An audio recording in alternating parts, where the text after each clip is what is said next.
An essay on the foundations of our knowledge. Antoine Augustin Cournot. Translated with an introduction by Merritt H. Moore. Translator's Preface. The publication of this translation of the essay sur les fondements de nos connaissances by Antoine Augustin Cournot makes available to English readers one of the major contributions of this important 19th-century French mathematician, economist, and philosopher. Only one other of Cournot's studies in these areas, his Recherches sur les principes mathématiques de la théorie d'Heraclius, has previously been available in English, although some have been translated into other languages, particularly German and Italian. Long before the translation of the Recherches was made, Cournot's position as a creative and significant contributor to the general field of mathematical economics had been thoroughly established. This fact makes even more pointed the neglect which has been accorded his equally valuable work in philosophy.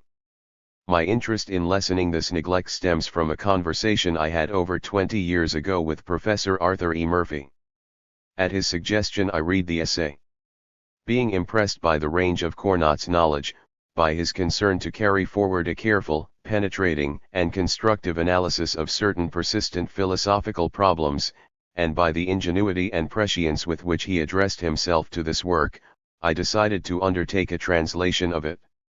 The first draft of the translation was completed in the early 1930s. Difficulties in getting the work published were almost insurmountable, but, among others, Professors Lucien Levy-Bruhl, Maurice R. Cohen, Kurt J. Ducasse, George Boas, Frank Knight, and Arthur E. Murphy urged me to persist in my efforts. The onset of the Second World War brought the whole project to a halt for over 10 years. In the spring of 1950, Mr. Oscar Piast, editor of the Liberal Arts Press, expressed an interest in adding the essay to the listings of this press. Dr. Charvi G. Umbeck, president of Knox College, strongly urged me to go ahead with arrangements which Mr. Piast and I had tentatively worked out. More important, through the good offices of President Umbeck I received generous assistance from Knox College and was able to enter into a definite agreement with the Liberal Arts Press. It was my good fortune to be selected to go to France during the academic year 1951-52 under the auspices of the Fulbright program. Mr. Piast immediately suggested I take the completed manuscript with me and make improvements in it that might result from working with Cournot material not available in the United States. This was both a wise and generous suggestion. In Paris, the assistance of numerous French and American friends enabled me to improve both the manuscript and my knowledge of Cournot. Shortly after reaching Paris I met Professor Jean Cournot, a grandnephew of A. Cournot, and a member of the faculty of the Conservatoire des Arts et Métiers. M. Cournot befriended me and assisted me in numerous ways. He introduced me to four of the most eminent French experts on A.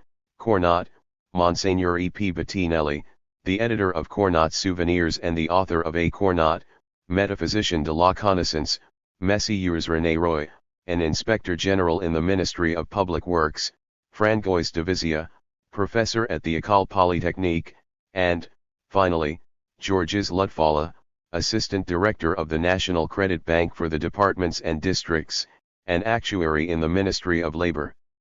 With the exception of Monseigneur Bettinelli, these men are primarily interested in Cournot as an economist, yet each gave me valuable insights into various aspects of Cournot's thought.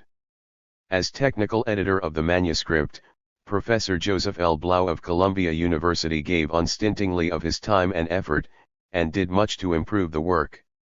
His comments gave convincing evidence of the meticulous care with which he read the whole manuscript. For his work, I owe Professor Blau a debt which I can neither express in words nor hope to repay. Much of the value and accuracy of the finished work must be credited to him. Special credit is also due to the editorial staff of the publishers for their cooperation, which exceeded by far the usual routine editorial work of publishing houses. A number of errors have been eliminated by their competent editing and checking of the translation, but I must assume the sole responsibility for such errors and inadequacies as may remain. My greatest debt is to the men mentioned above. But numerous other persons gave invaluable assistance in many ways.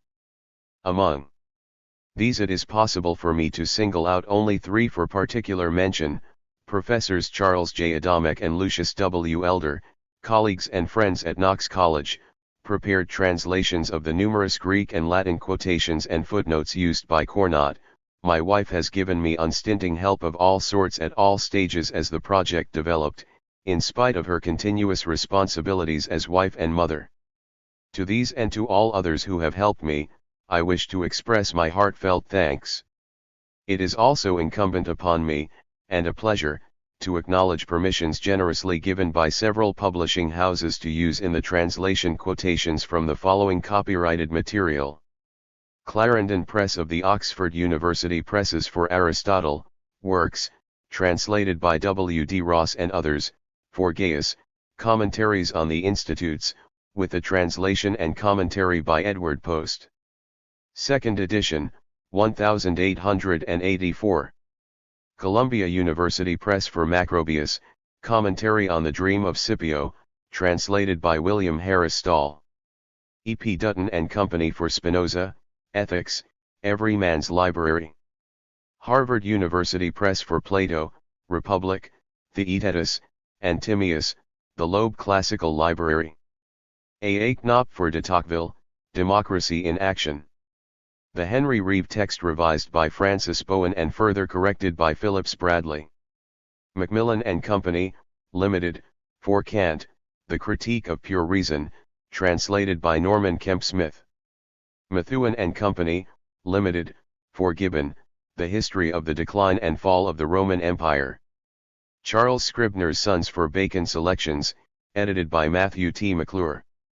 From the Modern Student's Library, for Leibniz Selections, edited by Philip P. Wiener. From the Modern Student's Library. Specific acknowledgments are made in the translation at the points where quotations from the above sources appear. Since the original form of the essay included no index, I have prepared one for the translation. To increase its usefulness, important references to items included in it have been set in italics. MHM. Contents. 4. Translator's Introduction. 15. Selected Bibliography. XX. An Essay on the Foundations of Our Knowledge. Author's Preface. 3. ION Knowledge in General. On Illusion and on Relative and Absolute Reality. 5. 2 on the Reason of Things. 18. 3 on Chance and on Mathematical Probability. 39. 4 on Philosophical Probability. On Induction and Analogy. 54. VON The way in which probability enters into the critique of our ideas of the harmony of results and of the finality of causes. 75. 60 The application of probability to the critique of the sources of our knowledge. 106. 70 The senses as instruments of knowledge, on images and ideas. 134. 80 Our notion concerning bodies, and on our ideas of matter and of force. On the different categories of physical phenomena and their subordination. 171. 90 Life and on the series of phenomena which are subordinated to vital actions. 191.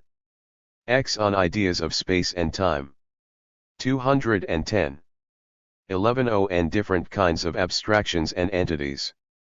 On mathematical ideas. On ideas of genus and species. 226. 12 on moral and aesthetic ideas. 252. 13 on continuity and discontinuity. 277. 14 on language. 306. 15 on logical roots and definitions. 324. 16 and the linear order of discourse. On logical construction and the syllogism. 347. 17 and analysis and synthesis. On analytic and synthetic judgments. 371. 18 Application to the mode of the organization of law and jurisprudence. 390. 19 Application to judicial organization, and particularly to the distinction between questions of fact and of law. 411. XXO and the contrast between history and science, and on the philosophy of history. 435. XXIO and the contrast of science and philosophy, and on the philosophy of the sciences. 462.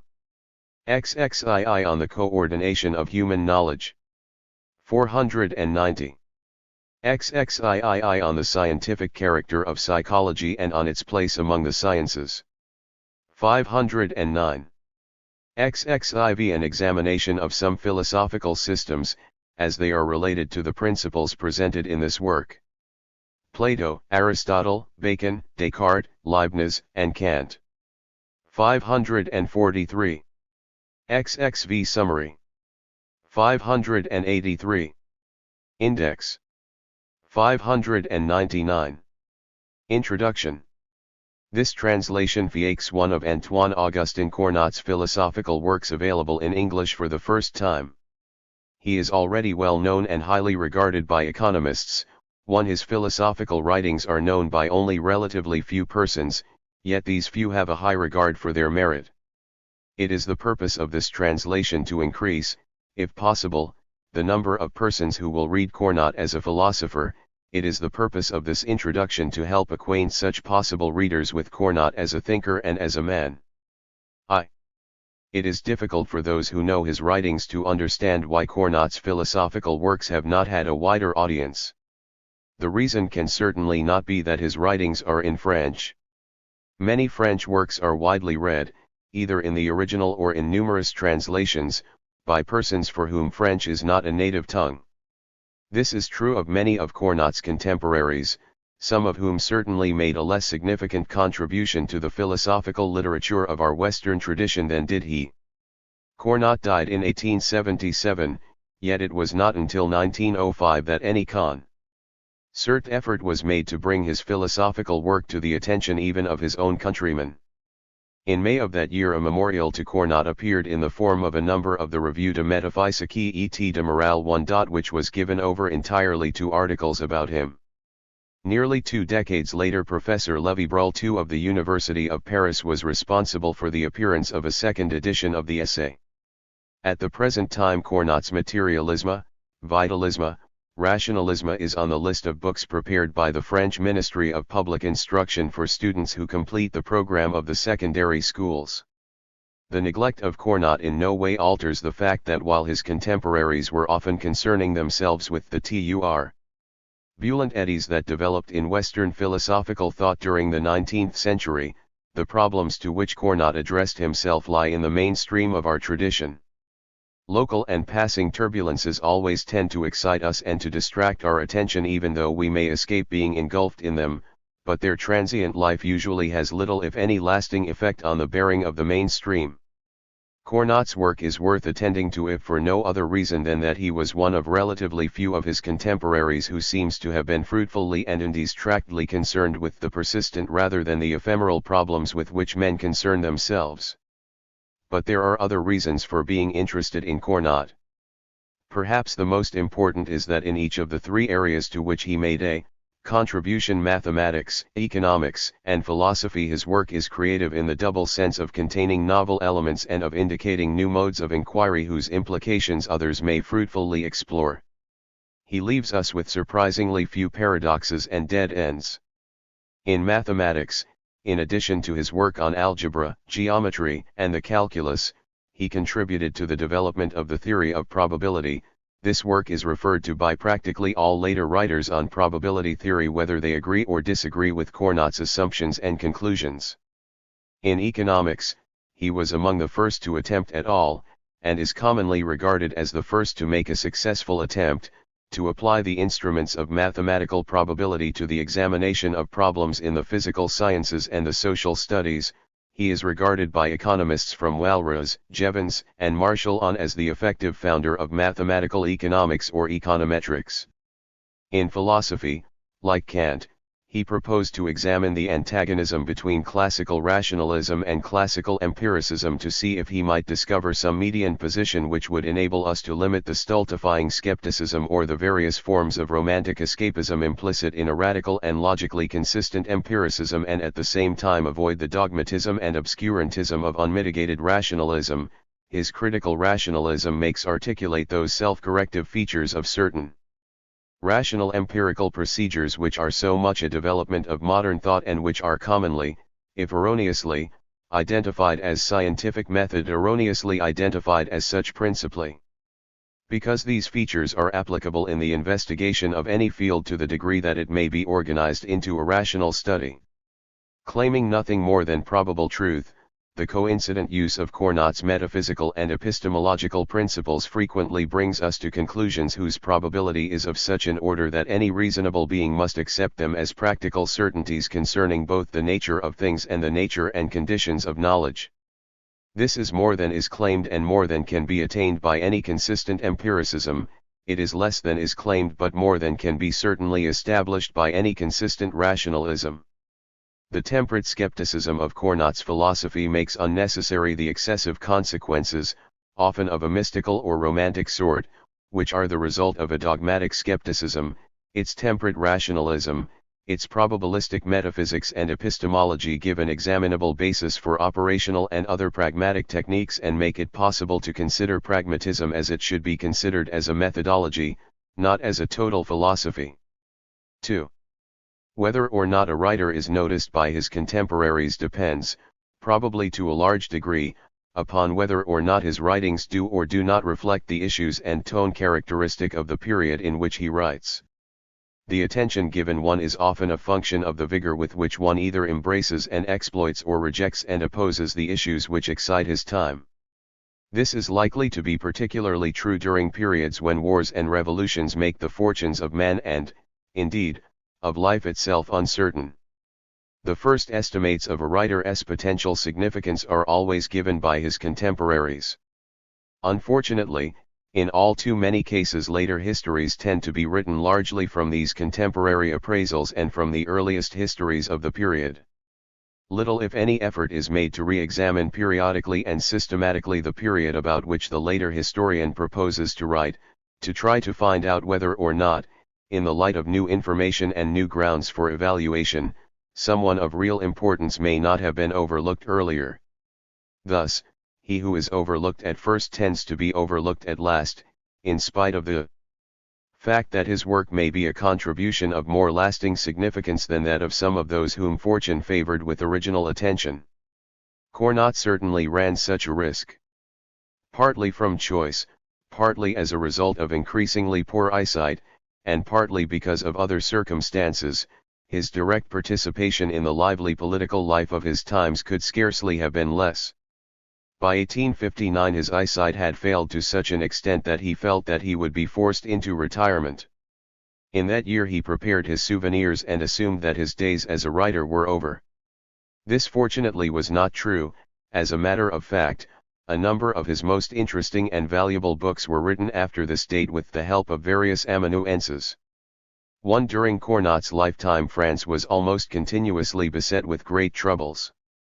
These were times in which men tended to find their strength or their solace in pamphlets or slogans rather than in philosophy. Only at long last, if at all, does philosophy yield security. Yet in 19th century France, as in our 20th century world, security came to be almost synonymous with man's highest hopes and aspirations.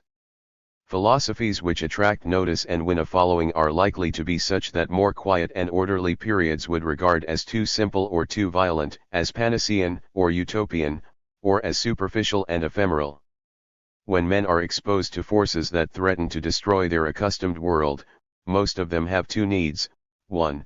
To protect such cherished things as may be salvaged and carried with them as they seek to move with their lorries and penates to some spot deemed safe from the encompassing storm; the other, to create and to foster a great hope and vision for the future, a hope and vision which often turns out to be an idealized resurrection of the past or a messianic ideal impossible of actualization. At such times men tend to heed those who claim to know the road to either supposed haven.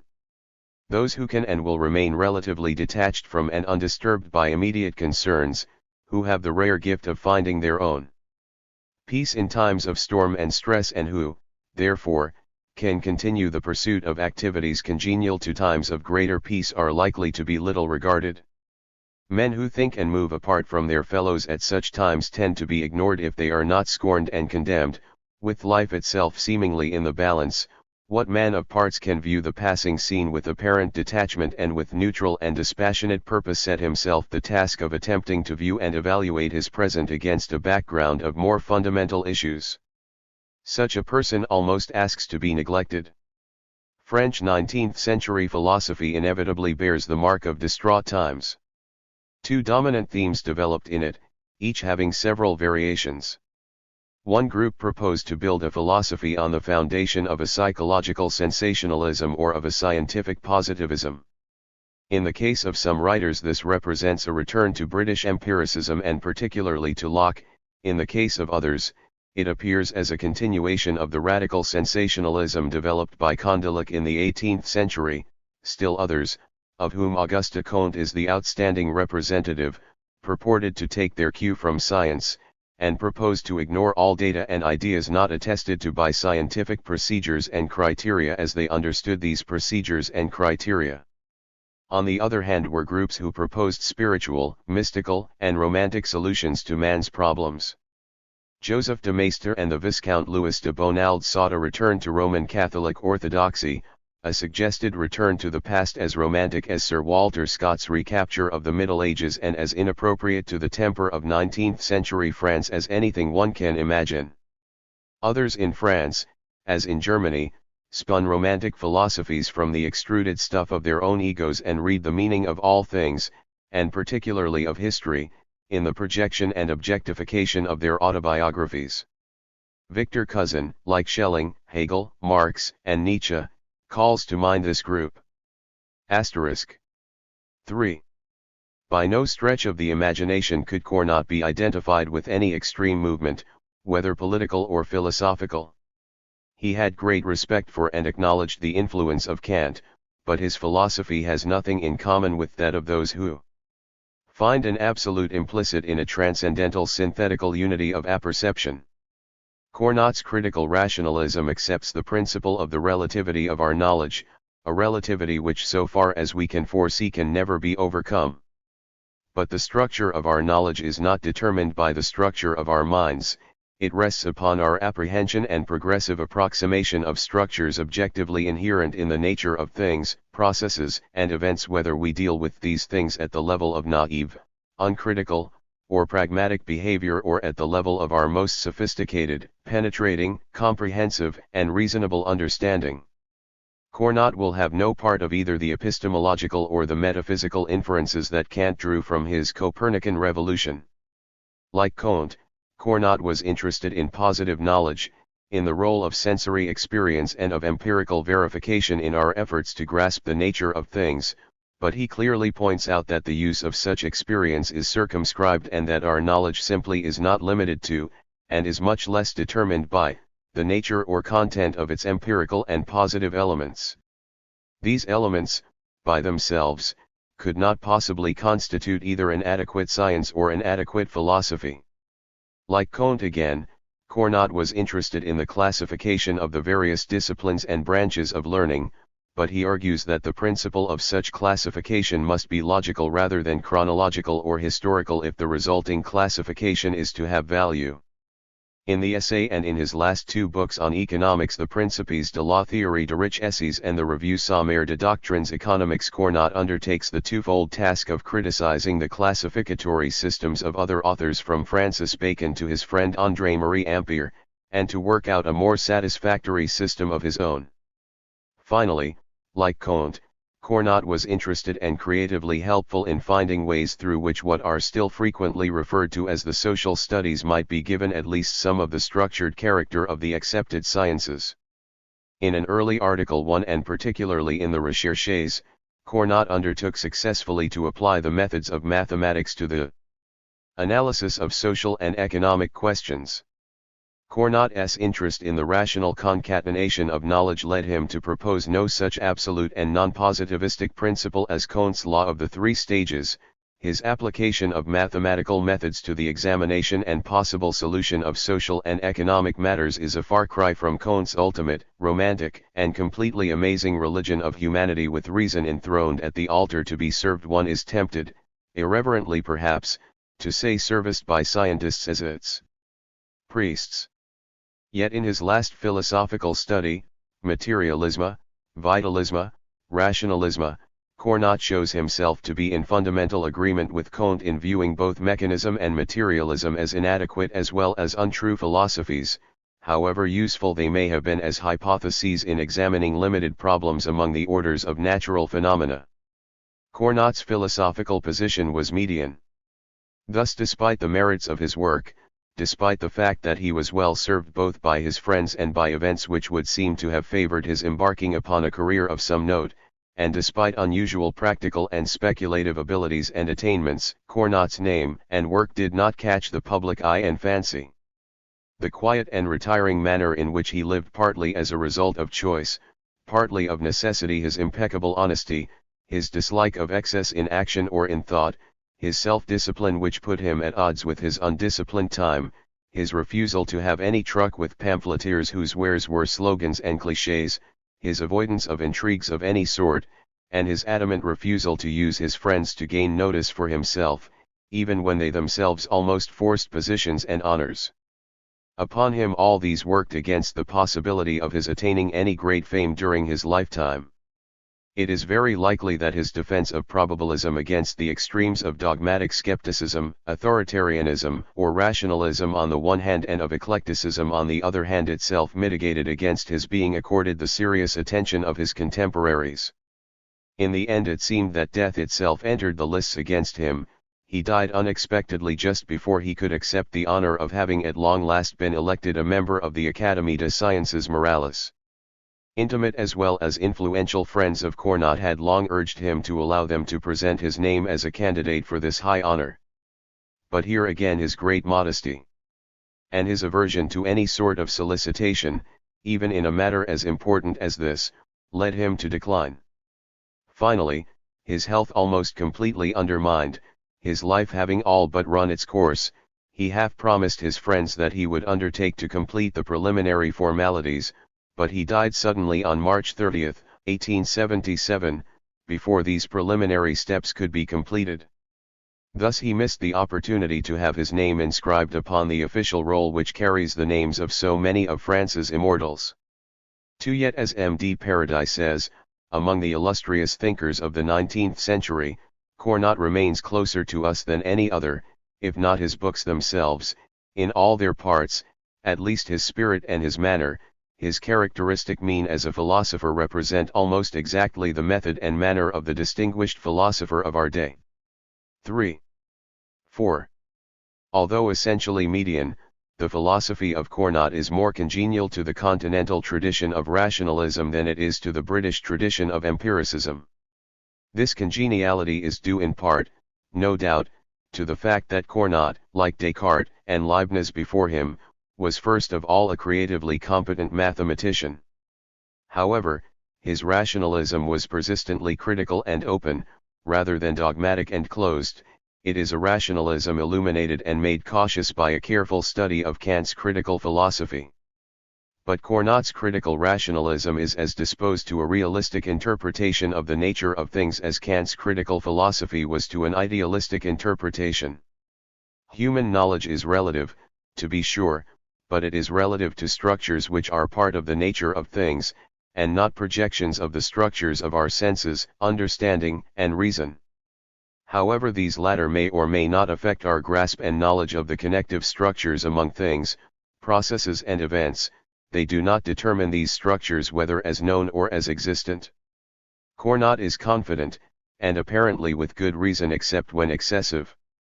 Skepticism makes us unwarrantedly dubious about such matters in the wake of the collapse of some equally unwarranted dogmatism that the laws or statements of rational, structural relations among things which give order to our knowledge and which are the implicit condition of successful action and behavior, lead us toward a grasp of objective relations among natural phenomena, relations which exist independently of us. Our approximate grasp of these relations is the measure both of our knowledge of these phenomena and of our ability to use them with any degree of understanding. Cournot was not insensitive to those aspects of their common philosophic milieu to which Comte reacted with his positive philosophy. Comte was born 3 years before Cournot and died 2 years before Cournot set to work to prepare his own souvenirs. In spite of the fact that they were contemporaries, there is little evidence that either was significantly aware of the work of the other. One, however, we can be reasonably sure of this: Cournot did not agree with either the positivistic or skeptical limitations of Comte's position, nor with its strange culmination in the religion of humanity. Elements to which attention is called by positivism, by sensationalism, or by empiricism may well be among those which occasion inquiry, although such elements are not always primary or initiatory and are certainly neither final nor exhaustive. Knowledge can no more be validated by these elements than it can be limited to them, however necessary it may be to refer to them for the purpose of verifying or refuting ideas or judgments as true or false. Cournot insists that structures underlie our knowledge, structures which neither our senses nor any other sort of direct experience not only cannot discover, but for the discovery of which they are to a surprising degree both inadequate and unnecessary. Indeed, Cournot argues that experience in any aspect would not only be intuitive but essentially inexplicable unless it were informed by the structure of things, processes, and events which enables us to grasp the reason of things. These structures, related intrinsically to nature as ordered, are the basis of what we call the laws of nature. While these structures may never be understood absolutely if, indeed, they are in any significant sense at all even conceivable as absolute, they may be progressively laid bare. For Cournot, knowledge would be radically limited to description and to chronological reporting if this were not the case. Thus these laws are both metaphysically and epistemologically important. They represent our insights into the structures of nature which account for things hanging together insofar as they do hang together.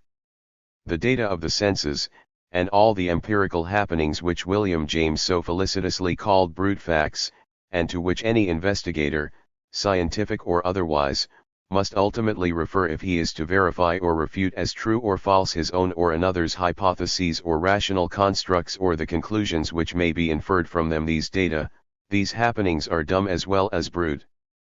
They can be given voice and made illuminating and decisive factors in knowledge only in so far as they are amenable to or refuse to be structured in terms of objective orders which give them significant relational locus and meaning. It is only upon the basis of and to the extent that we discover objective structures and orders, and relations among things, events, and processes that we have any basis for making a claim to knowledge. This notion of objective order among phenomena which may account for sensations and other experiences but which in turn cannot be accounted for by the fact that we and others have sensations and experiences, this notion of order, and the closely related idea of the reason of things, is one of the fundamental and pervasive elements in the construction of Cournot's philosophy. Both the notion of order and that of the reason of things are related to the nature of things as well as to the condition and validity of our knowledge. Indeed, they relate to the latter only because they relate first to the former. Cournot gives numerous instances in which he makes it clear that our comprehension of phenomena goes beyond any possible experiential information. His observations in this respect could be extensively complemented by reference to the development of our understanding of various natural phenomena which have been the subject of inquiry since Cournot's death and which show rather conclusively our ability to come to know in a surprisingly extensive, even superhuman minds would have to make use of and have their knowledge limited by the conditions of the calculus of probabilities. In sum, the notions of order and of chance are equally objective in their reference and equally important in our understanding of the nature of things. Order is related to the actual, determinable interdependence among things, processes and events independent of our knowledge or ignorance of such actual interdependences. The category of order is the basis for our notion of the reason of things as distinguished from our idea of the cause of things. Our knowledge of the ordered and structured relations among natural phenomena varies as a large number of other epistemological, psychological, and cultural factors vary. but the order which makes possible and conditions our knowledge is not affected by these factors. Orders are real, but order is limited. We cannot deduce from it the notion of a necessary and exhaustively inclusive interdependence and interrelationship among all phenomena.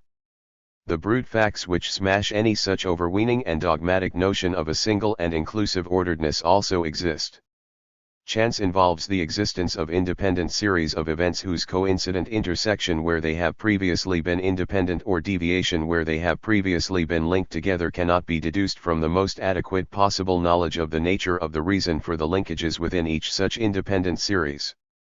Therefore, probabilities replace complete and theoretical certainty as the measure of our possible knowledge of the relatedness of phenomena, even when, as not infrequently happens, probabilities are so high as to give practical certainty, particularly in concerns of an essentially pragmatic nature. But contingency and chance must not be equated with that which is unexpected, or with that which surprises us. What is unexpected or occasions surprise is a function of epistemological, psychological, or cultural factors.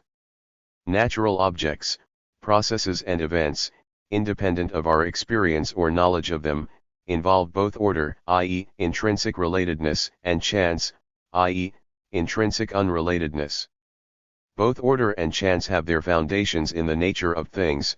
Neither stems from the conditions of our awareness and understanding, however limited or extensive, incidental, or necessary these conditions may be. V. Before more is said about Cournot the philosopher, let us say something of Cournot the man. He was born on August 28, 1801, in the town of Grès in the Haute-Saône, not far from the former ducal city of Dijon. In his souvenirs too, Cournot tells us his birth was hastened by the onset of the Revolution. Probably because of the size of his own family, Cournot spent his early years not with his parents but with a grandmother, an uncle, and two maiden aunts. He tells us that the influence of these relatives contributed greatly to his development and particularly to the independence of his judgment. The uncle was a Jesuit who remained faithful to his belief throughout the trying anti-clerical years of the Revolution and the period which followed, during which, under Napoleon, the form of Catholic institutions was revived primarily to serve the interests of the emperor. Cournot says that he owes to this uncle everything good that is to be found in him. The older of the two aunts was identified with movements and held to opinions diametrically opposed to those espoused by her brother and other members of the family. Against this background of differences, Cournot developed the capacity to reach his own conclusion and to keep his peace. Here seem to be the roots of his tendency to keep himself aloof from active participation in political matters and to be moderate in such political opinions as he did express. In 1809 Cournot entered the college at Grès, where he continued his studies until he was 15. In the 4 years which followed he studied alone, seeking to gain some knowledge of law **3 and other subjects which interested him, particularly mathematics and natural science. Convinced that a knowledge of mathematics is a necessary condition for an understanding of the sciences, he hoped to go on with his study of mathematics at the École Normale in Paris. He completed his requirements, which consisted particularly of some work in mathematics, at the college at Bessagon. In August 1821, he was notified of his admission to the École by Baron Georges Cuvier. For while a student in Paris, Cournot acquired knowledge, experience, and friends withstood him in good stead later on. It was inevitable that faculties and students became embroiled in the political controversies of the time. The director of the École Normale at this time was a royalist, most of the students were not. Cournot tells us that he alone, or nearly alone, spoke for a just milieu. In 1822 the École Normale was suppressed by the government. Some of the students received appointments to other institutions as instructors, others were dismissed and given a pension of 15 francs a month for a period of 20 months. This latter group, in which Cournot found himself for reasons he never understood, was more or less under the surveillance of the police. Through the efforts of mutual friends, Cournot was employed in 1823 by Marshal Gouvion Saint-Cyr in the dual capacity of tutor for the Marshal's young son and as his own personal secretary. In the latter capacity his primary responsibility was to serve the Marshal as a critic and advisor in the editing of his memoirs sur les campagnes de l'armée du Rhin. Cournot retained this post for 10 years and made the most of the considerable freedom and means which this employment gave him. This decade proved to be one of the most fruitful of his whole life. Living as he did in the environs of Paris, he was able to make progressive work of his own choosing, to keep in close touch with his professors and friends in the city, and to obtain through direct acquaintance some insight into the character and the habits of military leaders and other men of affairs. During these 10 years he finished his program of formal studies, having completed the 2 theses then required for a degree, one in mechanics, the other in astronomy. He also published numerous articles and critical notes. These dealt with a variety of subjects, although most of them concerned matters pertaining to mechanics and mechanical mathematics. 6. 2 of these articles, Application de la théorie des chances et la série de orbites de comets dans l'espace, which was included as a supplementary chapter in Cournot's translation of Herschel's treatise on astronomy, 7, and Application de la théorie des chances à la statistique judiciaire et à la probabilité are of particular interest because they are certainly among the earliest attempts to apply the techniques of mathematical probability, that is of statistics, to the solution of specific problems concerning physical phenomena, on the one hand, and social phenomena, on the other. 8. 6. Some of Cournot's articles came to the attention of Simeon Poisson, who, following the death of Laplace, became the recognized authority in mathematics at the University of Paris. He was very favorably impressed by what he read and undertook to find a position for Cournot where he could use his obvious talent to best advantage. Following the death of Marshal Saint-Cyr and the publication of his memoirs under the direction of Cournot in 1829, our author's friends insisted that he offer his services to the university. Since he did not know Poisson personally, Cournot assumed with typical modesty that he would be given a minor post in the provinces. Instead, he was at once given a temporary position at the University of Paris until a suitable permanent post could be found for him. Cournot was never happier than he was during this time, and in no other single year did he enjoy so great a measure of success as this term is commonly used. He published his translations of Herschel's treatise and of Kater and Lardner, Elements of Mechanics, to which he added a 23rd chapter de la mesure de forces du travail de machines. It is true these 2 books were only translations, yet their publication brought Cournot some money and also added to the reputation which his numerous articles had already won for him. Following this year, Cournot filled a series of increasingly important posts, beginning with his appointment as professor of analysis and mechanics at the University of Lyon. This position interested him very much and he was happy to be located once more near his home in Burgundy. Furthermore, he had remained in Paris long enough to carry through to completion the work he had in mind when he accepted the obscure position as Marshal Saint-Cyr's secretary. Yet Cournot had been at Lyon only a year when Poisson, without consulting him, made him head of the academy at Grenoble. Cournot hesitated for some time before he accepted this post, for he was happy at Lyon. He was finally persuaded by his friends to return to Paris to accept the appointment. Cournot's success at Grenoble raised him still higher in the estimate of his friends and assured him further advancement. In 1836, while Ampère and Materone were making the regular tour of the inspectors general of the university, the former died at Marseilles.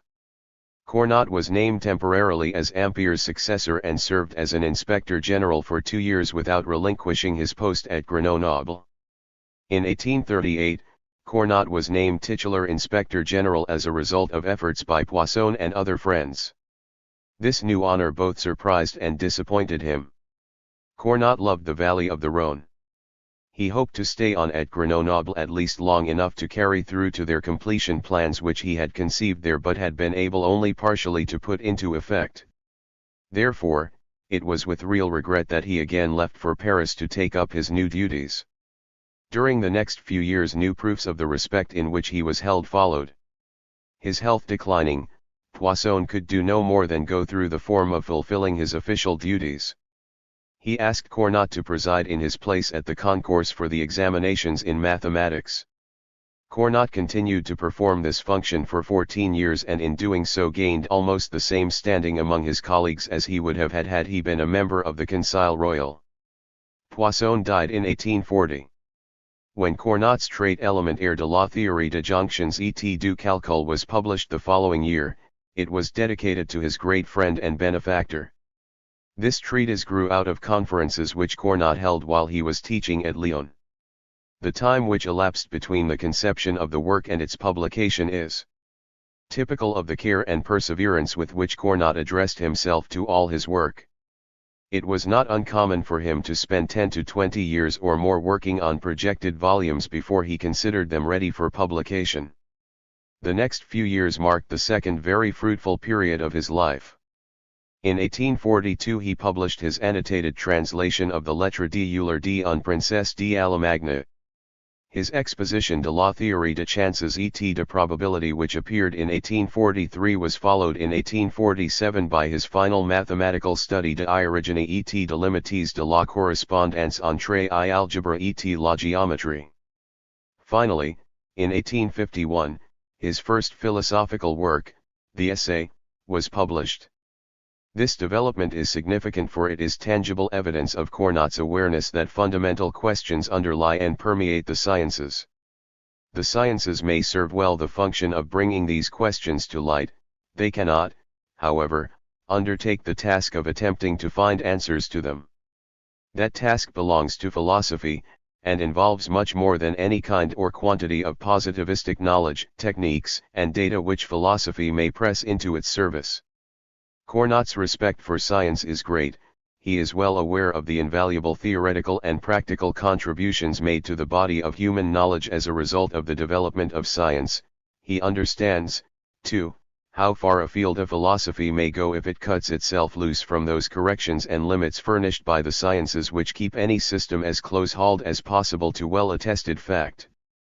But these and other contributions of science neither constitute philosophy nor do they make it unnecessary. Here we see the root of the marked difference between Cournot's contribution to philosophy and that of his contemporary Auguste Comte. Comte attributed the difficulties and errors of all earlier philosophies to the fact that they had not rid themselves of theological and metaphysical assumptions and hypotheses. Philosophy becomes adequate to its task only as it eschews these primitive elements and moves toward the positive stage in which it casts off all vestigial remains of earlier stages. Not so Cournot, to a limited extent in the trait and more specifically and amply in the considerations. Cournot indicates why he considers such a thesis both misleading and erroneous. One would have thought that the period to which we have just been referring might well have been not only one of the most productive in Cournot's life but also one of the happiest. This was not the case, however. He found the work involved in his office as Inspector General burdensome and not infrequently irksome. Furthermore, his life had been made more complicated by his appointment as rector of the Académie at Dijon in 1854. He became increasingly disgusted with his position as Inspector General, primarily because of his disappointment over measures the government took with respect to the university under the Second Empire. In 1859 he resigned his position at Dijon to work on his souvenirs and to complete the Trait de l'enchaînement des fondamentaux dans les sciences et dans vie histoire, which was published in 1861 and which he thought was to be his last book. In 1862 he retired from all other public functions and went to Paris to live. By this time an important group of economists had established without question the importance of his first book on economics. Cournot had been greatly disappointed that this phase of his work had attracted no more attention than had been accorded to it and had apparently given up any idea of further work in this field. However, friends felt that the limited notice accorded the Recherches was due largely to the mathematical form in which it was written and urged him to prepare another study in which his ideas would be presented and amplified in a more literary form. Therefore, in 1863 he published his Principes de la théorie de richesses. But this book, too, went largely unnoticed. In 1864 Cournot published De institutions d'instruction publique en France, This is a sort of unofficial report to the French people based upon his long and varied experience with the French university system and includes many of his pedagogical views. 7. Another long period, this one of 8 years, elapsed before Cournot published again. In 1872 the Considérations sur la marche des idées et des événements dans les temps modernes appeared. This was followed in 1874 by the last of his specifically philosophical works, Materialisme, Vitalisme, Rationalisme. Finally, in 1877, the year in which he died, his Revue sommaire de doctrines économiques was published posthumously. This last book was a third attempt to present his economic theories in a form that might attract some attention. The Considérations and the Materialisme represent some of Cournot's more interesting works and are worthy of brief special notice. The Considérations is primarily a philosophical interpretation of history in which Cournot attempts to apply to the unfolding of the modern period concepts developed and organized in the Essay and the Trade. In this study Cournot attempts to substantiate his claim that history depends upon the independence of certain unique events. These singular occasions are the brute facts by which the historian is inescapably bound. For this reason history can never be a rational science after the model of physics and chemistry, because it cannot give us the kind of certainty that results from our ability to show a definite rational concatenation among a group of objects, processes, and events. History cannot give us certainty. The historian must be satisfied with the same sorts of analogies, inferences, and non-mathematically determinable probabilities as the philosopher, and for essentially the same reasons. The object of science is to discover uniform rational laws, that of history is the discovery of the implications of singular events which, however important or unimportant they may be, cannot be deduced as a necessary consequent of some specific, structured pattern of events. These historical facts are accidents, contingent events which may deeply affect the development of both individuals and groups. But these facts must be recognized and dealt with for what they are: individual, independent occurrences which cannot be reduced to laws. Of equal interest in this contribution by Cournot to the study of the movements of thought in the modern period is his thesis that it takes approximately a century for the unique excellence of each era, whether this forte be in the arts or the sciences, to develop from the early stage of the consideration and tentative collating of individually interesting items and expressions of individual spirits to the discovery of their places in a rationally structured order, to the extent that this can be established at all.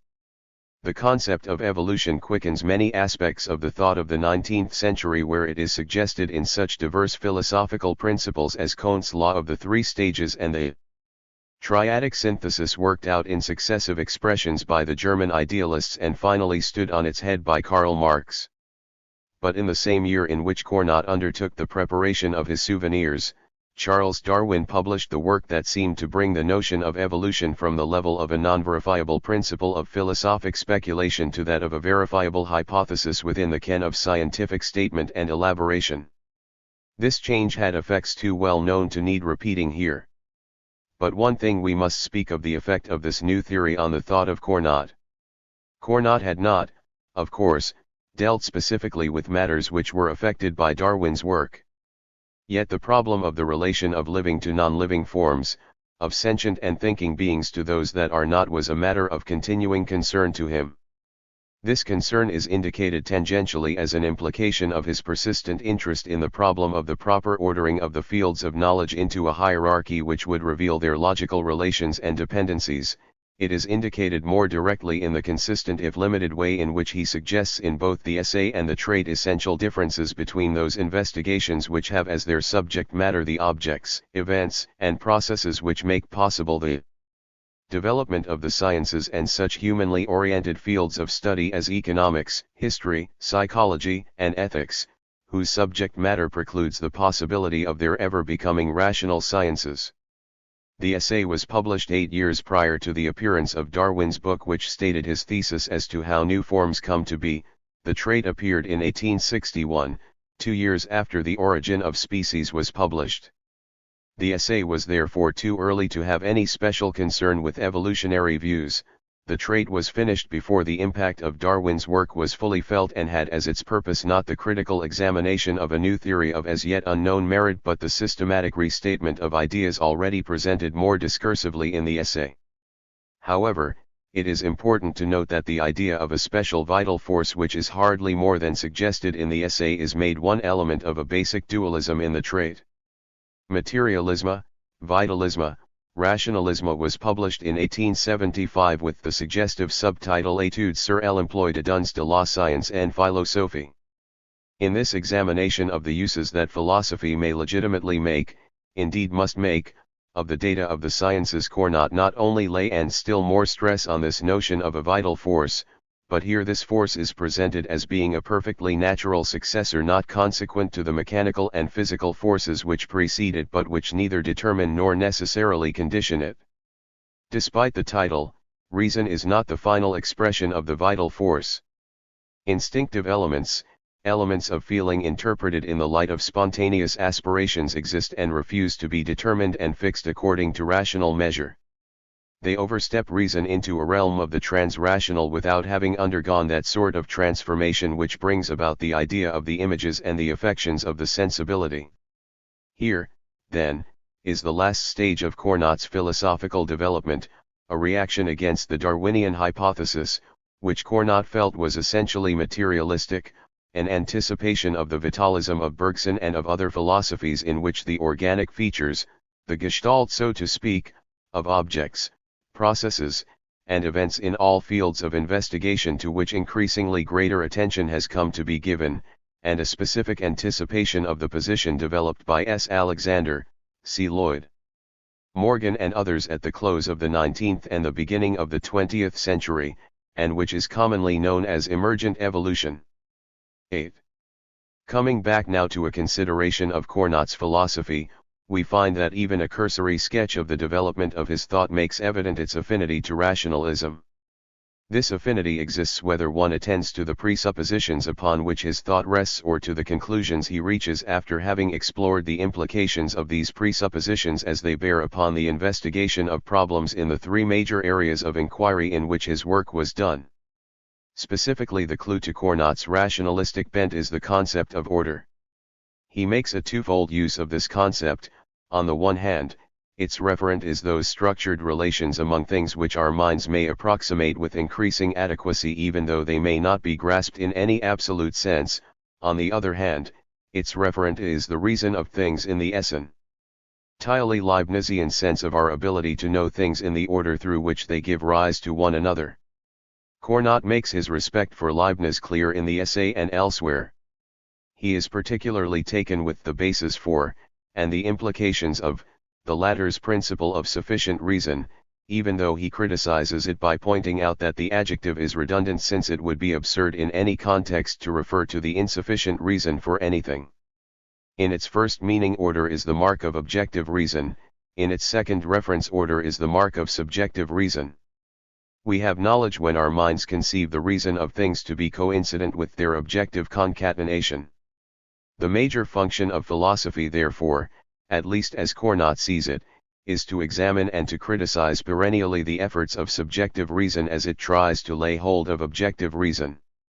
This places Cournot squarely within both the realistic and the critical traditions.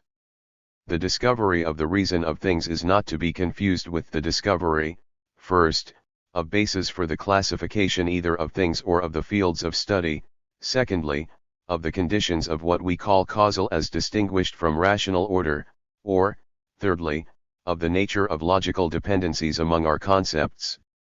The principles upon which our classificatory, causal, and logical systems rest may be identical with principles implicit in the objective order to which the notion of the reason of things refers, but there is no necessary reason why this must be the case. Finding a principle of classification is something other than finding the reason of things. This is made evident by the fact that classifications may have pragmatic value and utility whether they be artificial or natural, whereas only the latter could be relevant to our grasp of the reason of things. In fact, the very distinction between artificial and natural classification suggests that there may be something quite limited and arbitrary in the principle of differentiation in terms of which a classificatory scheme is to be devised, some of our classifications being relevant to very limited and to peculiarly human purposes and interests. There would be no arbitrary element in any system of classification if it could be demonstrated that it rests unequivocally upon the reason of things clearly discerned and accurately applied. We call natural those classifications which come closest to being based upon objective relations among the items classified, insofar as we have valid criteria for differentiating items on the basis of such relations. As our knowledge increases and our principles become more adequate, each refining revision of our classification will give successively more adequate approximations of the objective nature of, and relations among, the items under consideration.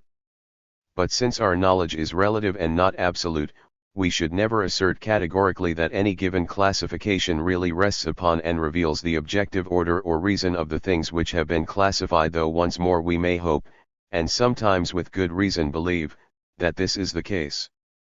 Cournot refers to such classifications as rational or natural because they rest upon principles which may be expressed in the form of rational laws.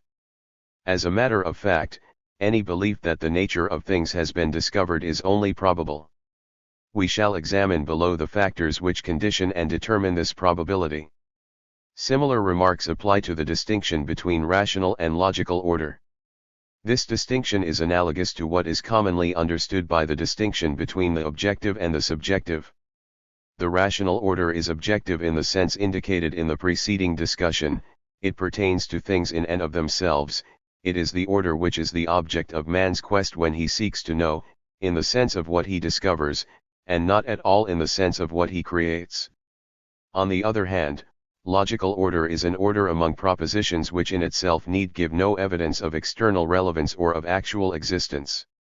Thus, for an idea to be valid, in the sense that it is consistent with a more or less extensive system of interrelated propositions and in the sense that it violates none of the laws of logical discourse, has no necessary bearing whatever on the issue of its truth or falsity when reference carries beyond the necessary relation among ideas to external or objectively real matters of fact.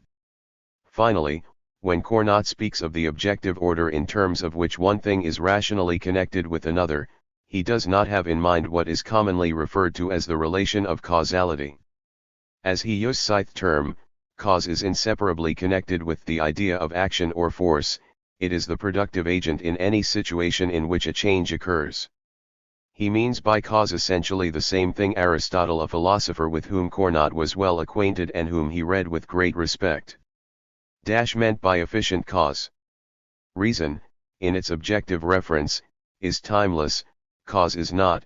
In fact, the latter unconditionally involves the idea of time. The action of processes or forces under the dispensation of order is determinate. The action of causes, properly so called, is the condition for the accidental and fortuitous. The intrinsic reason for any phenomenon is not to be confused with the conditions or circumstances required for its production. The former has to do with the science of the phenomenon, the latter relates to its history. This is the case since there enter into the production of every natural object, event, or process certain fortuitous elements which cannot be reduced to rational order. Chance events are irrational in the sense that it is impossible to predict them and in the sense that it is impossible for reason to reduce them to laws after they have occurred.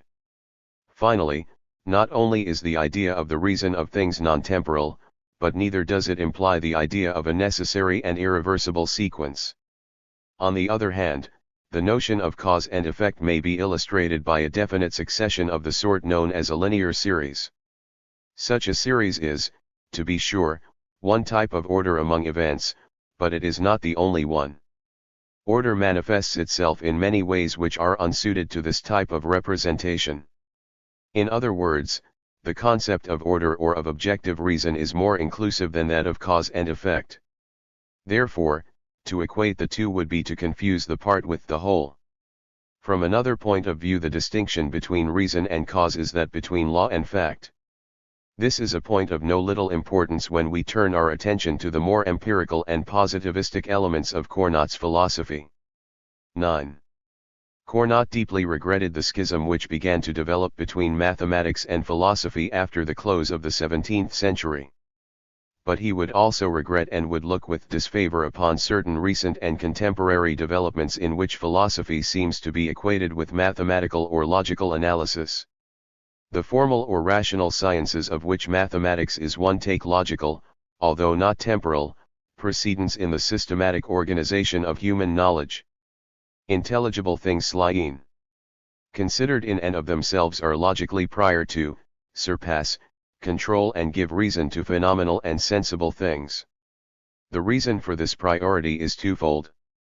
On the one hand, mathematicians have a feeling amounting almost to conviction that a law, that is, a determinable correlation, may be discovered through which nearly any body of data may be related in one way or another with any other, no matter how numerous, disparate, and unrelated the data may be.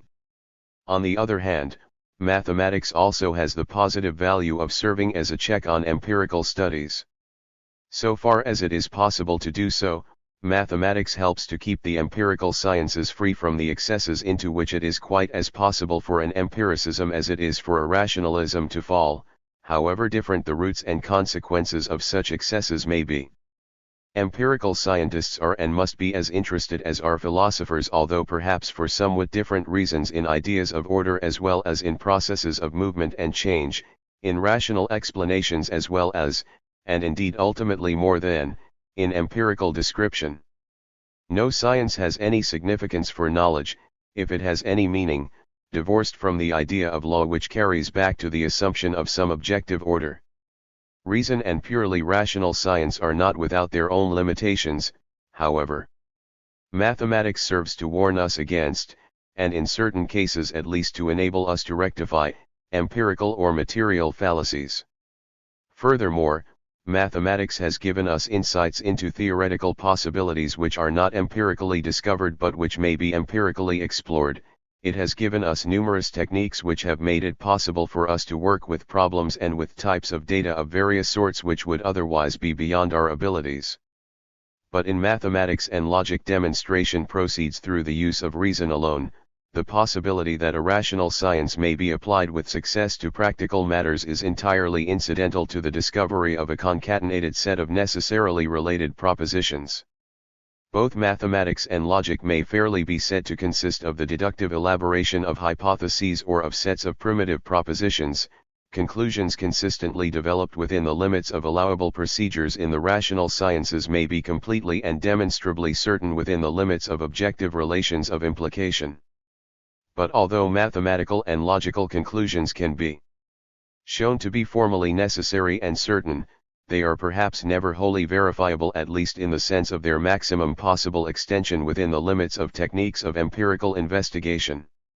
This leads to two possibilities: either there are limitations within the rational sciences themselves, at least so far as their utility in enabling us to get exact information about the real as over against any possible worlds is concerned, including the best of these latter, or these limitations must be admitted and accepted as brute facts which suggest the existence of certain non-rational elements in reality as well as in experience, unless we propose to dismiss as irrelevant to and as unimportant for the business of knowing those empirical phenomena which resist exact rational formulation. Cournot accepts certain implications of each of these two alternatives.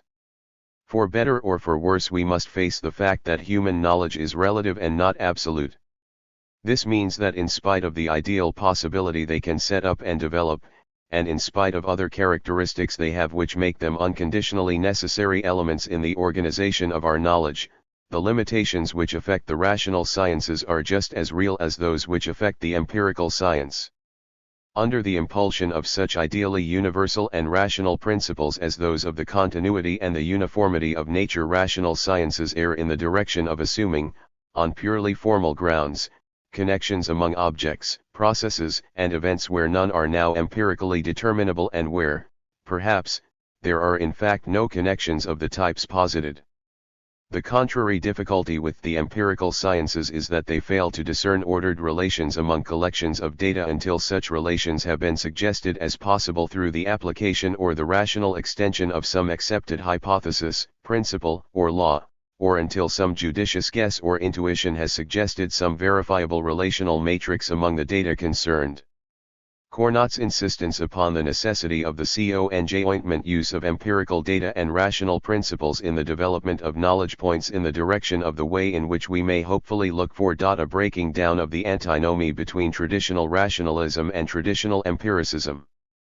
In this he proposes to set up theoretical bases to exploit as well as explain what had already been done in practice by those whom Alfred North Whitehead identifies as having given us that century of genius whose pivot is the year 1642 in which Galileo died and Newton was born. 1/If we lived in a perfectly rational universe we should never have to worry about establishing the truth of ideas beyond showing that we have made correct use of the principles of formal reasoning. In such a world the exploration of the implications of these principles alone would lead us consistently toward perfected knowledge. But Cournot insists that the data of experience reveal indubitably that the world with which we are dealing contains discontinuity as well as continuity. It is convenient for the human mind to think of all things as interconnected. Furthermore, both the practical and theoretical pressures that force us into the quest for knowledge seem almost irresistibly to equate this quest with a quest for certainty. Spinoza's ideal of a completely determined rational system in which the total nature of man, of his world, and of their relation can be exhaustively explored by tracing the logical implications of a set of presumably self-evident truths seems to answer to a common yearning of the human mind. But the ideal of the complete interconnectedness of reality is a transcendental postulate from which we can conclude with certainty nothing as to the actual nature of things. To become effective for knowledge, any such rational principle must be checked against experience and in this process be verified or refuted either in its general or in its particular applications to matters of fact. There is no denying the fact that the history of science shows us some interesting developments related to the application of such rational principles as those of continuity and the uniformity of nature. Yet in even the most rational of the empirical sciences, when we come to deal with actual objects, processes, and events, we find ourselves faced with the problem of being unable to reconcile universal rational principles with the brusque termination or origin of series of events, with the sudden and unexpected appearance and disappearance of objects. This conjunction of the rational and the empirical, of the universal and the unique brings us to the consideration of another distinctive and pervasive characteristic of Cournot's thought: his probabilism. In spite of their empirical limitations, universal principles have demonstrated their pragmatic value to us over and over again. Indeed, we cannot avoid the use of such principles if we are to attempt, let alone succeed in any intellectual endeavor beyond the minimal requirements of an immediate, descriptive reporting of the content of experience. Yet the occurrence of empirical consequences of the sort implied by such rational principles cannot be regarded as verifying the truth of such principles with respect to matters of fact, and this for two reasons. In the first place, every particular instance of a rational concatenation which is detected because of some implication of a universal principle assumes the principle itself. In the second place, specific limited and empirically discovered uniformities and other relations deemed to be verifying instances of a rational order are the logical consequence of the general principle. The truth of the antecedent principle cannot be established by instances which verify the truth of its logical consequence, even though the possible and even probable truth of the general principle may be increased in this way. How then can it be that general principles whose truth cannot be established have proved to be so useful in bringing together what, prior to the development and application of particular rational concepts, had appeared to be completely unrelated phenomena? For Cournot, the answer to this and related questions is to be found in an examination of the nature and conditions of probability. Before we proceed to examine Cournot's use of probability theory, however, we must mention briefly one other practical and theoretical barrier to the metaphysical and epistemological application of universal rational principles. This barrier is implicit in one of the specific objectives of science, the desire to attain the utmost clarity. To be clearly discerned means to be distinguishable from other things. In other words, clarity, in this respect, is a function of discontinuity rather than of continuity. This is neatly pointed out by Cournot with reference to the concept of number. The very idea of number is inextricably bound up with the notion of an unlimited and continuous series. Yet within the series the actual succession of separate and distinct numbers, between any two of which an indefinite number of others can be imagined to fall, is one of the clearest examples we have of dyslaitai. Continuity. In fact, number series are so completely discontinuous that being given a certain number we cannot say what the next number in the series is unless we have previously explicitly defined the nature of the series and also exactly what we mean by the next number. How, then, may cases in which such rational principles as those of continuity and uniformity lead us to the discovery of actual relations, that is, of relations which reflect the reason of things in the realm of actual existences, be distinguished from those in which an extension of a law in terms simply of its formal and logical implications would misrepresent situations which are as a matter of fact discontinuous? This is both an interesting and a fundamental matter, for it involves the criteria used by Cournot in his attempt to work out the rational character not only of his philosophy but of the universe as well, in so far as each is rational. It is here that Cournot touches upon the basic problems of induction which so largely occupied the attention of his English contemporary John Stuart Mill, as they do the attention of many of the most competent logicians of our own time. Cournot applies the techniques of probability analysis to problems of this sort. The final limiting factor is the improbability, and in some cases, particularly those most amenable to mathematical treatment, the impossibility of our accepting any other theory than that which probability leads us to regard as disclosing the reason for a group of phenomena of whatever sort when these are brought together under the form of a law. For example, we may refer to the case of the law which expresses the relationship between the volume and pressure of gases under normal conditions, a general principle called Boyle's law by English-speaking peoples and Marriot's law by the French, after the two men who independently identified the relation in question. It is more probable that the discovered relationship is an intrinsic characteristic of the nature of the behavior of gases independently of the numerous particular sets of observations which are the basis, first, for the formulation of the principle and, later, for the innumerable verifications which have been made of it, than it is that for some entirely unknown and fortuitous reason we should have chanced to stumble upon and measure just those instances which are amenable to rational co-ordination under a regular principle. The latter chance is of the sort that almost any reasonable person would regard as highly improbable, even though it must be confessed not to be either physically or logically necessary. The probability that the correlation of pressure and volume indicated by the law under specified conditions is objective in the dual sense that it gives us some insight both into the nature and into the reason of things is greatly enhanced each time theoretical values interpolated between or extrapolated beyond empirically established values are found to have been correct theoretical predictions of subsequently established empirical values, within the limits of allowable experimental error. It is highly improbable that such a correlation is fortuitous. Yet it is equally true that the purely theoretical application of the principle becomes increasingly improbable as we attempt to extrapolate values further and further removed from those which have been verified empirically. In situations of the sort we have just referred to, we are guided more by a feeling for the continuity of forms than by anything else in setting up one principle rather than another. But in such instances the separation of the true from the false does not result from formal logical demonstration, it results rather from judgments based upon the relative probability of the truth of one principle as compared to that of others. As should be expected in these circumstances, the estimate of probabilities varies from one mind to another. Yet in some cases the probability of a given principle is so high that only those who are perversely skeptical will refuse to accept it as indicating the reason of things with a degree of probable truth that amounts to practical, although of course not theoretical, certainty.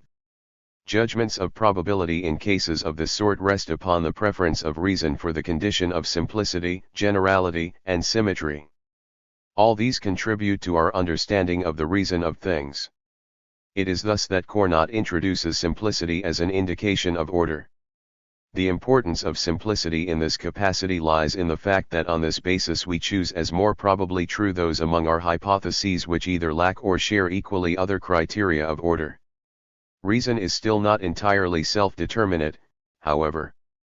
We have mentioned above the decreasing probability of the truth of such an empirically verified principle as Boyle's law when it is extended beyond confirmed values purely on the theoretical basis of an assumed continuity and uniformity in the nature and behavior of gases.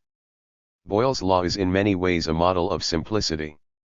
However, this does not in itself guarantee the validity of its universal application.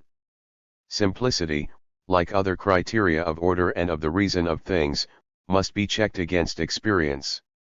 The concept of simplicity proved to be a very useful and suggestive criterion in the case of the contrary Ptolemaic and Copernican hypotheses, but this is not always the case.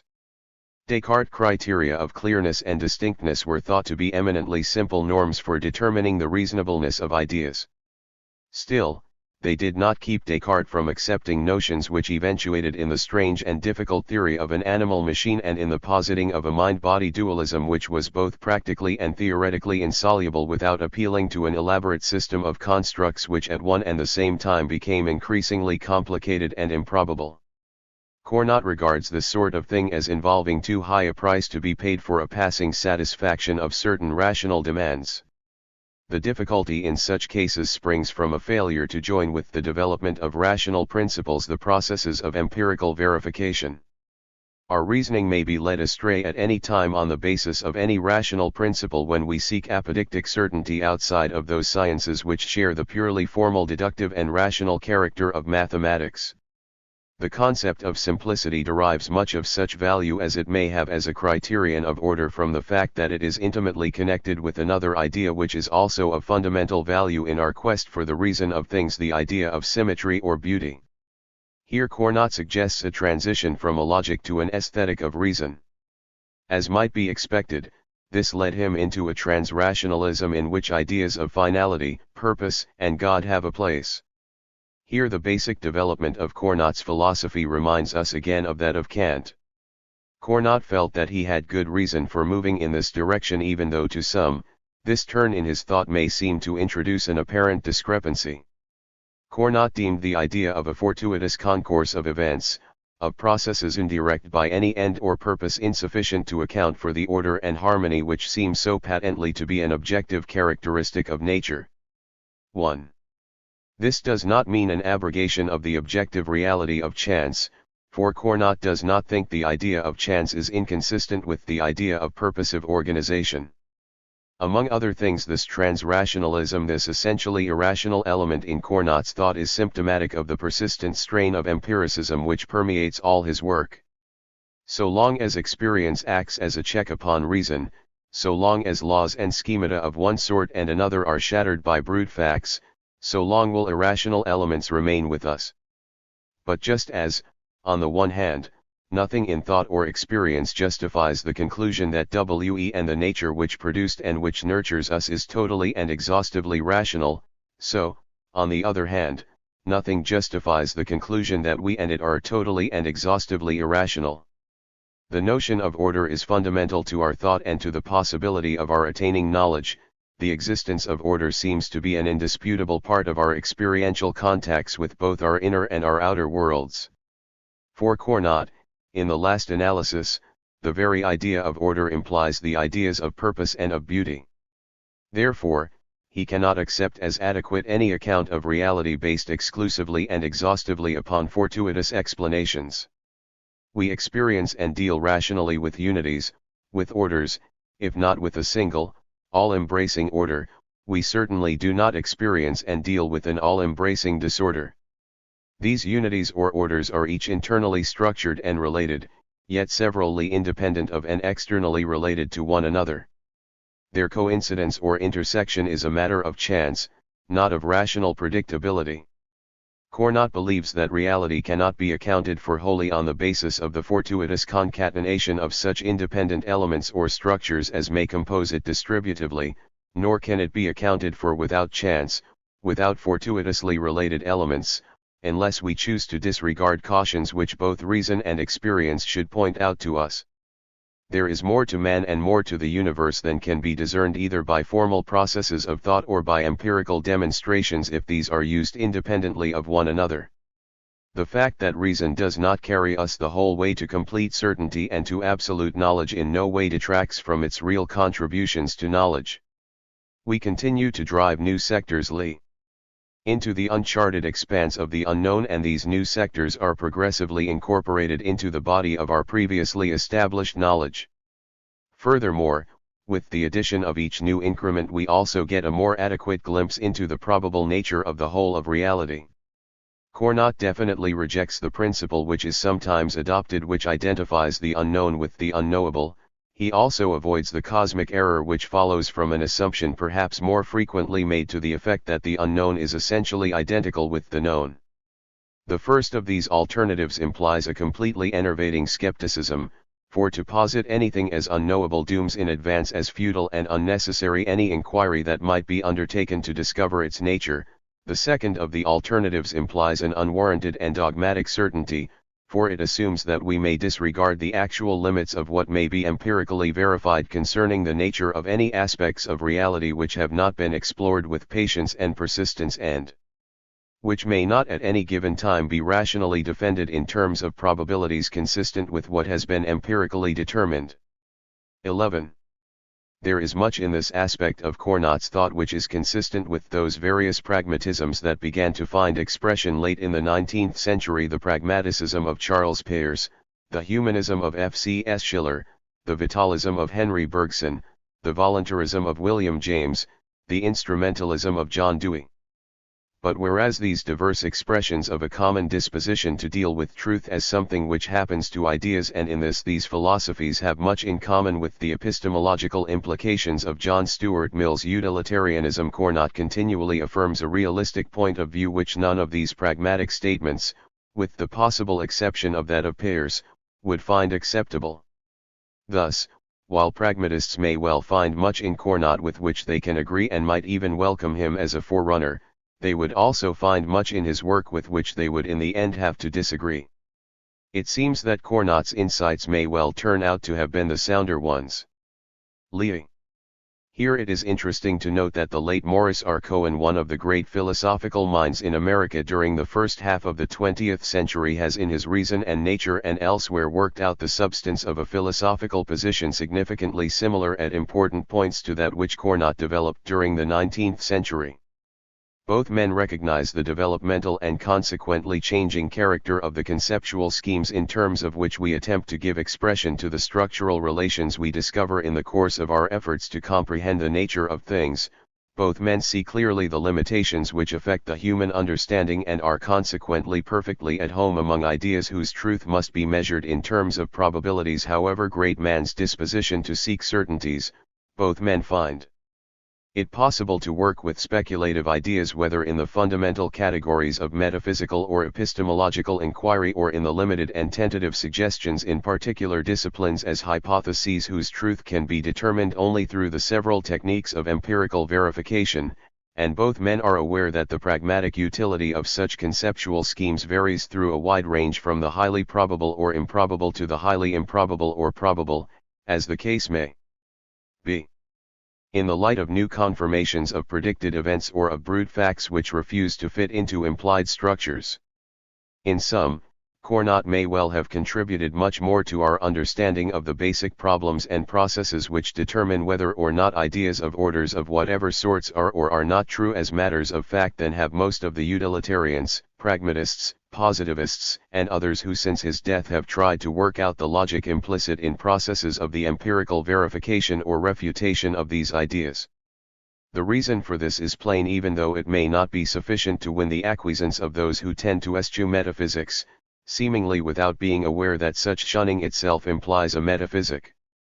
Among the important pragmatists in the Anglo-American tradition, only Peirce explicitly refrains from making the truth of an idea dependent upon success in some connotation of that term.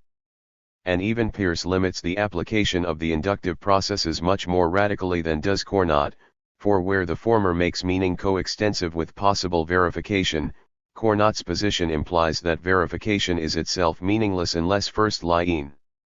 Of all we assume statements about natural phenomena whose meaning, as hypotheses rather than as categorically apodictic assertions, gives insight into the kind of procedures, whether rational or empirical, through which verification or refutation may themselves become possible. Verification and refutation are processes by means of which the truth or falsity of ideas may be discovered. They are not means for making ideas true or false. Were ideas not true prior to our being able to proceed successfully in some course of action which we undertake on the assumption that they are true, every successful use of an idea in action would be quite as inexplicable as it is in fact in the pragmatic implications of Henry Bergson's essentially irrational vitalism. Our ability to succeed in actions commensurate with the attainment of desired practical ends is evidence of the fact that under the relativistic limitations incident to the time and the place, the idea was true prior to the action, else a program of action projected, conditioned and determined by the idea could not have succeeded. Ideas may be used as instruments for successful behavior only if they are as a matter of fact true antecedent to their proposed use. Much of the philosophy of the last half of the 19th century and of the first half of the 20th century has grown out of an understandable and probably justifiable reaction to various unmitigated absolutisms of the 19th century and to various continuing expressions of overweening rationalisms and empiricism of earlier periods. But certainly a critical rationalism of the sort which Cournot presents and which Maurice Cohen has continued to work out in our own time seems more consistent with the fundamental needs, aspirations, and possibilities which serve to press and entice men into persistent inquiries as to the nature of things than does the complete metaphysical skepticism implicit in much of the intuitional, positivistic and pragmatic philosophizing of the last 75 years. 12. J. Coming back to Cournot's introduction of beauty as a criterion of reason, another possible difficulty needs to be mentioned. Is not Cournot reasoning in a circle when he uses beauty as a criterion of reason and then appeals to reason to validate beauty when he points to the reasonableness of a law as the basis for its symmetry and beauty? This might be the case were it not for the fact that order is a basic aesthetic category as well as a fundamental idea of reason. Cournot could answer the charge in another way, too. In the essay, in the trait, and in materialism, vitalism, rationalism, he spells out in considerable detail his reasons for regarding order as a self-criticizing concept. Therefore, at least as Cournot sees the matter, he is not caught in any such vicious circle as the above question suggests. Because of this unique nature of the idea of order, we are able to move without interruption and without the intermediation of any other concept from the idea of beauty in this signification to that of the reason of things and vice versa, because these are correlative concepts, each of which rests upon the more fundamental concept of order, even though the reference of the idea of the reason of things is more inclusive than that of the idea of beauty. In the last analysis, therefore, the idea of law, when attested to by the beauty or symmetry which its assertion introduces into the structuring of our knowledge, turns out to be an expression of the idea of intrinsic form, of an established order in the context within which investigations of possible relations among natural phenomena are being made. If Cournot is correct in affirming that there is a reason of things as well as reason in our constructs, then not the least significant criterion of objective order is the symmetry or beauty of our rational representation of such order, even though the latter may be only relative and approximative. Thus with a single stroke Cournot brings together the idea of symmetry or beauty, a subjective validation of reason, and the idea of order, the objective measure of the reason of things, as two aspects of the reasonableness both of ideas and of things, which makes possible the joint affirmation of a realistic epistemology and metaphysics. 13.4. In this connection we should now look a little more closely at Cournot's theory of the objective reality of chance. The whole question of the truth of propositions outside the limits of formal, LV. Logical validation would not only be meaningless but would in fact never have arisen had it not been for the fact that certain characteristics of nature combined with the acknowledged limitations of the human understanding make complete and universally certain knowledge impossible, no matter how attractive such knowledge may be as an ideal. One factor here is the empirical and descriptive recognition and identification of what we call chance or contingency. It has not been uncommon for thinkers to deny the objective character of this feature of our experience and to support the contrary thesis that what appear to us to be fortuitous elements of experience are the results of our ignorance and would disappear if we but had the means for attaining more adequate knowledge. This is the view of Laplace. It is also the view paradoxically shared by such a thoroughgoing empiricist as David Hume. Cournot disagrees completely with this view. He is convinced that contingency is an aspect of the real quite independent of any limitations found in man's capacities to deal rationally with the real. In fact, contingency is so intrinsically a part of the nature of things that other rational beings whose capacities greatly surpass those of man would also be forced to deal with it as an objective characteristic of reality. Cournot argues that if this were not the case, the calculus of probabilities would have no object, unless it were to become simply a calculus of illusions, as he says in his L'exposition de la théorie des chances.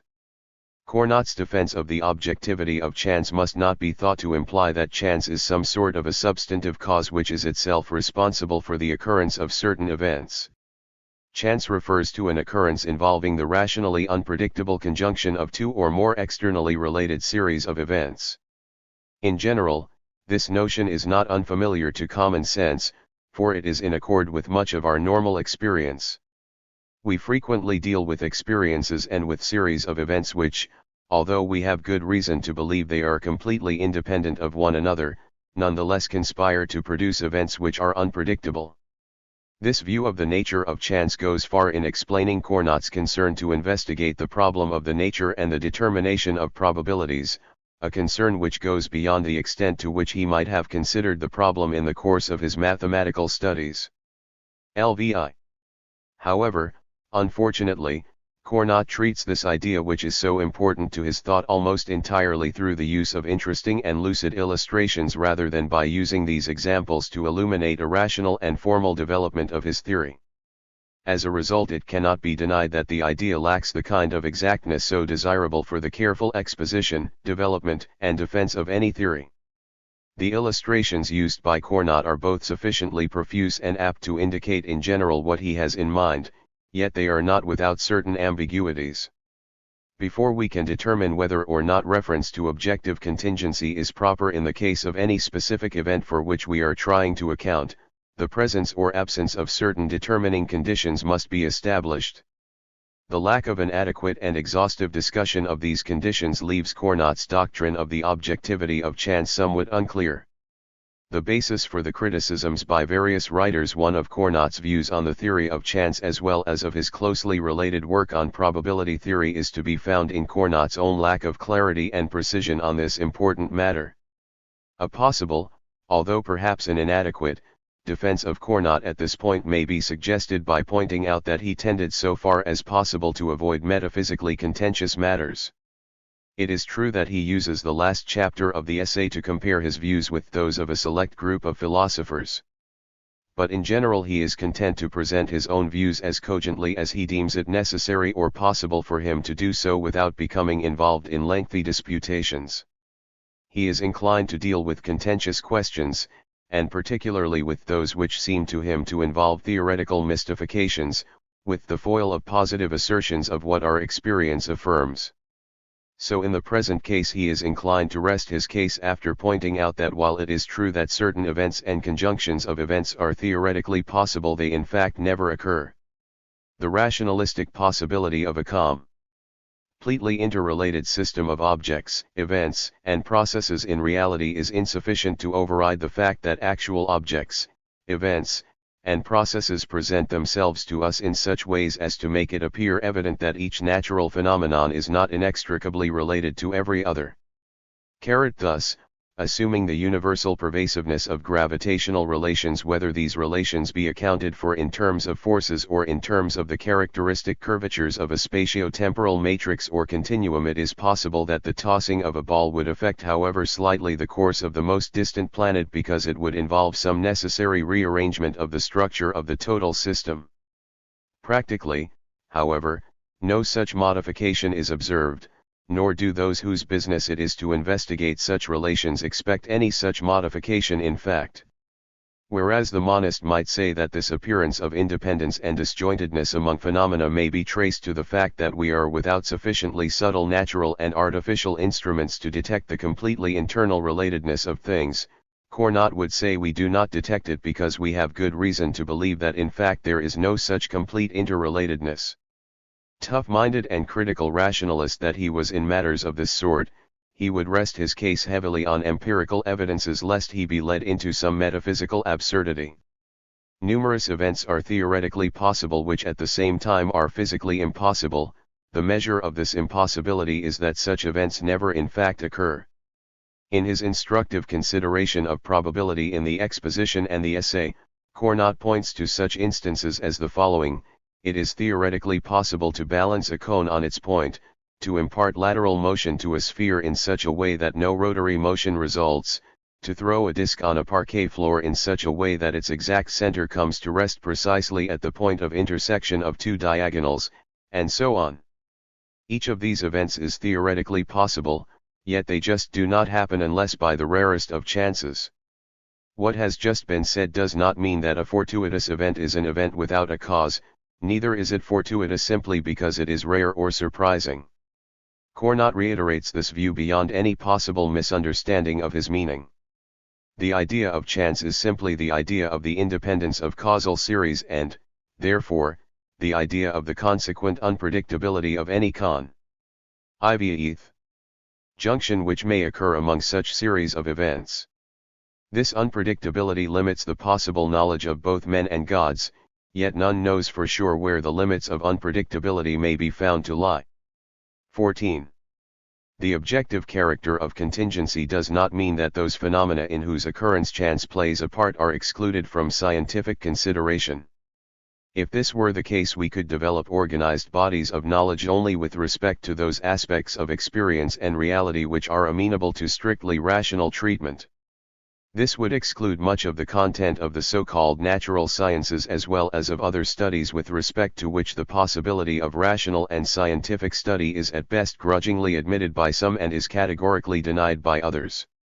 Even certain phases of mathematics, as an applied science, would be excluded. Fortuitous events just happen, they are the brute facts of experience which may be recorded and described but cannot be predicted as the logical consequence of general principles. By its very nature, reason is limited to the consideration of generalizations which show logical relations among facts. Yet contingent events are amenable to the calculus of probabilities. How can we distinguish causes which are particular and affect only individual occurrences from the reason for events which may be treated abstractly in the form of a statement of relations having universal significance and verifiable deducible consequences? The answer must be looked for in each particular series of events through the sufficient repetition of the empirical techniques of observation and experimentation. In this way we may discover patterns or structures among the events in question which reveal to us not simply causal relations but the explanatory reason for these relations.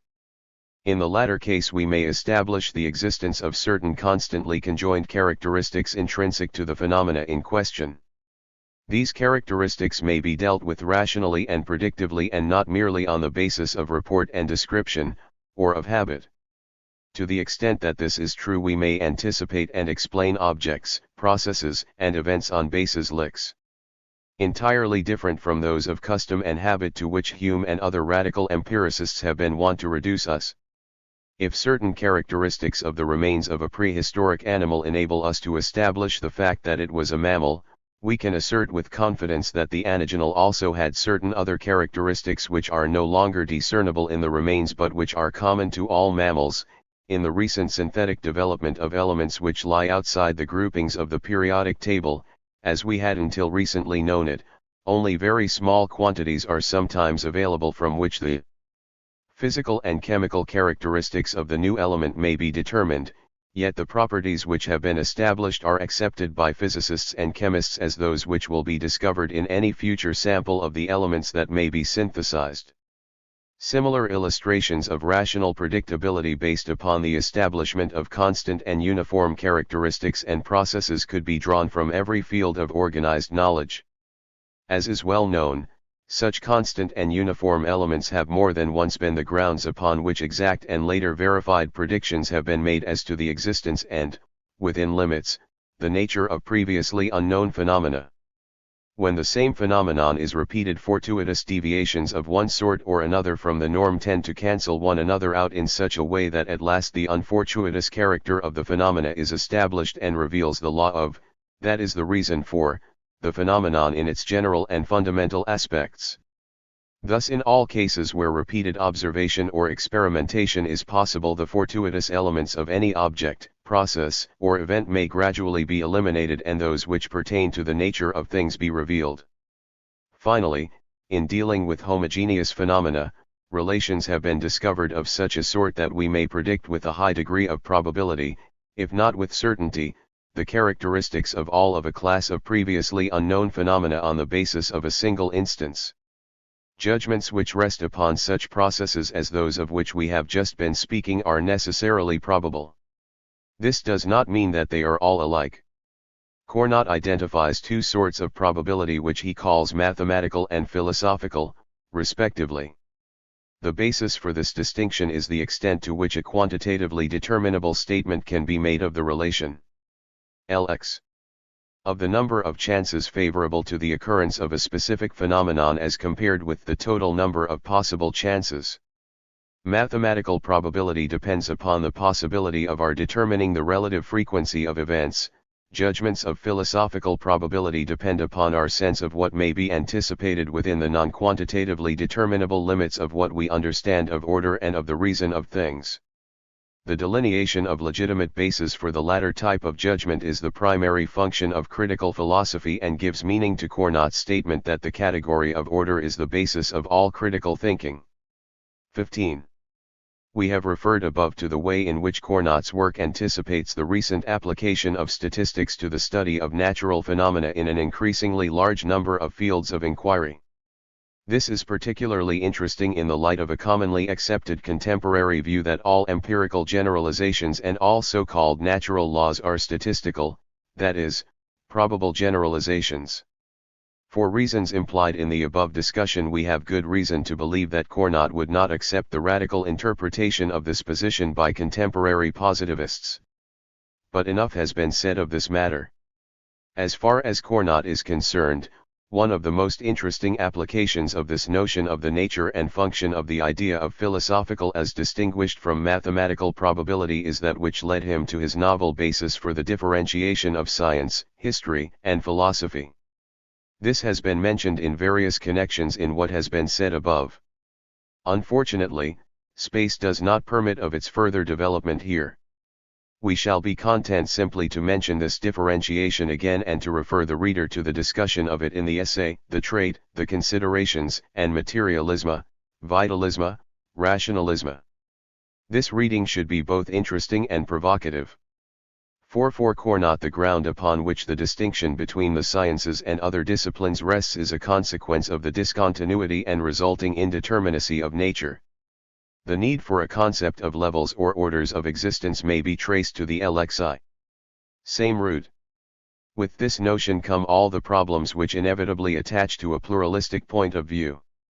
Specifically, we find that such questions as the dependence or independence of these proposed levels of existence and the whole question of evolution as a statement of continuity among forms if not among all levels of existence demand attention. With this latter question comes another, that of the development of complex forms from more simple ones. The fundamental issue is this: are the categories which are adequate for the explanation of the relatively simple phenomena which are found at the lower levels of existence adequate for dealing with the relatively more complex phenomena of the higher levels, or is it incumbent upon us to introduce new fundamental categories and new principles of explanation as we move upward? These questions are among those explicitly and extensively explored in the development of certain pragmatic positions and by those who have developed the philosophy of emergent evolution.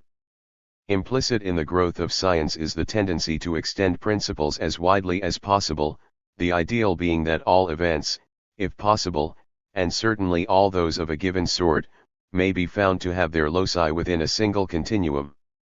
A notable success in reducing phenomena of a certain order to a structure of rational relations through the discovery and application of particular principles such as the principles of mechanics and later of the theory of evolution seems inevitably to call forth efforts to apply such principles universally.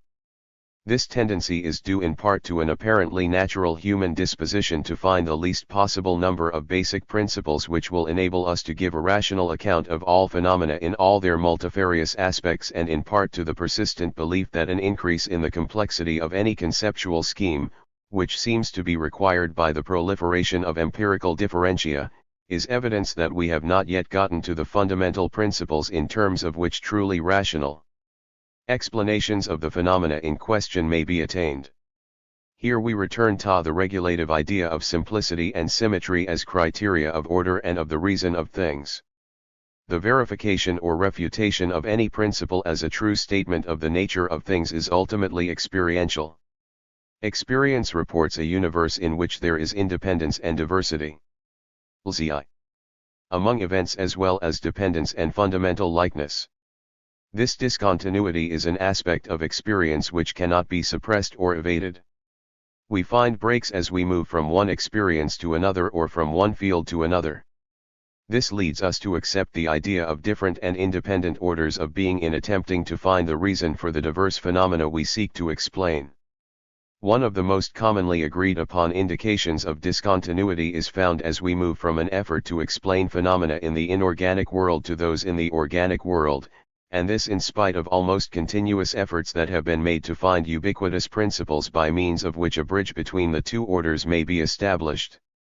There is ample reason to believe that these two realms are related, as evidenced by psychosomatic phenomena, but a variety of evidence seems also to point to the fact that these two realms are independent of one another in ways which make it difficult for us to conceive them as identical in substance as well as in aspect. On the basis of the most adequate knowledge we have at the present time, it is not possible to deal with the laws and principles of the physical sciences and those of the biological sciences as coextensive and interchangeable.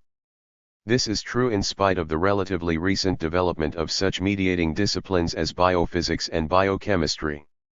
This is typical of the brute facts which give reason to Cournot's insistence upon the need for introducing the idea of a special, vital principle, or at least for non-physical categories, in our attempts to account for living forms.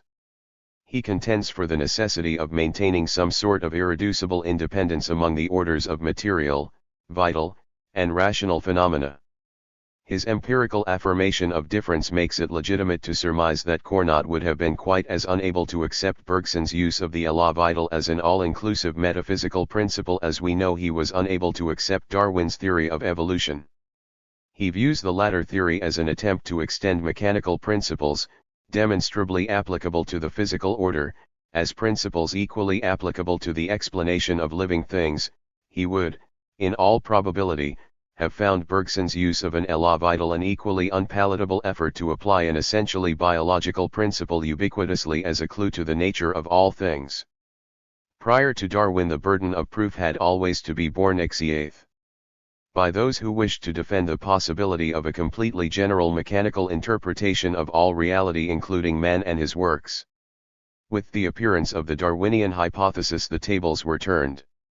Now a thoroughly mechanistic explanation backed by what has been regarded by many as adequate and conclusive empirical support was given for the appearance, disappearance, and modification of living forms.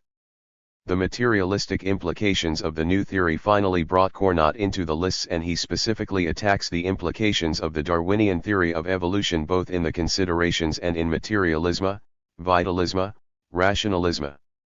Cournot wrote too early to be aware of similar developments in psychology, even though certain experimental work out of which much of the later psychology sprang had been begun before his death by such men as Weber, Fechner, and Pavlov. However, had he known of the development of the later physiological and behavioristic psychologies, on the basis of what were regarded as either the positive or negative implications of the work of these and other experimentalists, he would most certainly have opposed these theories concerning the nature of psychical phenomena. His opposition would have rested on grounds analogous to those on the basis of which he rejected the Darwinian theory of evolution. In fact, we may recall that it has already been pointed out that Cournot rejected the idea that psychology might become a science, although he held that certain phases of psychological inquiry may be organized scientifically. Cournot never sought to detract from the successes of those sciences which had made significant rational use of mechanical conceptions in explaining phenomena of a physical order. What he objected to were attempts to extend these concepts to fields in which we are essentially concerned with attempts to reach rational explanations of non-physical phenomena. Such attempted extensions rest on the propensity of the human mind to find a single set of principles in terms of which the reason of all things may be stated. Ex nihilo nihil tends to become ex uno omnes as a result of rationalistically motivated drives toward monistic inclusiveness, whether the roots of such a monism be materialistic, organistic, or vitalistic, or spiritualistic. Again we affirm Cournot's essential pluralism. So long as we are dealing with physical objects we need no other categories than those which apply to physical phenomena. When we attempt to apply such categories to other types of phenomena, however, basic difficulties arise. Whatever the future may show, the presently verifiable evidence is that the basic dissimilarity between the physical, the organic, and the mental is real and objectively significant. Cournot felt, and probably with good reason, that this will continue to be the case, for there is no little evidence that this discontinuity is rooted in the nature itself of the phenomena in question and not simply in limitations of the means at our disposal for becoming acquainted with and for gaining knowledge of them. It is in the defense of this theory of radical discontinuity rather than in such principles of indeterminacy that are now identified with the names of Schrödinger and Heisenberg that Cournot lays the ground for the defense of the unique character and significance of the moral and aesthetic aspects of human experience. All living things seem to be purposive in a way in which non-living things are not. Certainly an account of the behavior of human beings and of at least those aspects of the behavior of other living things which are consistent with what we experience in ourselves and seem to observe in other persons must take account of actions which are determined by future ends as well as by conditioned responses which exercise a cumulative influence from the past. We have good reason to believe that this is not true of the non-living unless one now be forced to make an exception for those uncanny electronic devices whose development has given rise to the new discipline of cybernetics. For Cournot, as for Bergson, S. Alexander and C. Lloyd Morgan, the thing that differentiates living things is a vital principle, an elah vital, a nisus hormativus, a principle of harmonic coordination, a creative energy. It is a principle of internal harmony and order which works against external causes of complication, disturbance, disorder, and, finally, disintegration. A similar principle is the key to phenomena above the level of living things. In this Alexander and Morgan would be more inclined to agree with Cournot than would Bergson *, since the latter gives to reason only pragmatic utility because Lie regards it not only as incompetent to explore the metaphysical basis of things but as actually misrepresenting reality. For Bergson we know the objectively real only as we have occasion to deal with it practically or LXV. Intuitively.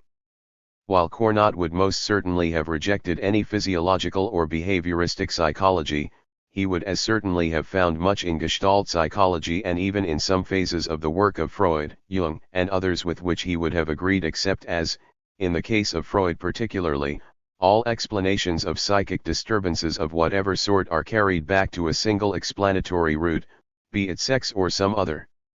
In sum, Cournot repeatedly tries to point out the errors and to protect himself and his readers from the fallacies that beset those who are unaware of or who tend to gloss over a fundamental distinction between two radically different things: the conditions under which things occur and the reasons for their occurrence. The former have to do with local and temporal particularities, the latter are concerned with timeless and changeless relations. In the final analysis, Cournot's criticism of Darwin's theory of evolution and by implication of later physiological and behavioristic psychologies comes down to 2 points. First, evolution involves certain creative ages. Second, it seems to involve a plan of creation which goes back to a rational agent or principle as the initiator of the system and whose action is overtly expressed in the vital principle of organization in living forms. Once created, organisms may survive and new forms may appear on the basis of what Darwin aptly called natural selection. But the fortuitous concourse of exclusively physical objects, events, and processes is in itself insufficient to account for the appearance of living forms from a purely physical milieu. The survival of living things implies selection in terms of non-physical as well as physical factors. 16. From the above discussion of the reaction of Cournot to the theory of organic evolution, it is apparent that he conceives of the universe itself as purposive and as moving towards some goal. As a consequence of this, the question arises as to the relation between this affirmed finality and the objective reality of contingency on which so much of his thought depends. This presents a major problem to anyone who wishes to understand Cournot thoroughly rather than to use various phases of his work as a source of insights which suggest possibly fruitful new approaches. IXE on the foundations of our knowledge. In the attack on bothersome but persistent problems, the question is never explicitly discussed, and Cournot only vaguely hints at an answer in L'exposition de la théorie des chances. Here he implies rather than states directly that God, who, as we have already pointed out, is not ubiquitous, lays out and takes care of the laws or rational elements of reality and leaves to chance the details of those actual occurrences which we know and refer to empirically as matter of fact. Considered objectively, we find evidences of the purposive aspect of nature in the beauty and order which relate things harmoniously to one another. In man we find it in the desirability of developing a single integrated personality and in the moral principles which inform our practical behavior with order and direction, and, perchance, with beauty. In every case, and at every level, the higher is that which is conducive to conservation and unity, the lower is that which tends toward disintegration and disappearance, a notion which is basically and strikingly like that of Fichte Empedocles envisioned so long ago in his dramatic opposition of the principles of love and hate. Once again we have come full circle, for this matter brings us back to those tests of the rationality of the real insofar as it is rational which we found earlier were applied to the more limited problem of the reason of things. These evidences depend once more on the presence in things of order, symmetry, and simplicity. And let us remember that in the last analysis these are aesthetic categories as much as they are rational. Ultimately they are assumptions not amenable to logical analysis, at least so far as this involves the ability of human beings to reason. Their force rests finally upon their ability or lack of ability to win our acquiescence in terms of their philosophical rather than of their mathematical probability. And there is no calculus of such probabilities through the rational power of which one mind can force another to grant the logical cogency of an argument of this sort. Cournot admits this. In fact, his philosophical statements conclude with a statement of the insufficiency of reason in this limited, logical sense. With this affirmation he asserts the need to turn to some sort of trans-rationalism, but not of any sort of trans-rationalism, be it pragmatic, positivistic, or vitalistic, which L'IXE denies to human reason the possibility of exploring and discovering the objective reason of things within the limits imposed by those empirical and relativistic factors which hedge us about. While he would not have gone so far as Bergson in the use of intuition, Cournot was not unaware of or adverse to admitting the intuitional character of certain ideas, particularly in the formal sciences like mathematics. As previously iterated, we are rational beings because our minds are expressions of a rational order, of a universe which is to an indeterminate degree rational. But our rationality is that of the part rather than of the whole. To discover the degree to which objective reality is rational we must have recourse to other sources of insight than human reason. Finding no more satisfactory rubric which will enable him to continue his quest, Cournot suggests that the possible solution of such fundamental questions leads us to aesthetics. In this final word his philosophy reminds us again of the critical philosophy of Kant. But there remains an essential difference between the two men. For Cournot we are rational because we are creatures of and live in a world extensively, although not exhaustively, rational, whereas for Kant the world, at least so far as we can grasp it through reason, is rational because its rational aspects are the projective creation of beings who are rational in part but whose true nature is trans-rational. For this reason it was possible for the flamboyant romanticism of much of 19th-century philosophy to spring from Kant's transcendental ego. These excesses in turn gave rise to others in the form of the excessive skepticisms of pragmatism, positivism, and intuitionism. Cournot's philosophy could not have inspired an orgy of world-building as a projection of the self, neither could it sire the skeptical philosophies of the late 19th and 20th centuries which, to use the nice expression of William James, have literally tended to throw the baby out with the bath in trying to trim away the exaggerations of romantic and absolute idealism, and of any dogmatic realism, too, for that matter. These later and contemporary skeptical movements seem all too nearly to have cut away the essential substance of philosophy as a reasonable enterprise to be undertaken by reasonable beings. Yet, although they have been in the vanguard of those who denounce philosophy as fruitless and impractical, the Ixyth representatives of these self-same movements are often heard to cry out against the growing disinterestedness in philosophy by those not directly concerned with its significance and continued existence. It is the median character of Cournot's philosophy, to which we have given the name critical rationalism, that makes the reading of him a peculiarly salutary occupation at the present time. His work is a rewarding antidote to many contemporary excesses and inadequacies. He encourages neither the stultifying quest for an ennui of security, nor the meaningless void of a cynical skepticism.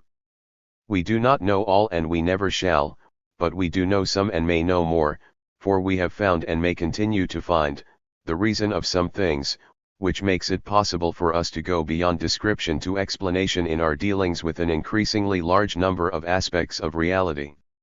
It is my profound hope that making Cournot's essay available to readers in English-speaking countries will draw attention to his stimulating and temperate position.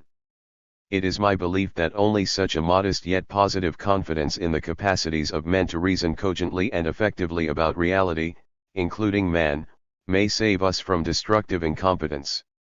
There is ample evidence that the basic problems which persistently concern us are queries concerning the nature of the universe, concerning the nature of man, and concerning the nature of the relation of man to his world are, to a surprising degree, demonstrably amenable to rational investigation.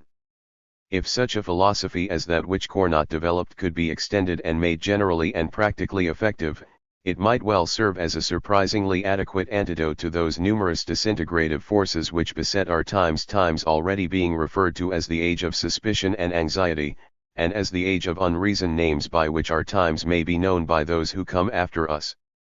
Thus will be recorded our antipodal relation, after such a relatively short time, to that more confident and hopeful period which we know as the age of reason. Merritt Haddon Moore. An essay on the foundations of our knowledge. Author's preface. It may seem strange, that an author should offer a book on pure philosophy to the people of this country at the present time. It might seem even more strange if the author were to admit, much to his embarrassment, that the book has been in preparation for 10 years, although it is of no more than ordinary length. Indeed, the first draft of it was sketched some 20 years ago. However, although its subject matter has been dealt with time and again, it pleases me to think that anyone who may take the trouble to read it will find in it enough new points of view to justify my ingenuous perseverance, at least in the eyes of those who love philosophy. I may be mistaken in this.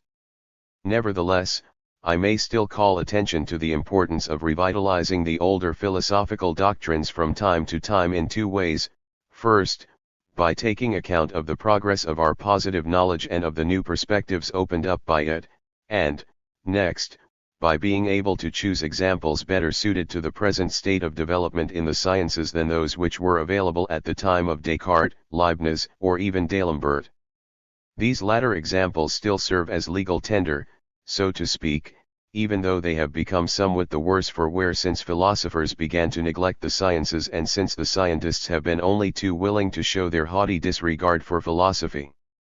It is also true that in going against the practices of one's own time and in ignoring the fashion prevailing in the schools and in books, one runs the risk of being very poorly received. But, after all, each philosopher works in his own way, and each brings to his philosophical speculations the imprint of his other studies and the turn of mind which they have given him. The theologian, the jurist, the mathematician, the physicist, and the philologist can each be recognized at a glance by the way in which he wears the mantle of philosophy. It would be regrettable in more ways than one if this variety were to give way to a too monotonous uniformity. This would inevitably be the case, however, if philosophy, in its desire to become disciplined, were to become isolated, fragmented, and thus come to resemble too greatly a profession or career. It is impossible to write on philosophical matters without touching upon some extremely delicate questions, and without exposing oneself to apparent contradictions or to interpretations which go far beyond the thought of the author. I have tried to set forth more clearly than has previously been done the special reasons for the inevitable imperfection of philosophic language. If I have succeeded in demonstrating this theoretical point to the reader, I shall, by the same token, have prepared him to excuse indulgently and to correct with good will many inaccuracies of expression. As for those who may be motivated by a less generous spirit, I shall do no more than refer them to this quotation from Malebranche. What one writes is difficult, and sometimes irksome and unpleasant if one's statements are too rigorously exact. When an author contradicts himself only in the mind of those who criticize him and who wish him to contradict himself, he must not take it too much to heart. If by tiresome explanations he were to clarify all the points that malicious or ignorant persons might bring up against him, he would not only write a very wretched book, but his readers would be offended by his answers to imaginary criticisms, or these answers would run the risk of going against a certain sense of fairness on which everyone prides himself. Just one word more. In perusing a book the purpose of which is to depict the preeminent role of reason in the elaboration of human knowledge, one might suppose that the author is a rationalist, to use a term which is commonly employed in modern controversies. In the present case this would be a serious misconception. I am completely convinced of the practical insufficiency of reason, and I should not in the least wish to run the risk of weakening beliefs which I regard as sustaining and as having sustained the moral life of humanity for the sake of certain speculative ideas. A. Cournot. Paris, August 28, 1851. Chapter I. On Illusion and on Relative and Absolute Reality. 1. Whatever the object or phenomenon we may wish to study, the thing we know best about it is its form. The basic nature or substance of things is very mysterious and obscure to us. Fortunately, our ignorance of this basic or intrinsic nature of things in no way hinders us from grasping, through reason, all the properties belonging to a form of which we have a clear and well-defined idea. Thus, although our notions of the structure of solid and fluid bodies are very imperfect, and although no one has as yet satisfactorily explained how nature gives rise to the physical types and forms of solidity and fluidity by means of molecular activity, it is sufficient for our purposes that these types are amenable to precise and mathematical definition. Mathematicians have been able to discover in solid and fluid bodies, both at rest and in motion, numerous properties which are logically dependent upon abstract definitions of solidity and fluidity. The study of these properties does not require previous knowledge of the hidden means employed by nature to produce a crystal or a drop of water, means through which liquid and crystalline forms become perceptible to us. Similarly, although it may yet be a long time before we know the true nature of light, in spite of the progress modern physicists have made in the science of optics, this science has already become a great and important instance of applied mathematics. This has been possible because of the tendency of light to travel in straight lines, to be reflected or refracted, when passing from one medium to another, in such a way that its behavior may be stated in terms of laws which are mathematical, exact, and simple. This part of optics did not change at all when the theory of the emanation of luminous particles gave way to that of vibrations in an ether. Recourse to other explanations has been necessary in order to connect these mathematical laws, on which the form of the phenomenon depends, with later theories concerning the physical structure of light, or the intrinsic nature of the phenomenon. 2. What we have said concerning physical phenomena applies even more to those of the sensible and of the intellectual life. If the physicist is a long way from having an exact understanding of the molecular structure of a drop of water or of a crystal, how may we hope to understand the innermost structure through which nature brings about the mysterious phenomena that we call sensibility, consciousness, and perception? How can we know the essence and internal causes of the act through which a being endowed with intelligence perceives or knows objects which lie outside of it? The most delicate anatomical dissections, as well as the most subtle analyses, have failed to reveal this essence, up to the present time, and will always fail to do so.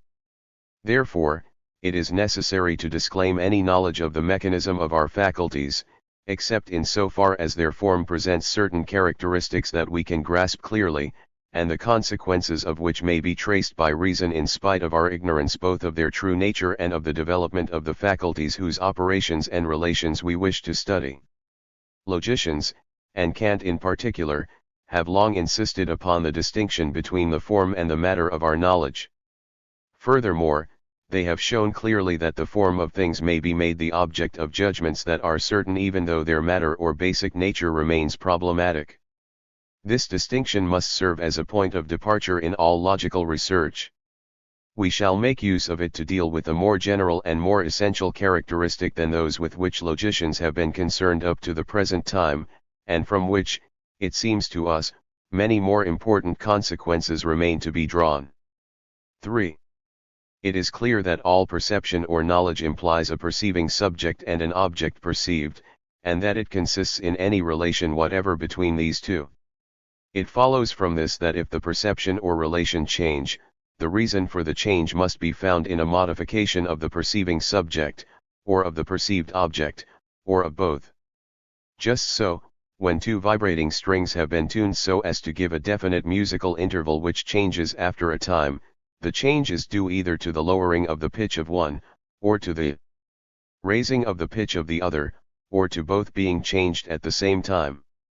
In the same way, if it is found that a certain number of bushels of wheat equals a given number of days' work at one time and a greater number at a later time, the question will be whether the change is due to a rise in the value of wheat, resulting, for example, from a series of poor crops, a tax on imports, and so on, or, again, whether it is due to a lessening of the value of manual labor resulting from an increase in population, the introduction of new machines, or from other causes, or, finally, whether the change may have resulted from the coincidence of both factors. 4. Suppose that we have a group of strings tuned to give certain musical intervals. And let us suppose further that all but one of the strings continue to give these intervals, a change being noted only when this one string is less compared with all the others. It can be considered at least highly probable, if not rigorously demonstrated, that the string in question, being the only one which has not remained in tune, is the one which, having undergone a change in tension, has given rise to a new condition in the system. A similar conclusion will be drawn if we view a table which gives the relative value of different commodities at various times. For example, if, as was supposed in the instance given above, the value of wheat rises in relation to a day's wages while remaining constant as compared to other commodities, it may be concluded that the observed change is due not to an absolute rise in the value of wheat, but to an absolute depreciation in the value of labor. At least, this will be the conclusion whenever it is clear that the relationship between the value of wheat and the values of all the other commodities is not such that one cannot fluctuate without giving rise to proportionate alterations in all those which depend upon it. 5. In the long run, of all the examples that we might take, none will suit our purposes better, and none will be more clear and precise, than those which related to the study of motion.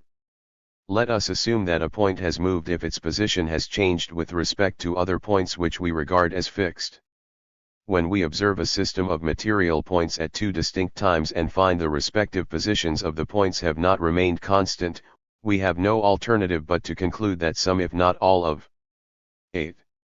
The points have changed their positions. But if we are unable to relate these to other points of the constancy of which we may be sure, it is at first impossible to conclude anything concerning the motion or lack of motion of any particular point in the system. However, if all but one of the points in the system have maintained their relative positions, we may regard it as highly probable that only this particular point has moved. At least, this will be the case whenever the other points do not seem to be related in such a way that a displacement of one must bring about a displacement of all the others. We have just indicated an extreme case in which all but one of the points have maintained their relative positions. Without going into details, we know that among the alternative explanations which might occur to us as a means of explaining changes that have occurred in the system, some are simpler than others. We do not hesitate to regard these simpler explanations as more probable than the others. This probability, the origin and nature of which we do not wish to discuss just yet, may be such that it must be granted by any reasonable person. If we were not limited to observing the system simply at two distinct times, but were able to observe it through its successive states, certain hypotheses concerning the absolute movements of the points of the system would be preferred to others as a way of explaining their relative motions. So it is that, without making any reference to the notions acquired at a later date concerning the masses of celestial bodies and also the nature of the force which moves them, the theory of Copernicus, as compared with that of Ptolemy, would explain the apparent movements of the planetary system in a manner at once more simple, more satisfying to reason, and consequently more probable. 1. Finally, there are circumstances which make us positive that relative and apparent movements result from the actual displacement of one particular body and not of another. 2. Thus, the position of an animal may indicate to us unequivocally whether it is 9. At rest or in motion. Thus, 2. Experiments with pendulums prove the diurnal movement of the Earth, phenomena showing the aberration of light prove its annual movement, and, as a result, the Copernican hypothesis takes its place among the truths which are positively demonstrated. 6. Notice, however, that these motions, which we shall provisionally and improperly call absolute, and which we shall seek to use to discover the reason for relative displacements, may themselves be only relative. Numerous examples, as familiar as they are frequently repeated, are available to help us make this fundamental distinction. If, at two different times, we look at the position of two animals on the deck of a ship on which they have been loaded, we shall find that their relative positions have changed. In the absence of any other criterion for comparison, the posture of one animal as compared with that of the other will be a sufficient basis for judging, without hesitation, that the former has moved while the latter has remained at rest. But this judgment is true only in relation to the system of which the ship and the animals are parts. Were one to take account of the motion of the ship, he might find that the animal that was judged, with reason, to be in motion with respect to it, was at rest with respect to the surface of the earth, and that, in relation to the latter, the other animal had moved. This does not make it any the less reasonable to say that the animal which appeared to be walking has really moved, but the reality of this movement is relative to the system of which the animal is a part. We have already seen that experiments with pendulums and the phenomena of the aberration of light prove the reality of the diurnal and annual movements of all bodies placed on the surface of the earth. But, perhaps as a result of the motion of the planetary system through space, a certain point of the earth, its center, for example, may at a given time be absolutely at rest, while the center of the sun is in motion. This would in no way invalidate the Copernican hypothesis according to which the sun is thought to be at rest with the earth moving around it. The only thing we would have to recognize is that the validity of the hypothesis is entirely relative to the system of the sun and its encircling planets. 7. In order to follow the analogy as closely as possible with the 10. problem with which we must deal, the purpose of which is to submit our ideas to a critical examination in order that we may distinguish the true from the false, the illusory from the real, we must consider the question at issue in greater detail but without leaving the order of facts from which our examples are drawn. This must no longer be done by making statements about the real movements of a group of moving bodies on the basis of their relative movements as these are determined by an observer from a position he takes to be stationary. Rather, we must speak of the real motions which may affect either the system of visible bodies, taken together, or the position of the observer himself, and that on the basis of the perception of the apparent movements of the external system, with respect to the position of the observer. The exactness of this analogy did not escape Kant, who has probed more deeply into the question of the legitimacy of our judgments than has any other philosopher. He himself compares the philosophic reform which he initiated to that brought about in astronomy by Copernicus. The latter explained the phenomena of astronomy by means of the diurnal and annual movements of the earth on which the observer is placed. The former proposed to find in the forms, that is, the constitutive laws of the human mind, the explanation of the patterns in terms of which we conceive phenomena of all sorts. According to Kant, we err when we attribute external reality to forms. In a word, using terms which are severely technical but with which we cannot dispense because of usage, Kant accords only subjective value to concepts to which most men, including the majority of philosophers, attribute an objective reality.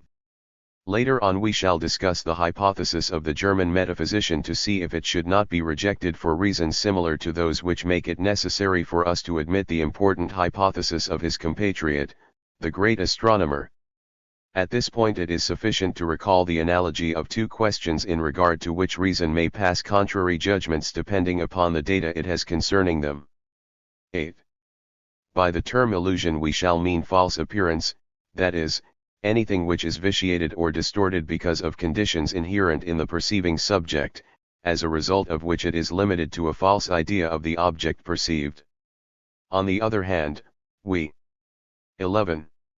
Shall use the term phenomenon when referring to veridical appearance, that is to say, to anything having all the external reality which we attribute to it naturally. Finally, we will distinguish the phenomenon whose external reality is merely relative from the absolute reality which the mind conceives even though there is no hope of reaching such reality through the means of perception. 3. Some examples will again serve to clarify the meaning of these abstract definitions. When I am on the deck of a moving ship and see the trees and houses on the shore passing by, I am experiencing a sensory illusion which I immediately recognize for what it is, because I have reason to believe the shore is stationary. On the contrary, my senses do not deceive me when they lead me to believe in the movement of a passenger who is walking near me on the deck. This motion has all the objective reality that my senses lead me to attribute to it. In this case my senses neither alter nor complicate that which it is their function to enable me to perceive and know. Yet this objective reality is only phenomenal or relative, for perhaps the passenger is moving with a speed equal to but in a direction opposite to that of the boat. In this case, he remains at rest in relation to the shore, which I rightly take to be immobile. In any case the real motion of the passenger in relation to the shore or to the surface of the earth is determined by the combination of his motion and that of the boat.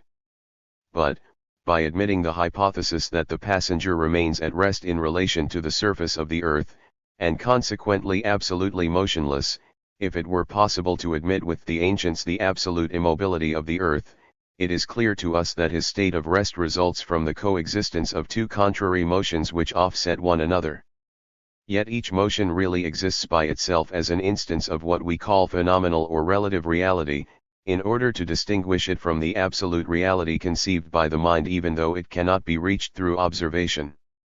The uneven curve WHI6HA planet seems to describe when viewed from the Earth with the stars being taken as reference points, is an illusion in which the objective reality is distorted by subjective conditions inherent in the position of the observer.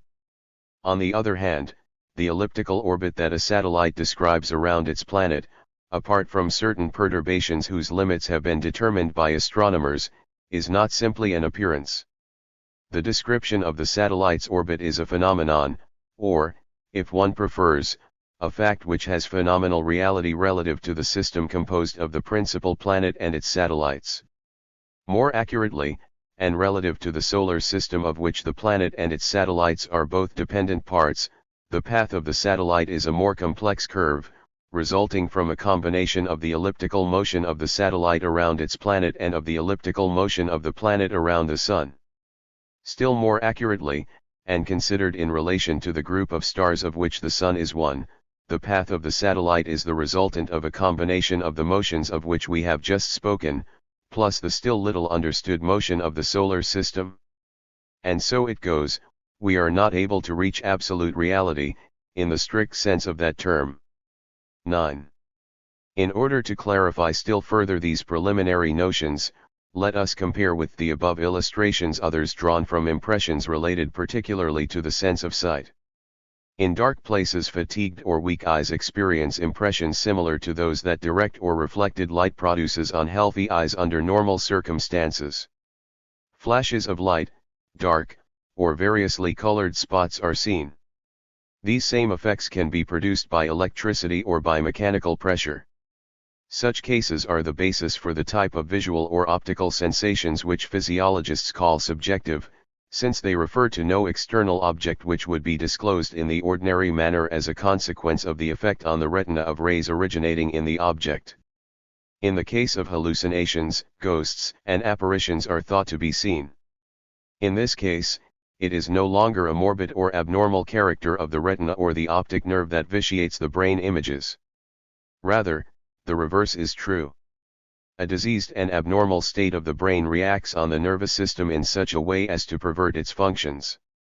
Similar aberrations of the organs of sensation, which may be regarded as being in some sense normal because of their frequency and quasi-periodicity, give rise to dreams.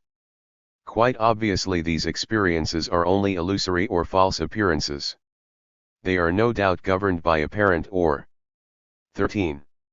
Hidden laws which govern our sensibility, but which are not connected with any external reality, or at least are not connected with it in such a way as to produce in us a perception or knowledge of such reality. When a glowing coal is revolved with sufficient rapidity, it produces an impression of a continuous luminous circle. We find in treatises on physics a theory of accidental colors, that is, a theory concerning the colors that a white surface assumes along the edges separating it from a colored area, or the colors that the white surface acquires for some moments after we have looked at a colored surface for a sufficient length of time. These, too, are instances of appearances which result from the capacity of the eye to have sensations, and which have no external reality. Certain modifications in the structure of the eye or in the tone of the nerve tissue would enable us to follow the movement of the lighted point, but eyes constructed like ours see a continuous circle. However, these illusions, these false appearances, unlike those of the first category, are neither independent of the presence of external objects, nor bound to the presence of these objects, but they belong to an entirely different set of relations than those which give a representative efficacy to impressions of the same kind under normal circumstances. These illusions, on the contrary, require the presence of external objects, and result from a deviation from the usual laws of representation. This deviation is itself amenable to regular laws and is capable of being defined by means of experience and corrected through reason. In this way perception may be protected from the influence of subjective modifications which alter and distort it. Our first experience of a rainbow surprises us, and, at first, we think of it as a material object. This is so because we are used to seeing colors spread over the surface of solid bodies which keep their color when moved from one place to another. These are what we call natural colors. Our first impulse is to think of the rainbow as having natural colors which occupy a definite place in the sky, and which would have the same appearance to observers at different places, except for the ordinary effects of perspective which we normally take into account. But a rainbow does not have this degree of objective reality or stability. It exists in a certain place only in relation to an observer stationed in another particular place. 14. Thus, if the observer moves, the rainbow also moves or disappears entirely. Nevertheless, it is not an illusion, for while it is necessary for the observer to take a certain position if the light rays are to produce the image for him, and he would not see it if he were someplace else, yet we know perfectly well that the light rays follow their paths independently of the observer and of whether he has his eyes closed or open to receive them.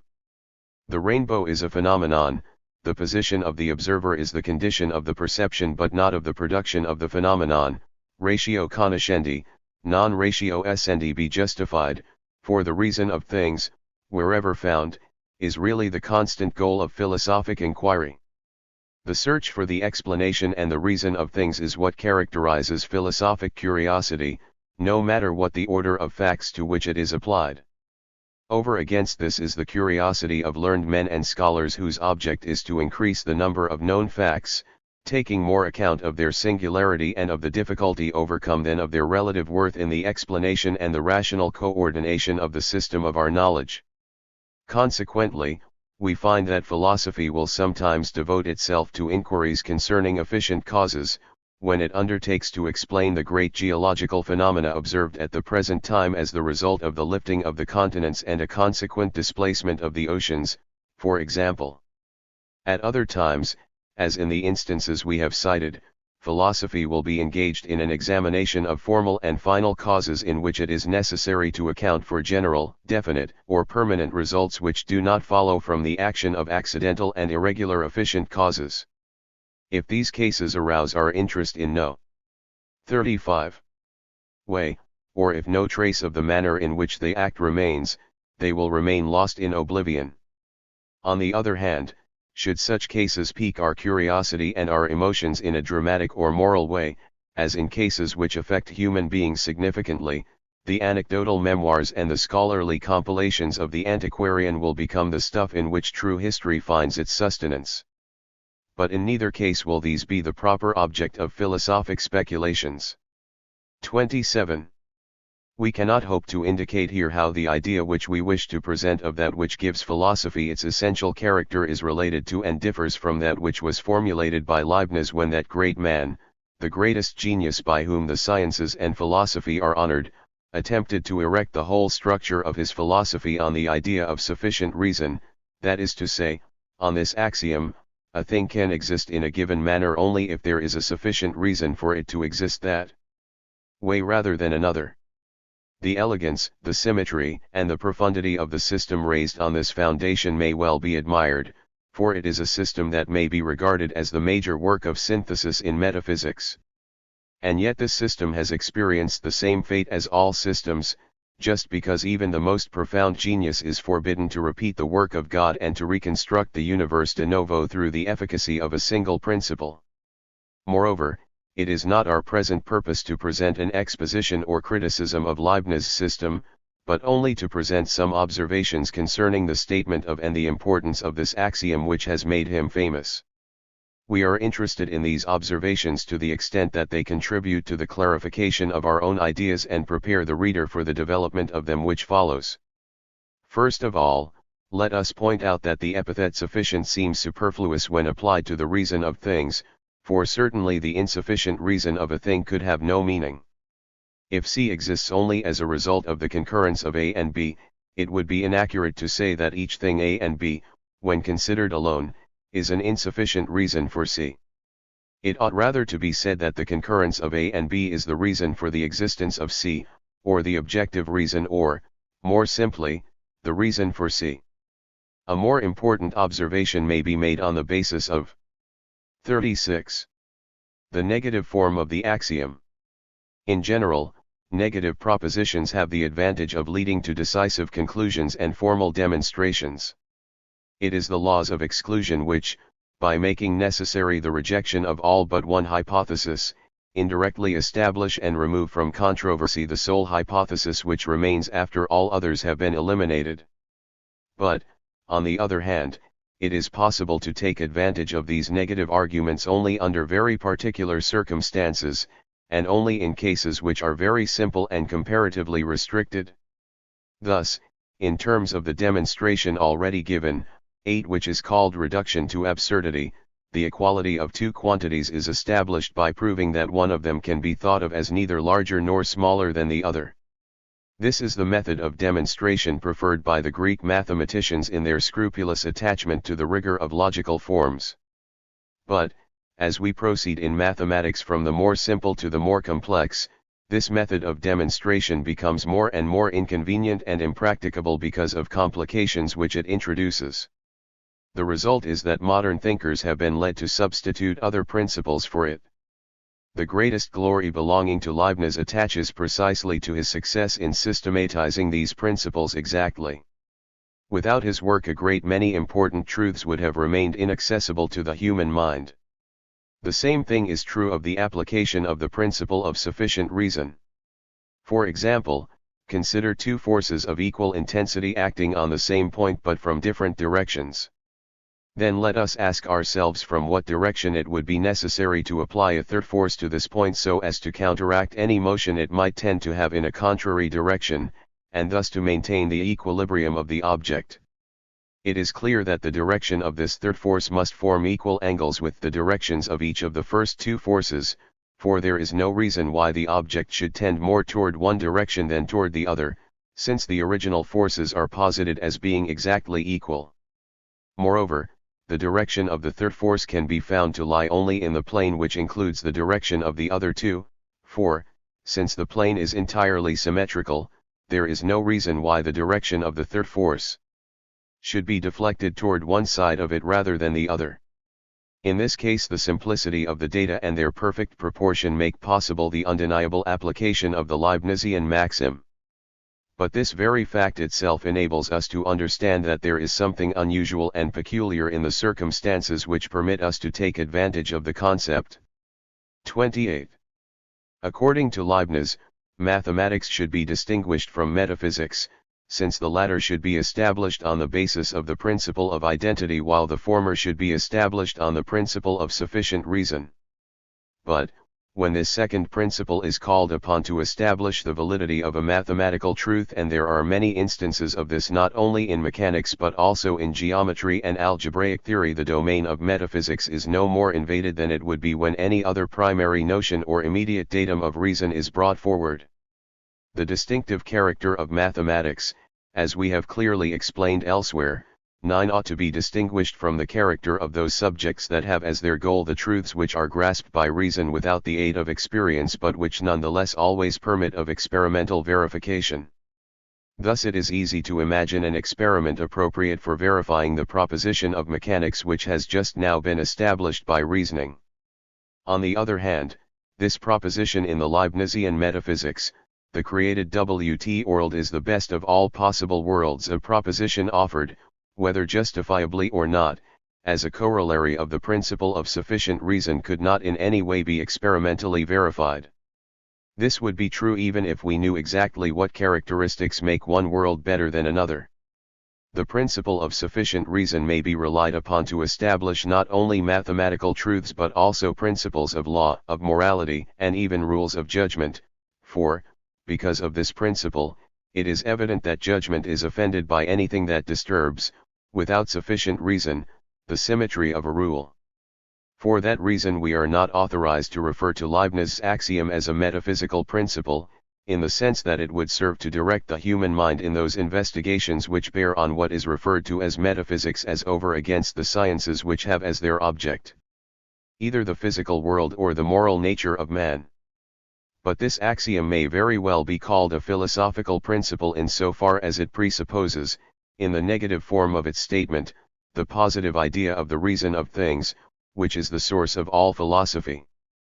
On the other hand, it seems evident to us that philosophy cannot be enclosed within the narrow limits of the application of a negative principle such as this Leibnizian axiom, any more than mathematics, aesthetics, or ethics can be. Just as there are in the mind, in the absence of any rule or exact formula, faculties for judging the goodness of a moral act and the beauty of a work of art, either absolutely or by comparison with other acts or with other artistic productions, so we have faculties by means of which we grasp analogies, inferences, the connections of things, and the reasons for preference among alternative explanations or rational coordinations. In default of demonstrations that the nature of things and the organization of our logical instruments do not require in most instances, there are some valuations, some judgments based on probabilities that often have, for common sense, the same value as logical proof. This is the source of our obligation to study carefully the theory of probability and of probable judgments before examining anything else. We will turn our attention to this matter in the next 2 chapters. Chapter 3. On Chance and on Mathematical Probability. 29. Just as everything must have its reason, so everything that we call an event must have a cause. Often the cause of an event escapes us, or we take something to be its cause which is not. But neither our inability to apply the principle of causation, nor the mistakes into which we fall when we apply it carelessly, have shaken our adherence to this principle as an absolute and necessary law. We always trace an effect back to its immediate cause, in turn, this cause is conceived of as an effect, and so on indefinitely. The mind cannot conceive nor can observation attain any limit to this progressive series. Turning in the other direction, a present effect becomes, or at least may become, the cause of a subsequent event, and so on to infinity. This indefinite chain of succeeding causes and effects, in which a given event is one link, forms essentially a linear series. An infinite number of such series may coexist in time. These may intersect in such a way that any particular event, in the production of which many other events have concurred, may be related as an effect to many distinct series of productive causes. On the other hand, such an event may in turn give rise to many series of effects which, with the exception of the first term, which is common to them all, will remain distinct and absolutely separate from one another. An accurate idea of the crossing and the independence of such chains may be gained through the analogy of human genealogy. Each individual has two sets of ancestors, one through his mother, the other through his father, and in each previous generation the paternal and maternal lines divide into two branches. In turn, each person becomes the stock or the common root of many lines of descendants. Once these lines have appeared, although they have a common source, they no longer intersect in the form of family unions, or do so only accidentally. In the course of time, each family, or genea. 39. 40. Logical group forms marriages with a great many others. But other groups, propagating themselves at the same time and in much greater numbers, remain perfectly distinct and isolated from one another as far as we can trace them, and if they have a common origin, the proof of this origin rests on other grounds than those of science and of historical documents. Each human generation gives rise to only a twofold division in the ascending order. But it is not difficult to conceive of the possibility of a much greater complexity in regard to questions pertaining to causes and effects in general. Indeed, there is nothing to prevent an event from being connected with a great many, or even an infinite number of different causes. Then the groups of concurrent lines, by means of which the imagination pictures the bonds which connect events causally, would be comparable to bundles of luminous rays which interpenetrate, spread out, and become concentrated in such a way as not to reveal any gaps or breaks of continuity in their texture. 30. Whether there is reason to regard as finite or infinite the number of causes or series of causes which bring about the appearance of a given event, common sense holds that some series are interdependent or internally related, that is, they are series which influence one another, and some are independent or externally related series, that is, they are series which develop parallel to one another or consecutively, without having the least influence upon one another, or, what amounts to the same thing in the long run, they exert on one another no influence which is made manifest through any appreciable effects. No one seriously believes that stamping on the earth disturbs a navigator who is sailing to the antipodes or upsets the order among the satellites of Jupiter. In any case, such a disturbance would be so slight that it would not be made manifest to us through any sensible effect. As a result, we are perfectly justified in not taking account of it. It is not impossible that an event occurring in China or Japan may have some influence upon events happening in Paris or in London. But, in general, it is certain that the program a Parisian lays out for his day will not be influenced in the slightest degree by what is then going on in some city of China in which Europeans have never set foot. These are like two little worlds in each of which series of causes and effects can be observed developing simultaneously. 141. Neously which are not connected and which exercise no appreciable influence on one another. Events brought about by the combination or conjunction of other events which belong to independent series are called fortuitous events, or the results of chance. Some examples will serve to clarify and establish this fundamental notion. 31. Suppose a citizen of Paris decides he wants to make a trip into the country and boards a train to take him to his destination. If the train is wrecked, and the traveler is a victim, it will be accidentally so, for the causes leading up to the wreck are independent of the presence of this particular person. These causes would have developed in the same way even though, because of unanticipated changes in his affairs or for other reasons, he had decided to go by another route or to take a different train. On the other hand, let us suppose there is some object of curiosity which interests a great many people in the same manner, with the result that there is a great increase in the number of travelers on a particular day and at a particular hour. This might disrupt service on the railroad, and this disruption might be the determining factor or cause should an accident occur during this time. In such a case, series of causes and effects which are originally independent of one another cease to be so, with the result that it becomes necessary to recognize a connecting bond between them.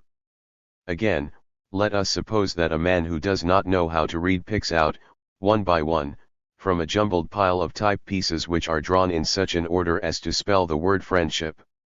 This would be a fortuitous event, a result of chance, for there is no relation between the causes directing the fingers of the man successively to such and such pieces of metal and those which have led to their forming one of the most commonly used words in our language.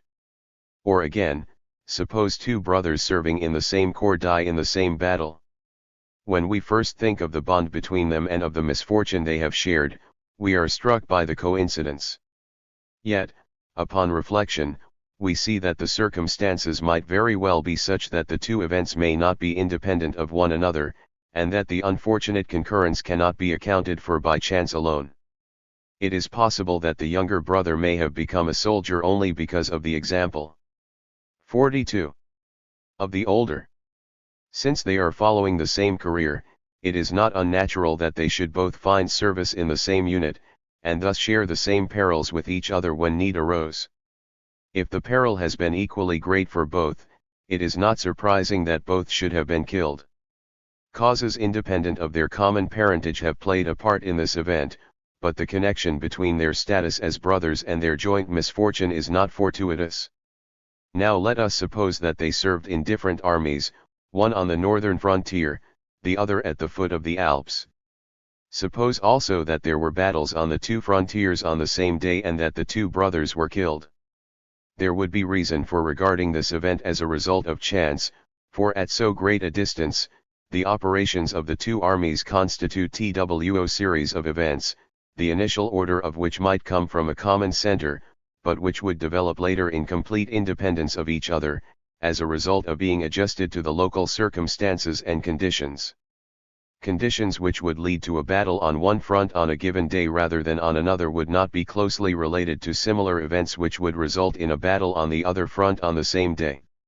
If the corps to which the brothers belong respectively have participated in these battles, and if both have been killed, there is nothing in the fact that they are brothers that could have concurred to bring about this twofold event.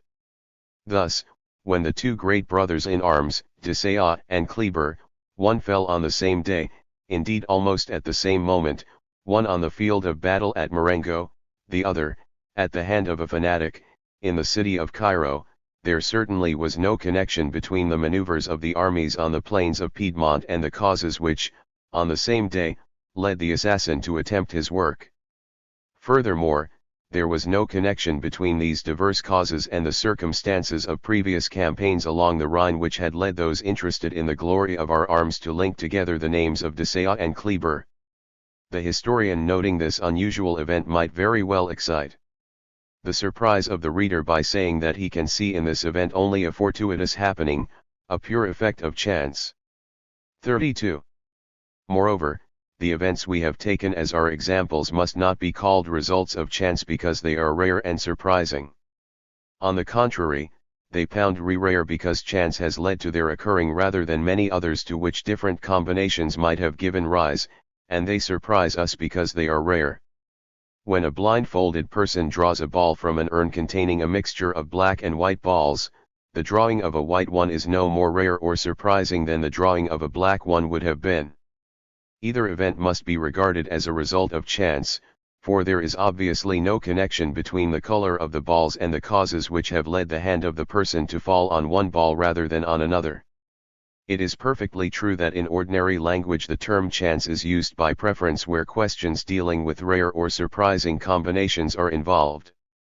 If one were to draw 4 black balls, one after another, from an urn containing both white and black balls, this combination would be said to be the result of a great chance.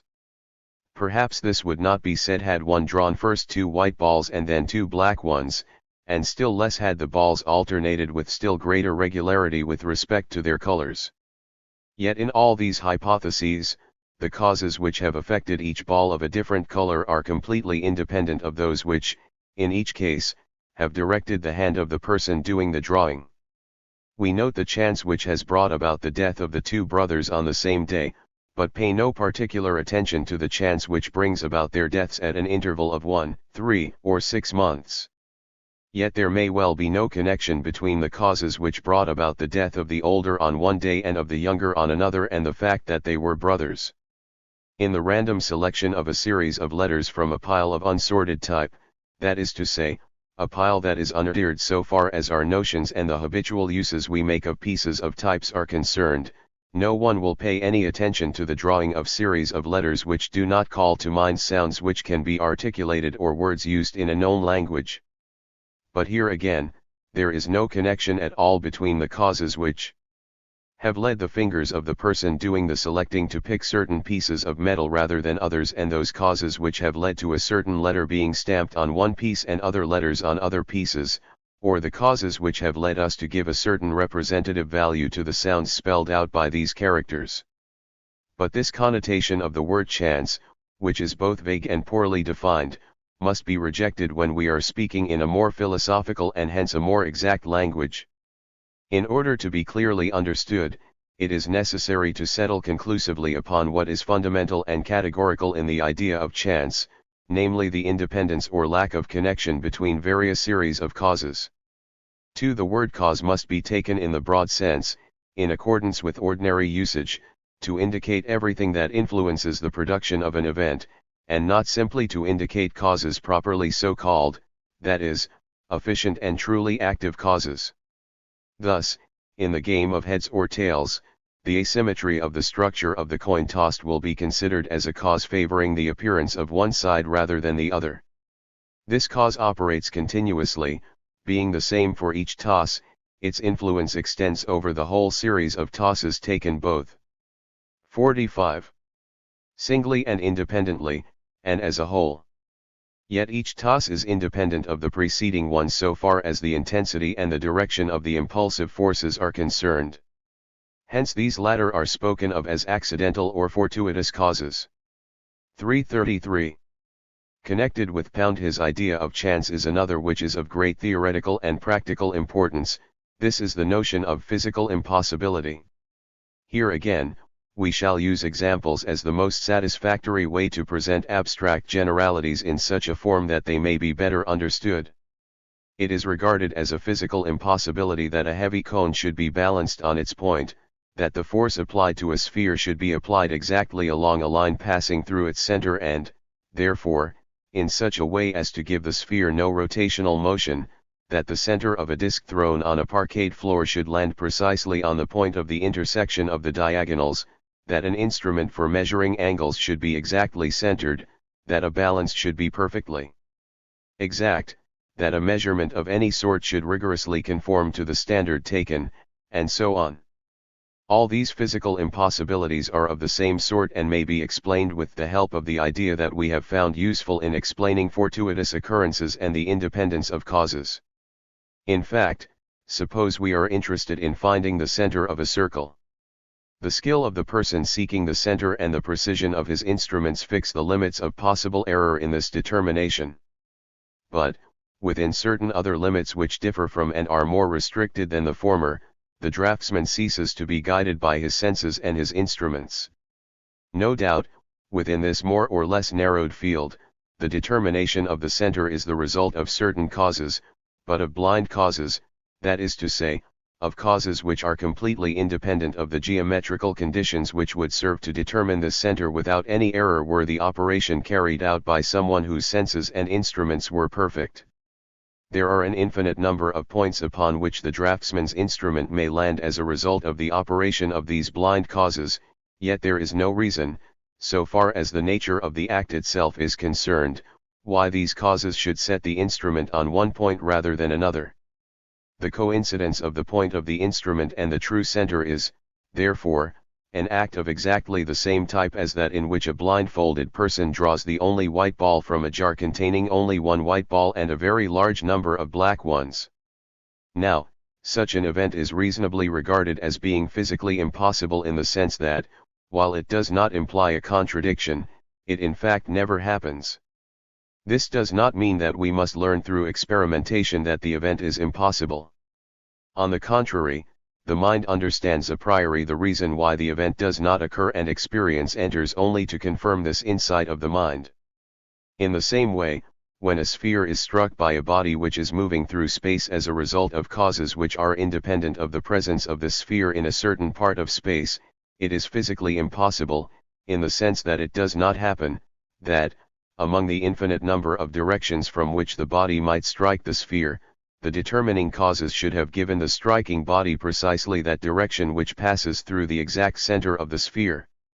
Consequently, the impossibility of the sphere being moved along a straight line without acquiring any rotary motion is admitted.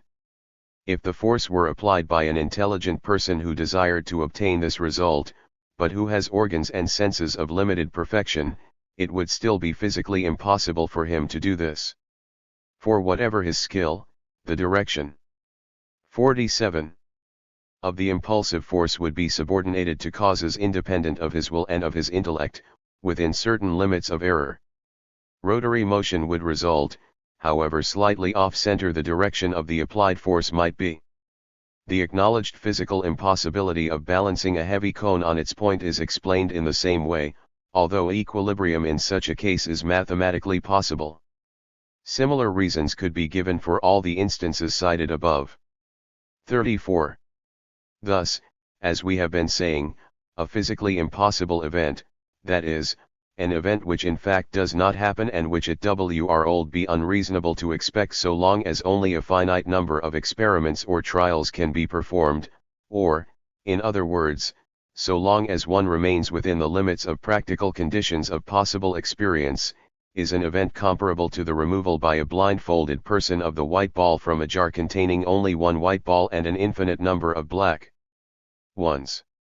In other words, it is an event which has only one chance in its favor as over against an infinite number of chances against it. Now the name mathematical probability has been given to the fraction which expresses the ratio between the number of chances favorable to the occurrence of an event and the total number of chances. Consequently, it may be said more briefly, in the accepted language of mathematicians, that a physically impossible event is one whose mathematical probability is infinitely small, being less than any imaginable fraction, no matter how small. It can also be said that a physically certain event is one whose opposite is physically impossible, that is, an event whose mathematical probability deviates from unity by no assignable fraction, no matter how small. Such an event, however, must not be confused with that which brings together absolutely all the combinations or all the chances in its favor, and hence is certain, in the mathematical sense of that term. On the other hand, it follows from the mathematical theory of combinations that no matter what the mathematical probability of an event A may be in a random case, if the same event is repeated a great many times, the relation between the number of cases which result in the appearance of A and the total number of cases must differ very little from the probability of the event A.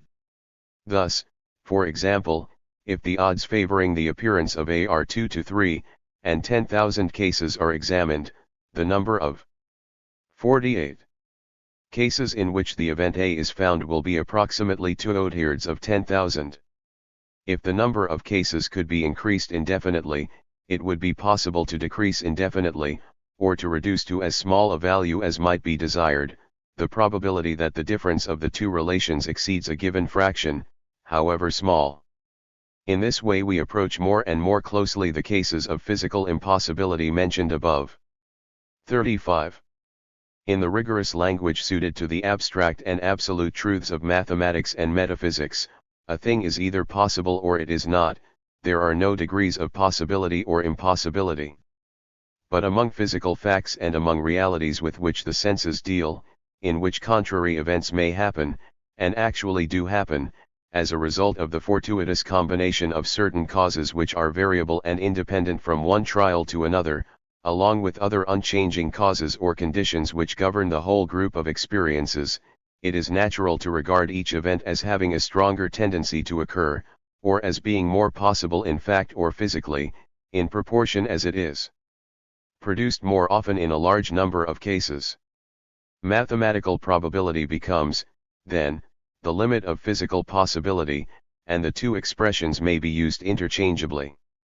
The advantage of the latter expression is that it clearly indicates the existence of a relation which subsists among things themselves, and does not follow from the manner in which we judge and make estimates, which varies from one individual to another.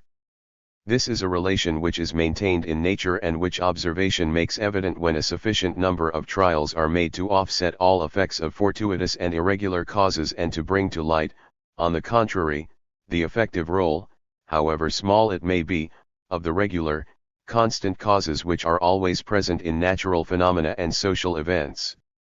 36. Therefore, it is not accurate to say, as Hume does, that chance is only our ignorance of real causes, or, with Laplace, that probability is relative in part to our knowledge, and in part to our ignorance, so that for a superior intelligence, which would be able to disentangle all the causes and to follow all their effects, the science of mathematical probabilities would disappear for lack of an object. To be sure, the term chance does not indicate a substantial cause, but an idea. It is the idea of every possible. 49. Variation and combination among many systems of causes or facts, each of which unfolds in its own system, independently of others.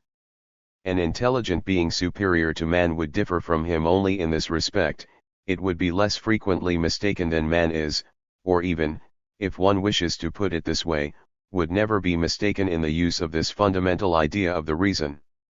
It would not be liable to regard series of events which really influence each other as independent, or, contrariwise, to imagine relationships between really independent causes.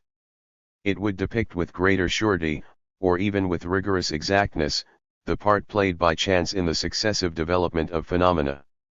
Such a being would be able to indicate a priori the results of the concurrence of independent causes with respect to instances in which we are obliged to fall back upon experiment, because of the imperfection of our theories and of our scientific instruments. For example, being given a die having a definite form other than a cube, or one in which the density was not uniform, which would be thrown a great many times by impulsive forces, the intensity, direction, and point of application of which are determined for each throw by causes which are independent of those present in subsequent throws, a superior mind would know, as we do not, almost exactly what relation there must be between the number of throws which will result in the appearance of a certain face and the total number of throws. For such a mind this knowledge would have a definite object, whether it knew the forces acting in any given case and could thus calculate the effects of each particular throw, or whether this knowledge and this calculation was beyond its power. In a word, it could go farther than we and could apply better the theory of these mathematical relations, all of which are bound up with the notion of chance, and which come to be, in the order of phenomena, so many natural laws, capable of being established on this basis by statistical experiments or observations. In this sense, it is true to say, as has been so often repeated, that chance governs the world, or rather that it has a part, and a large part, in governing it. This is not in conflict with the generally accepted idea of a supreme and providential direction. This is true whether providential direction is presumed to bear only on average and general consequences which are established as a result of the laws of chance, or whether the supreme intelligence arranges 50 tales and particular facts in such a way as to coordinate them with designs which surpass our science and theories.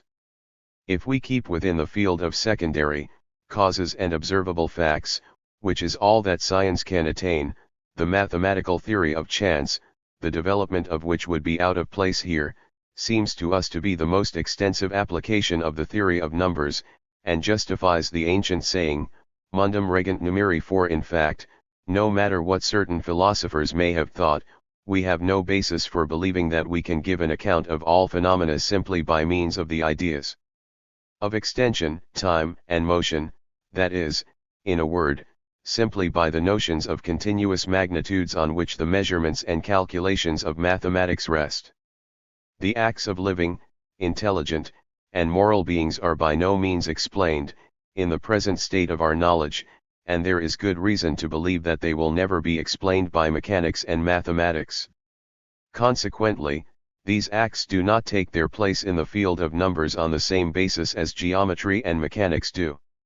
Yet they find their place in this field insofar as the notions of combination and of chance, of cause and of fortune are superior to geometry and mechanics in the order of abstractions and apply to phenomena in the domain of living things as to those that produce the forces which activate inorganic matter, to the reflective acts of free beings as to the inescapable determinations of appetite and of instinct. 37. Indeed, mathematicians have applied their theory of chance and probability to two very distinct kinds of question, to those of possibility, which has an entirely objective value, as has just been explained, and to those of probability, in the common sense of that term, which is in fact relative in part to our knowledge and in part to our ignorance. When we say that the mathematical probability of throwing a double six while playing backgammon is denoted by the fraction 1/36, we refer to a judgment of possibility. This means that if the dice are perfectly regular and homogeneous, so that there is no reason in their physical structure for the appearance of one face rather than another, the number of double sixes which turn up in a number of throws, as a result of impulsive forces the variable direction of which from one throw to another is absolutely independent of the marks on the faces, will obviously be 1/36 of the total number of throws. But we may also have in mind a judgment of simple probability. Then we may ignore whether or not the dice are regular or the way in which structural irregularities act, if they are present, for we have no reason to believe that one face will appear more often than another. Then the appearance of a double six, which can result only from one combination out of 36, will be less probable, at least relative to us, than the combination of deuce and ace, since the latter may be formed by two combinations, depending upon whether the ace is found on one die or the other. This remains true, even though the latter combination is physically less possible or even impossible. If one player bets on double six and another on deuce and ace, having agreed not to count throws that do not result in one or the other of these points, the odds will be determined in the relation of 1 to 2. This rule will meet the needs of fair play as well as possible, if it is assumed that one knows the dice to have perfect structural regularity. But the same rule would be unfair if the referee knew that the dice were loaded and in what manner. In general, if, in the imperfect state of our knowledge, we have no reason for believing that one combination occurs more readily than another, although, in reality, these combinations may be events the physical possibilities of which are unequal, and if we understand by the probability of an event the relation between the number of combinations which are favorable to the event and the total number of events which our limited knowledge leads us to put in the same class, this probability will cease to express a relation which exists really and objectively between the things. It will take on a purely subjective character and will be liable to variation from one individual to another according to the extent of his knowledge. It will still have a mathematical value in this sense, that it can, or even must, serve to fix numerically the conditions of a bet or of any other contract depending on chance. Moreover, it will have the practical value of offering a rule of conduct sufficient to guide us, in the absence of any other determinate reason, in cases in 52. which it is necessary to take sides. Thus, we shall act reasonably in making our plans in anticipation of event A rather than of event B, if the probability of A, based, as we have said, on the present status of our knowledge, is higher than that of B, even though the unknown possibility of B may surpass that of A. But in such a case the numerical values of the probabilities of A and B will determine only an order of preference. They will no longer be measures in the true sense of the term. Consequently, such probabilities, although they deservedly attract the attention of the philosopher, who analyzes the motives of our judgments, and of the moralist, who seeks a rule for our actions, must be repudiated as lying outside the applications of a mathematical theory which has as its object quantities that can be rigorously compared to a unit of measure. 38. In regard to fortuitous events whose conditions are not determined by man himself, the causes which give a certain physical possibility to a given event are nearly always unknown both as to their nature and as to the mode of action, or are complicated in such a way that we are able neither to make an exact analysis of them nor to submit their effects to mathematical measurement. Even in games where the whole situation is determined by human agreement and invention, the construction of instruments of chance is subject to certain irregularities which modify the chances in ways which it would be impossible to know a priori.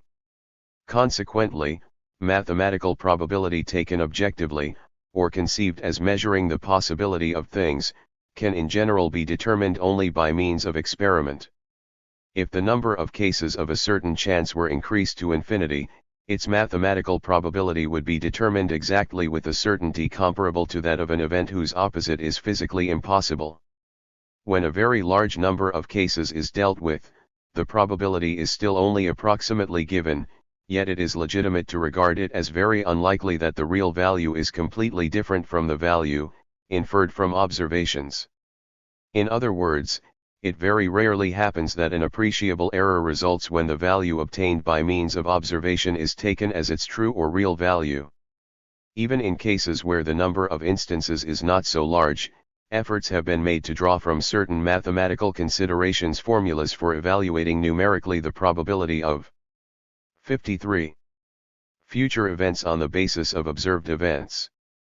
But such formulas indicate nothing more than subjective probabilities which are useful for the most part in determining the odds for a bet. They cannot avoid being erroneous if applied, as they often are wrongly, to the determination of the possibility of events. 39. In actual living, we must constantly make up our minds on the basis of so small a number of experiences that they cannot give us a true indication of the possibility of an event. Thus, it would be impossible to determine exactly the chance of our being mistaken in believing in the occurrence of an event, or in judging that the possibility of this event falls within such and such limits. However, it is clear that if event A has happened more frequently than event B in a given number of cases, however small this greater number of cases may be, this greater frequency will be reason enough, in the absence of any other information, for adjusting our conduct in anticipation of the recurrence of event A rather than of event B. If one considers two fractions, one of which is the relation between the number of instances which contain A and the total number of cases, and the other the relation between those instances in which B occurs and the same total number of experiences, the relative size of the fractions will justify an order of preference for choosing between events on the assumed recurrence of which we govern our conduct. But this ground of preference will not be amenable to measurement by the fractions in question or by other numbers which certain mathematicians have proposed for this purpose. In a word, except in determining the odds for a bet, subjective probability, which is the thing at issue here as it was in the case considered above, will be outside the field of the application of the mathematical theory of chances, the essential purpose of which is to discover measurable quantities and relations which subsist between things independently of the mind that knows them. We need to recall in this connection the philosophical principles of this theory, because, in all our subsequent study, we shall incessantly have to appeal to judgments based upon probabilities which, although not of the same nature as mathematical probabilities and although not capable of being subjected to calculation, nevertheless apply also to the notion of chance and to that of the independence of causes, as we shall go on to explain. Chapter 4. On Induction and Analogy. 40. In order to state our ideas more precisely, we shall turn first to some imaginary and abstract but very simple examples. Let us suppose that a variable quantity may assume values expressed by numbers between 1 and 10,000, and that 4 consecutive observations or readings have given 4 numbers, such as 25, 100, 400, and 1600. This is a regular progression in which each of the terms is 4 times as large as the preceding one. We shall be very much inclined to believe that such a result is not fortuitous. We shall also be inclined to believe that this result is not comparable to 4 random drawings from a jar which contains tickets numbered from 1 to 10,000, but that it indicates some regular law in the variation of the quantity measured, corresponding to the successive order of the readings obtained. 4 values obtained by means of observation might give some other mathematical law instead of the progression indicated above. For example, they might form 4 terms in a progression in which the difference between any 2 successive terms is constant, as in the series 25, 50, 75, and 100, or 4 consecutive terms in the series of squared numbers, such as 25, 36, 49, and 64, or they might equally well belong to a series of numbers that are called cubical, triangular, or pyramidic, and so forth. Furthermore, and it is important that this be noted, algebraists have no difficulty in showing that a mathematical law or even an infinite number of different mathematical laws may be stated, each of which binds together the values successively introduced no matter how many there are, and no matter what inequalities the table of consecutive values may present at first sight. However, if the mathematical law introduced to show the relation between the observed numbers were to become increasingly complex, it would become less and less probable, in the absence of any other indication, that the succession of these numbers is not * 54, 55. The result of chance, that is to say, of the concurrence of independent causes, each one of which would have introduced each particular reading. On the other hand, when the simplicity of the law is striking, it is repugnant to us to admit that the particular values exist without any interrelation and that chance has given rise to the relation observed. 41. But what precisely is it that determines the simplicity of a law? How can we compare and arrange under this statement the infinitely diverse laws that the mind is capable of conceiving, and to which, at least in questions pertaining to number, it is possible to give a mathematical expression? A given law may seem more simple than another in certain respects, and less simple when both are considered from some other point of view.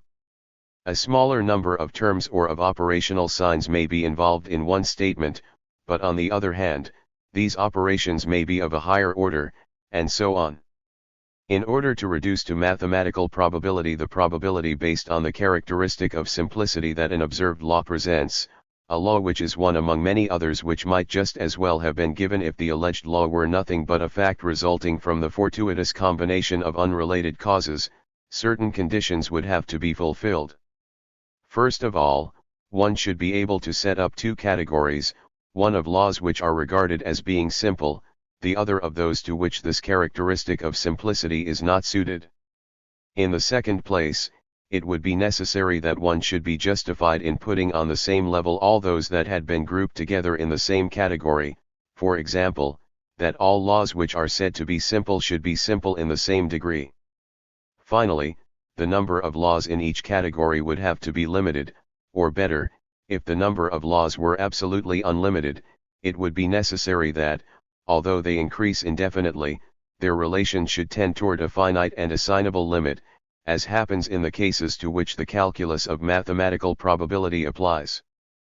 But none of these suppositions is admissible, and consequently, for a threefold reason, the reduction in question must be regarded as radically impossible. 42. When, in the examination of a series of numerical values which have been obtained in the manner explained above, we must choose from among the infinite number of laws which are capable 56. Of relating them that one which first attracts us because of its simplicity and which is followed by observations which subsequently introduce other values which conform to the same law, the probability that this regular progression of the observed data is not the result of chance is obviously increased in proportion to the number of new instances which fit into the series. Thus it may happen that the law becomes such that it no longer leaves the slightest doubt in regard to this matter as far as any reasonable mind is concerned, and this may happen quite soon.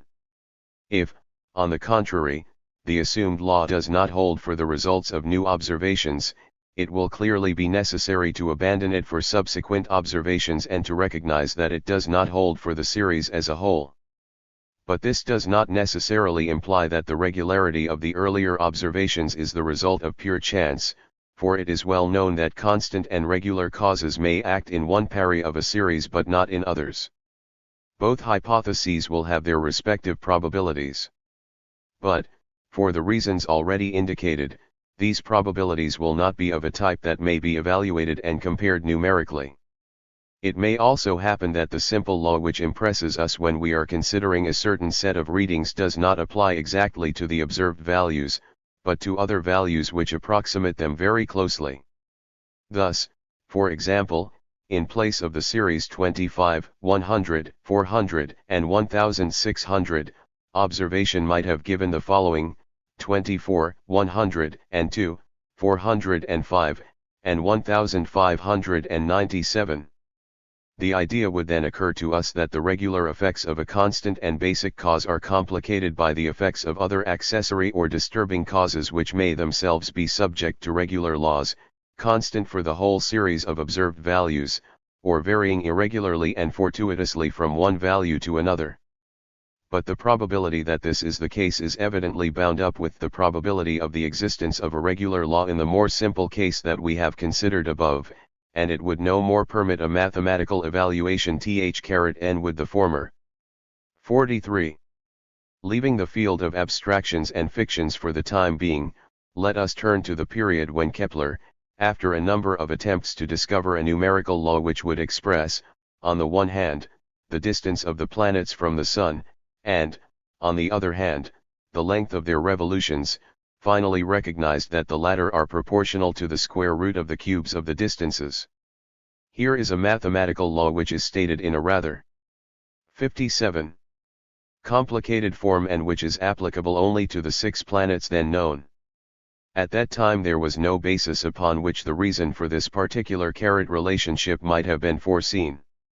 Kepler discovered it while groping in the dark under the influence of Pythagorean notions which have since been repudiated by better thinkers. This being the case, it is perhaps to the point to ask if this relation was not uncovered by chance, as a result of Kepler's need for finding some neat mathematical principle which would relate numerically quantities which seemed to be only fortuitously connected. His contemporaries among astronomers seem to have placed this interpretation on his work, and in spite of the discovery of the satellites of Jupiter which served to verify for this particular system the law observed in the planetary system as a whole, the third law of Kepler, as it is called, attracted little attention until Newton made his great discovery which showed that this law, together with many other results of observation, may be deduced from the principle of universal gravitation. Kepler had also been struck by a unique relation exhibited by the table giving the distance from each of the planets to the Sun. If the then known planets, with the exception of Mercury, are arranged in the order of their distances from the Sun, this is the way they lie: Venus, Earth, Mars, Jupiter, Saturn. The numerical values respectively of the interval between the orbit of Venus and that of the Earth, or the differences of the radii of the two orbits, and the corresponding intervals between the orbits of the other planets will be found to be almost exactly proportional to the simple numbers 1, 2, 12, and 16. This led Kepler to make two conjectures: first, that there was a planet as yet undiscovered lying between Mars and Jupiter, the orbit of which was related to the distances of the orbits of Mars and of Jupiter respectively in proportion as the numbers 4 and 8, so as to permit the replacement of the series just given by the progression 1, 2, 4, 8, and 16, the interval always doubling from one planet to the next. Secondly, that there must also exist between Venus and Mercury a planet the intermediate orbit of which approximately offsets the anomaly which excludes the orbit of Mercury from the simplest law that can be stated. This last conjecture by Kepler has not been verified.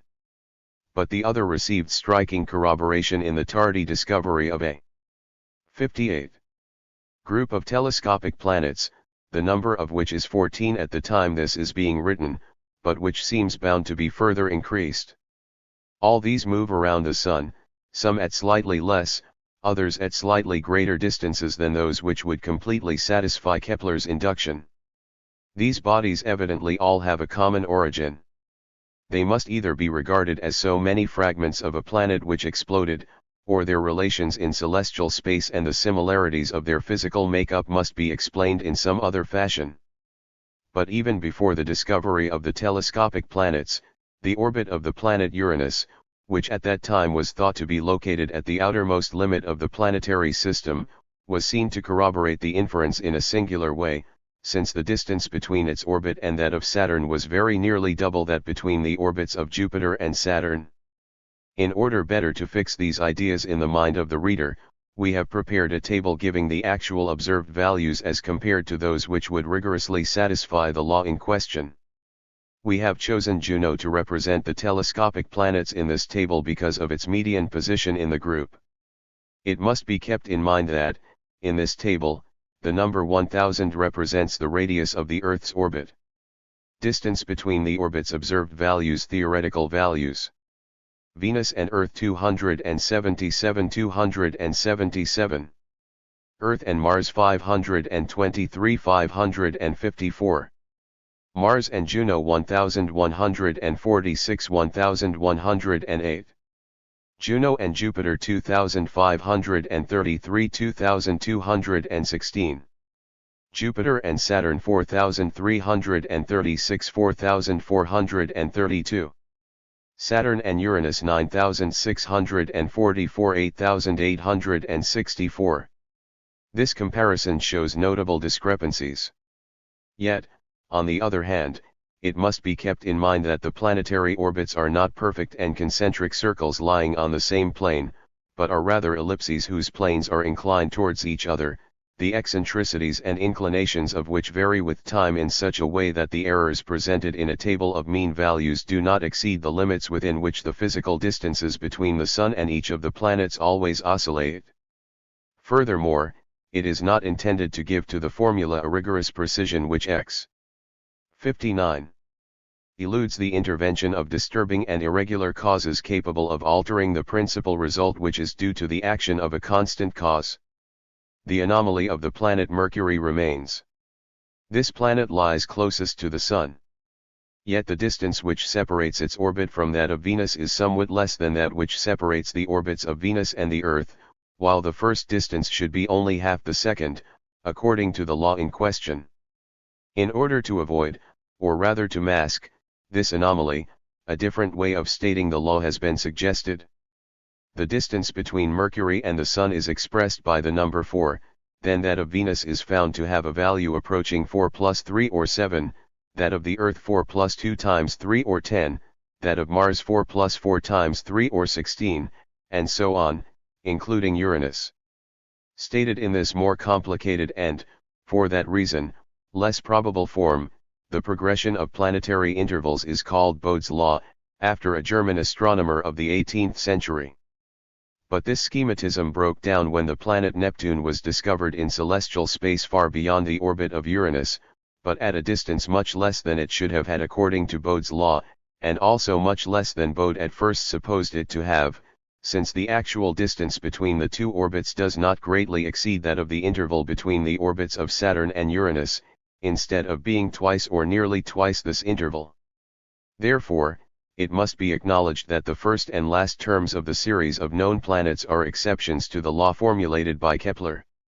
This is not a sufficient reason for rejecting the described progression as being simply the result of chance so far as the intermediate planets are concerned, for we can easily understand that causes of regular distribution, while not excluding complications due to other disturbing and anomalous causes, may control the median part of the series, while the first and last terms are not influenced by them.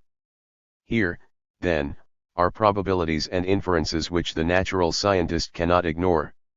However, they are not of a sort which the mind is forced to accept, and it would be chimerical to attempt to express them numerically.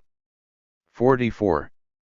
Perhaps some readers will find the theoretical considerations presented in section 40 and following easier to grasp if we refer to some examples taken from geometry. Therefore, let us suppose that 10 points have been observed as successive positions of a point. 60. Moving on a plane, let us also assume that these points are found to lie on the circumference of a circle. No one would hesitate to admit that this coincidence is not fortuitous, but, on the contrary, clearly indicates that the moving point is fixed in such a way as to describe a circular line on the plane. If these 10 points fall slightly to one side or the other of the circumference of an accurately constructed circle, we will attribute the deviations either to observational errors or to disturbing or secondary causes, rather than give up the idea that a regular cause directs the movement of the point. Instead of tracing the circumference of a circle, the observed points might be plotted along an ellipse, a parabola, or along any one of an infinite number of other curves which may be given mathematical definition. Theoretically, we know that an infinite number of mathematically determinable curves may be made to pass through such a group of observed points no matter what the number of them may be. Yet the path actually described by the moving point may coincide with none of these curves, and it may be found to be impossible to plot its path in terms of any regular law.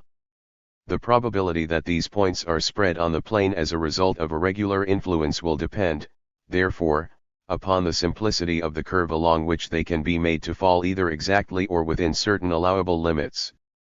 Mathematicians are well aware of the fact that every classification of lines according to their simplicity is more or less artificial and arbitrary. In certain respects, a parabola may be regarded as being a simpler curve than a circle. However, the usual definition of a circle seems to be more simple than that of a parabola. Therefore, it is not possible, for reasons already stated, to reduce this probability to a numerical evaluation of the sort which results from the distinction of the chances favorable or unfavorable to the production of a given event.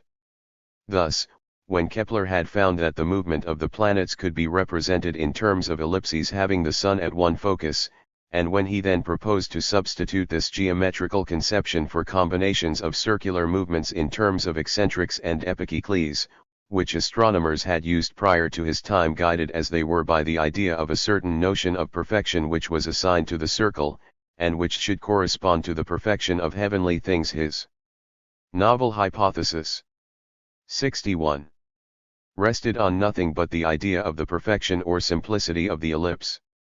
This brought to light many remarkable properties which should at once have attracted the attention and challenged the discernment of mathematicians as regards the properties of circles. Actually, the elliptical orbit served to unify the whole body of astronomical data only approximately, because of the errors which had inevitably affected these observations themselves, as a result of disturbing causes which altered the elliptical movement appreciably. An oval curve, which differs only slightly from a circle, will differ still less from a properly chosen ellipse. But in order to regard elliptical motion as a law of nature, it was necessary to break away from the idea that nature by preference follows simple laws of the sort which guide our abstract speculations. It was necessary to find in the consideration of mathematical relations reasons for preferring the hypothesis of elliptical movements to that of circular movements on the ground that the former are more simple. Now, a situation of this sort could result only in philosophical inferences of greater or less probability, and there was no way in which these inferences could be stated numerically until after the formulation of the Newtonian hypothesis, which, by giving at one and the same time the reason for the elliptical movement and for the perturbations which modified it, put Kepler's discovery and his right to lasting fame beyond any serious question. 45. In general, any scientific theory whatever which is devised to relate a certain number of facts established by means of observation may be compared to the curve drawn according to a mathematical definition by imposing on it the condition that it pass through a certain number of previously given points. The judgment that reason gives as to the intrinsic value of the theory is a probable judgment. The probability of this judgment depends upon two things: first, on the simplicity of the theoretical formulation, and, second, on the number of facts or groups of facts which the theory connects. The same group of facts must include all those which make up a series one after another, or those which already explain one another independently of the theoretical hypothesis. If, as new facts are brought to light by observation, it becomes necessary to complicate the theory proportionally, it becomes less and less probable as a natural law, or as one to which 62. The mind can attribute objective value. Soon it is nothing more than an artificial scaffolding which finally breaks down when, as a result of excessive complexity, it even loses its utility as an artificial system, its utility being to facilitate the work of the mind and to direct research. If, on the contrary, facts acquired by observation after the hypothesis has been formulated, as well as those facts which served as the basis for its construction, are unified by it, and especially if facts predicted on the basis of the hypothesis are strikingly confirmed by later observations, the probability of the hypothesis would be such as to leave no doubt in any sufficiently enlightened mind. Astronomy furnishes us with the most magnificent example of this in the Newtonian theory of gravitation, which has made it possible to calculate the movement of heavenly bodies with a very minute exactness, which has accounted so far for all their apparent irregularities, which has led to the prediction of the existence of several of these before observation had given evidence of them, and which indicated to observers the area of the heavens in which they should look for previously unobserved celestial bodies. Nonetheless, this continuous agreement does not lead to the same type of formal demonstration which serves to establish mathematical truths. Yet one is not reduced to the sophistic absurdity of accounting for such agreement on the basis of chance. The observed concurrence yields only a probability, but a probability which is comparable to that of a physically certain event, when this term is used in the sense explained above, a probability of the sort which influences the conviction of any fair and unbiased mind. It would be contrary to the nature of things that a physical law could be established in any other way. 46. If we continue the use of geometrical comparison presented in section 44, we find it necessary to distinguish clearly inductions which apply to points lying within the limits of observation from those which lie beyond the limit of the observed data in one direction or the other.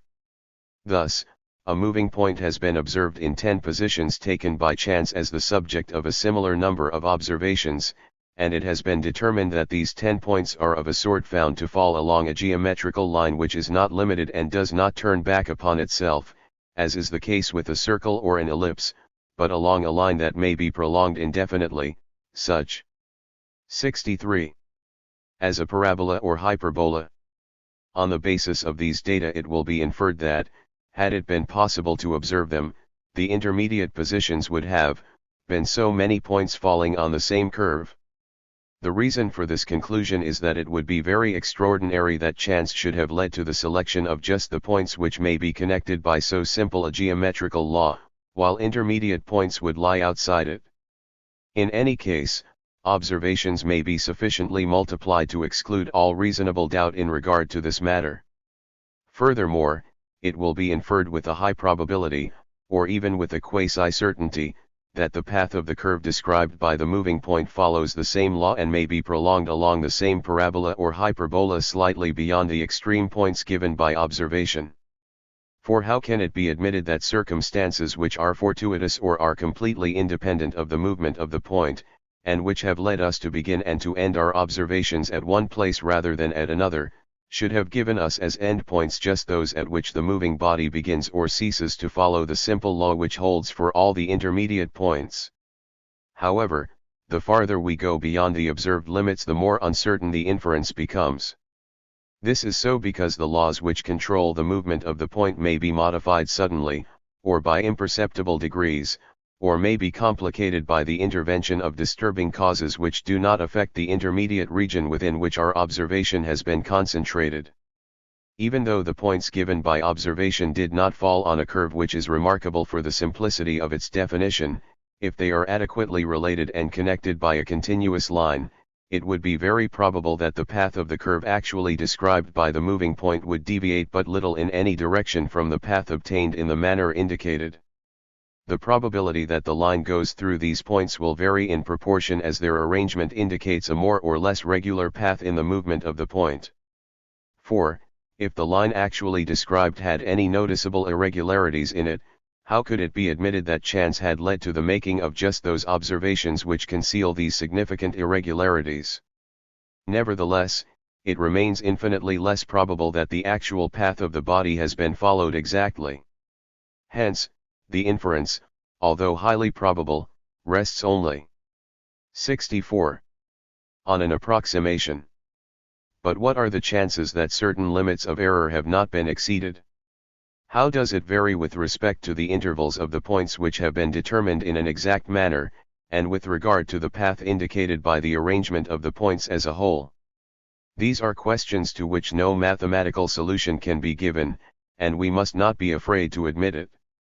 Consequently, let us repeat, the probability in question, although always connected with the notion of chance or of the independence of causes, is not of the type which may be resolved in an enumeration of chances and in that way be brought within the scope of measurement. Not only will the exactly determined points be connected by means of a continuous path, as a result of a feeling for the continuity of form which cannot be mathematically and rigorously defined, but the path will also be extended in both directions beyond the limits of observation. This is another case of inference through approximation, to which a probability corresponds which must gradually become weaker in proportion as we go beyond the limits of observation, until a point is reached at which the least careful mind would sense that the inference was becoming, first, very questionable, and finally, completely unfounded. 47. There is no question in physics which is not such as to furnish us with obvious examples of the application of these abstract notions. Suppose some air, originally at ordinary atmospheric pressure, is placed in a container and then subjected to pressures of 1, 2, 3, and so on up to 10 atmospheres. It will be found that the volume of the air becomes successively 1/2, 1/3, 1/4, and so on up to 1/10 of what it was originally. This process is the basis of an important law, the discovery of which is attributed to Mariotta or to Boyle, and that we know under the name of Mariotta's law. Strictly speaking, these 10 readings are not a demonstration of this law so far as intermediate pressures such as 2½ atmospheres are concerned. The judgment that leads us to affirm that the law holds for all values from 1 to 10 atmospheres includes incomparably more than any experience can include, since it holds for an infinite number of values while the number of possible experiences is necessarily finite. Now, this inductive judgment is rationally based on the fact that in the experiment we have just mentioned, the choice of the points observed, or the values of the pressures for which the experimental verification has been undertaken, must be considered a product of chance. This is true because reason recognizes no possible relation between the causes which, on the one hand, bring about variations in the mass of a gas in proportion to the pressure exerted upon it, and the circumstances which, on the other hand, determine the intensity of gravity at the surface of the Earth and the mass of the atmosphere from which the value for the weight of the atmosphere or for atmospheric pressure results. In order to contest the validity of this inference, it would be necessary to admit, on the one hand, that the law which relates pressures to volumes has a very simple form for certain values, and becomes complex, for no apparent reason, when applied to intermediate values. In addition to this, it would be necessary to assume that, among an infinite number of possible readings, chance had led in several successive cases to the selection of just those for which the law in question takes a constant and simple form. This reason will not admit, and should it be found that 10 instances are insufficient, or that they should be spaced less regularly, only the terms of the example will have changed. In cases in which inference rests upon a probability of this kind, it will always be found that reason does not retain the least doubt, in spite of every sophistical objection. Now suppose we wish to extend Mariott's law in either direction beyond the limits of experimentation, for example, to pressures of 11 or 12 atmospheres or, in the opposite direction, to pressures of 9/10 or 8/10 of an atmosphere. This extension will be made on the basis of another inference, and a very reasonable one, for it would still be infinitely improbable that chance should bring experimentation to a halt at precisely the point where the law ceases to hold. Yet, just as soon as we go at all beyond the limits of experimental evidence, it is not infinitely improbable that the law undergoes no appreciable alteration, although it may remain very probable, when the distance from the limits of 66 observation is small, that the law will hold, at least with a very close approximation. In general, the probability of the constancy of the law decreases as the interval between any given term and the last observed term is increased. Yet it is impossible to assign a mathematical relation to the variation of the distance and that of the corresponding probability. It is impossible numerically to evaluate this probability, which depends upon the degree of simplicity of the observed law, and on other experimental or theoretical data which bear upon the nature of the phenomenon. In the particular example in question, there are numerous grounds for admitting the possibility of serious errors beyond the limits of experimentation, since, even within these limits, Marriott's law is not absolutely verified by the most delicate and recent observations.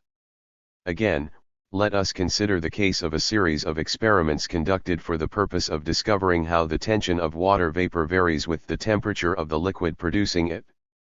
Here we find no law which may be stated in a form as simple as Marriott's. For want of such a formula we must set up a table in which numbers stating temperatures at which the experiments are made are placed alongside numbers which measure the corresponding tensions. For intermediate temperatures, for which no direct experimental results are obtained, we interpolate, that is to say, we insert between the numbers obtained experimentally others which seem most likely to fit in with the general progression of the observed values. These interpolated numbers can be absolutely exact only through an accident the probability of which is infinitely small.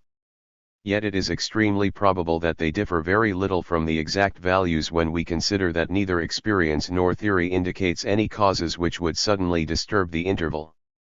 Once again, it is possible to extend the table to apply to values a little above and below those observed, with a high probability that there will be little deviation between these values and the true values. But, at a considerable distance beyond these limits, the absence of any simple form makes legitimate inference impossible, and it is not possible to indicate the course of the phenomena even approximately. 48. We do not pretend to have enumerated all the forms to which judgment by induction is susceptible. However, the instances we have given are sufficient for our purposes. And even 67. Though we have intentionally put them in terms having the simplicity and also the dryness of mathematical statements, they enable us to see how we must interpret analogous judgments growing out of other circumstances in which we may be dealing with matters of an altogether different sort than the determination of quantities or the formulation of a law according to which one quantity is related to another. For example, if each improvement of optical instruments had led to the discovery of new details in the analysis of an organic tissue, we should infer without hesitation, but not without doubt, that each portion of organic tissue is, in turn, made up of organic parts, and so on infinitely, and above all that other details of organic structure would be made visible by still more perfect instruments. For, if we are not justified in affirming, on the basis of a large number of terms in a series, that it extends to the infinite, it is infinitely less probable that it should stop just at the point where we reach the limit of our means of observation because of a system of causes entirely independent of those which pertain to the nature of the object perceived. In all these cases, we see how little basis there is for the assertion of the majority of logicians that inductive judgments rest upon the belief in the stability of the laws of nature, and upon the maxim that the same causes always and everywhere produce the same effects. To begin with, this maxim need not be confused with the hypothesis of the stability of the laws of nature. If the same causes acting under the same circumstances were to produce different effects, this diversity itself would be without a determinate cause or reason. Such a situation is repugnant to a basic law of human thinking. Judgments expressed as consequences of this fundamental law, such as the axiom of mechanics which was used as an example in section 27, are a priori judgments and must not be placed among inductive judgments. So far as physical phenomena are concerned, some are governed by laws independent of time, and others develop in time, that is to say, in accordance with laws in the expression of which time is a factor.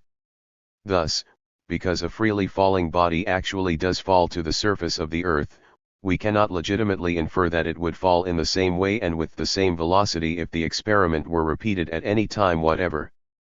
For, if the velocity of the rotation of the earth were to increase with time, a period would come when the intensity of the 68 centrifugal force would first balance that of gravity and then become greater than gravity.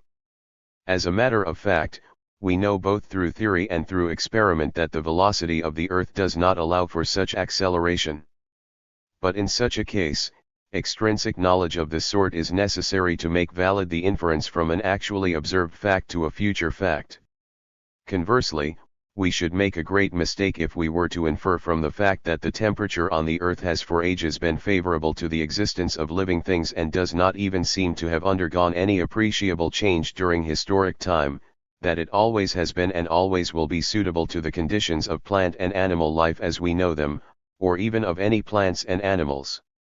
The judgment on the basis of which we believe in the stability of certain laws of nature, or on the basis of which we affirm that time does not enter into their definition, rests either on a theory concerning phenomena, as in the case of the Earth's gravitational attraction which we used as an example, or on an inference analogous to those presented by other cases cited earlier.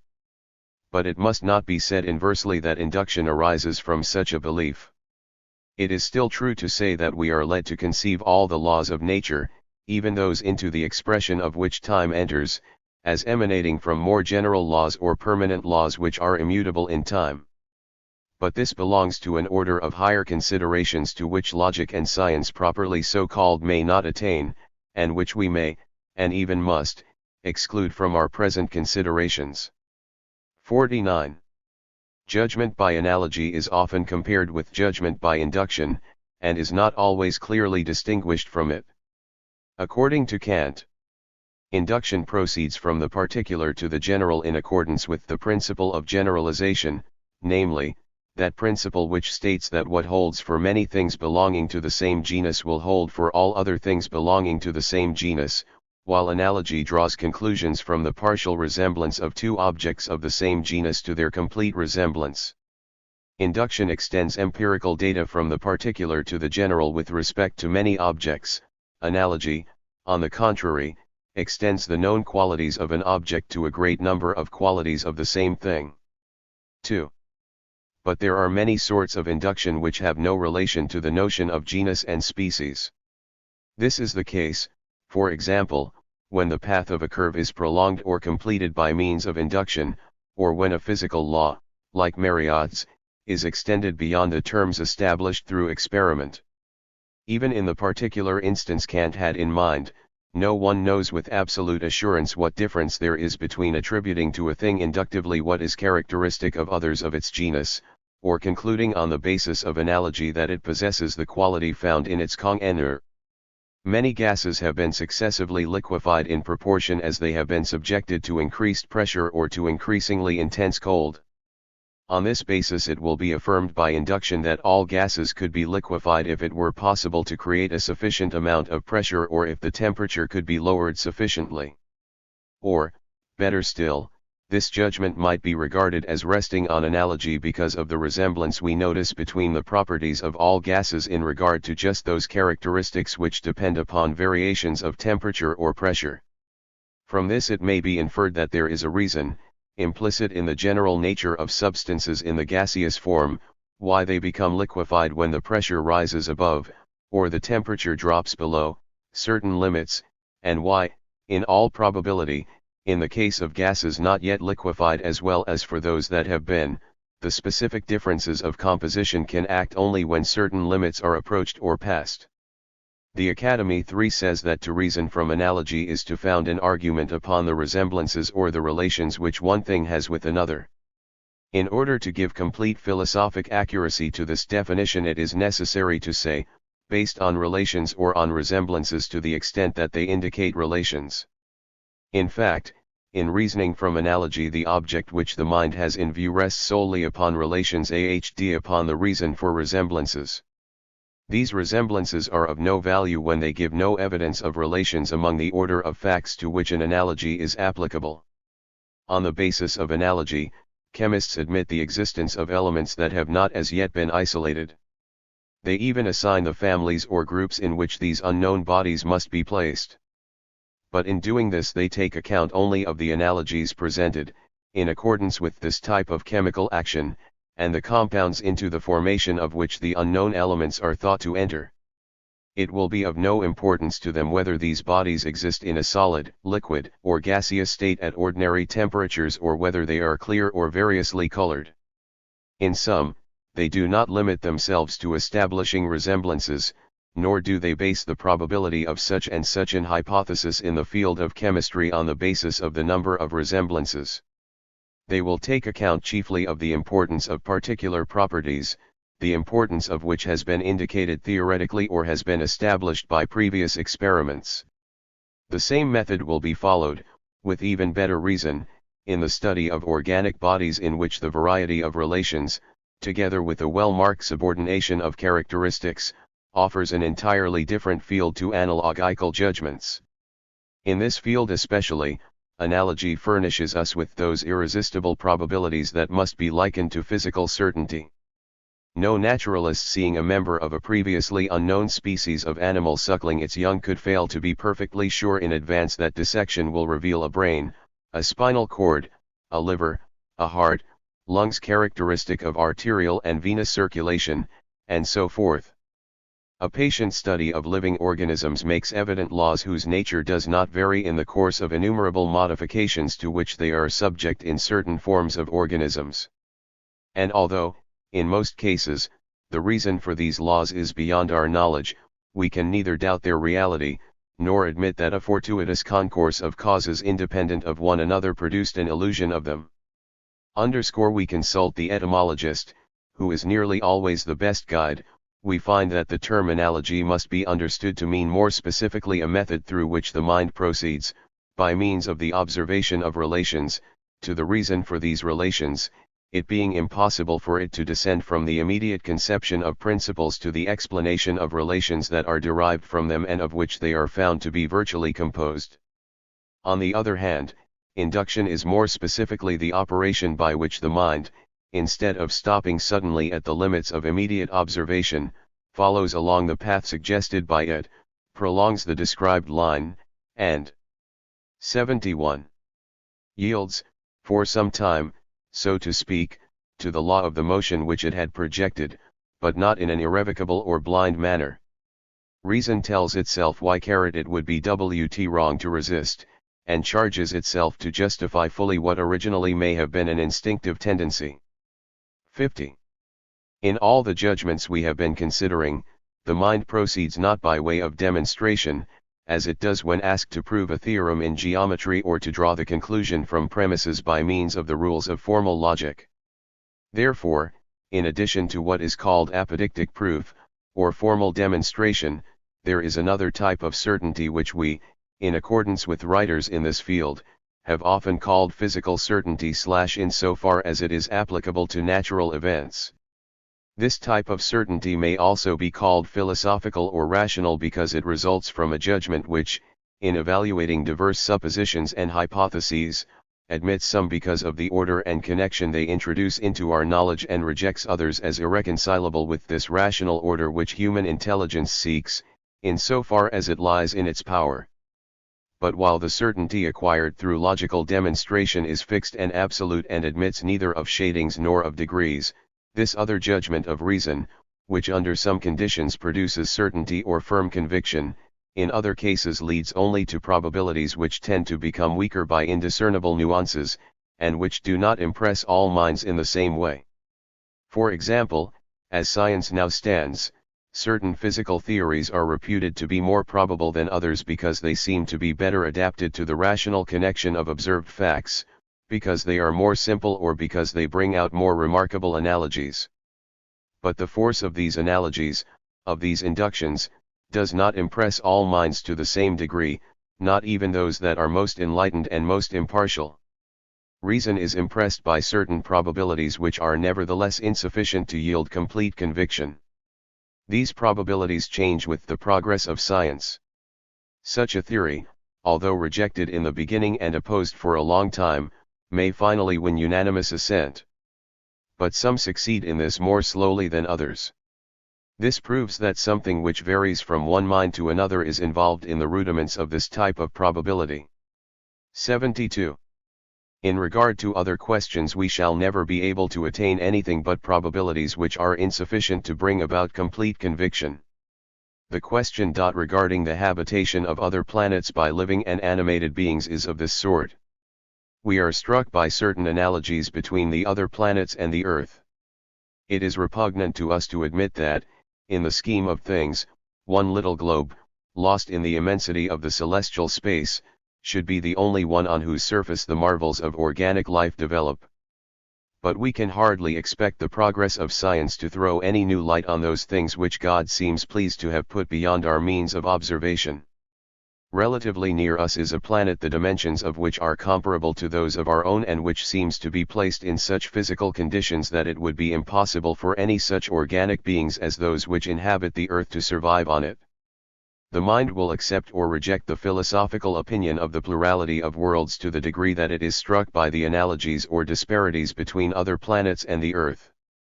Seeing a fragment of bone from an animal of a species which has disappeared, but congeneric forms of which are still found today, a naturalist will conclude with certainty not only that the animal belonged to the class of mammals, but that it had a four-chambered heart, bilobed lungs, venal and arterial circulation, and so forth, and, in addition, whether it belonged to the order of carnivorous animals, that is, to the genus of the cat, or was a ruminant, belonging to the genus of the stag. By means of this very cogent induction he will establish with certainty all the important characteristics of the animal's organic structure, habitat, and mode of life, but he will have to remain satisfied with probabilities in regard to certain particular differences between the extinct species and those of its congeners. He will also have to remain in complete ignorance of other details. In the case of a species the generic type of which has disappeared, and especially of one which is not found among types actually known, the certainty of the inductive judgments will rest only on the most general characteristics, and its probability will become gradually weaker as it turns to the explanation of details and secondary characteristics, but it will not be possible to give a quantitative statement of its continuous deterioration. 51. This variable, subjective probability which occasionally x. 73. Eludes all doubt and produces certainty sui generis, but which at other times appears to be no more than a vacillating hope, we call philosophical probability because it is connected with that higher faculty by means of which we take account of the order and the reason of things. The vague awareness of such probabilities exists in all reasonable men, it determines, or at least justifies, those steadfast beliefs which we call common sense. When it becomes distinct or when it is applied to delicate questions, it is found only in trained intellects and may even be an attribute of genius. It is applicable not only in the search for the laws of physical or animate nature, but also in the investigation of hidden relations which connect the system of abstract and purely intelligible truths. The mathematician himself is most often guided in his investigations only by probabilities of this sort, probabilities which enable him to foresee the sought-for truth before it has been possible for him to give demonstrative evidence of it by deduction and to impress it, in this form, on all minds capable of grasping a series of rigorous arguments. 52. Philosophical probability, like mathematical probability, is connected with the notion of chance and the independence of causes.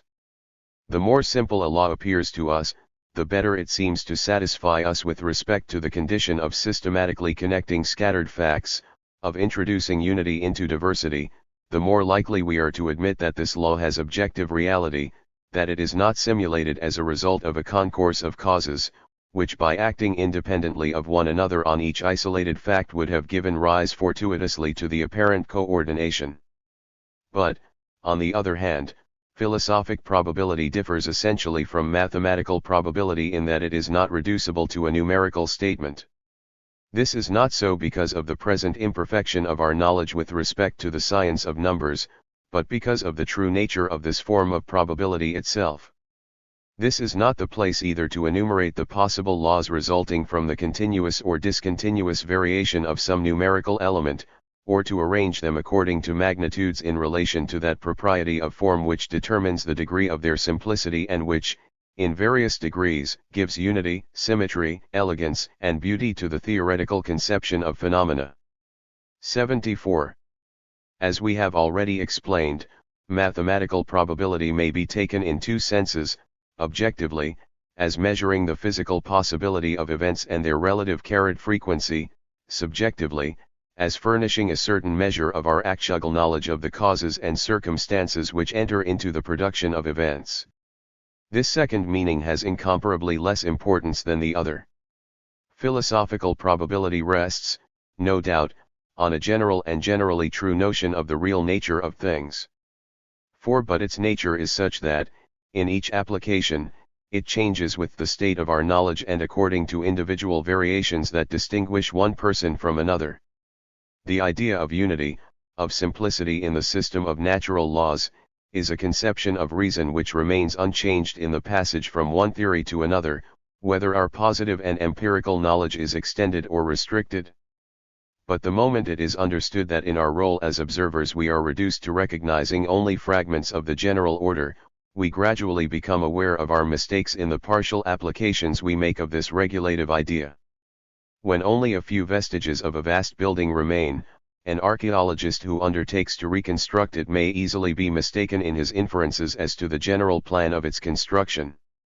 He will project a wall passing through a number of fragmentary remains, the alignment of which, in his opinion, cannot possibly be reasonably accounted for as a fortuitous coincidence. Yet, if other remains are exposed, he may be forced to change the original plan of the restoration, and to recognize that the previously observed alignment was a result of chance. This does not follow from the fact that the remains had not always been part of a system and of a regular plan, but from the fact that the details of the plan had been coordinated only in view of the observed alignment.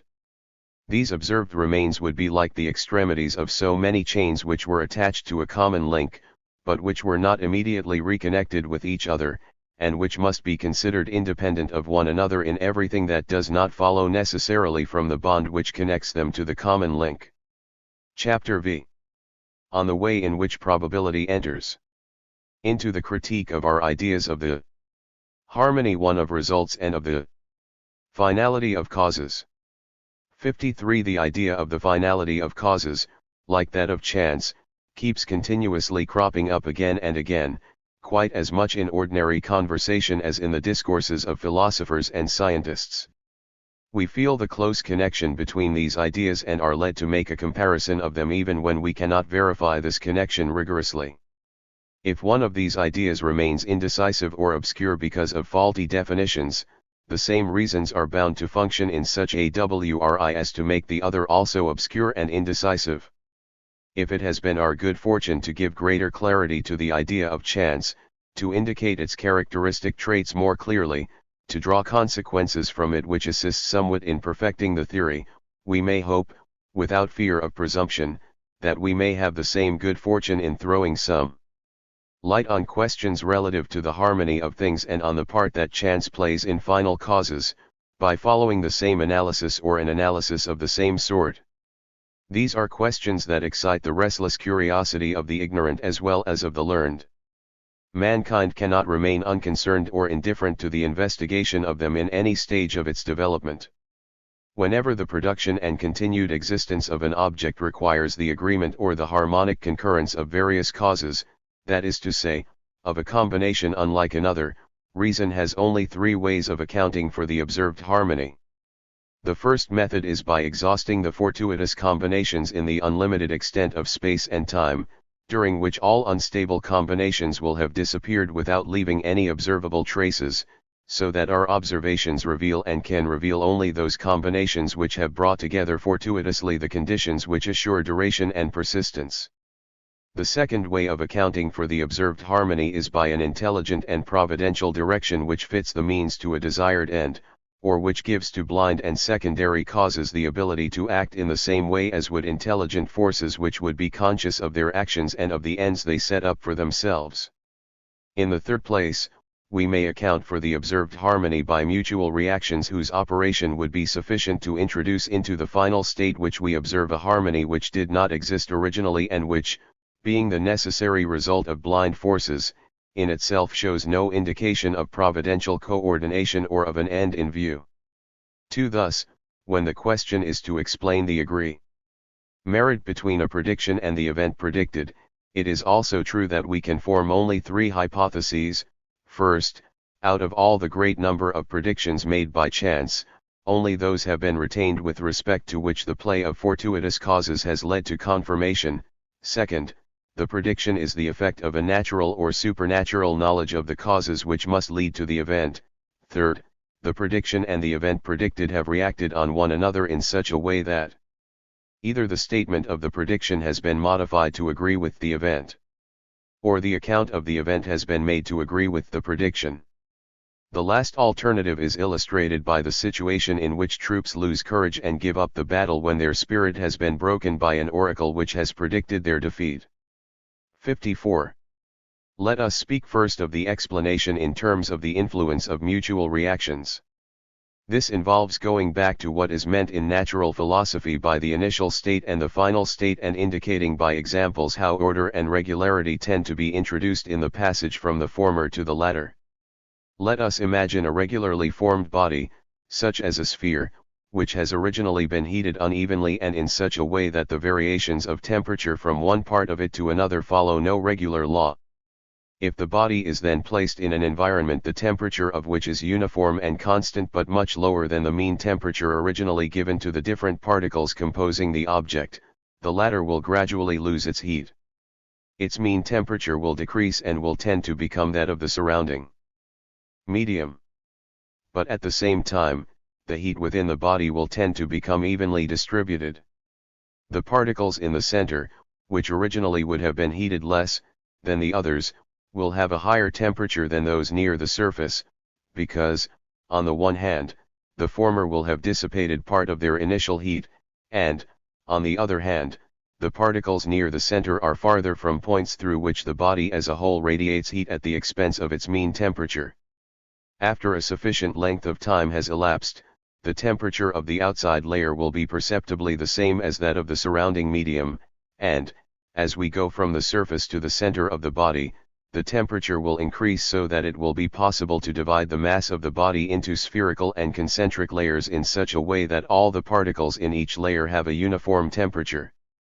Thus the heat will be distributed in an increasingly regular manner, which finally becomes perfectly regular even though there had been no trace of regularity in the initial manner in which the heat was distributed. In the same way, if we imagine a scattered mass of material particles, irregularly distributed at random distances from one another and moving at many different speeds but still under the influence of forces which draw them toward one another, we shall find after a sufficient length of time that the particles will come together to compose a body having a regular form. The regular motions of rotation and of translation of this body will be a sort of mean between the different motions which actuate the diverse particles in their original sporadic state. Order will spring of itself from an originally chaotic condition. Similarly, to use a final example, if air or water is agitated irregularly as it flows from the opening of a pipe or of a canal which has a regular form, the motion will be propagated in such a way that at a certain distance from the mouth nothing will be perceived but regular waves whose law or explanation * will no longer depend on the form of the original disturbance. In all these phenomena, the order which finally establishes itself like the constancy of relations discovered by means of statistics attests only to the final preponderance of a regular and permanent influence over anomal and variable causes. This is the consequence of mathematical laws, and all we can do is admire it in the same way in which we admire a theorem of geometry which impresses us because of its simplicity and because of the fruitfulness of its applications. 55. The same thing is true of the harmony finally established among many phenomena or series of phenomena as a result of the influence that one series exercises upon the others or because of their mutual reaction. Thus it is that, in accordance with the curious experiment mentioned above, if two clocks having beats which are not perfectly synchronized, and the movements of which are not strictly coordinated, are fastened to a common support, it is noted after a certain length of time that the transmission of the movements of one clock to the other through the medium of the common support has led to their becoming synchronized and exactly coordinated.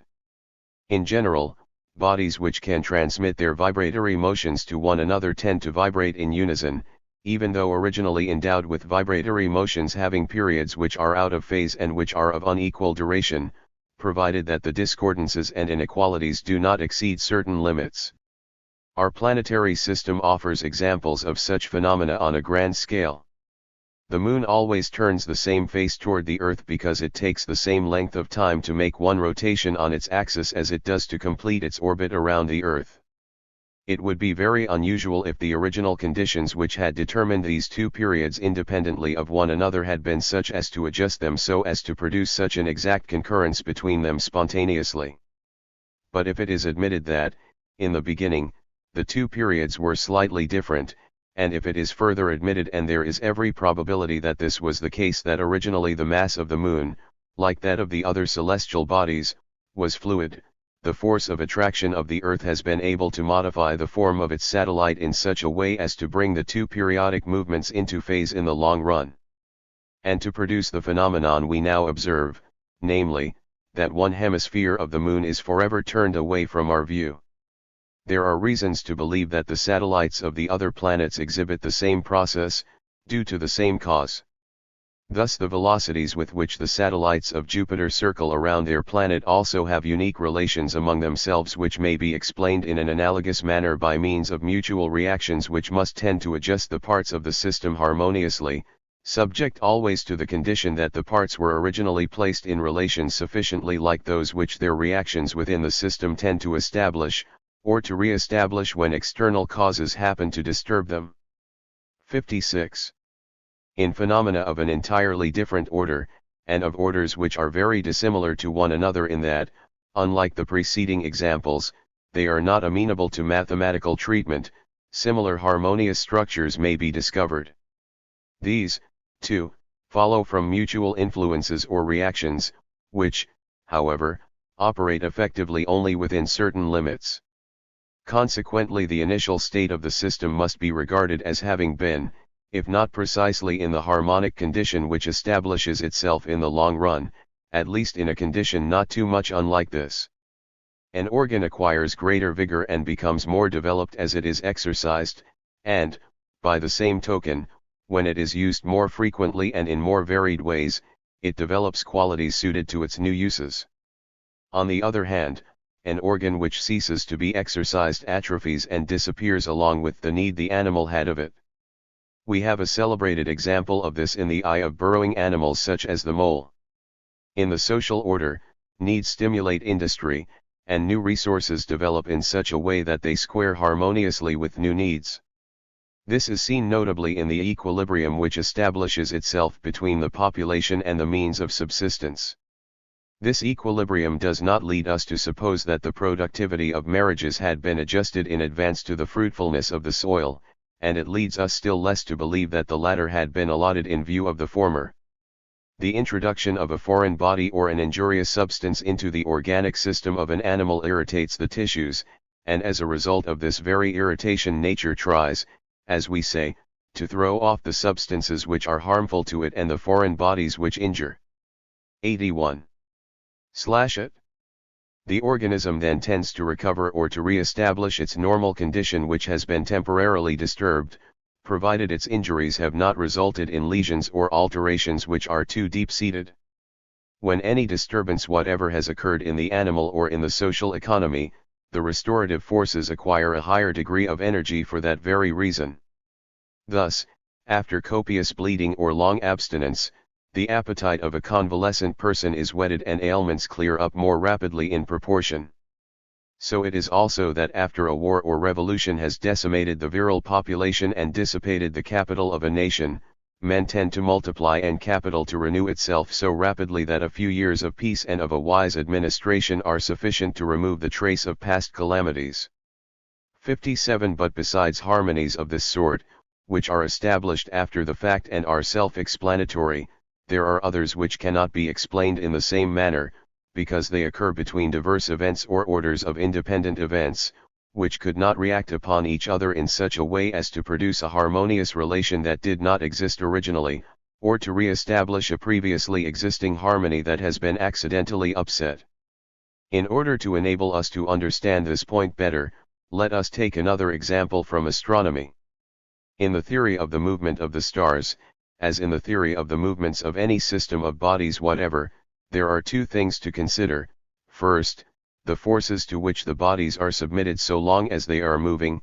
Second, the initial data, that is to say, the positions the bodies had occupied and the velocities with which they had moved during a period which we use, together with certain forms of calculation, as the basis for assigning all the phases through which the system must subsequently pass, or even with the exception of certain limitations we shall have to discuss later to trace back the various phases through which the system must previously have passed.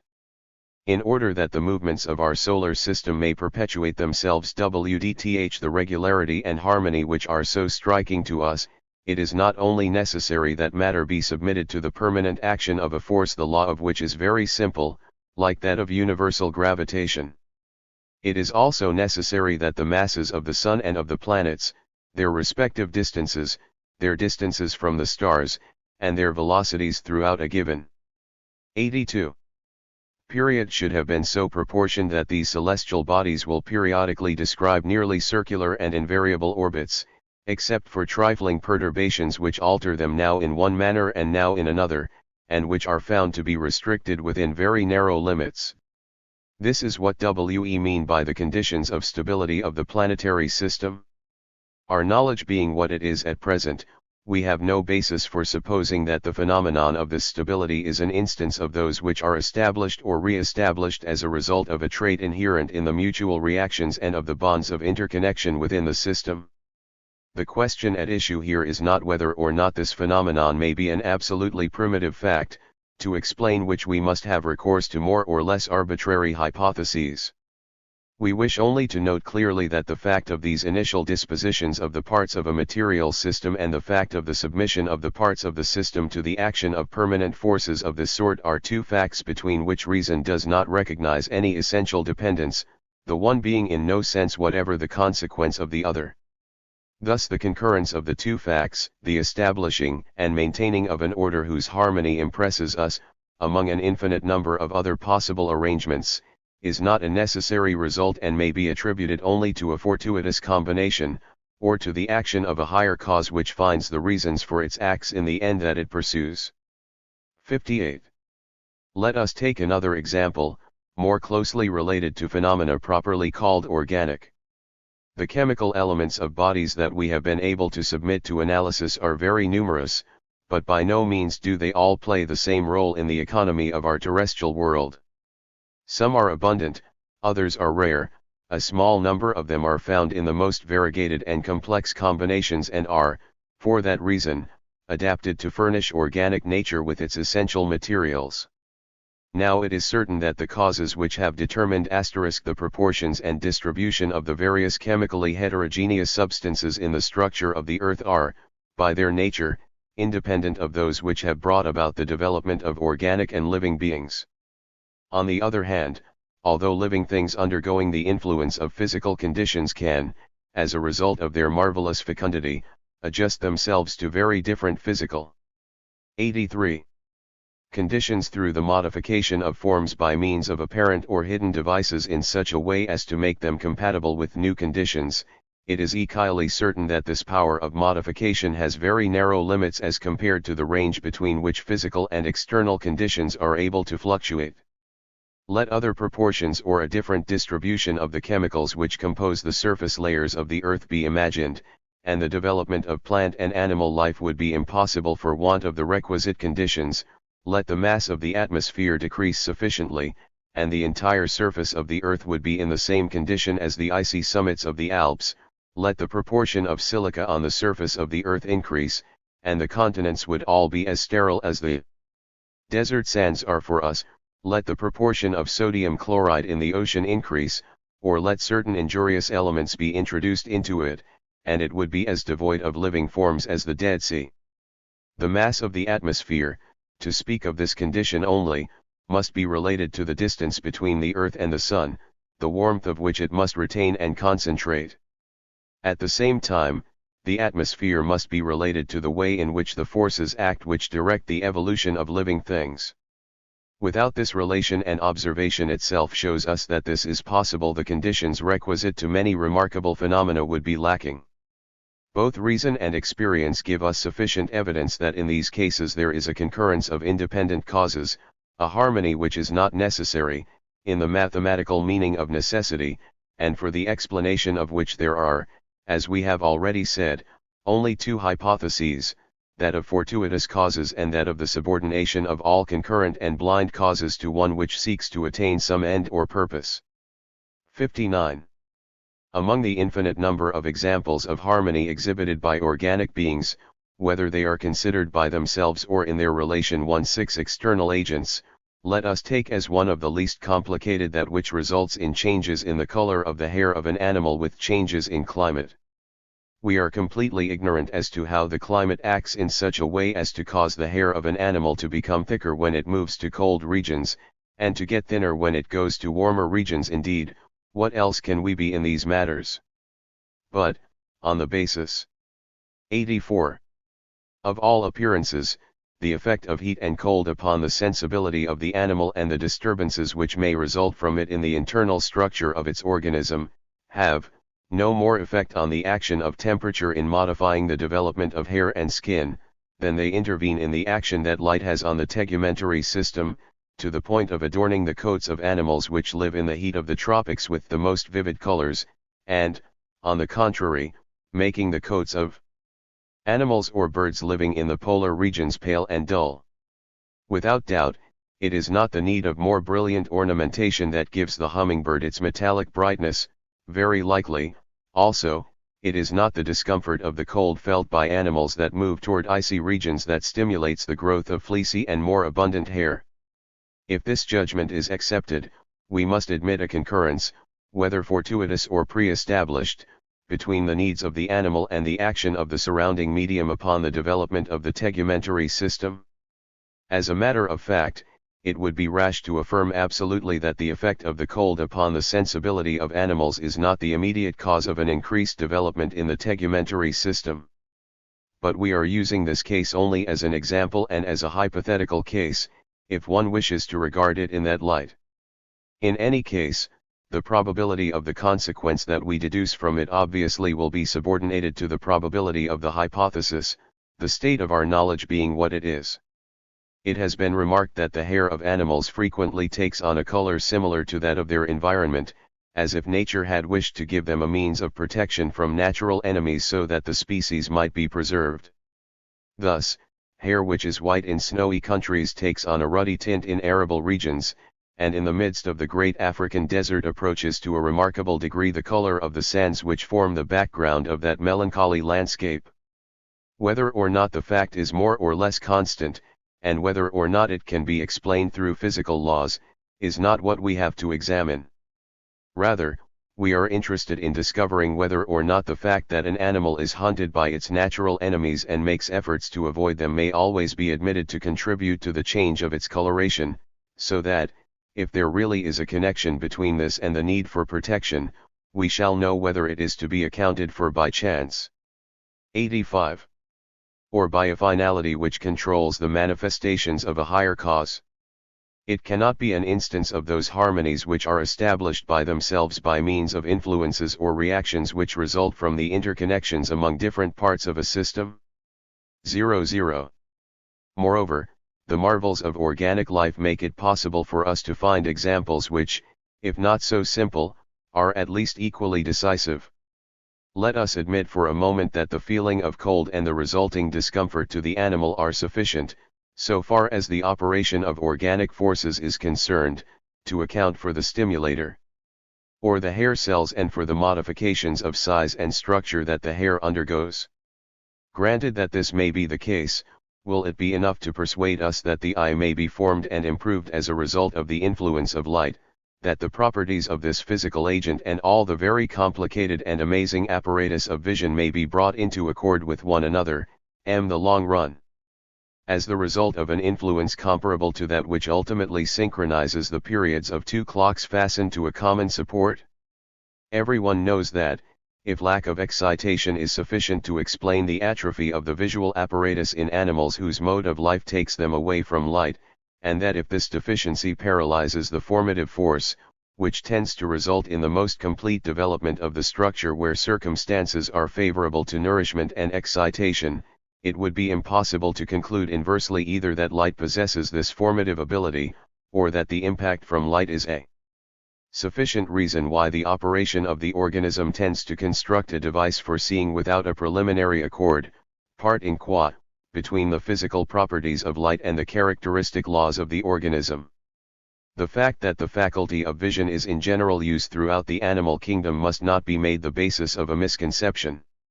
Electricity plays just as considerable a part in the physical world as does light. However, while nearly all animals have eyes of one sort or another, there is nothing more special and more rare than the existence of electrical devices such as those which serve the torpedo and the electric eel as means of defending themselves against their enemies and of attacking their prey. If these fish were placed in surroundings where they were unable to charge their electric batteries, these organs would no doubt atrophy. This 86 would simply be another application of the general law of organic life, which indicates that the development of any unused organ is arrested, or that the organ atrophies after its complete development. But can we conclude from this that the influence of electricity is the force which has created and developed in the torpedo and the electric eel the beginnings of the electrical device?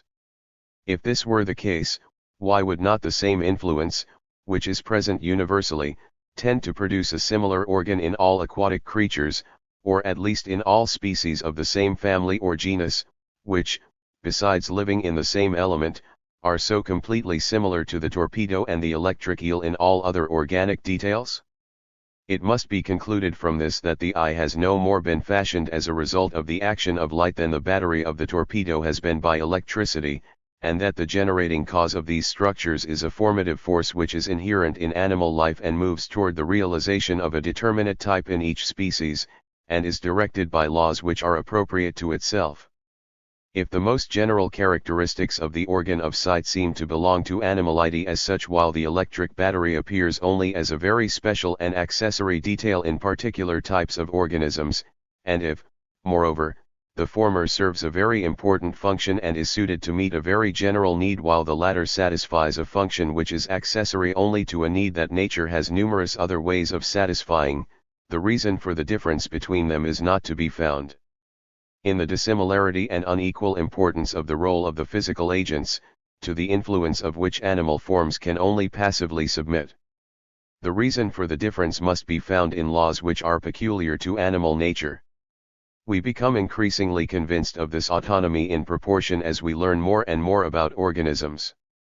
Then we come to understand that the function of an organ and the use the animal makes of it for the satisfaction of a certain need are not what is most fundamental, best established, and most characteristic of the organ. Although a type which is fundamental and persistent in its general characteristics comes to be modified in a number of ways in its details in passing from one species to another, the organ, the identity of which cannot be mistaken throughout all these successive modifications, often performs very different functions, and reciprocally the same functions are 87. Often taken care of by organs which are clearly distinct. In sum, it is not generally possible to define an organ by the function that it performs. The attribution of a given function to a certain organ seems most often to be an accident and not that which essentially characterizes the organ, nor that which determines the fundamental relations between it and the total structure of the organism. Now, if the physical world and that of living things, which are governed respectively by laws which are peculiar to them and which have their special reasons, are found in opposition and in conflict, the harmony that is observed between the two for the accomplishment of the functions and the satisfaction of the needs of the living being with respect to everything which exceeds the part that one may reasonably attribute to mutual influences and reactions, can be accounted for only by a fortuitous coincidence, or else by the end which governs the determinations of a superior cause and which sets up the general laws of the physical world as well as the special laws of the world of living things. 61. The comparison between these two hypotheses or explanations must now be established. First, we shall deal with the former, which rests upon the idea of fortuitous concourse, and of the exhausting of fortuitous combinations in an unlimited space and time. Whatever may be said for this explanation, which is constantly being brought forward and as constantly being opposed, it may not be passed over in silence or dealt with contemptuously, since it is the one most satisfying to reason, so far as certain details are concerned and within certain limits, or even the only one reason can accept. It is clear that an organism in which the whole structure does not concur to conserve the individual is doomed to perish. Likewise, a species can continue to exist only if all the circumstances concur which are required to assure its propagation and perpetuation. We may conclude from this that, among the infinite number of combinations to which the continual play of natural forces has given rise in the unlimited field of extension and duration, all those which have not embodied the conditions of stability have disappeared, leaving only those which found conditions of sufficient stability in the wholly fortuitous harmony of their parts to remain alive. And in fact we see that species and individuals are very unequally divided in their means of resisting the action of destructive forces. For some, the length of life is 88. Shortened; for others, multiplication is restricted. When the destructive forces become more intense or the means of resistance more feeble, the germ cells will fail to develop, individuals will not be born viable, or the species will disappear. Now, observation teaches us that some species have in fact died out, and that everyday individuals become feeble and fail to piece together the conditions of viability. 62. It is worthwhile to carry this point still farther, for these considerations apply not only to organic and living beings, but also to all cosmic phenomena in which indications of order and harmony are found.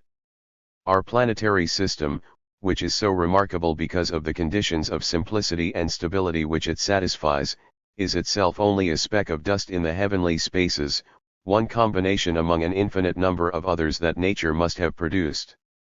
No matter how slight our knowledge of other systems or of other tremendously distant worlds may still be, we already derive from observation reasons for believing that by varying the combinations nature has not bound herself to incorporating the conditions of simplicity and permanence to the same degree. As we have already seen, some very special conditions had to be realized before an atmosphere could be formed around the Earth, so proportioned and constituted, as a consequence of the distance between the Earth and the Sun, that it may exert an influence on solar heat and light peculiarly suited to the development of animal and vegetable life, and, at the same time, furnish a chemical element indispensable to the maintenance of respiration and life. Also, among the heavenly bodies, the one closest to us offers a first-class example of a heavenly body placed in altogether contrary conditions by the fortuitous circumstances of its formation. The Moon has no atmosphere, and we have every reason for inferring from observations that its surface is doomed to a permanent sterility.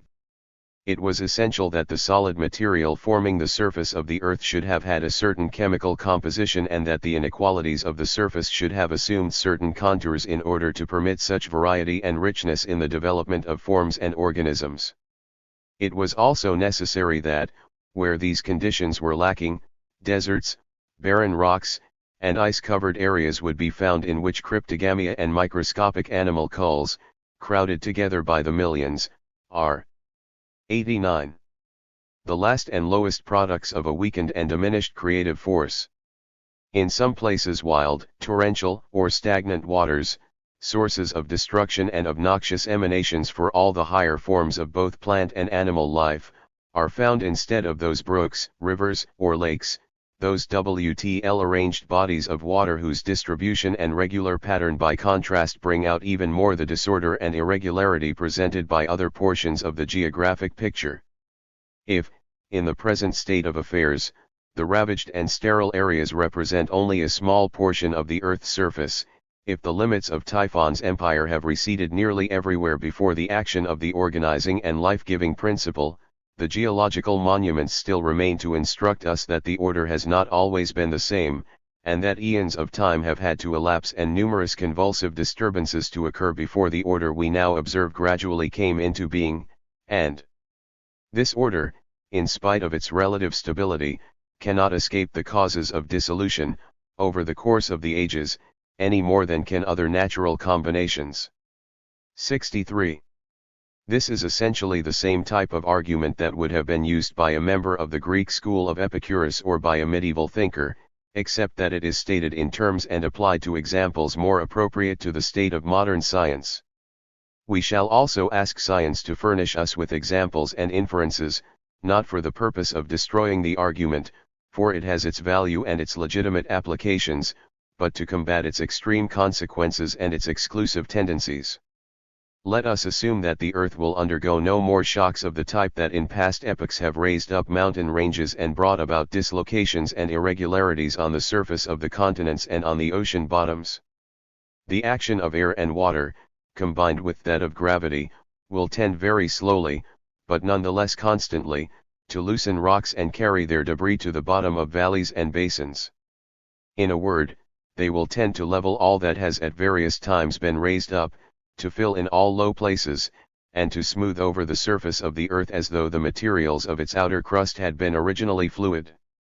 Even in the present state of things, topographic inequalities of the earth's surface, although enormous as compared to our size and to our meager constructions, are so small in relation to the dimensions of 90. The earth that astronomers have been able to neglect them in making most of their calculations. Indeed, they have been so struck by the similarity of the general form of our planet to that which the laws of hydrostatics would have given it, according to the hypothesis of an original fluid state, that they have not hesitated to regard this hypothesis as demonstrated by the very form of the earth. Let us disregard for a moment all other proofs and all other inferences furnished by the progress of geological observations which make it impossible for us reasonably to doubt the original fluid conditions. The agreement between the spheroid form of the earth and the laws of hydrostatics may still be explained completely without the assumption of an initial fluid state, and starting with any original form whatever, as a result of the indefinitely prolonged action of causes which, even today, tend to reduce the roughness of its surface to a perfectly level plane. An infinite time is at our disposal to meet the needs of this theoretic conception, as it is for the using up of all fortuitous combinations, however huge the number of elements to be combined, and however unique the combination to be accounted for may be. Nevertheless, the time required to reduce a solid body the size of the earth, no matter what its shape, to a form that the same mass would spontaneously assume if it were in a fluid condition, and to do this by wear and tear and by a process of gradual dissolution and disintegration, so immeasurably exceeds the duration of the great geological periods, however great this duration may be in comparison to what we call historic time and to which we go back by human tradition, that, in the absence of any other indication, reason does not hesitate to prefer the original hypothesis of initial fluidity, which is so natural and so simple, to an explanation which makes such an excessive claim. Thus, when we see that in the relief of ancient geological formations, no matter how far back in time we may be able to go, nothing gives greater evidence of a different form than the present appearance of the general direction of strata, we reject as absolutely improbable the explanation based upon the slow disintegration of surface layers, without even needing to refer to inferences drawn from volcanic phenomena and from the increase of temperature as we go below the surface of the earth. Both of which lead us to admit that, at a rather shallow depth, the earth is still in a state of igneous fluidity. 91. But this lapse of time, which reason would reject as an explanation of such a phenomenon as the elliptical form of the earth, is only a moment, in comparison to the period that would be required before one could reasonably admit, on the basis of the rules which guide us in matters of probability, that, after innumerable forms had been created only to be destroyed, other combinations occurred by chance in which all the conditions of harmony needed to assure their stability were found through the evolution of fortuitous combinations alone, and beyond the limits within which mutual reactions suffice to explain the final harmony.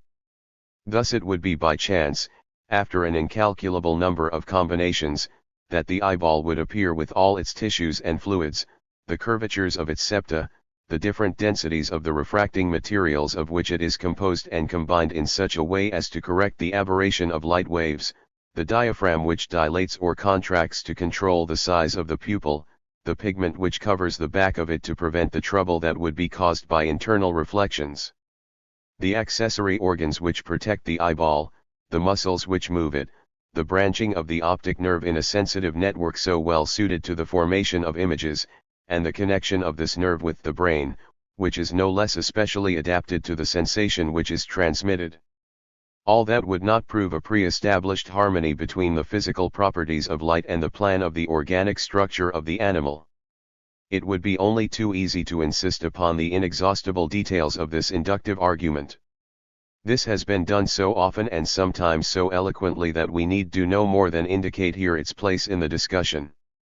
it would be even less appropriate to reassess the commonplace topics of the schools on the throwing of dice and on collections of letters, and to repeat the fictitious examples which have been repeated over and over again even in antiquity. For modern science has a more satisfying and more decisive response than those scholastic reasonings. It has deciphered the records of the ancient world. There it has seen that in a certain geological period living things did not and could not have existed on the surface of our planet. Consequently, the condition of an unlimited time for the evolution of fortuitous combinations is ruled out completely. We know that races have succeeded one another, and also that they have very probably been modified by external conditions. But no more than now did nature proceed by means of myriads of rude first drafts before fortuitously stumbling upon an organic type capable of maintaining itself as an individual and of perpetuating itself as a species. The existence of a formative force, which itself proceeds from the conditions of unity and harmony which are characteristic of it, and which always puts itself in relation with external circumstances and undergoes their influence, is, henceforth, for all reasonable persons, not only the probable consequence of an abstract argument but also the indubitable consequence of the data of observation themselves. 64. Most often the three principles or guiding threads that we have mentioned must be accepted concurrently in order to preserve the important part of each in proportion to our knowledge and to the value of the inferences that may be drawn from it. A gardener brings a wild plant under cultivation, places it in new surroundings, and soon the organic type, submitting to the external influences, adapts itself to these new conditions, and consequently to the needs in view of which its cultivation has been undertaken. Certain organs disappear or atrophy, other organs, such as the flowers, fruit, or roots, which are useful or interesting to men, become larger, more vigorous, and more beautiful. Here we see the role of reactions and influences which are capable of leading to a final harmony, and which, in this case, substitute a new harmonic order, brought about by the efforts of man, for the order which the primordial laws of nature had established, apart from human action and prior to the introduction of this new force into the scheme of things. If the same gardener plants some seedlings at random, among the great number of individual varieties which result fortuitously from the different characteristics of the seeds, combined with the accidental influences of the atmosphere and soil, he will find some which combine the conditions necessary for propagation, in the sense that the person who cultivates them is interested in propagating them in preference to other forms which he allows to die out. In their turn, those that are saved produce a multitude of others, among which those are selected which, by fortuitous circumstances, combine to a still higher degree the qualities which made the earlier generations valuable, qualities which thus are strengthened and made more and more pronounced in being transmitted successively from one generation to another.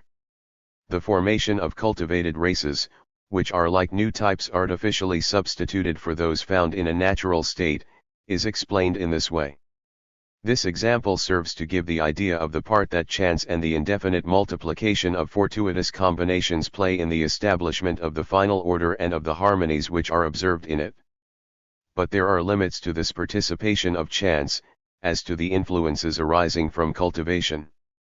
The most important role in the establishment of the final harmony is always found in the primitively generative and formative force associated with the original type, because of a pre-existing harmony which the art of cultivation may modify noticeably, but can neither supply nor create out of whole cloth. What we have said of this little fragment of nature when brought under cultivation may be applied equally well to the unrestricted behavior of nature in an uncultivated state, except for the magnitude of the dimensions involved. Without doubt, many forms and species have been created and strengthened by a fortuitous concourse of accidental circumstances, as a result of the diversity of climates and of the long time which has elapsed since the age when living things first appeared. But, as far as we can tell with such knowledge as we have, this explains only the most minute fraction of the varieties of type and of organizations, and we must take account especially of the varieties inherent in the primordial plan of nature in the construction of organic types. 94. Similarly, In order to explain the final harmony of the individual organs with respect to one another and of the whole organism and the surrounding environment, it is no doubt necessary to recognize the part played by reciprocal influences and reactions which, within certain limits, are sufficient if needed to re-establish a harmony that has been disturbed accidentally. But, principally, and above all, attention must be given to the essential harmonies of the primordial plan. If it happens that the paw of a Newfoundland dog gives a rudimentary suggestion of the webbing which is adapted to its aquatic life, if it also happens, according to the remark of Daubenton, that the intestinal tract of the domestic cat is somewhat elongated because of the fact that it lives partly upon vegetable food, then these facts make clear 2 points. They demonstrate to us the unique influences of environing conditions and of acquired habits in the modifying of organic types, but only within narrow limits, in such a way as to adapt these types to new conditions of life. They also show us, because of the very narrowness of the limits and the organic imperfection of the products, the complete distinction that must be made between such external influences and the formative force which resides in the organic type itself and in the harmonic coordination of its parts. Otherwise we might as well compare the callosity that habitual fatigue develops, often too late, but in a definite manner, on just those parts of the skin which need protection, with such specific protective organs as claws or hoofs, which undoubtedly go back to the original adaptation of parts to one another in the specific form. 65. Ordinarily, when the final consensus arises out of mutual influences or reactions, the roles of the different parts which tend to form a unified system are not equally important. Usually one part has a predominant influence because of its mass or for some other reason, and it may even subject the other parts to its influence without, in turn, undergoing any appreciable reaction. In other cases, when the mutual influences and interactions are not sufficient to explain the observed consensus, and when reason feels obliged to seek in the finality of causes the explanation which it would otherwise fail to attain, it must not assume either that, in general, all the parts of the harmonic system play equally important roles in the order of finality. Where finality is most manifest, as in the organic structure of living beings, such a parity of 95 roles cannot be attributed to all the parts of the organism without going contrary to all the notions science gives us regarding the subordination of organs and of organic characteristics, which have neither the same stability from one type to another nor the same importance when considered simultaneously within the same type. Thus, when we see an elephant it is evident that its massive structure makes necessary the peculiar prehensile organ which we call the trunk, and consequently that there is a remarkable harmony in the organization of this animal between the extraordinary development of the nose which makes it, by exception, an instrument for grasping, and the modifications of size and form in other parts of the body. It would be ridiculous to suppose that the nose of the elephant had been lengthened as a result of persistent efforts made by its ancestors to obtain by means of their noses objects which would serve them as food. That exceeds the part played in such instances by mutual reactions. Paleontology gives no evidence of this progressive lengthening, the race would have perished long before such an end could have been attained.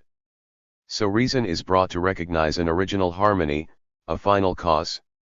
But it is also evident that nature did not make the animal heavy and massive and did not deprive it of means for reaching objects which serve as food directly with its mouth, because it had provided it with a trunk.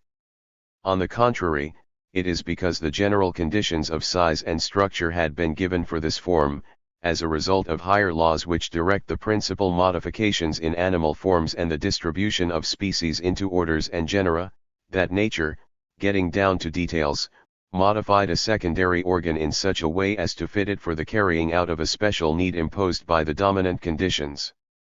In the order of finality, the general conditions of structure and size are the antecedent term, the exceptional development of the nasal apparatus is the consequent term. Reason would be offended if the order of these terms were reversed, as they would have to be if one obstinately persisted in seeing in this harmonious adaptation of parts to one another only a fortuitous coincidence. At other times, the diverse terms of the harmonious relation appear to be on the same level of importance so that, at least in the present state of our knowledge, there is no reason for regarding one as subordinate to another. It is necessary that carnivorous 96 animals be sufficiently agile to capture their prey, muscular enough to force it to earth, and that they have claws and teeth for tearing and devouring it. But we have no decisive reason for regarding the characters which lead to the development of teeth as dominating those which result in the formation of claws, or the other way around. These characters appear to us to be of the same order and to concur in the same manner, and for the same reason, in the general harmony of the organism. 66. We shall have reason to make analogous remarks, if we move on from the consideration of the harmony which exists among the parts of an organism to the study of the harmony which the relations of one organism with the organisms around it afford us, or even to that of the harmonies that the arrangement of things in the physical world manifests on an even grander scale.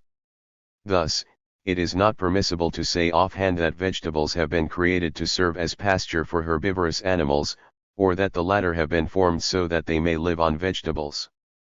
The development of vegetable life is the prior, dominant fact to which nature has subordinated the construction of certain types of animals which are formed in such a way as to find their foodstuffs in the vegetable kingdom.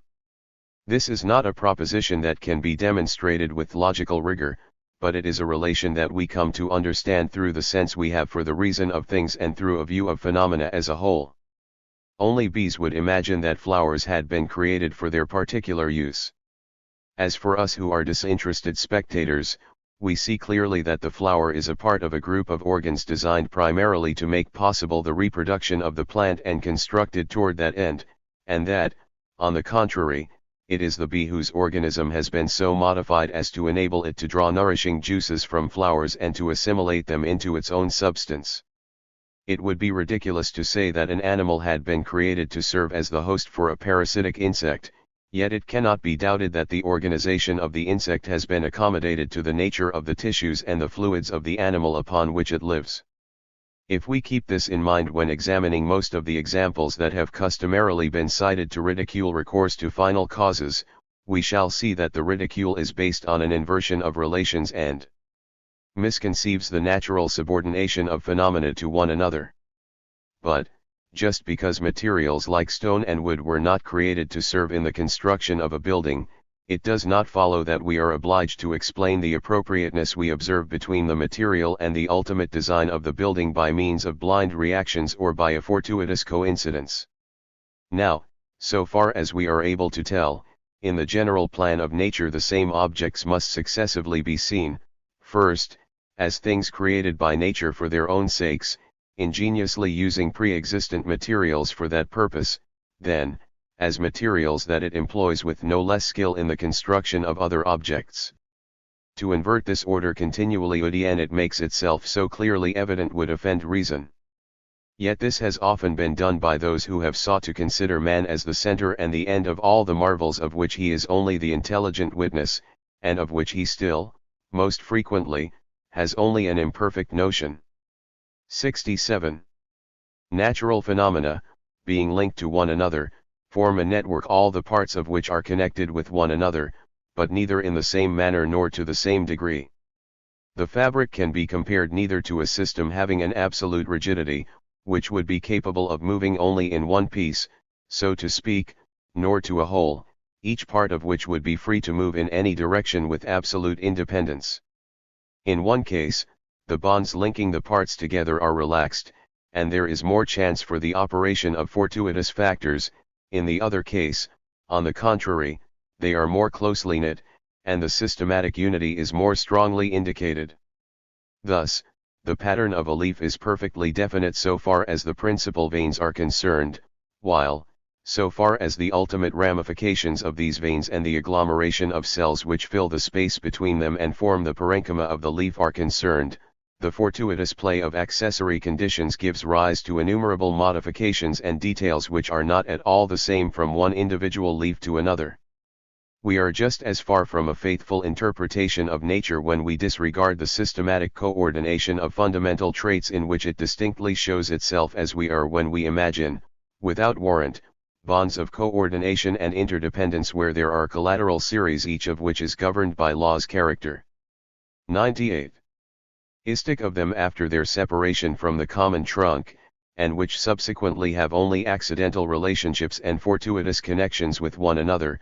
It is an axiom of human reason that nature is governed by general laws, and we go contrary to this axiom when we invoke a providential decree, when we have recourse to a final cause, that is, to a deus ex machina, for each particular fact, for each of the innumerable details that the picture of the world presents to us.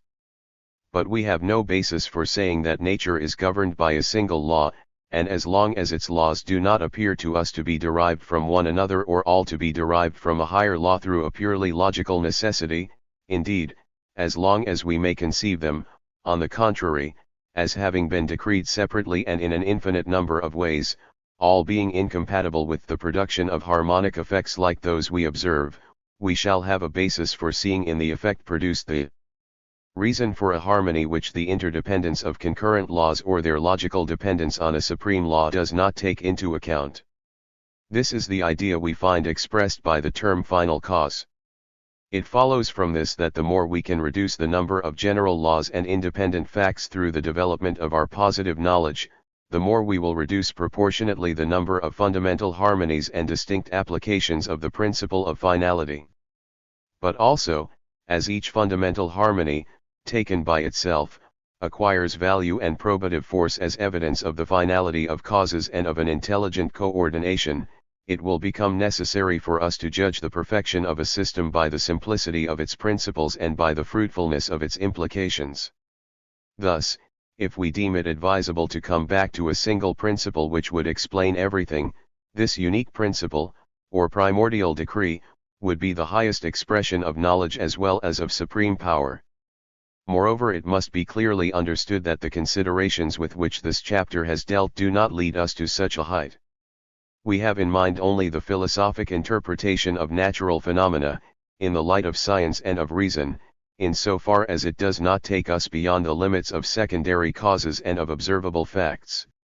We have inquired neither how it is possible to have a supreme direction among details which themselves are left to the 99 operation of fortuitous causes, nor how, in a supernatural order toward which it is also natural for man to tend because of religious feelings, chance may jde the minister of providence and the executor of its mysterious secrets with respect to particular facts.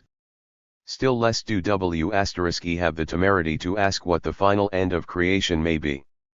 The finality which we find ourselves unable to disregard in the works of nature is, so to speak, an immediate and special finality, a chain of which we are able to follow only scattered fragments.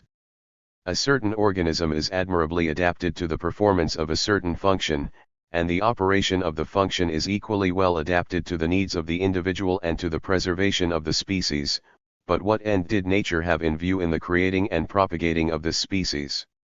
This is what is not indicated to us and what we are unable to attempt to define without making gratuitous assumptions which sometimes are ridiculous and are always unworthy of a careful thinker.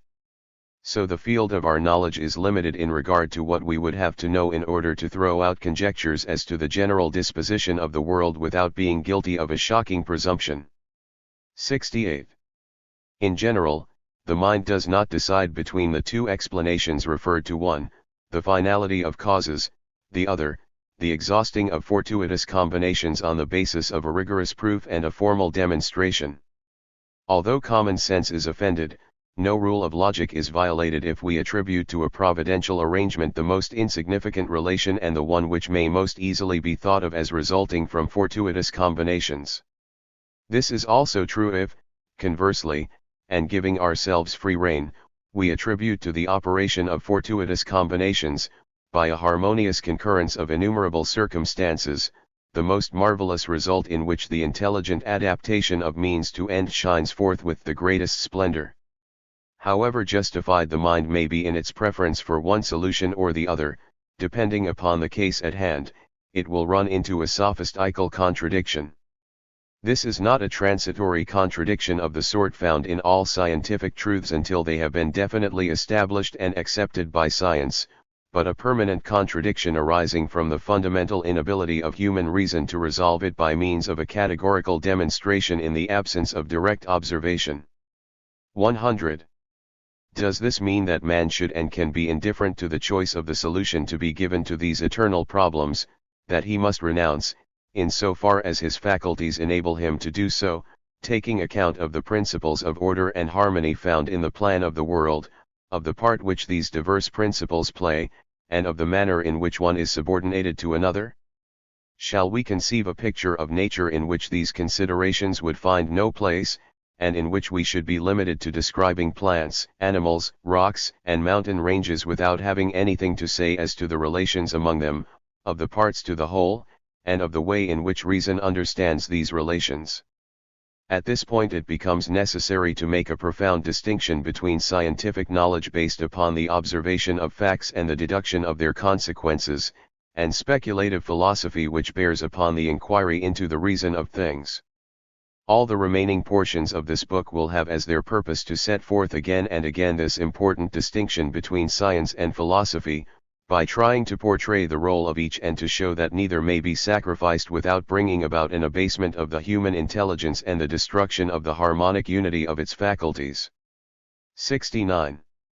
Now, as it is the nature of philosophic speculation to proceed by inferences and judgments of probability and not by deductions and categorical demonstrations, it must and does happen that probability has innumerable degrees, that reason is sometimes led irresistibly to see, here the consequence of a pre-established harmony, there the result of the indefinite multiplication of fortuitous combinations, while in other cases it remains undecided, tending to favor one explanation or the other.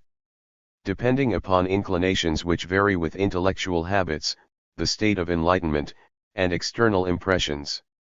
When it is seen that the sun, which is the center of the planetary movements which it dominates and regulates because of the enormous preponderance of its mass and because of the great distances nature originally placed between the planets, is also the source of the light that illuminates them and of the heat which makes it possible for life to develop on them, we cannot fail to recognize the admirable arrangement which brings together harmonically, in the production of these beautiful phenomena, such are 101. Natural forces as gravitation, light, and so on.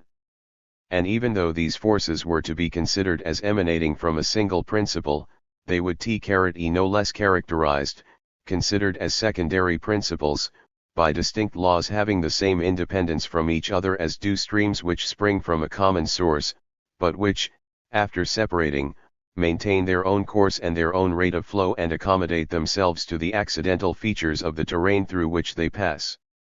On the other hand, although it is permissible for a pensive and poetic imagination to think of the moon as having been created solely to illuminate our nights with its soft light, a more exact mind, aware of the accidental and irregular features in the distribution of satellites among the major planets of our system, could never be brought to invoke the principle of finality to account for a harmony the importance of which is subordinate, and which even only partially fulfills the end that one may wish to assign to it. Still less would anyone whose mind is enlightened by the progress of geological studies admit that, if prehistoric upheavals of the Earth's crust have buried masses of incompletely decayed vegetation, this was done so that man might later find in them combustible material which would be needed for the development of his industry, although some persons have ventured to suggest this. The interval between the extreme cases we have used as examples may be filled up with whatever number of degrees may be desired. 70. As for the principle of a final consensus through mutual influences or reactions, when the progress of our scientific knowledge makes it possible for us to explain some particular harmony in this manner, this explanation is definitely taken over by science and no dialectic subtlety can weaken it. No doubt the number of particular cases explained in this way is small, but a few examples are sufficient to show that the application of the principle does not exceed absolutely the intellectual powers of man, and that the field of applications may be extended to the degree that our positive knowledge is perfected and extended. If the application of the principle in question requires, as would appear to be the ordinary case, that, up to a certain point, the initial disposition of the parts had to be related to the final conditions of harmony, it would still be necessary to fall back upon one or the other of the two principles which enable us to account for this original condition. 102. And for that reason, we shall once more fall into the inevitable ambiguity indicated above. The remaining part of the explanation, based upon the mutual reactions of various parts of a more or less unified system, retains all the certainty of a scientific demonstration. Further, there will be some leeway in the basic assumptions as to the initial state, as will be seen by a discussion appropriate to each particular case. Moreover, there will be reasons for refraining from an appeal to final causes or to the exhausting of an immense number of fortuitous combinations, in order to account completely for the harmony observed in the final state. 71. In closing, let us comment briefly on the use of the principle of finality as a guiding thread in scientific research. This usage may consist only of the application of the common adage, whoever wills the end, wills the means. When the end, that is to say, the result, is a given and incontestable fact, it is necessary, for logical reasons, to admit the means, that is to say, the uniting of the circumstances without which this result would not have occurred. This condition imposes a direction on experimental investigations, until we have verified through direct and positively established observation that of which the necessary existence had earlier been established by rational means. Thus, we are justified in deducing, from our knowledge of the habits of flesh-eating animals, the necessary presence of claws suitable for seizing and tearing their prey, and a type of digestive system suited to a carnivorous way of life, and so on. In this way, it is possible to reconstruct extinct species, at least so far as their most basic traits are concerned, from nothing more than fragmentary fossil remains. Such great advances have been made in this sort of work that a very profound knowledge of the harmonic adaptation of parts in animals has been acquired. Such work does not imply the complete solution of the philosophical problem as to the origin of and the reasons for the observed harmonies, and does not require us to have taken sides in favor of one or the other of the three principles of explanation among which it is necessary to choose in order to account for them. It is simply a question of concluding logically from a certain fact the conditions without which that fact could not have occurred. In this operation, the mind proceeds with all the assurance and all the demonstrative rigor which pertains to logical deductions. But still another road is open to the mind. This consists in R. 103.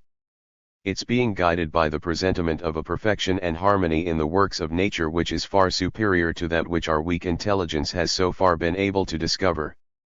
Although this presentiment is not infallible, because the point of view from which we must judge the works of nature allows us only a restricted horizon, and because the greatest perfection in regard to details is not always compatible with the simplicity of the design and the generality of the laws, yet it will most often happen, principally when observation has to do with living forms, that the observer, by yielding to this feeling and directing his investigations in accordance with it, will, for that very reason, find himself on the road to discoveries.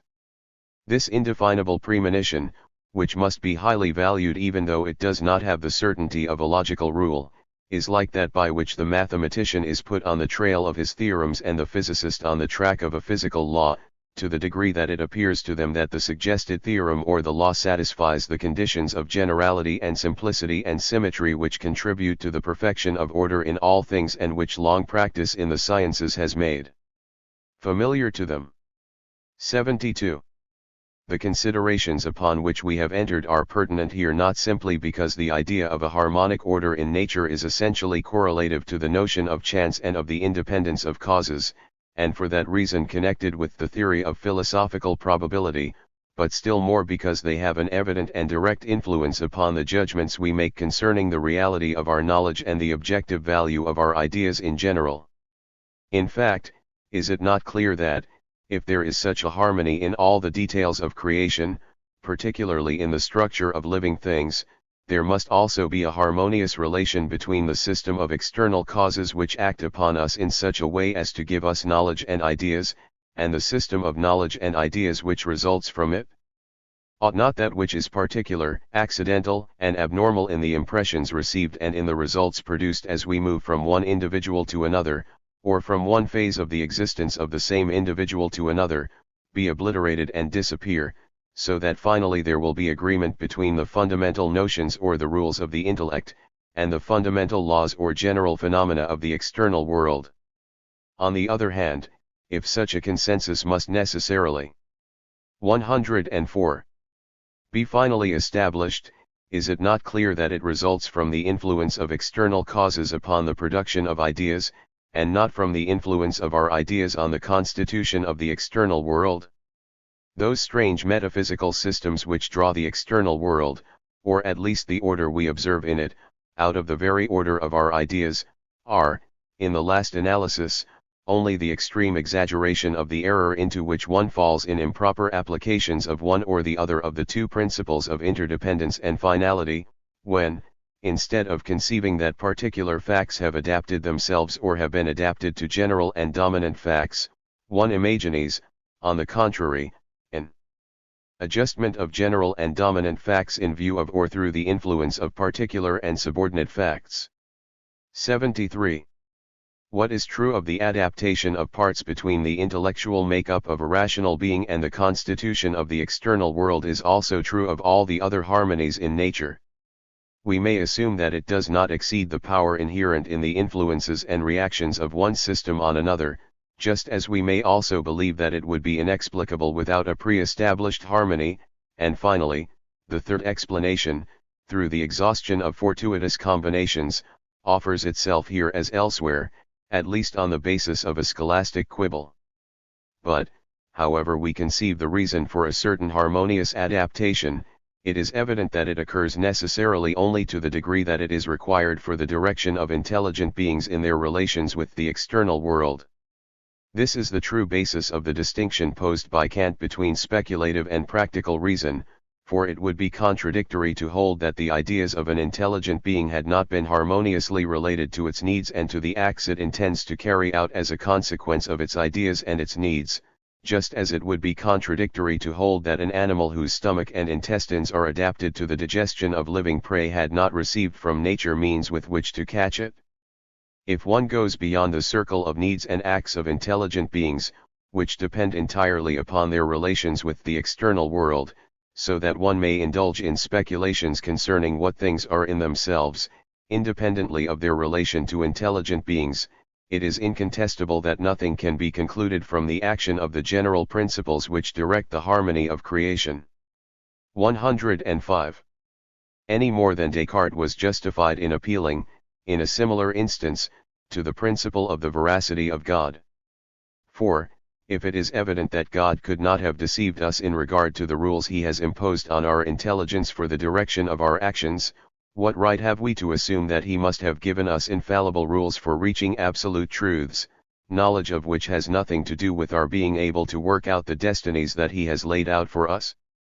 Therefore, it is necessary to resort to other principles for the critical discussion of the value of our ideas where speculative rather than practical questions are involved.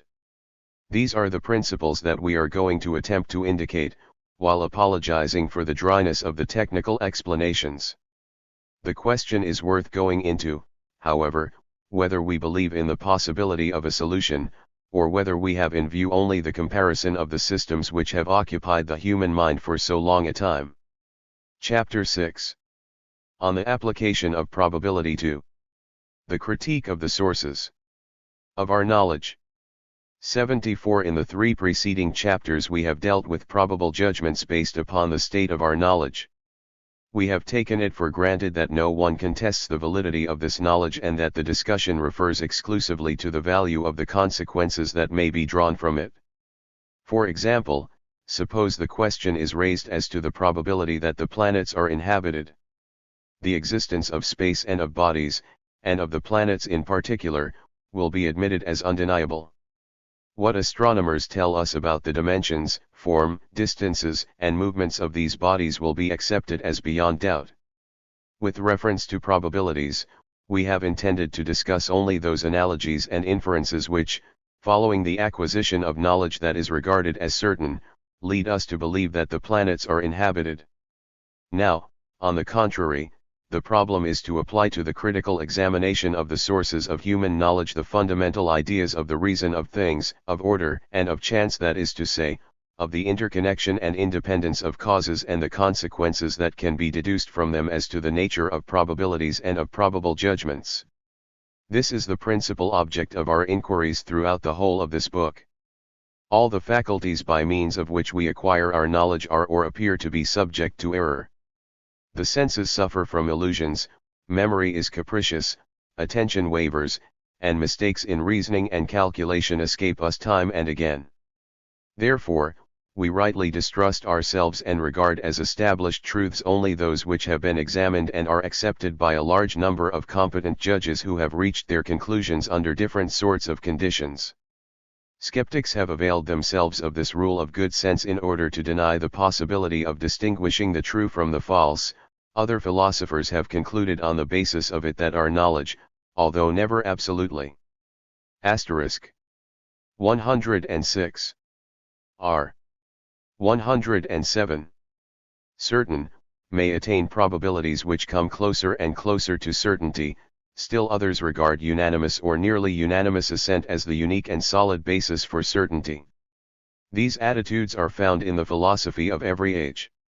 Let us admit that each of the faculties through which we get our knowledge may be likened to a fallible judge or witness. A superior intelligence which would understand the entire scope of these faculties, which could penetrate into the mysterious devices of memory, for example, would be able to determine exactly the chance of error in the operation of each function and in the use of each faculty, for each individual and under certain determined circumstances. It is possible that such an intelligence would be able to recognize that error becomes physically impossible for certain individuals under certain circumstances, for, in the last analysis, we have no basis for affirming absolutely that there is any operation of reason, however simple it may be, which does not carry with it the possibility of error. An intelligence incapable of drawing such conclusions a priori, but possessing an infallible criterion for distinguishing cases in which one of our faculties deceives us from those instances in which it furnishes us with exact information, would be able to determine experimentally from this data itself the chances of error inherent in the use of this faculty, provided it could carry out sufficiently numerous series of experiments and properly set up the conditions under which the experience takes place. 75. Were such an intelligence not in possession of an infallible criterion, observation would lead it to determine numerically the chances of error, which would be unknown a priori, provided it is assumed that the chance of truth is greater than the chance of error. This condition must be admitted if we are to admit that the end and the consequences of man's intellectual faculties, when they are functioning normally, is to instruct him rather than to deceive him. If this is the case, erroneous perceptions and judgments may be thought of as the result of accidental disturbances of the faculties and functions. This statement rests upon a theory that cannot be properly developed without the help of mathematics, but the principles of which we wish at least to indicate here, since we must not neglect anything which is so clearly connected with our problem. 108. In order to fix these ideas through the use of an example, let us suppose that an observer who makes a practice of regularly observing the condition of the sky may be in the habit of forecasting at sunset each day the time at which the sun will set on the following day. If he has kept a record of his forecasts over a sufficiently long period of time, the relation between the number of forecasts contradicted by events and the total number of forecasts would give, without appreciable error and in a purely experimental way, the determination of the chance of error which affects the judgments of the observer under the conditions indicated. There would be no limit to the precision of this experimental determination provided the experiment could be prolonged indefinitely, and if, moreover, the observer were neither to gain nor to lose in perspicacity in the course of his observations. This latter assumption is made for purposes of greater simplicity. If, after an initial series of observations had determined the chance of error with sufficient precision, another series of experiments was begun, always under the same conditions, approximately the same relation would be found to hold between the number of forecasts contradicted by the events and the total number of forecasts. In each series of experiments, the great number of observations made would appreciably tend to compensate for the effects of causes which vary irregularly from one experiment to another. Thus, only the effects of regular and permanent causes or of causes which control the whole series of tests would remain. 76. Now, let us imagine that two observers, who work independently of one another, make their observations simultaneously and record their results. The chance of error will be very different for each of the two, but so that we may argue from the simplest case, let us suppose that it happens to be the same. Finally, let us also assume that the causes which influence the truth or error of the judgment of one of the observers are completely independent of those which affect the truth or error of the judgment of the other, resting as they do in the moral and physical dispositions found accidentally in each man. A mathematical connection will be found to exist between the number which measures the chance of error for each observer and the relation of the number of cases in which they agree, to the number of cases in which they give contrary judgments. If, for example, each observer is mistaken 109 once in every 5 times, or if the chance of error is 1/5, the two men will agree in their forecast 17 out of every 25 times, and the tabulation of the records will show approximately this relation of 17 to 25, provided that a sufficiently large number of instances is dealt with, so that the fortuitous irregularities cancel one another out. In this way it will be possible to pass from the first relation to the second, or inversely, by means of a mathematical formula. However, it is easy to see that in passing from the second value to the first, an ambiguity is found which is not present in the direct passage from the first to the second. If it happens that the two observers agree 17 times out of 25, when both are mistaken once in 5 times, it is evident that they must still be in agreement 17 out of 25 times when they are both mistaken in 4 out of 5 instances, that is, when the fraction 1/5 represents not the coefficient of error but that of truth. The extreme case in which they would always be in agreement, without in any way communicating with each other, would clearly indicate that what each says is always true or always false. This ambiguity inherent in the nature of the problem must be, and actually is, found in the mathematical formula. But if there are, a priori, sufficient reasons for believing that the chances of truth outweigh those of error, that fact alone will remove the ambiguity. For example, if the mathematical formula gives these two possibilities, a chance of error of 1/5, and of truth 4/5, or a chance of error of 4/5, and of truth 1/5, only the first possibility is admissible, and the second will be rejected. Thus it is that we conceive the possibility of determining a chance of error empirically, not only through direct observation, as in cases in which we possess a criterion of truth such as that which would result, in our example, from the comparison of the forecasts with the subsequent events, but indirectly and by means of relations furnished by mathematical calculations whenever a similar criterion does not exist. Thus, when a physician prescribes a treatment for his patient, an infallible criterion as to the truth or error of the doctor's judgment cannot be drawn from the evidence of a single instance, for it is possible that the patient may die even though the prescription may be the best possible under the 110 circumstances, or, on the contrary, the patient may recover in spite of mistakes in the treatment. Let us assume, now, that two physicians are called in separately for consultations on an extensive series of pathological cases. There will be no way of determining directly the chance of an error in the judgment of each of them. But the record of the consultations will show how many times the two doctors have been in agreement and how many times they have come to contradictory conclusions. On the basis of the explanations given above, we are able to conceive how we could proceed to determine these chances indirectly and without ambiguity, if we were justified in believing, as no doubt we are, that the professional study of medicine, without resulting in infallibility, tends more toward truth than toward error, and that, in general, it is better to consult a physician than to resort to throwing dice in case of illness. 77. In inquiries where calculation is possible, and even in all cases where rigorous logic may be applied, it is necessary to begin with hypothetical and abstract cases which serve to lead gradually to other cases which are more complex and more nearly approach applications to real conditions. This has been the method of procedure in the present discussion. Actually, the chances of error vary from one person to another, and, in general, even from one judgment to another by the same person. When several people make a judgment about the same fact, the causes of error which operate in the case of one person are not completely independent of those which operate in the case of someone else.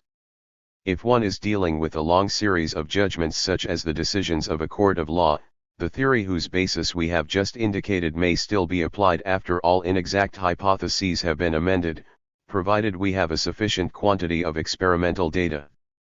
Then the numerical values found through calculation would no longer indicate the chances of error for a certain person and for a certain type of case, but would reflect the average of all THP values the chance of error may have for a great many persons and for a great many kinds of cases. In this way, a truly exact theory can be reached about the average and general results of certain judicial institutions. These are the results which engross the legislator and interest persons concerned with the science of social organization. Were this not so, nothing could be concluded from the application of the principles to any particular case, as many people have believed and still do believe.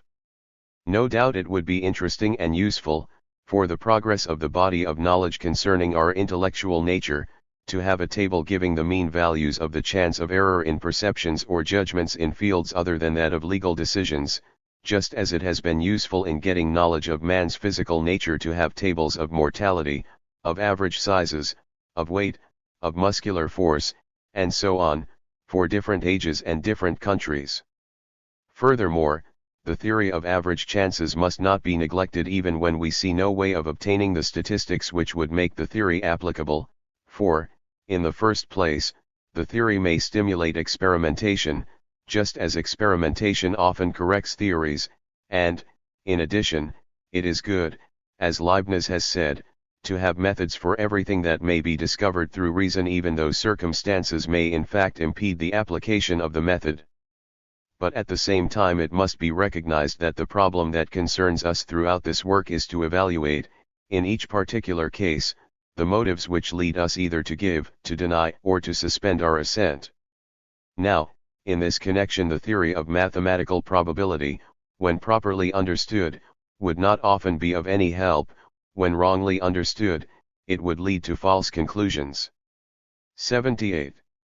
Taking another example, let us suppose that experience has clearly shown that once in 20 times each of two persons, A and B, is liable to make a mistake in a given type of numerical calculation. From this it will not follow that when B has carefully checked A's figures and found them to be correct, the probability of simultaneous error is 1 to 400 times, as could be concluded by comparison with the probability of drawing a black ball twice in a row from a jar containing 19 times as many white as black balls.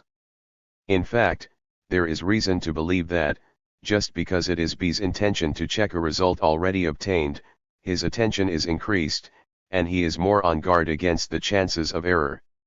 Even though B were working in ignorance of the result obtained by A and had no intention of checking it, it would be very extraordinary that, of all the possible mistakes, he should fail to catch exactly those which A had not found, or that he should overlook another mistake which would affect the same figure of the 112. Final result in exactly the same way. Consequently, if the results found by the two calculators were to agree exactly, the probability of error in the common result, based on these notions of combinations and chances, would be much less than 1 in 400. The calculation of this probability would be a very complicated problem. Its solution would depend upon the form of the numerical calculations which had led to the two concordant results, upon the number of figures used, and similar factors. On the contrary, if the errors in calculation are the result of mistakes in method common to the two men or to a mistake in the tables which they use, the probability of a common error in the two results will be much greater than 1 in 400. In other words, more than once in 400 times the two men would obtain results which, although they agree, would nonetheless be false. 79. Now let us admit that the result found by the two calculators satisfies some simple law, suggested by a theory already verified for other cases, the confirmation of which is being sought. Under these conditions everyone will agree that it is extremely improbable, or even impossible, that a fortuitous error in calculation would give exactly the result needed to make the result square with the theoretical law. No one will doubt the correctness of the result obtained or ask whether the two calculators were liable to be mistaken once in 20 or once in 100 times. We have taken for our example a mathematical calculation, that is to say, an intellectual operation of the most mechanical type. But it is clear that a similar discussion could be given with respect to all acts of the mind which tend to make anything known. This is true even though the evaluation of the chances of error, whether a priori or a posteriori, appears inescapably to involve difficulties which are less easily overcome since they deal with more complex operations than those to which we have been referring, or with those which bring into play the less well-known motivations of our intellectual nature. The greatest mathematicians have fallen into error, and some propositions accepted as true, even in pure mathematics, have later been rejected as false or inexact. However, it would be very extraordinary, and for that reason alone improbable, that so many geometric eons, throughout a period of 20 centuries, would have been mistaken in finding the demonstration of the Pythagorean 113 theorem, as it is given in Euclid, irreproachable. But, when we remember that this theorem can be demonstrated in different ways and that it is coordinated with a whole system of perfectly connected propositions, we shall be completely convinced not only that the demonstration conforms to the regulative laws of human thought, but, what is more, that this theorem belongs to an order of truths which subsist independently of the faculties which reveal them to us and of the laws to which the functioning of these faculties are submitted. 80. Similar remarks may be applied to the credibility of witnesses. I have a friend in London, and he informs me that a serious event has happened in that city. A great fire has caused enormous loss and utterly destroyed a section of the city. In telling about this event, my friend adds certain particular details to his account. Soon after I receive this word, one of my friends in Paris, who also has a correspondent in London, shows me a letter in which the same facts are reported together with the same particulars. More to the point, I know that his correspondent and mine do not know one another, have no relation whatever with each other, and consequently could not possibly have collaborated with the intention of deceiving us. In such a case, I should not think I had been misinformed, even though both writers may be subject to some sort of hallucinatory experiences once in 10 times or once in 1,000 times, or may be inclined to fool their friends with malicious jokes. For how could such a bizarre caprice have struck them both on precisely the same day? And, even granting that this might have happened to them, how without any collaboration could the fantasies of their imaginations happen to have contrived the same story, even to particular details? Doubtless such a thing is not mathematically impossible, but it would involve such a prodigious chance that reason could not be led to admit such an explanation when so natural a one is available to it, namely, the actual occurrence of the event described. However, I should suspend my judgment as to certain details in spite of the similarity between the two letters. For everyone knows that during the experience of a great disaster the mind is inclined to exaggerate both to itself and in its accounts to others the extent and the sequence of what has happened. Men love the marvelous and the supernatural. This results in a deviation from the truth, which 114 has affected, or at least may have affected, the two correspondents in the same way without collaboration. 10 letters or 100 letters, received on the same day from different persons who had not compared their stories, would still leave me very suspicious of exaggeration in regard to certain details. I should wait until the imagination had had time to be quieted and until inquiries of a sufficiently exacting character had been started, before accepting such details as accurate. In general, if many witnesses are unanimous in reporting an isolated fact, if we know there has been no possible collusion between them, if they have not been under the influence of, and, as it were, in an atmosphere in which the same causes of error or deceit might influence them, if, on the contrary, no possible connection exists between the causes capable of impairing the testimony of each of them independently, then the mathematical theory of chances would be a sufficient reason for our rejecting as extremely unlikely the supposition that they were all mistaken, or that they all wished to deceive us.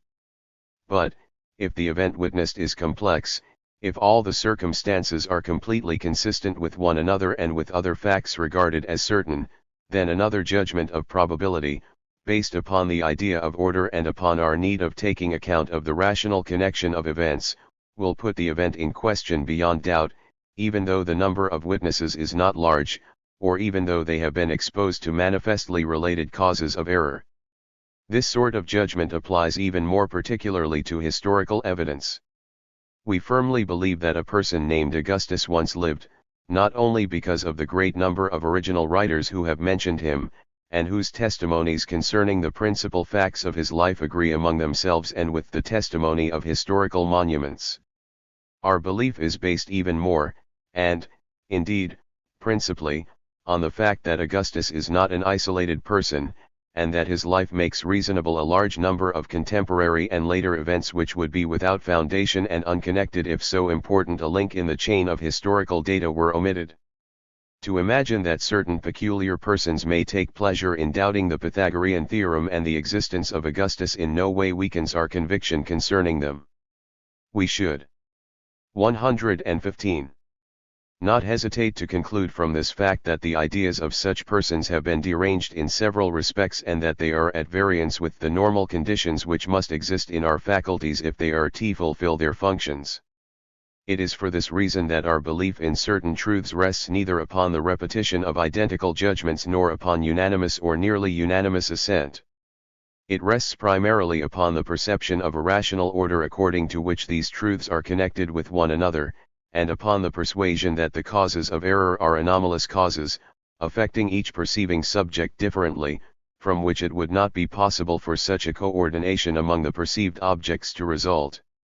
In a word, the critique of our judgments and perceptions, and of the judgments, the sensations, and the reports of our fellow men, rests principally, and it may even be said essentially, on probabilities of the sort that we have called philosophic. Actually, this is the way in which this critique always functions, whether in solitary meditation, in oral discussion, or in books. Sometimes this critique passes unnoticed, so startling and indisputable are the conclusions to which it must lead. In a great many cases it leads us to probabilities whose values cannot be fixed by numbers or by precise symbols of any sort, which do not strike all minds in the same way, and hence only give rise to endless controversies. 81. Must we stop here? May we not, and should we not still undertake to criticize our faculties, our ideas, and our judgments in this way, when they are considered no longer from the point of view of individuals but from the point of view of the species, and also when general rules and ideas and not simply particular objects and facts are being considered? The grounds for making a decision are the same. The use of our senses, and in general of all the faculties by means of which our knowledge is elaborated and perfected, is guided and controlled by that superior and regulative faculty for which we reserve preeminently the name reason. This is the faculty which grasps the order and reason of things by moving from phenomena to laws, from consequences to principles, and from appearances to reality. Furthermore, this is also the faculty that must tell us whether the opinions and the ideas which we get from the use of all our other faculties, after we have offset all fortuitous causes of illusion and have made corrections for all. 116. Individual and accidental anomalies are true only for men and adapted to the nature, circumstances, and laws characteristic of our species, or whether, on the contrary, these faculties have been given to man so that he may attain in some measure real knowledge of what things are intrinsically and independently of our contact with them. A man might be limited to seeing things only through a prism or a lens which would alter all visual angles, distort all shapes, and change all relations of size and position. Such a person would be unable to make out any of the laws which govern the material world. He would find only confusion and disorder among phenomena which impress us because of their simplicity and harmony. At least this would be the case unless, through the assistance of other senses, or even through reasoned discussions of experiments performed under favorable circumstances on the sense of sight itself, He could distinguish what part of his perceptions is due either to the form of the device or to the organ through the intermediation of which visual rays reach him. This hypothesis is not purely a figment of the imagination. We actually do observe the stars through such a medium as has been indicated, namely, the terrestrial atmosphere, which deflects rays of light unequally in proportion to the distance of the star from the zenith and does so in such a way as to change the zenith distances, to alter the apparent distances among the stars themselves, and to disturb the shapes of the groups in which we arrange them. Because of this disturbing cause, which is called astronomical refraction, the phenomena of diurnal movement appear to lose their harmonious simplicity. The stars no longer describe, with uniform motion, perfect circles around the axis of the Earth. But even though we were unable, with our knowledge of the composition of the atmosphere and of the manner in which light is propagated, to assign the physical cause of this illusion and to calculate the effects of atmospheric refraction, we should not hesitate to recognize that the irregularities of the diurnal movements of the stars are purely apparent and due to optical illusions, the real cause of which is the medium in which we are immersed. To become convinced of this, it would be sufficient to observe that these irregularities are more or less noticeable, depending on the condition of the atmosphere, and that they result in greater errors as a star moves toward the horizon, so that at just the moment when it acquires its maximum size from our position, it becomes smaller or disappears for an observer some distance away. Finally, even though this last decisive experiment could not be made, or even though it were impossible for us to compare observations of the same star simultaneously from positions very distant from one another, it would be sufficient for us to notice that our horizon has only an accidental relation to the axis of the diurnal movement, and that the direction of our horizon depends upon our position on the surface of the Earth, a circumstance which has nothing to do with the motion of the stars. That would be sufficient, we maintain, to enable us to conclude, with that high probability which compels the acquiescence of reason, that those irregularities, the size of which depends upon the height of stars above the horizon, are related to the circumstances of our observations and not to the nature of the stars. They are only apparent and do not affect the real motions. 82. One cause of optical illusions, comparable to that which results from the ocean of air in which we are immersed, the nature and effects of which astronomers know how to measure so well, may be found, as Bacon suspected, in passing in the composition of the human eye itself, in the structure of the media and parts that go to make it up. After all, it would be difficult if not impossible to verify this directly by means of the sensibility of the retina and of the nerve fibers which connect it with the cerebral nerve center. 2. If this internal atmosphere, to use a figurative expression, really exists, and even if we had only a few reasons for suspecting its existence, it would also be necessary to doubt the legitimacy of the laws of diurnal motion and to assume hypothetically that the laws which really control the phenomena are complicated by the laws according to which our vision takes place. The whole structure of the astronomical sciences, resting as it does on the laws of diurnal movement, would be shaken to its very foundation. But this would occur to no one, and least of all to an astronomer. The beautiful simplicity of the observed laws is a sufficient guarantee of the absence of any internal cause which would complicate the laws without our being aware of it. It is repugnant to reason to admit that a defect in the structure of the human eye, far from disturbing the order and regularity of external phenomena, would introduce an order, regularity, and simplicity among them that would not be found in them otherwise, or would be found in them only in a lesser degree of perfection. Thus we are firmly convinced that observation does not lead us into error, that we really locate the stars in their true optical positions, after we have taken account of the deviation caused by the intervention of the atmosphere and by other irregularities arising from the movements of the Earth, irregularities which are themselves reducible to regular laws, the theory of which may be discovered. The very small anomalies that may still be found in these corrected observations are reasonably accounted for as errors inherent in every operation of measurement made with the senses and with instruments of limited perfection. Should they not compensate for one another with an approximation which becomes proportionately greater as a larger number of observations that they affect is accumulated, they will indicate the existence of a constant cause of error or defect either in the instruments used, or in the sense organs themselves, or in the habits of the observer.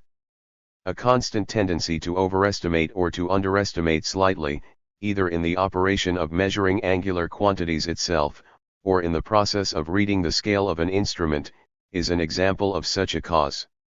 Finally, if the anomalies to which we are referring do not become appreciably less noticeable when compensations occur among measurements made by a large number of observers working under a variety of circumstances, they will actually indicate a constant cause of error, and therefore an imperfection which follows from the nature of human beings themselves.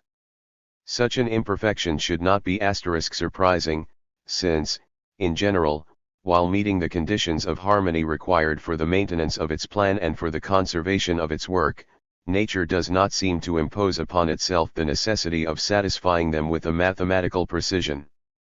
Quite to the contrary, nature seems to have a constant tendency to admit tolerances and deviations. 119. Of which, moreover, reason takes account, as we have seen in the preceding chapter, by the very explanations that can be given of the order and harmony of the world. 83. The comparison that we have drawn from physics can be duplicated in a slightly different form which has particular advantages. Therefore, let us suppose that, instead of seeing objects directly, we have a mirror in front of us which reflects their images to us. It is by means of such a mirror that Herschel probed the depths of the starry sky, and there are worlds into the heart of which the eye of man has penetrated only in this manner. But Herschel understood perfectly the construction of his telescope, since he himself had invented it.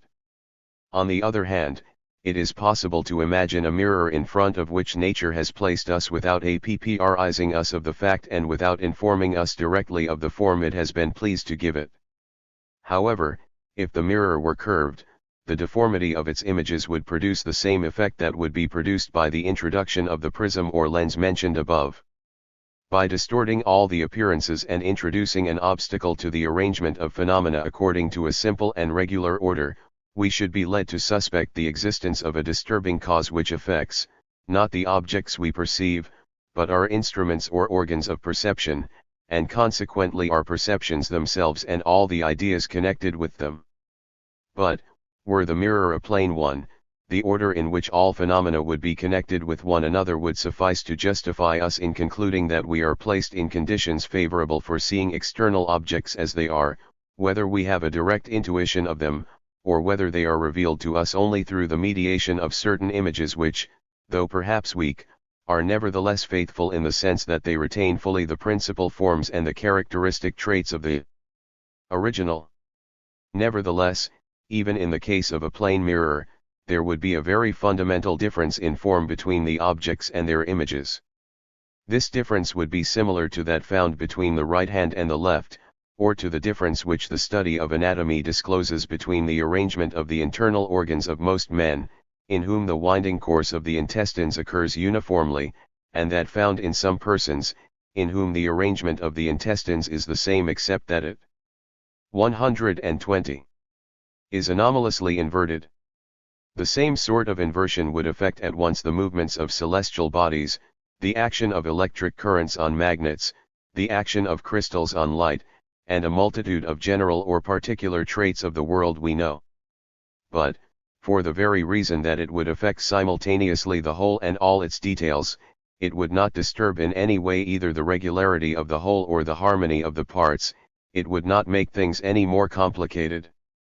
In such a case we should have no reason for preferring one or the other of two such perfect symmetries, and could place no confidence in any inference leading us to believe or not to believe in the hypothesis of a reflection, or of an odd number of reflections, from which the inversion of the geometrical relations would result.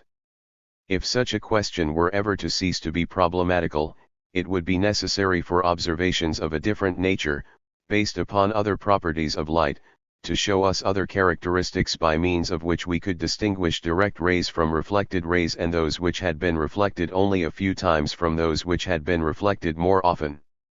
The progress of the science of optics has actually put us in possession of a new criterion for making this distinction.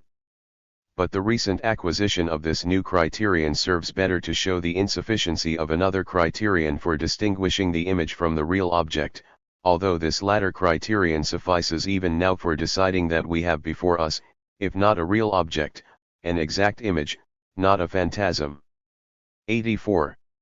To return to our first example, it is for this reason that, after having disentangled the observation of the diurnal movement of the stars from the cause of the trouble and complication which results from the intervention of the atmosphere, we do not doubt that we refer the stars to their true optical positions. We certainly do not believe there is any flaw in the formation of the eye or in the structure of the sensorium which falsifies all measurements of angular distances to such a degree that the simplicity of the laws of diurnal motion would be nothing more than the product of a fantastic illusion. Yet, on the other hand, the phenomenon of the diurnal rotation of the celestial sphere maintains the same characteristics of regularity and of mathematical simplicity whether it is explained by the rotation of the entire system of stars, or by a rotation in the contrary direction impressed. R. 121. On all terrestrial bodies. This leads to an ambiguity like the one we mentioned above. To solve it we should need the help of new knowledge about the physical structure of heavenly bodies, knowledge which would furnish reason with other analogies and other inferences. By means of this new knowledge, not only would the question in regard to the direction of motion be solved, but we should also become certain that the scheme of the optical positions of the stars, or what we call the celestial sphere, is only a phenomenon, an image sui generis, so different from the real object that the image of it would still shine for us for years after the object it indicates had ceased to exist. Nevertheless, although we may have been given the capacity to penetrate much further into the knowledge of the reality from which these phenomenal appearances emanate, it is always correct to say that our constitution does not falsify the phenomena in any way and does not keep us from knowing their real law or from having an exact idea of them entirely independent of the peculiarities of our own organic structure. 85. The senses are not always in the same condition, nor do they always function in the same manner. Nevertheless, and in spite of objections raised by ancient skepticism, there are a number of reasons why neither aberrations of the sensibility among a few individuals in certain unusual conditions, nor those aberrations which occur habitually and periodically in sleep, are sufficient to shake our faith in the ordinary testimony of the senses. This is so because the notions they give us of external objects when we are awake and when nothing interferes with their normal operation agree perfectly with one another. It is so, too, because impressions of different kinds, received through the various senses, may be perfectly connected, systematized, and coordinated by the hypothesis of external objects as the understanding conceives them. It is so, too, because memory establishes the identity of ideas which the senses have given us from the obscure period of earliest infancy during which their training is completed, in spite of the variety of painful and agreeable feelings that in each of us has accompanied the perception of the same external objects at different times in our lives. Furthermore, it is so because the identity in the perception of the same objects by all men whose faculties are unimpaired, although not capable of being demonstrated formally. 122. Clearly manifests itself in our dealings with one another, whereas there is no regular connection between the dream of yesterday and that of tomorrow, nor between our dreams and those of other men. Finally, in spite of our meager knowledge concerning the fundamental principle of sensibility and of the operation of psychological functions, it is so because we know enough about them to make out that disturbances of the sensibility in sleep or in other circumstances of animal life result from the suspension or obliteration of certain faculties or from the weakening or injuring of certain organs. Exceptio format regulam. Sometimes the senses expose us to illusions that could be called normal, because they are shared universally, and because, far from resulting from an accidental disturbance in the harmonious adaptation of the faculties to one another, they are the constant result of that adaptation itself.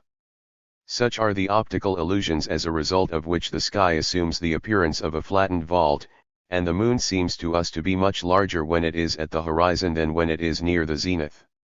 Numerous explanations have been offered for these and many other illusions. But even if they remain unexplained, the concurrence of the other senses and the intervention of reason are not slow in rectifying the errors of judgment which may accompany them at first. When two faculties apparently contradict one another, our mind finds no difficulty in deciding between them, it recognizes the preeminence of one faculty over the other and does not hesitate to conceive the phenomenon in the only manner which affords a regular and systematic coordination of the sort which alone would satisfy the highest laws of reason. 86.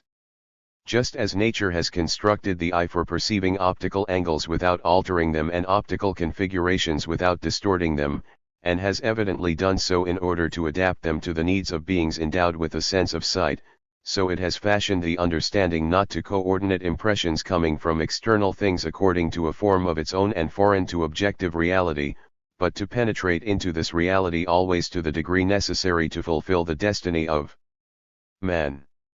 Now although, in philosophizing, man cultivates faculties the rudiments of which he derives from nature, it is clear that nature 123 did not create man to philosophize.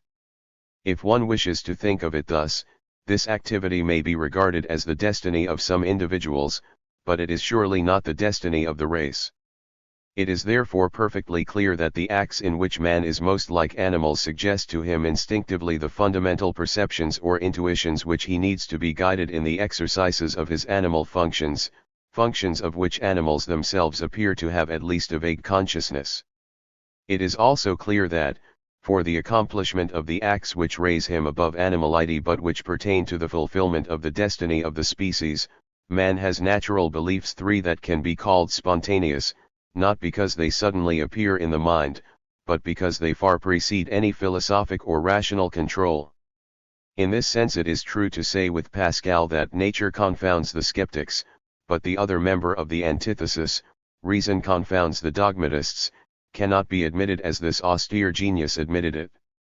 Reasoning, but not reason, confounds the dogmatists to the extent that it reduces them to the inability of demonstrating formally the theses of dogmatism.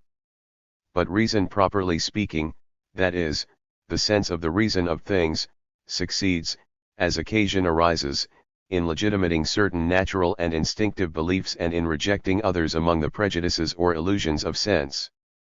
For this sorting of the true and the false in the beliefs or intellectual preferences that we hold to by nature, this critique of the instruments by means of which we come to have knowledge of things, cannot, without contradiction, result from formal demonstrations of the sort used by mathematicians, as skeptics of all ages have pointed out. This sorting out or criticism never results in anything more than judgments based on probabilities. But these probabilities may, in certain cases, acquire such force that they irresistibly gain the acquiescence of reason, although they throw only an indecisive light on other parts of the field of speculation. 87.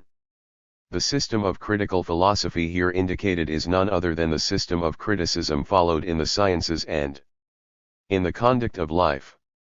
We must content ourselves with the highest probabilities in the solution of the problems of philosophy, just as we must be content with them in physics, in history, and in practical affairs. And, just as there are things in history and physics which are beyond doubt although not logically demonstrated, the same may, and must, be true in the field of philosophic speculation. It is necessary to know how to recognize the gradual and continuous weakening of probabilities wherever they are found, whether in philosophy or elsewhere. The pretense of reducing everything to logical demonstration, and even the tendency to look for this sort of proof by preference, can only result in skepticism, as the experience of all ages attests and as the laws of human intelligence indicate a priori. The idea of proceeding in philosophy in the same way as the mind proceeds elsewhere is without doubt so simple an idea that no one would be able to view it either as an invention or as a reform. It was also a simple idea that extended to celestial bodies the laws of inertia and of gravity which control the motions of material things on the surface of the earth, but from this simple idea came all the great astronomical discoveries of the 17th century. Moreover, the idea that when we think we are guided entirely by probabilities of unequal force is not new. This was the opinion professed by the Greek school known as the Third Academy. Cicero was the best interpreter of this school among the Romans, and he remains the best for us. But among the ancients the notion of probability was always vague and confused. In modern times, when the progress of the exact sciences had resulted in the flowering of the theory of mathematical probability, At about the time when philosophy and the exact sciences were beginning to pull apart and each go its own way, it seems that this discovery itself prevented giving to the philosophical doctrine outlined by the Greeks the methodological rigor and the precision without overfussiness which characterizes the modern spirit. We must go much more deeply than we have into the fundamental idea of chance and the independence of causes. We must clearly distinguish the notion of philosophical probability from that of mathematical probability. As the mathematicians understand it, we must see what these ideas have in common and in what they differ, to the point of being essentially irreducible to one another. 125. It is especially necessary that we distinguish that subordination of our faculties which alone may lead to a control and to a solution of apparent difficulties. Unless this distinction is made, there will be no more philosophical discussion. Properly so called, facts claimed to be primitive or irreducible will be multiplied indefinitely, and concerning them we shall appeal ceaselessly to common sense. That would be equivalent to the indefinite multiplication of occult qualities in physics, a procedure which excludes all theoretical organization. 88. There is a common prejudice among enlightened people that man, being able to make judgments only through the aid of his faculties, could not know how to criticize them. But if man has different faculties, and if they are arranged hierarchically and not simply connected, the plausibility of this a priori judgment vanishes at once. The explanation given so far, and which we shall continue to give in what follows, makes evident, or we hope will make evident, the fact of this hierarchical arrangement. The senses are only the instruments of reason. And just as man succeeds in assuring himself, by means of his senses, of the causes of error inherent in the instruments he has created, so he is able, under certain circumstances, to make sure of the causes of error which reside in the natural instruments which his reason uses. Taking a new example, let us suppose that we are interested in measuring a certain magnitude, and that this magnitude must be estimated by sight without the aid of instruments, so that instrumental errors do not complicate those resulting from the imperfections of the senses. We are quite certain, prior to any experience, that such an estimate will be tainted with error, for the chances that anything depending upon the senses and our contact with the physical world would be mathematically exact are infinitely small. In such a case, what we must attempt to discover experimentally is the presence or absence of a constant cause of error, which, combined with other causes of error whose influence varies fortuitously and irregularly from one measurement to another, would tend to make all the measurements too large or too small in such a way as to give an appreciable error in a given direction with respect to the average result, after the effects of variable and fortuitous causes of error had largely compensated for one another. Now let us imagine that all measurements gotten 126 in this manner are arranged in a table according to their magnitude, either above or below the average depending upon whether they are larger or smaller than it. If there is no constant cause that is either organic or inherent in the nature of the mind, or that results from the action of the environment which tends to favor the production of a larger or smaller number of errors, the particular excessive or deficient measurements will be found to be symmetrically disturbed on one side or the other of the mean value, from which the true value in such a case will probably not differ appreciably. As one gets farther from the average value, in either direction, the particular values become less frequent and are separated by larger intervals from those which precede and follow them. This is so because, as the hypothesis would lead us to expect, the probability of a smaller error should be greater than that of a larger one. The particular values will be equally grouped or equally spread out at the same distances from the average.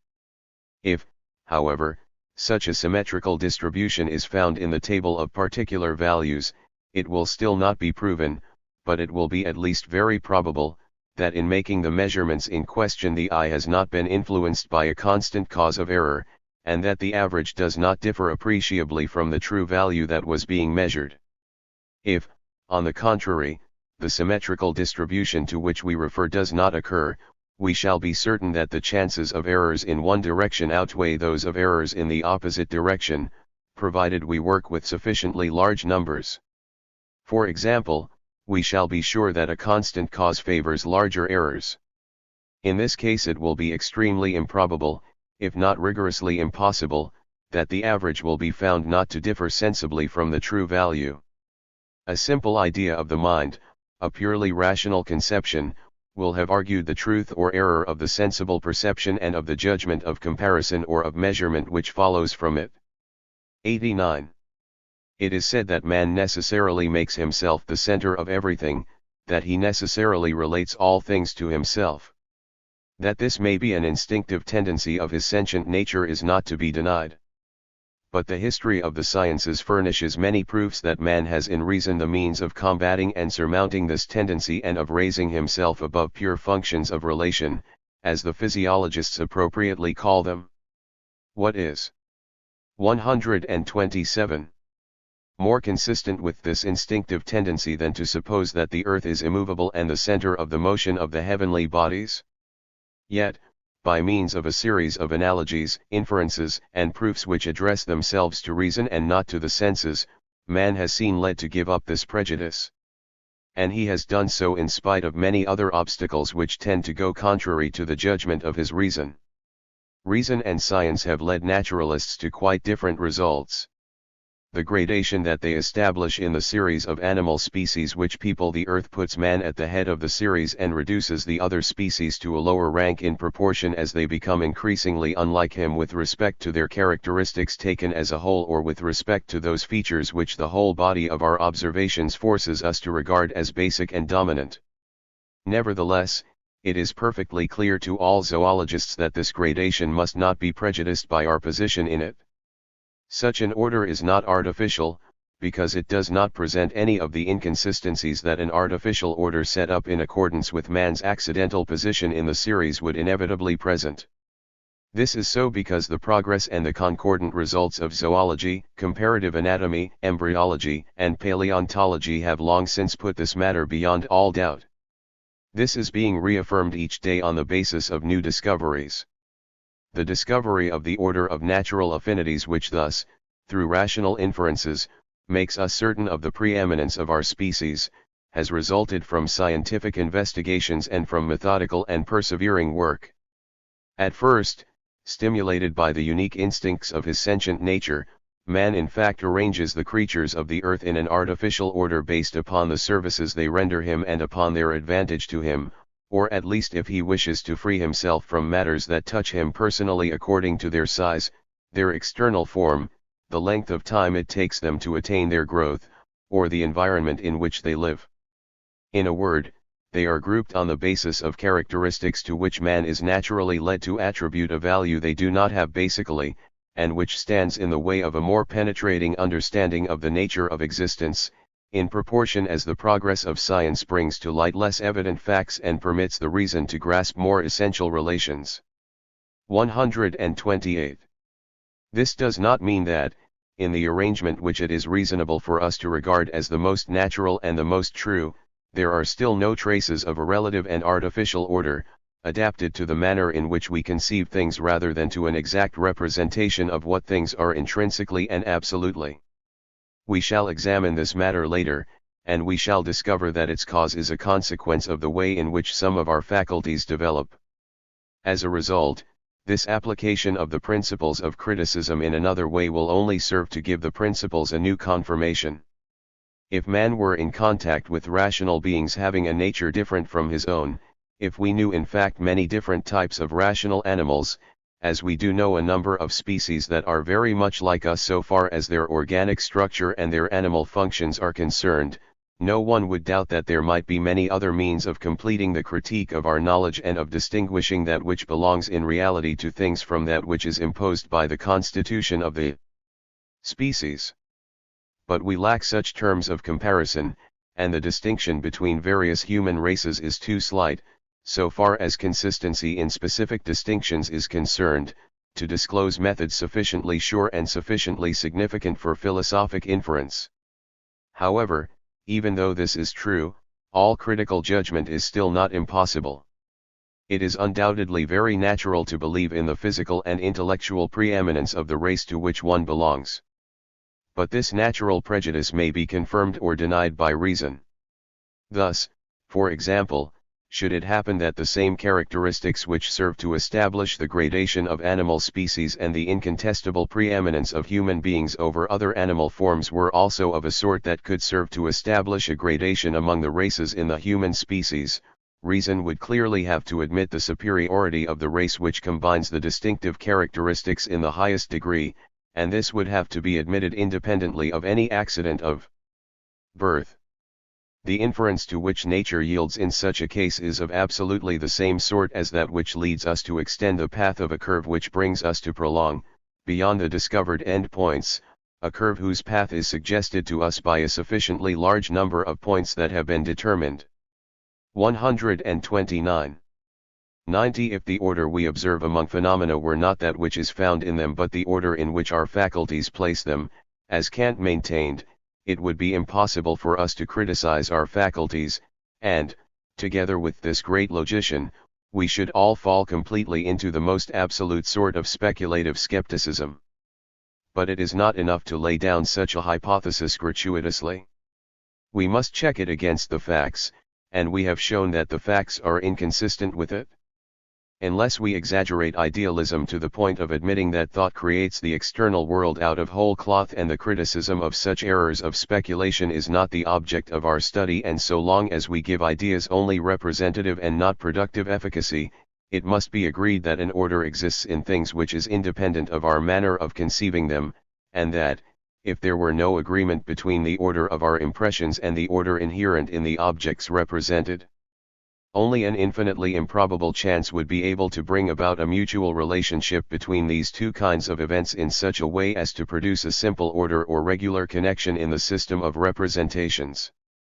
5. It is precisely because this harmony is not perfect and is no more capable of a rigorous precision than the other harmonies of nature, that it can present, and does in fact present, partial disorders, omissions, and contradictions in our conceptual system.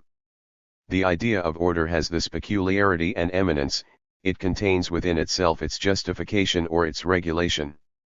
To know whether our other faculties deceive us or not, we look to see whether the ideas they give us are or are not connected with each other in an order which satisfies reason.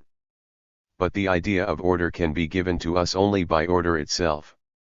And if it were possible for this idea to arise in the human mind independently of all manifestations of external order, it could not be maintained against the perpetual evidence of disorder. Simply because we have the faculty of reason, and because this faculty is not condemned to impotence or to being destroyed from the beginning through lack of use, we must believe that the authority it claims is a legitimate authority. The eyes cannot testify to their own validity, nor taste to its own, but reason can bear witness in its own behalf, and at the same time it can testify for or against the eyes or taste, as the case may be. Moreover, it would be fanciful and even absurd to seek a criterion for that faculty which itself criticizes the others, since that would involve us in an infinite regress.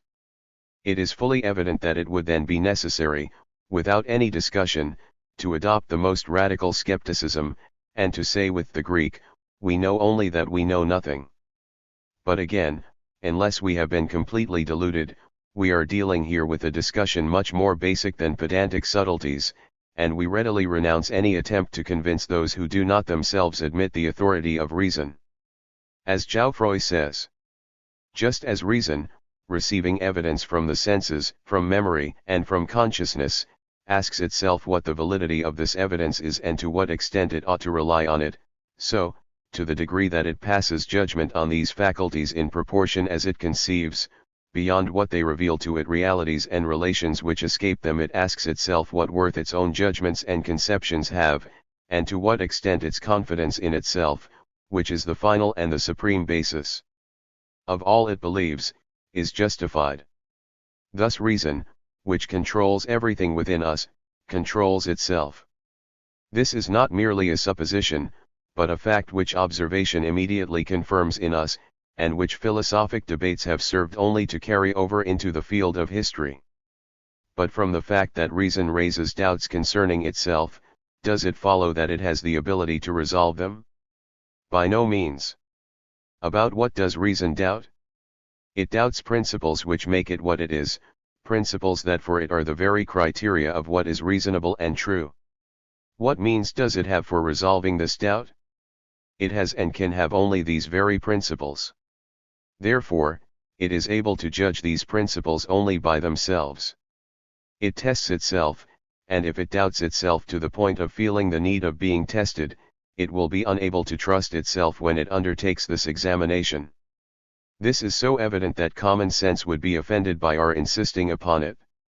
There is in us an ultimate basis for belief, and it cannot be otherwise. Indeed, if we doubt this ultimate reason, it is evident that this doubt is invincible, otherwise this reason for believing would not be ultimate.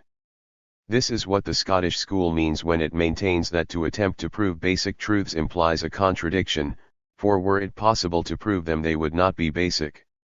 For the same reason, it is foolish to wish to demonstrate self-evident principles, for if they could be demonstrated they would not be self-evident. This is repeated by Kant when he maintains we cannot. 131. Objectify the subjective, that is to say, make human truth cease to be human, since the reason which discovers it is human. This impossibility can be expressed in 20 different ways, yet it always remains the same and is always insurmountable. 6. This quotation, which we have taken the space to transcribe verbatim, contains a mixture of incontestable truth and of false applications which must be separated. The confusion results entirely from differences in the meanings given to the term reason, some being more and some being less inclusive. In the analysis of the faculties and the organs of the understanding, after we have come to understand the part played by the senses, by memory, and by consciousness, the evidences of which admit of examination as is acknowledged by Geoffroy, we find that the mind is governed by certain rules, conceives and judges things according to certain ideas and principles imposed upon it by its own nature, which can come neither from the senses nor from memory nor from consciousness.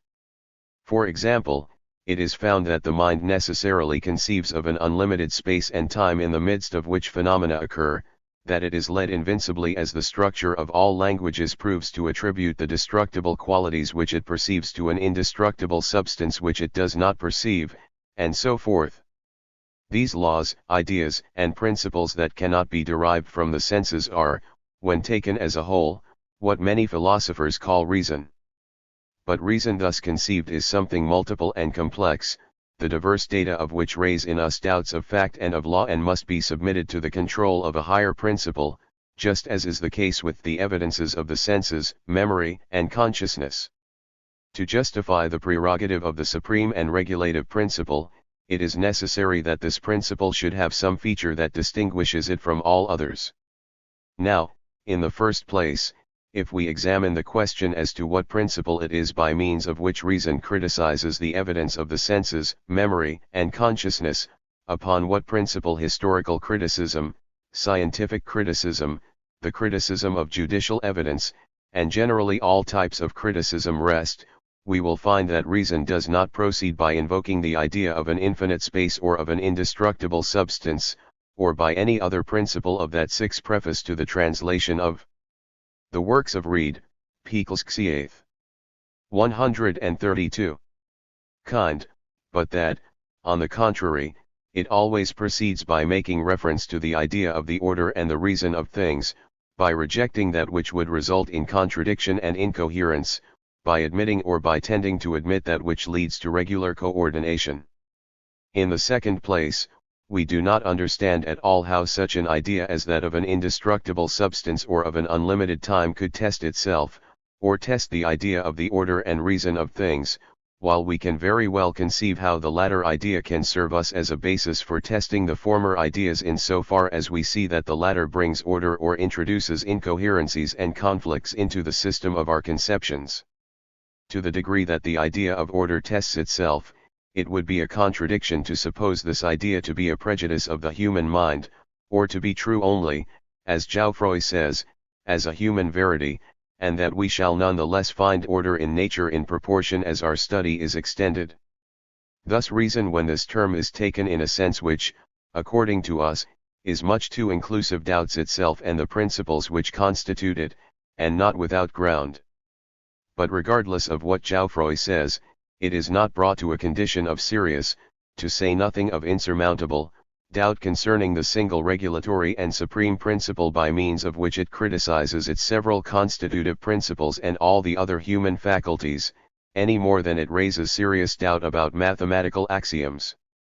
However, and this is an entirely different matter, it is the nature of this regulative principle to furnish only probable inferences, but inferences which may sometimes exclude all reasonable doubt. It is by no means its function to furnish rigorous demonstrations like those which can be deduced from mathematical axioms. It is a far cry from this hierarchical organization to the confusion of the Scottish philosophy, which prides itself upon multiplying, rather than reducing, the number of basic truths, and in which the appeal to common sense, which is such an easy way out, would dispense with testing the evidences of the senses, of memory, and of the imagination, which Geoffroy still submits to the examination of reason as well as the principles of reason themselves, the testing of which, we see, is not at all impossible. As will be shown in what follows, there is no less difference between the theory we are presenting and that of Kant, who not only 133 maintains that absolute truth cannot validly be inferred from human reason, in which he was perfectly correct, but who also systematically rejects everything that is only probably and not rigorously or formally demonstrable. For that reason he is led to impute to the constitution of the human mind, in spite of the most significant analogies and inferences, everything that we are led, with reason, to regard as pertaining to the nature of the external objects of our perceptions. Chapter 7. On the senses as instruments of knowledge, on images and ideas. 91. The union of two correlative faculties, that of feeling and that of movement, appears to constitute the fundamental and distinctive character of animal nature. When these two faculties begin to manifest themselves clearly, we see that they depend upon an organic structure that is called the nervous system. The ramifications of one branch of this system go to the external covering of the animal and transmit impressions from this covering to the central parts of the system. A much more complex organization of this central part gives evidence that it is the seat of a very intricate elaboration. The ramifications of the other branch of the system transmit from the central parts to the motor organs the excitation which is to provoke movements in them. Certain ramifications of the first branch, by assuming a particular arrangement and some particular, natural aptitudes, and by adapting themselves to certain completely specialized organs, also acquire special functions capable of undergoing modifications in their capacity for sensation which are very different from one another, and which are distinct from those which affect generally the whole of the structure. These special, distinct, and in some ways heterogeneous modifications of the sensibility are what is properly called sensations or sensory affections. We observe that sensations are more easily distinguished from one another and give rise to clearer perceptions when they originate in senses having a more perfect organization, that is to say, an organization which impresses us because of greater complexity in regard to details, and greater unity and harmony in the whole. The point of dispute among philosophers lies in the answer given to this question: precisely what part do the senses play in the elaboration of human knowledge? That they furnish materials essential to the fabric of our knowledge is a fact which cannot be disputed. Man has 5 senses, no more, no less. Animals which are 134, 135. Closely related to man have the same senses and the same number of senses, except for certain anomalies which result from accidental circumstances.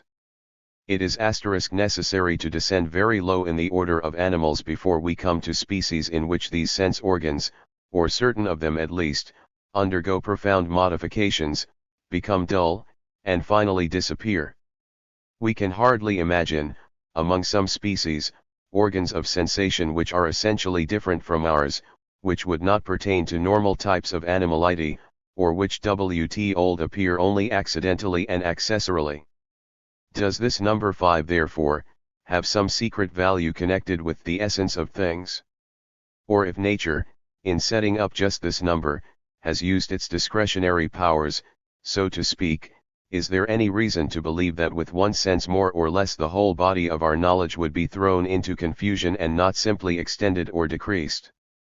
Is it only a thoroughly chimerical pretension on our part that we can have even a superficial and limited knowledge of what things are, with means of perception which are obviously contingent and relative and which are without doubt adapted to the needs of our animal nature, but which by no means conform to the presumptuous exigencies of our curiosity? Let us resume the analysis of our sensations from this point of view, an analysis which both philosophers and physiologists have already made, and with respect to which something always remains to be done. 92. Let us begin with some remarks that apply not to the special organs of sensation, or to the senses properly so called, but to the general system of sensibility. The animal receives impressions of heat and cold from all parts of its sensitive covering. Guided by that sensation sui generis, man comes to know, not the inner nature, but the presence of an agent which arouses sensations, which affects all organisms by impressing innumerable modifications upon them, which plays an essential part in all physical phenomena, and which spreads and is dissipated according to laws that have been determined by science, the discovery of which has greatly contributed to the extension of our knowledge of nature. A man insensible to the action of heat would be deprived of information which is indispensable for the maintenance of his animal life. This evident fact can be no concern of ours in the question we are now considering. But would the body of his knowledge be seriously altered? This is the point which must claim our attention. 136. Anyone who knows something of astronomy can imagine how the sky would look from the moon or from Saturn, or from a world set up astronomically in a way different from ours. We are led to pursue with some curiosity the invention of an imaginary astronomy, and we wonder how an intelligent observer, supplied with instruments similar to those we use, but working from a different vantage point, would be able to progress gradually from the intuition of apparent movements, which differ from those we see from the earth, to a knowledge of the real movements such as our science has enabled us to acquire by examining phases of the problem of which we have a perfectly preserved historic record.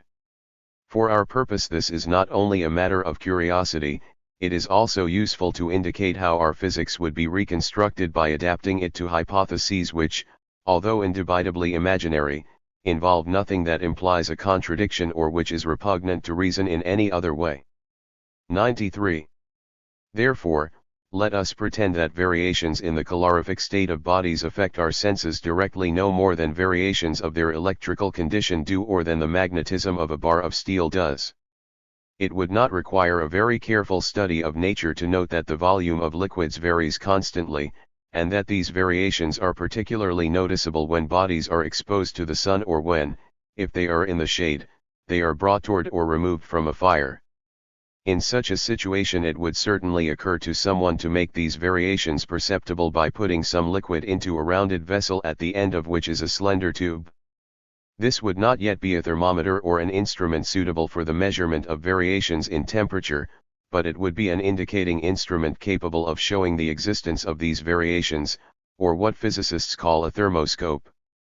By placing the thermoscope at different distances from incandescent bodies, by placing a screen between such a body and the thermoscope, by introducing different sorts of conditions such as mirrors or focusing lenses, by coating the bowl with various substances, it would be established that the influence emanating from the incandescent object is transmitted in a time too short to be perceived, that its energy varies in accordance with the inverse square of the distance, that is modified by the condition of the surface of the instrument through which it passes, that this invisible emanation is reflected. 137. And refracted, and that certain media transmit it while others partially dissipate it or prevent its passage completely.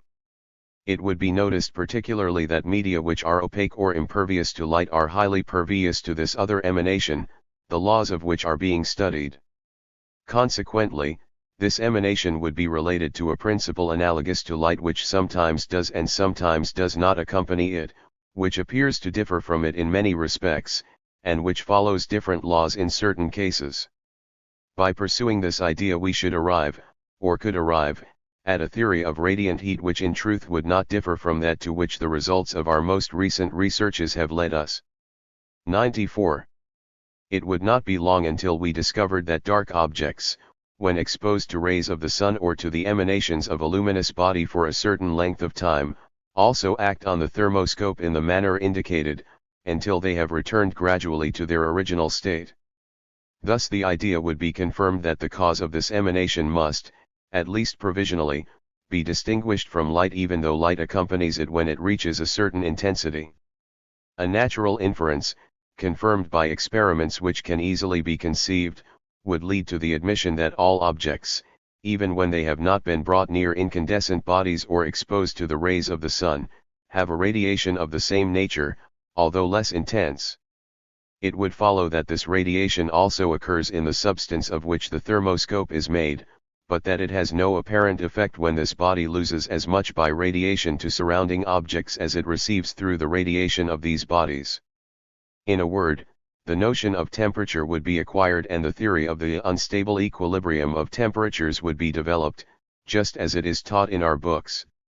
The experiments that would be made to study the laws of the propagation of heat in solid bodies would for the most part be made in the same way and would result in the same mathematical theory. Finally, it would be noticed that changes in the molecular state of bodies are connected with changes in their thermoscopic state, that, for example, water expands, or its molecules become separated farther and farther from each other, until it becomes a gas, that it contracts, or its molecules come closer together, until it becomes a solid. It would also be noticed that, if the thermoscope 138 were plunged into snow or into boiling water and subjected to the radiation of an incandescent body, it would show no change until all the snow had melted or all the water had evaporated.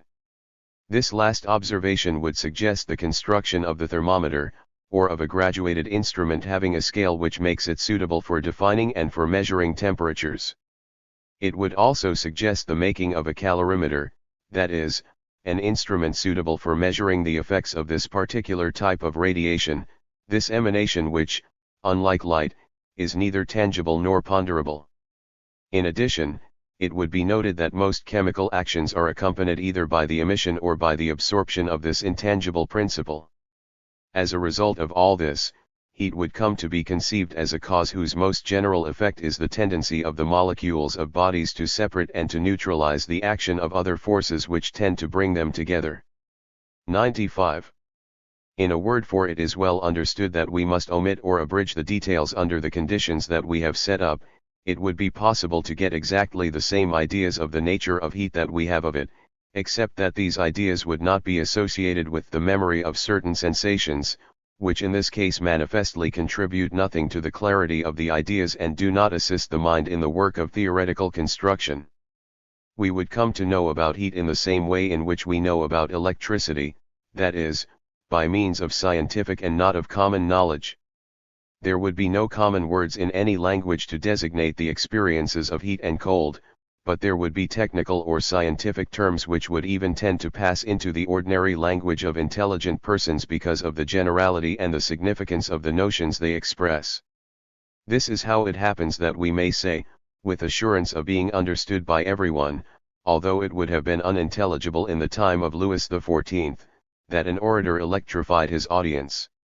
No doubt the historical order of the various discoveries would have been different, and the point of departure and the order of didactic exposition would not be the same. Yet all these accessory circumstances, although of great interest when one considers man in his dual nature as both a sentient and an intelligent being, as is the case, for example, in matters of education and pedagogy, are of no consequence in relation to questions pertaining uniquely to his 139 intellectual faculties or to ideas which these faculties elaborate as a result of their particular quality, the essence of which does not change whatever be sensible soil, so to speak, in which they may have been planted. 96. Not only is the capacity of our senses to receive impressions of heat and cold not the essential condition of our knowledge of the nature of heat and its effects, not only does this not contribute to the scientific perfection of this knowledge, it may actually impair it, if reason is not on guard against illusions of which it is the source. The modifications of the nerve fibers with which sensations of heat and cold are connected may be stimulated by organic disturbances as well as by the physical action of heat. A person shivers when he has a fever, even though his surroundings may be warm, and so on. In the absence of organic disturbances, habit dulls, modifies, and weakens sensations that the physical action of heat would lead us to experience. A bath of constant temperature seems warm or cold depending upon whether we have left a warmer or a cooler room. We find that a cave in which the temperature does not vary appreciably with the seasons seems warm in winter and cool in summer. Thus, in all books on physics, after the author has spoken briefly of the effect of heat upon our sense organs, he hastens to point out, on the one hand, that we must not form our conclusions on the basis of this impression, and to make known, on the other hand, the construction of instruments the exact indications of which, being independent of the condition of our senses, must guide the observer without regard to misleading suggestions of the sensibility, at least within certain limits of precision. 97. Therefore, it is not without reason that, from the very beginning of philosophy, speculative minds have spoken out against the errors of the senses and have insisted upon the necessity of disencumbering sensible perception from whatever is variable, relative, and inherent in our organic nature, in order to reach the idea or the true knowledge of things. This doctrine has been overworked. It has often been very badly attacked and badly defended. It has been connected with venturesome systems or mystical visions with which it has, however, nothing in common. Above all, the type of demonstration or refutation of which it admits is generally misrepresented. Instead of taking, for purposes of analysis, common knowledge which has 140 remained in a rudimentary state, so to speak, preference must be given to scientific knowledge, that is to say, to knowledge which is organized, developed, and perfected. Natural philosophers know very well that in the rudimentary state all types, all organic threads are or seem to be confused, and that in order to know their distinctive characteristics fully, it is preferable to study them in the organic forms which are the most perfect. Animal forms and plant forms, which are so clearly distinct in the higher species, become confused in proportion as one goes down the scale to lower species. Therefore, if science is the organic perfecting of knowledge, there are good reasons to believe that in seeking to discover how the senses contribute to the organization of science, we shall be in a better position to grasp fully the essential part the senses play in the elaboration of knowledge, even in its elementary or rudimentary state. 98. Before leaving the example that has suggested these general reflections to us, we must not fail to draw the attention of the reader for a moment to the principles by means of which we succeed in finding, with respect to temperature and to quantities of heat, the fixed terms of comparison that the organization of our sentient nature is unable to furnish us. If we construct thermometers containing different liquids, such as water, alcohol, and mercury, it will be found that these instruments, which are really artificial senses conceived to give us precise indications of the temperature of the materials with which they are put in contact, do not move with perfect agreement, and at first we shall have no basis for knowing which of the readings should be preferred. If, however, it is noted that all these thermometers are in essential agreement so long as the liquids in them are some distance from the temperatures at which they boil and at which they become solid, and that the errors of each particular thermometer are greater as the temperature of the liquid used comes closer and closer to either of these 2 points, it will be realized that the errors are due to disturbing causes which follow from the specific nature of each liquid, and which cease to have any appreciable effect over the intermediate portion of the scale in which all the thermometers are found to be essentially in agreement. Later on, someone will conceive the idea of replacing the liquids with gases, that is to say with fluids in which we have strong reasons for believing that the molecular structure has reached 141. A higher degree of simplicity and regularity than is found in liquids. Then it will be discovered that these gas thermometers agree not only with each other at all temperatures, but also with liquid thermometers throughout that portion of their scale in which the disturbing causes connected with their specific structure no longer exert a noticeable influence. When these 2 steps have been taken, we shall be convinced that gas thermometers are the best regulative instruments for use in standardizing the others and for fixing the degrees of the temperature scale absolutely. This is a probable judgment exactly analogous to that by which we make statements concerning the relative and absolute movements of a system of bodies, and the motives for choosing among the evidences of different artificial senses are of exactly the same nature as those for choosing among the evidences of the various senses and faculties with which nature has endowed us. Now let us pass on to the measurement of the quantities of heat released or absorbed by a body when its physical state is changed, when it enters into chemical combination with other bodies, when its temperature changes, and so forth. These quantities are neither tangible nor ponderable, they escape the ordinary processes of measurement by means of the senses of sight and touch, and a rational conception must make up for the defect of the senses. If two quantities of heat, A and B, have been used to raise the temperature of 2 liters of water, one from 10 degrees to 50, and the other from 10 degrees to 90, we are not justified in saying that B is twice as large a quantity as A, for it may well be that a liquid mass already heated by 40 degrees, and consequently one in which the molecular structure is already modified, requires more or less heat to raise its temperature another 40 degrees. The conclusion would become very much more probable if the two quantities A and B were used, one to raise the temperature of 2 liters of water from 10 degrees to 50 degrees, and the other to raise the temperature of 4 liters of water from 10 degrees to 50 degrees. The conclusion would be still more likely if the quantity A has served to melt 1 kilogram of ice, and the quantity B to melt 2 kilograms. This follows from the fact that we should find it difficult to think that the simple juxtaposition of 2 pieces of ice or of 2 quantities of water had influenced the quantity of heat necessary to melt each piece of ice or to bring each amount. 142. Of water from a temperature of 10 degrees to one of 50 degrees. But what each experiment taken by itself indicates with a high degree of probability may no longer be reasonably doubted on the basis of the concurrence of the two experiments whose results reinforce one another. For, seeing the disparity of the effects produced, it is inconceivable that an exact proportion would have resulted if the quantities of heat which produce them were not also in the same proportion. By multiplying experiments and agreements of this nature, the conclusion we have drawn will be established beyond any doubt. In this way, through the concurrence between the senses which observe and reason which interprets, we are able to pass, without supposition, the limits of sensible observation, and to reach, without falling into a vicious circle, to use the common figure of speech, that quid inconcussum which we need in order to evaluate the structure of the theory. 99. Now let us go back to the problem we have raised for discussion. We have shown that the abolition of one faculty of the general sensibility, such as that of perceiving impressions of heat and cold, leads neither to the curtailment nor to the modification of the system of our ideas. We now propose to examine the characteristic influence on our ideas of each of the special organs of sense. We will begin with the one having the simplest form, and in which in the opinion of all physiologists the general sensibility has received the least refined improvements, namely, the organ of taste.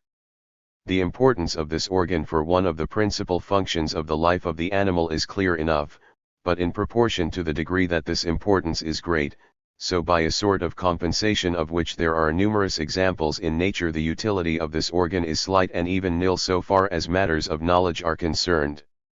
The sensation of taste is the result of the chemical action which molecules dissolved in a liquid exert on the neural papillae of the organ of forest.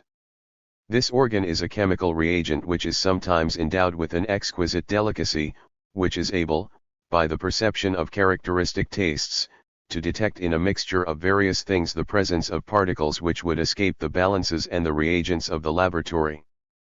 But the perception of taste throws no light on the nature of chemical or molecular action. It is an experience of the sentient.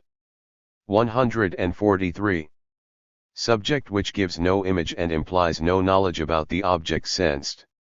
To learn through the sense of taste that sea salt has, as it is said, a pure taste and that ferrous sulfate has an astringent taste is to learn that each of these two salts has its own peculiar effect on the taste organ. But this tells us nothing concerning the nature of sea salt or of ferrous sulfate. In the same way, a gouty pain tells us that there is something in the humors or tissues of our organs capable of producing a painful sensation, without, for that reason, advancing our knowledge of the structure of the tissues, of the composition of the humors, or of the nature of the morbid condition. Therefore, taste contributes to our knowledge only indirectly and as a reagent. That is to say, after we have recognized that a certain substance gives us a clearly recognized, and, as we say, characteristic sensation of taste, the taste later enables us to recognize the presence of the substance in a mixture in which it is blended and in which we should otherwise not be able to distinguish it, either because the quantity is too small or for some other reason. Like any other reagent, the sensation of taste may also inform us, in certain cases, not about the specific nature of the substance, but about the class of substances to which it belongs, and, consequently, about the characteristic properties which it shares with other substances of the same kind.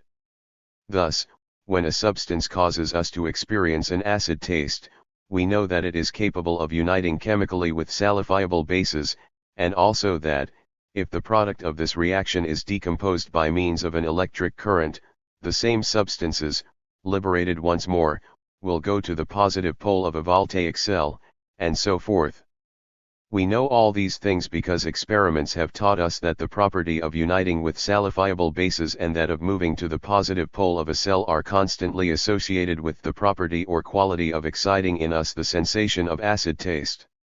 However, from that we shall not gain a better understanding either of the chemical characteristics by which acids and bases are contrasted, or of the connection that exists between the chemical compositions of acids and the property they possess which cause us to experience an acid taste. Even though we were to come to know precisely the nature of the chemical action of acid substances upon nervous tissue, this would not alter in the least our insurmountable ignorance as to how that chemical action engenders one sensation. 144. Rather than another. This ignorance springs precisely from the fact that the sensation of taste has, in itself, no representative value and throws no light on the causes which produce it. As a reagent, the organ of taste is itself of little pse to us in the development of our scientific knowledge. Surely, no chemist would imagine that Scheele or Lavoisier would have failed to achieve any of their memorable discoveries even though they had been absolutely deprived of the sense of taste. The supposition that the sense of taste might become a reagent which would be used as habitually by chemists as litmus paper is for recognizing the presence of acids would lead no one to believe that the possibility of acquiring our actual knowledge of chemical phenomena springs from the accidental fact of the sensitivity of the organ of taste to certain chemical actions, any more than that it might be thought to follow from the very particular and very accidental fact of the presence, in the pith of certain plants, of a coloring matter which is extremely sensitive to the action of acids. Furthermore, what concerns us here are the essential conditions of knowledge or of insuperable ignorance, and not the accidental circumstances which may facilitate or hinder our inquiries, or tend to hinder them, or impress on them a preference for a certain direction. 100. The sense of smell is much superior to the sense of taste so far as complexity of organic structure is concerned. It is at once more special and more highly perfected, for perfection of organization is always indicated by a greater specialization of function. The sensory nerves involved lose their tactile sensitivity at the moment they cease to be in immediate connection with the motor nerves. The sense of smell is distinguished from that of taste by this double characteristic and has a certain resemblance to those of hearing and of sight. Although it is far from equaling the perfection of these two superior senses, it is manifestly designed, as they are, to enable the animal to perceive objects at a distance, and, in certain species, it acquires a degree of subtlety that, in conjunction with the faculties of touch and of locomotion, enables it to provide for the needs of the animal as well as, and perhaps better than, the senses of sight and of hearing do. But, on the other hand, there are evident connections between the sense of smell and that of taste. These connections may be either anatomical, that is to say, they may pertain to the structure and the 145 disposition of the organs, or they may be physiological, that is to say, they may have to do with the analogy and correspondence of functions.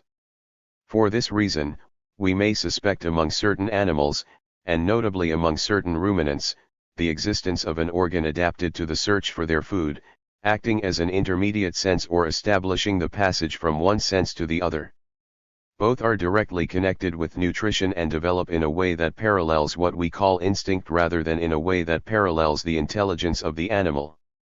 Both taste and smell are adapted to the perception of molecular actions, or to actions which have had their source in material particles which exist in an extremely finely divided state, whether this division is the result of chemical or of mechanical action. Finally, both of these senses, and particularly the sense of smell, must be considered, so far as their relation to the acquisition of knowledge is concerned, as being extremely sensitive detectors, but detectors which nevertheless lack the capacity for revealing to us the nature of the causes which produce the reactions.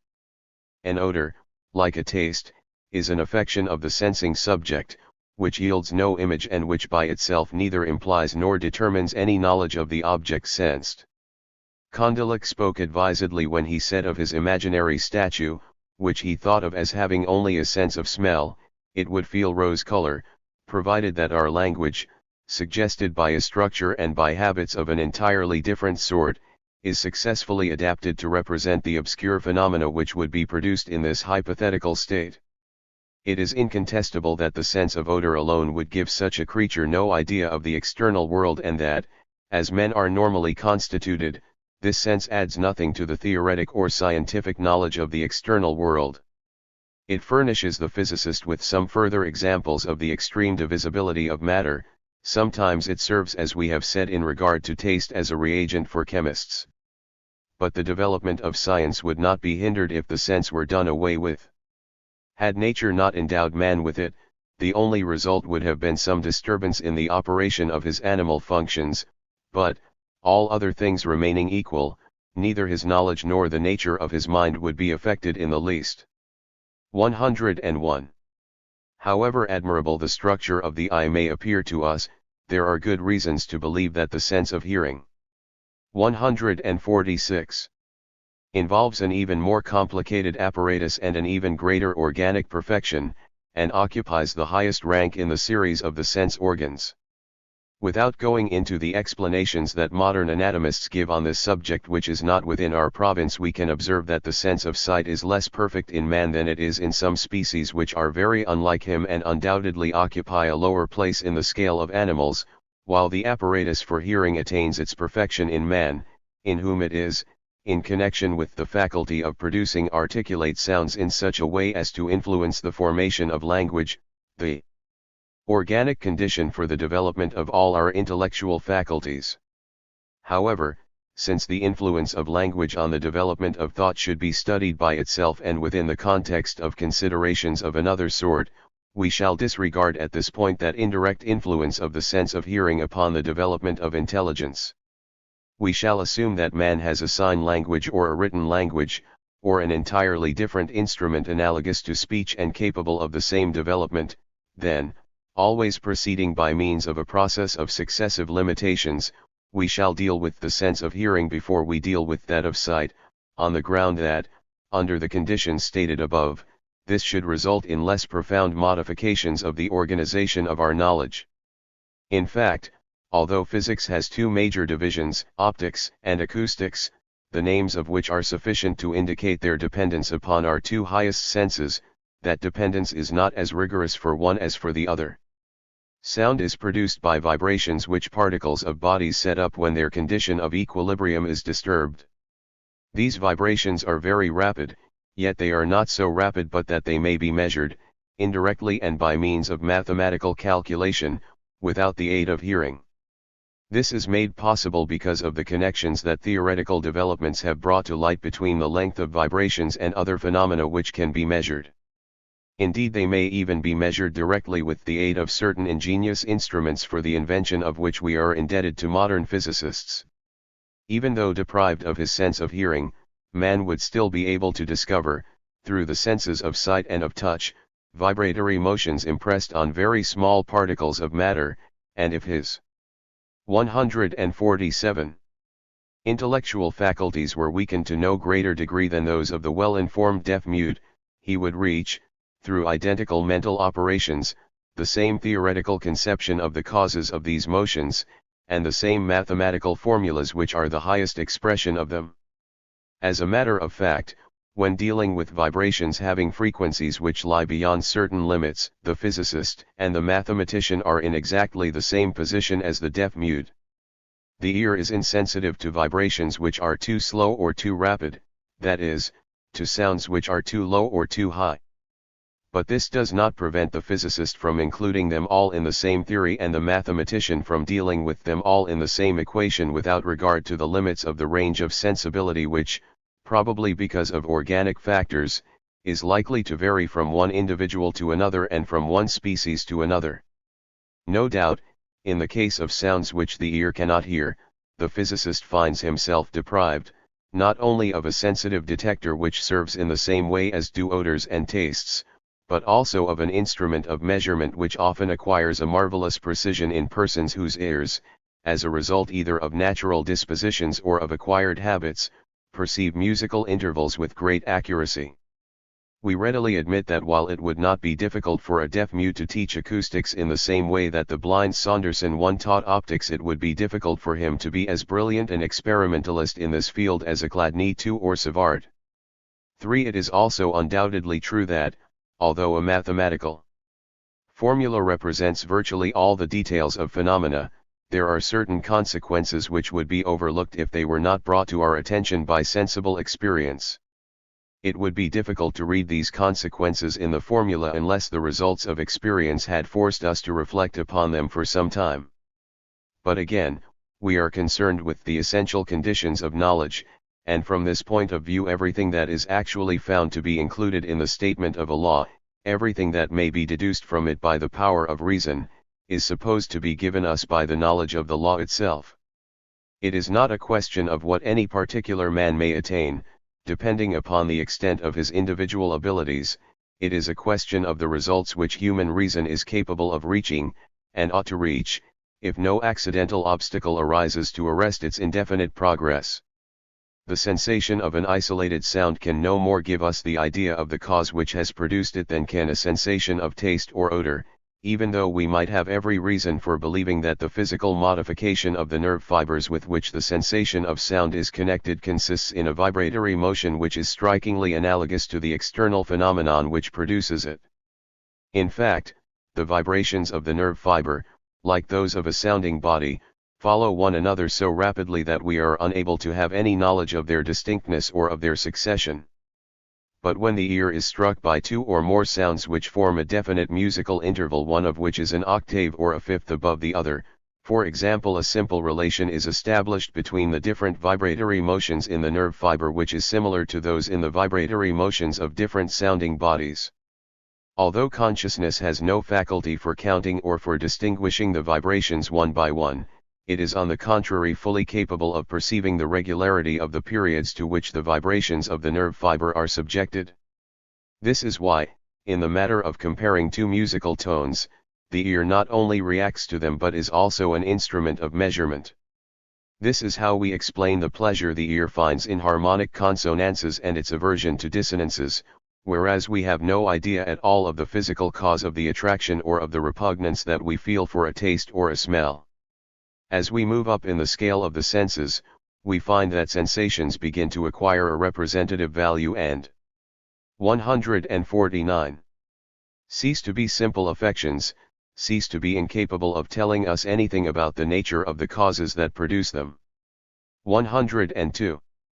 We have just pointed out that the sense of hearing contributes in two ways to the growth of our knowledge and to the development of our ideas.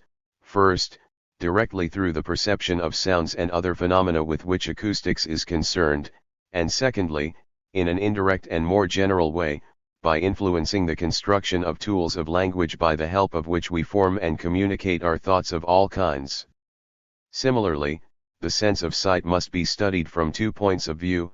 First, in so far as it gives us directly, through a sensation sui generis, the perception of light, of colors, and of all the phenomena dealt with theoretically in the study of optics, and, secondly, in so far as it contributes indirectly to making known to us the universality of phenomena of the physical world by putting at our disposal the fight which illuminates everything.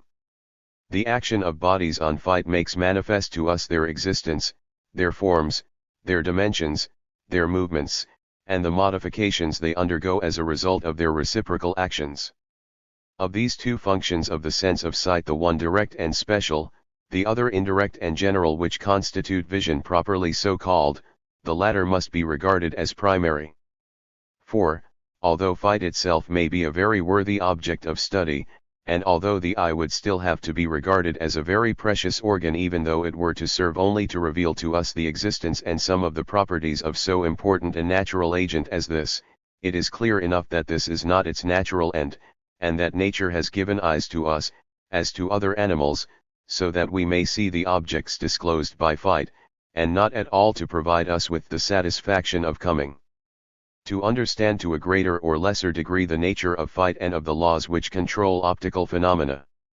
Now it must be kept in mind that the act of seeing depends essentially neither upon the inner nature of the essential character of luminosity, nor upon the special manner in which fight acts upon the nerve fibers, or upon the special form of sensation which is the immediate result of this kind of action.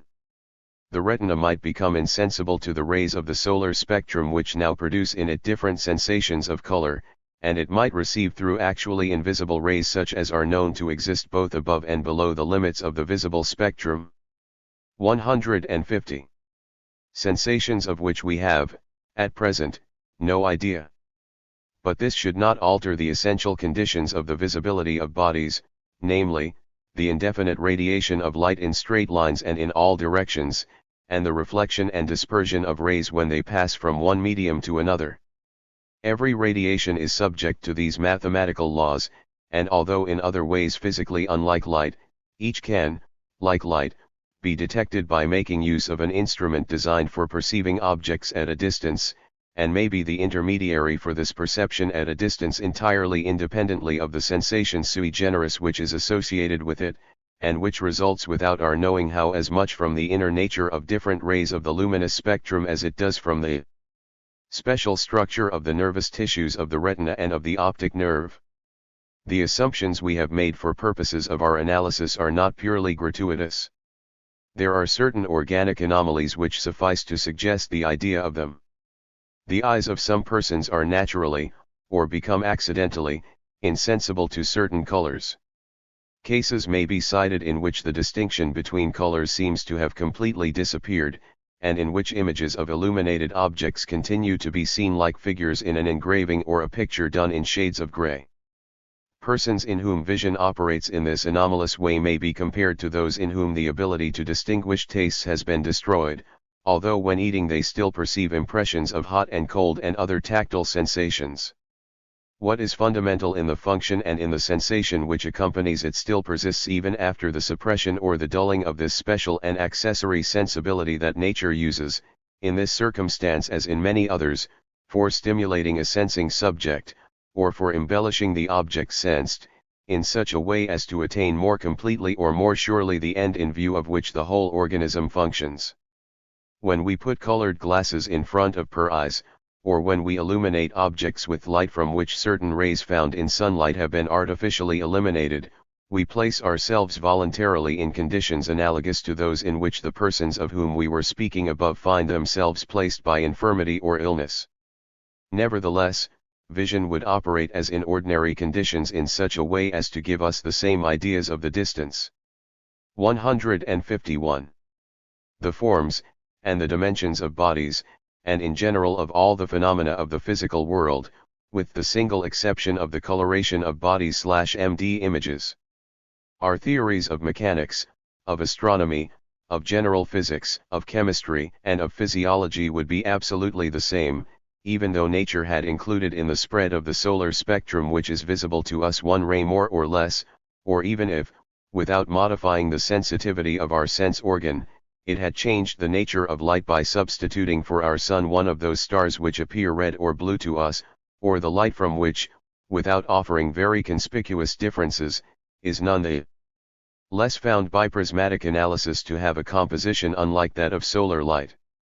We are indebted to the physicist Brewster for an ingenious theory according to which the graduated colors of the solar spectrum would be accounted for by the superimposition of the three spectra, red, yellow, and blue, in each of which the light has the same color throughout but varies in intensity from one point to another, with the result that the points at which each color attains its maximum intensity would not coincide.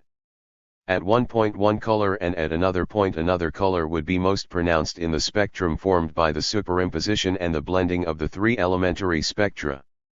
According to this theory, which there is no reason for us to discuss but which we may cite as a hypothetical example, the human eye would be sensitive not to one light but to three distinct lights, three types of radiations or effluences adapted, so to speak, to the needs of vision, among other radiations which are of no value to vision but which produce other perfectly definite physical, chemical, or physiological effects. Were we to take account of things in this way, we should understand still better to what extent the phenomenon of the distinction of colors, the gradation of which would be reversed by a simple placement of the points corresponding to the maximum intensity of each elementary shade, is accessory and accidental in the act of seeing. From that it is but a step to the suppression of one or the other of these three visible emanations or to the substitution of one which is actually invisible for one of those now visible. Certainly, we are not foolish enough to believe that it is possible to produce hypotheses and to imagine plans which could be substituted for the plan of nature. No doubt there are good reasons why our sensations and their causes are what they are down to the smallest detail. We are interested only in something which is both possible and permissible for reason, the distinguishing of the essential and fundamental conditions of a phenomenon from the conditions which are accessory and on which the perfecting of it depends. It must also be recognized that in this matter the essential conditions are mathematical and not physical, that they are conditions of form and not of stuff or matter. 103. What would happen if our eyes were to cease to be sensitive to visible rays which now produce in them the sensation of a certain determinate color, or if the limits of the visible spectrum were more restricted? Evidently the situation would then be exactly what it now is in the case of rays which are invisible, the existence of which we are able to establish only through the action they exert on magnetic needles, on thermometers, and on chemical reagents in regard to which we are quite able to establish laws of reflection, of refraction, and of polarization that are identical with or analogous to those which hold in the case of visible rays. Thus, fundamentally, the sensations of color are like those of sounds, of odors, and of tastes. They could be abolished without producing necessarily any gaps in the body of our knowledge. Should light, taken as a whole, that is to say, the whole system of visible rays, lose its special action on the retina, and thus become an invisible emanation, we should still be able to attain not only knowledge of the external world and of objects at a distance. What is more, we should even be able to discover the existence and the characteristic properties of the light which has been rendered invisible, provided the retina were to become sensitive to some other emanation, governed by the same laws of radiation, that would consequently satisfy the mathematical conditions of vision and of awareness of objects at a distance. Indeed, for rays actually visible, the eye 153 is much more sensitive, and what has still quite a different scientific importance is an even more precise instrument of measurement than are the thermometer, the magnetic needle, or chemical preparations. Consequently, in the imaginary hypotheses which we presented in order to facilitate our analysis, it would be no more difficult to create the theory of invisible light than it would be to create the theory of heat without the clue of sensations of heat and cold, or chemical theories without the aid of organs of taste and smell, or even the theory of the vibrations of bodies without the aid of the sense of hearing. But, once again, we must remind ourselves that, in this whole analysis, we are interested in the question of the essential conditions of knowledge, of those the lack of which is a cause of insuperable ignorance. We are not concerned with the accessory circumstances which facilitate the progress of learning and develop its natural potentialities in such a way that scientific theories develop from them. Any advance in physics would be singularly hampered if we possessed neither a solid and transparent substance like glass nor a metal like mercury which is liquid at ordinary temperatures. The point we are making is simply that it would be a mistake, in a critique of the sources of human knowledge, to assign a fundamental role to these specific and very particular properties which give an exceedingly great importance to such substances as glass and mercury when it comes to the skillful conducting of experiments. Moreover, sensations of color are in all respects comparable to those of heat and cold, and to sensations of tastes, of odors, and of sounds. They often result from a disturbance within the nervous system that is not provoked by any external excitation or from irritations produced by electricity or mechanical injuries. In a word, they may result from causes other than those which produce the same sensations in the normal and the habitual state. We have no idea of the relations that must exist between the specific nature of each ray of light and the special sensation of color of which the former is the determining or the provocative cause. The sensation of color, like that of taste, has in itself no representative efficacy. The former no more reveals to us the specific character of rays of light than the latter indicates to us the molecular structure of palatable substances. The scale of colors in the solar spectrum has sometimes been 154 compared to the scale of musical tones, and the harmony or the contrast of certain colors to musical consonances and dissonances. But these comparisons are very inexact, especially from the point of view of the analysis we are making, because they would tend to establish a parallelism between two senses of which one, that of hearing, is very superior to the other in this respect. In fact, we have found one reason why the ear perceives the numerical relations of tones or their musical intervals in the very manner in which the branches of the auditory nerve come to vibrate in unison with the vibrations of sounding bodies and of the medium that surrounds them. This does not mean that the ear is able to count the vibrations, for they are so rapid that hundreds of them occur in the short interval of a second. What the ear does apprehend or count in its own way, because of the exact correspondence between the vibrations of the auditory nerve and the vibrations of the sounding body, are very simple relations between these large numbers which escape direct perception, the one being 2 or 3 or 4 times that of the other, for example. Consequently, the ear is not only a focal point for agreeable and disagreeable sensations, it is an instrument for the immediate perception of musical intervals, the sensation itself having a representative value which still results from a formal characteristic. This is made known by the periodic recurrence of the same impressions, and not by the nature of the impression produced. Thus, the perception of a musical interval remains the same whatever the absolute pitch of the tones compared, or whatever the other accessory qualities which modify the sensation in so far as it is purely effective. The sense of hearing is quite notable because of its power of being able in this way to separate from the basis or from the stuff of sensation an abstract mathematical relation which as language itself abundantly indicates, and as the history of philosophy testifies has become the pattern for our highest conceptions of the order and harmony of existence. The sense of sight possesses no such power with respect to the perception of colors.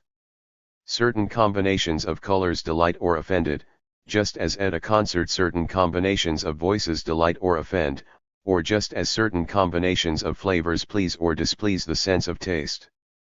But although it is possible to give physical reasons for what we call the harmony or the contrast of colors, the sensation of the harmony 155 of colors, unlike that of the musical interval, is not the perception of a mathematical relation which remains the same when the terms of the relation, that is to say, the associated colors, happen to change. By admitting the doubtful fact that the accident of color may be related to the rapidity of the vibrations of the ether, it remains certain that the one is in no way the image of the other, and that, consequently, the eye cannot become aware of the vibrations of the ether, the rapidity of which is out of all proportion to that of the vibratory motions of ponderable bodies, but, moreover, that it is incapable of grasping the harmonic intervals or the simple relations between these numbers which are so enormous that the imagination is overwhelmed by them. 104. We must now return to the study of the general function of the sense of sight, namely, vision properly so called, which we have recognized to be fundamentally independent of the specific distinction of rays and colors. We are immediately struck by this circumstance, that to the degree that we are ignorant of the relations between the sensations of tastes, of odors, and of colors, and the causes which make them what they are specifically, we are also ignorant of the correlation between the thing perceived and the nature of the perceiving organ, in cases of the perception of a colored surface, not in so far as it is colored, but in so far as it is extended.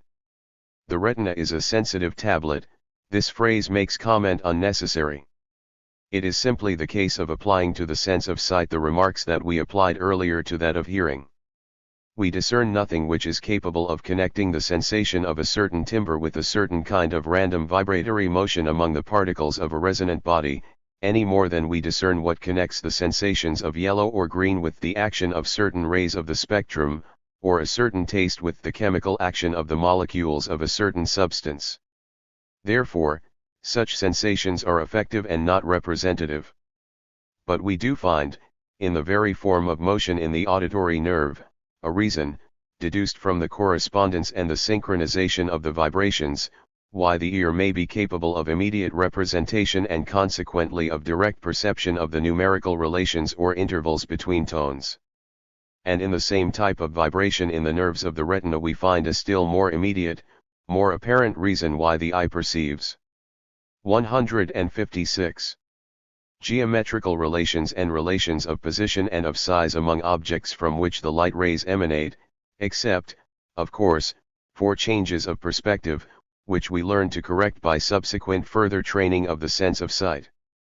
Psychologists have said much about this matter, with which we are not particularly concerned at the moment. In the one case as in the other, the representative power results from the fact that the phenomenon of sensation is the translation or the image of the external phenomenon, not with respect to its matter or stuff, but with respect to its form, which is the sole basis of the representation. Even though we were able to conceive of the successive suppression of the senses of taste, of smell, and of hearing, and even of the abolition of the distinction between colors, without having essentially modified the body of our knowledge, and without thereby necessarily having condemned the rudiments of any of our scientific theories to destruction or to failure, it is evident that the suppression of the sense of sight would actually hinder nearly all scientific development, by making the acquisition of a great body of information absolutely impossible. But it must be carefully noted that if this were the case, the body of our knowledge would be mutilated rather than disorganized or vitally altered.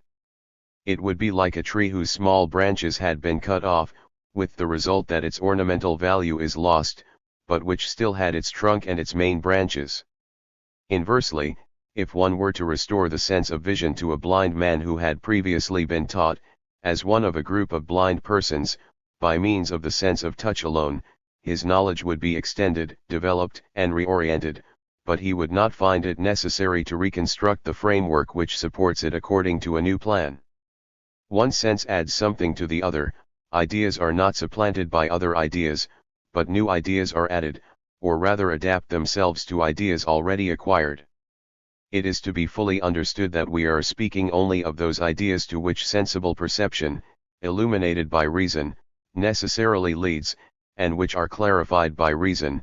We are not speaking of those ideas which originate in doubtful inductions or which the imagination has created out of whole cloth by exceeding the limits of legitimate observation and inference. Instead of assuming the sudden and complete abolition of vision and of perception at a distance, let us suppose that vision is 157. Progressively curtailed, or that the ability to perceive objects at a distance is progressively reduced. The effect of this increasing myopia would clearly be to introduce a restraint in the operation of the animal functions, to deprive the myopic person of the enjoyment of certain sights, and to exclude him from certain kinds of studies and discoveries. But it would not go so far as to upset the whole system of his ideas, and he would conceive of things exactly as do other persons in whom the sense of sight has maintained its natural range. Inversely, when, as a result of the discovery of various optical instruments, the natural range of human vision is extended, the subject matter of our studies and the basis of our knowledge are undoubtedly increased, but the form of our knowledge or the essential structure of our ideas is not changed any more than it is changed when we discover any new physical instrument that augments our means of observation. All that old have happened, as now happens with every discovery of this sort, is that our observations, by being extended, would have made it possible to indicate other analogies and to understand other inferences, and consequently to modify our scientific theories in so far as they have been premature and hypothetical. 105. Psychologists have raised the question whether or not the sense of sight, without the concurrence of that of touch, would give us the notion of extension in 2 or 3 dimensions, or even whether the sensations it would provide in this isolated condition would be sufficient for the sensing subject to conceive the idea of an external world and to learn to distinguish itself from it.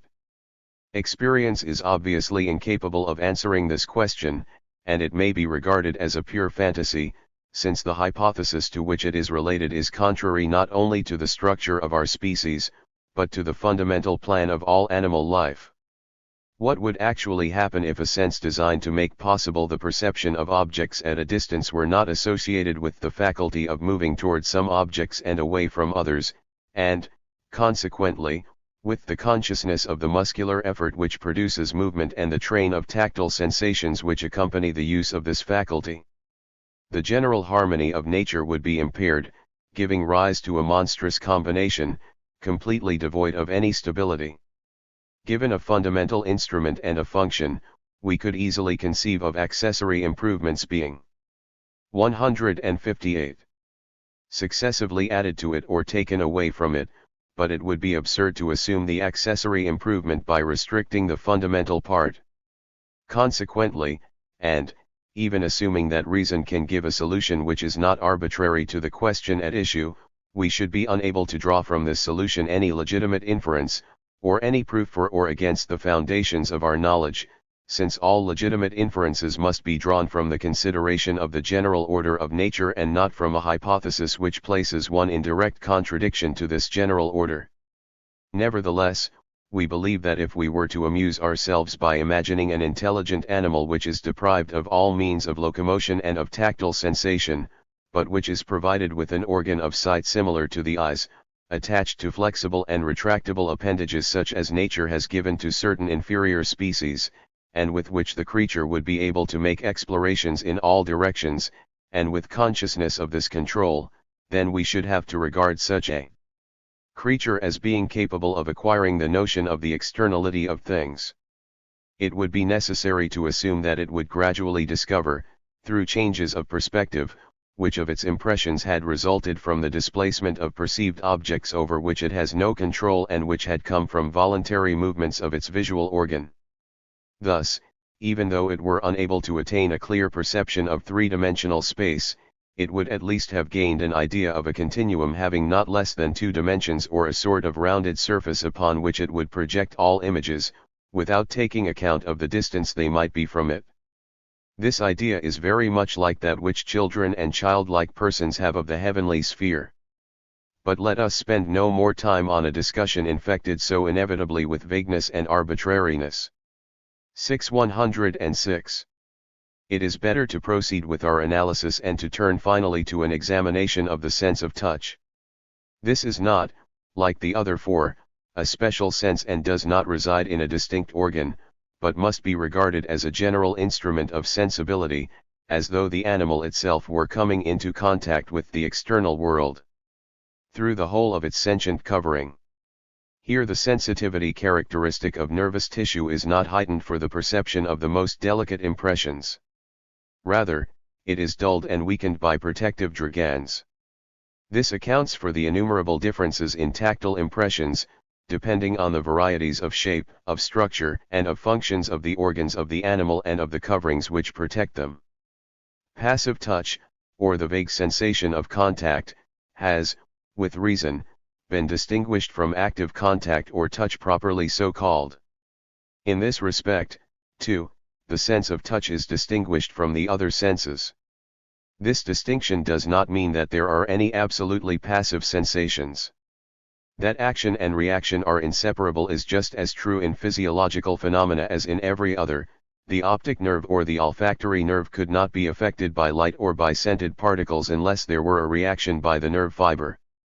The fact of reaction serves to make the phenomenon of attention and of the persistence of the reproduction of emotions and images comprehensible, although still quite imperfectly so.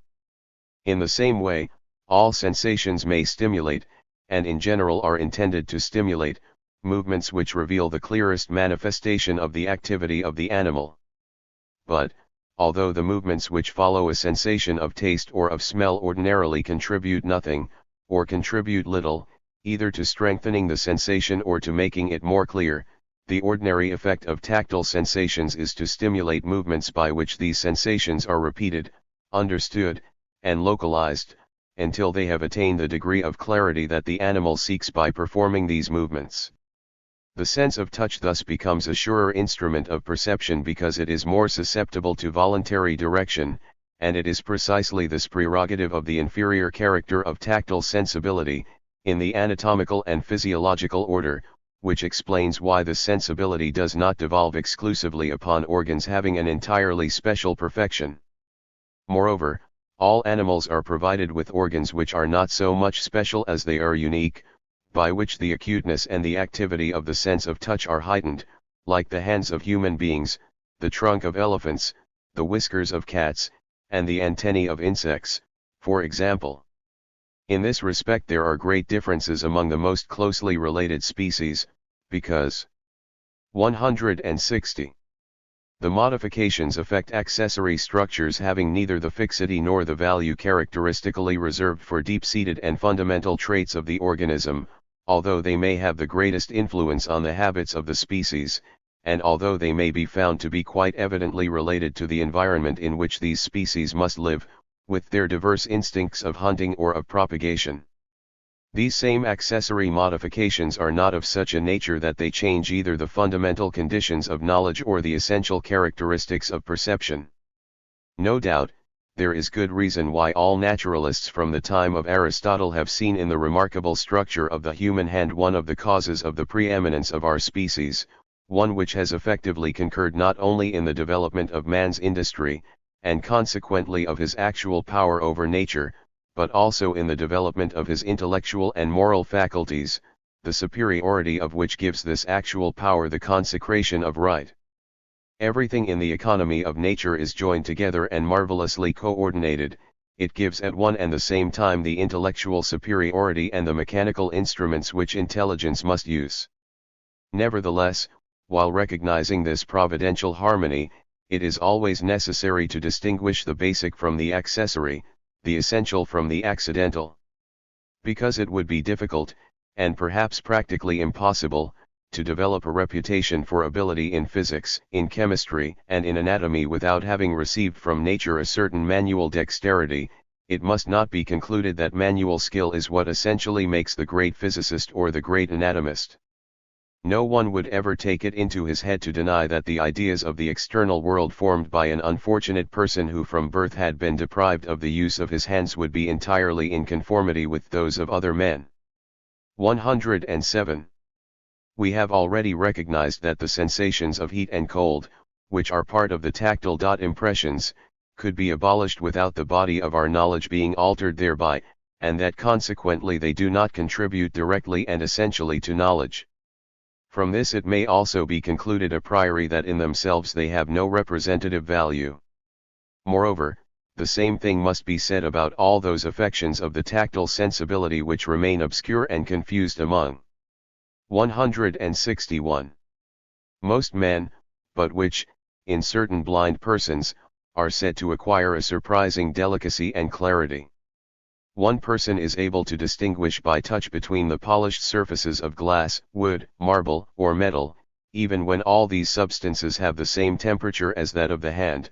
Another person will go farther and will distinguish the polish of oak from that of beech, that of porphyry from that of statuary marble, that of steel from that of copper. Yet all these sensations will lack any representative value and will give no notion of the varieties of molecular structure which must probably be related to them as their cause.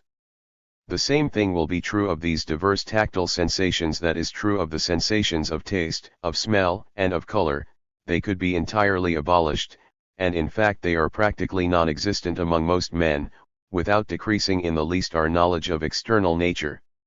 The only difference would be that we should no longer have at our disposal a sensitive instrument which would become valuable, when others are wanting, for indicating what bodies we are dealing with, assuming that we had acquired in some other way knowledge as to the nature, the constitution, and the properties of these bodies, knowledge which it would be impossible to derive from the sensations in question.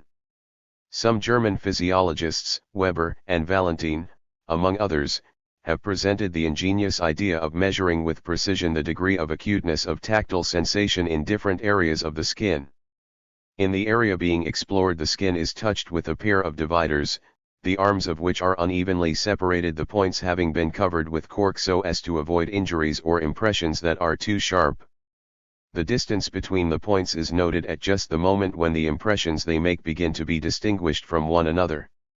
Values are obtained in this way which vary greatly from one area to another, and from them tables may be set up to make comparisons easier. 6. Pursuing this same idea, let us imagine that we have marked off an area on the surface of the skin within which tactile sensations acquire their maximum acuteness and clarity. This area will have a great likeness to the retina, although it would without doubt be very far from being able to attain the amazing delicacy of the retina. If pads of silk, or wool, or other substances were substituted for those of cork, the tactile impressions would be altered as the visual impressions are when one color is substituted for another. But, although the sensation will be changed with respect to its matter or substance, and it a way which has no influence upon perception or knowledge, the essential form of the sensation, in which its representative capacity is to be found, will be found to remain constant for each organ and, moreover, the same for one organ as for the other.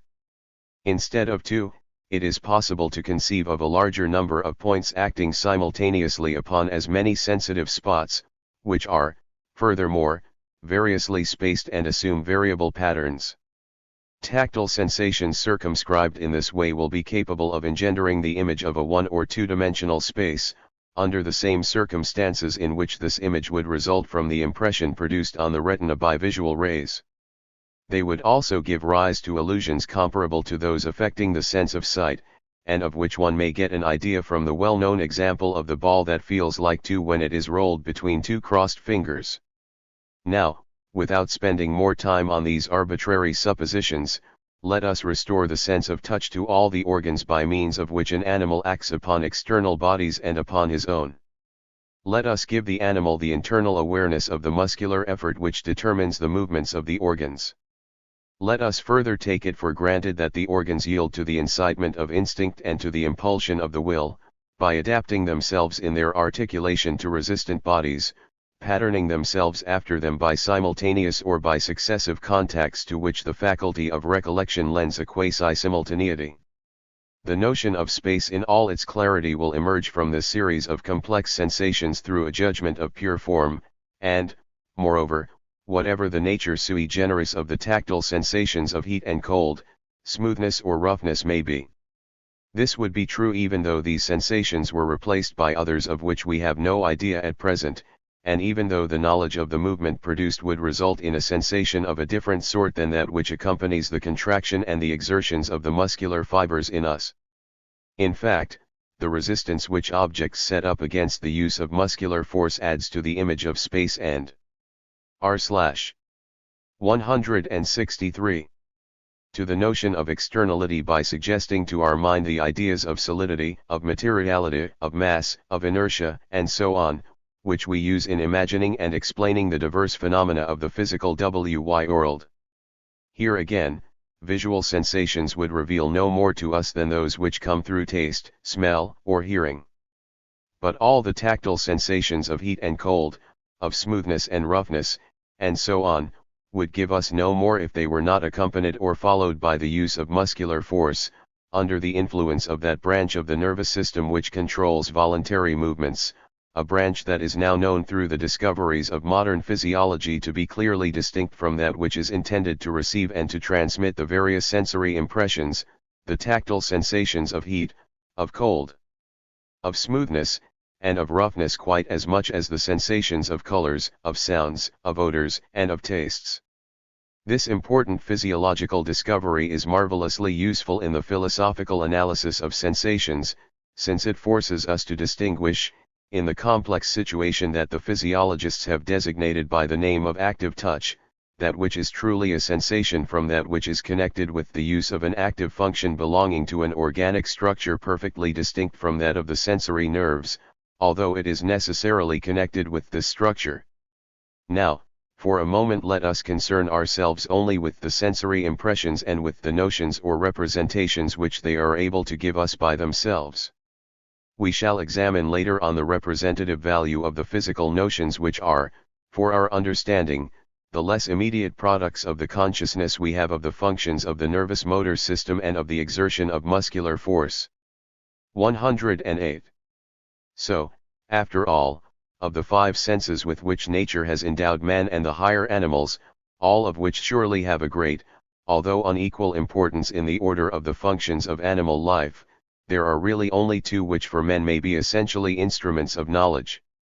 As instruments of knowledge, these 2 senses are in some ways identical, they are homogeneous, or they furnish homogeneous images and knowledge, namely, the representation of space and the knowledge of the relations of magnitude and of geometrical configuration. In each of these 2 senses the representative property is connected with the form. 164. And is independent of the matter of the sensation, with ratione hormi and not ratione materii.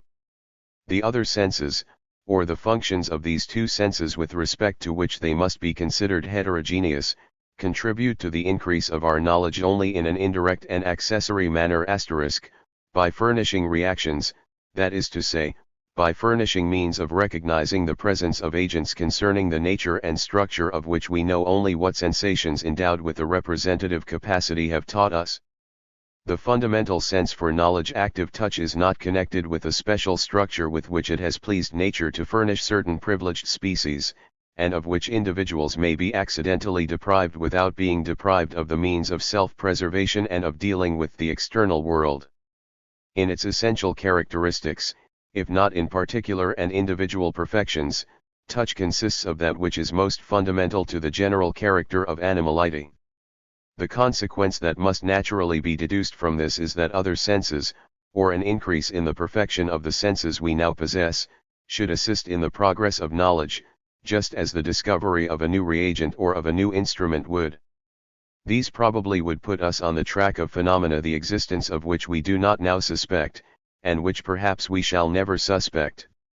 A change in the number or in the acuteness of our senses would not alter the formal conditions of the representation and the knowledge of phenomena. Such senses would modify our actual theories in so far as they are conjectural and go beyond observation, but not in regard to that which is only the pure coordination of observed facts. We do not intend to offer this either as a demonstration or even as an inference, like those to which reason cannot refrain from yielding, but as a very probable inference which there are good reasons to accept, not from motives which are connected with routine or blind habit, but from those which spring from a reasoned analysis of observable facts. Therefore, when we speak of certain nervous states in which the organic conditions of sensibility seem to be all confused, in which the operation of certain senses would be suspended while others were abnormally livened, in which even senses unknown in normal states are brought into play, so to speak, we shall prudently avoid denying phenomena of which we can say nothing other than that their explanation surpasses our under. 165. Standing. But we shall not hesitate to reject those which imply the upsetting of the essential conditions of our knowledge and which are none other than the fundamental laws of living creatures and themselves necessarily related to the laws of the world in the midst of which animated beings live and act. 109. If we trim away from a sensation or from the memory of a sensation everything which in itself has no representative value, everything that does not contribute to knowledge or that contributes to it only indirectly as a reagent or as a sensitive detector as has been explained, everything that could not occur in it without necessarily halting the ordinary development or the scientific progress of knowledge, what will remain will be the idea, or the true knowledge, of the object. If, on the contrary, we take a complex sensation, the idea with its accessories, or rather, the idea with its sensory support, we shall have what may be called, in opposition, the image of the object. Were we to consult only etymology, idea and image would be equivalent terms, the one derived from the Greek, the other from the Latin. But because the former has only recently become a part of our common language, and because it was for a long time limited to the philosophical vocabulary, usage, by varying the meanings of one term or the other, has always associated the former with intellectual functions of a higher order. From the point of view of etymology, the terms idea and image would refer to nothing more than impressions received from the sense of sight and to recollections of these impressions. The picture formed on the retina when the eye is open to the action of light would be carried, so to speak, into the brain or into the mind. No doubt this is a very crude way of accounting for the perception of visible objects and of their representations in the mind. But there is no other which presents itself naturally, and in turning to this metaphor, man has only obeyed the law which requires him to fix all purely intellectual notions by means of symbols or by sensory comparisons. If the word image and its derivatives had never been changed from this original acceptation, the faculty of imagination would be inseparable from that of perceiving colors, the blind would have no images, and the only images in the writings of the poets would be those which apply to the eyes or which consist in the reproduction. 166. Of impressions produced through visible objects. Writers have not observed this distinction, and usage has not drawn a rigorous line of demarcation between the meaning of the terms idea and image in either familiar or literary style. Generally speaking, the latter is used to designate perceptions which come more immediately from the senses, the former to designate those which have required a more active cooperation of the forces characteristic of the mind. The features of a person who is very dear to me and the sound of his voice are images presented to my thought, but I treasure the idea of his good nature. In speaking of a weak person who has been in danger, the expression is commonly used that he looks like the image of death, and of a fervent Christian, that the idea of death is the object of his habitual meditation. 110. In so far as we need a more precise language, we may have it without difficulty if we make use of the distinction established above and of the analysis which has provided and motivated this perfectly clear distinction. Thus all ideas of the form and the dimensions of bodies will be the same for the blind as for all persons having normal vision, although the former certainly imagines objects differently from the latter and independently of accidents of light, shadow, and color. Habit does not permit us to lay our representations of these entirely aside, even when our attention is concentrated upon qualities or properties which are independent of any accidents of light. Those who are born blind and those who have normal vision, when thinking of the same geometrical demonstration, will construct in imagination the same figure, and will have identical ideas of it, but not the same image, and because both think by means of intellects which are organized in almost the same way, they will both need images, but not necessarily the same images, to think of the same idea. The idea of objects that a person with normal vision will have is more complete than that acquired by a blind person if left to himself, because the former will have the idea of the property inherent in these bodies as a result of the reflection of light rays which are distinguished from other rays by certain inherent characteristics, such as that of having a certain index of refraction, or that of exerting a certain chemical action. But the sensation of color, although entering into the images normal persons have of bodies, will not enter into the formation of the idea of the body, although it may have suggested one of the elements of the idea. 167. A deaf-mute who has had sufficient instruction will have the same idea of acoustical phenomena that we have. A man whose organism would make him insensible to heat and cold, as has been explained, would have all the ideas that we have of the nature of heat and of its effects. But the image that such a person would have of heat, like the image of the phenomena of acoustics for the deaf-mute, would imply only movements, changes of distance and of configurations. They would be devoid of the train of sensible impressions which, however weak, the words heat and sound by themselves arouse in us. 111. There is an analysis which separates objects, and an analysis which distinguishes them without isolating them. Thus, in experiments with the refracting prism, rays of different colors which had always been connected with each other are found to be broken up unevenly and separated throughout the remaining portion of their paths. This is an example of an analysis which separates and isolates. But suppose, as Brewster ingeniously posited in the construction of the hypothesis already noted, that rays of different colors had the same index of refraction. We should then have no way of isolating them in such a way as to describe their different paths. Nevertheless, if a certain medium has the property of reducing the intensity of rays of certain colors, if not entirely, then at least in a proportion which increases with the density of the medium traversed, we should still be able to separate the beams which would have the same path and to refine the medium progressively with respect to one or the other. We could do this by drawing a conclusion from data furnished by observation, through a legitimate inference, the principle of which has been set forth above, provided it were possible totally to exclude the beam which may be only partially and gradually extinguished. An analysis of this second type is applicable to the distinction between the pure idea and the train of sensible impressions which necessarily accompany it.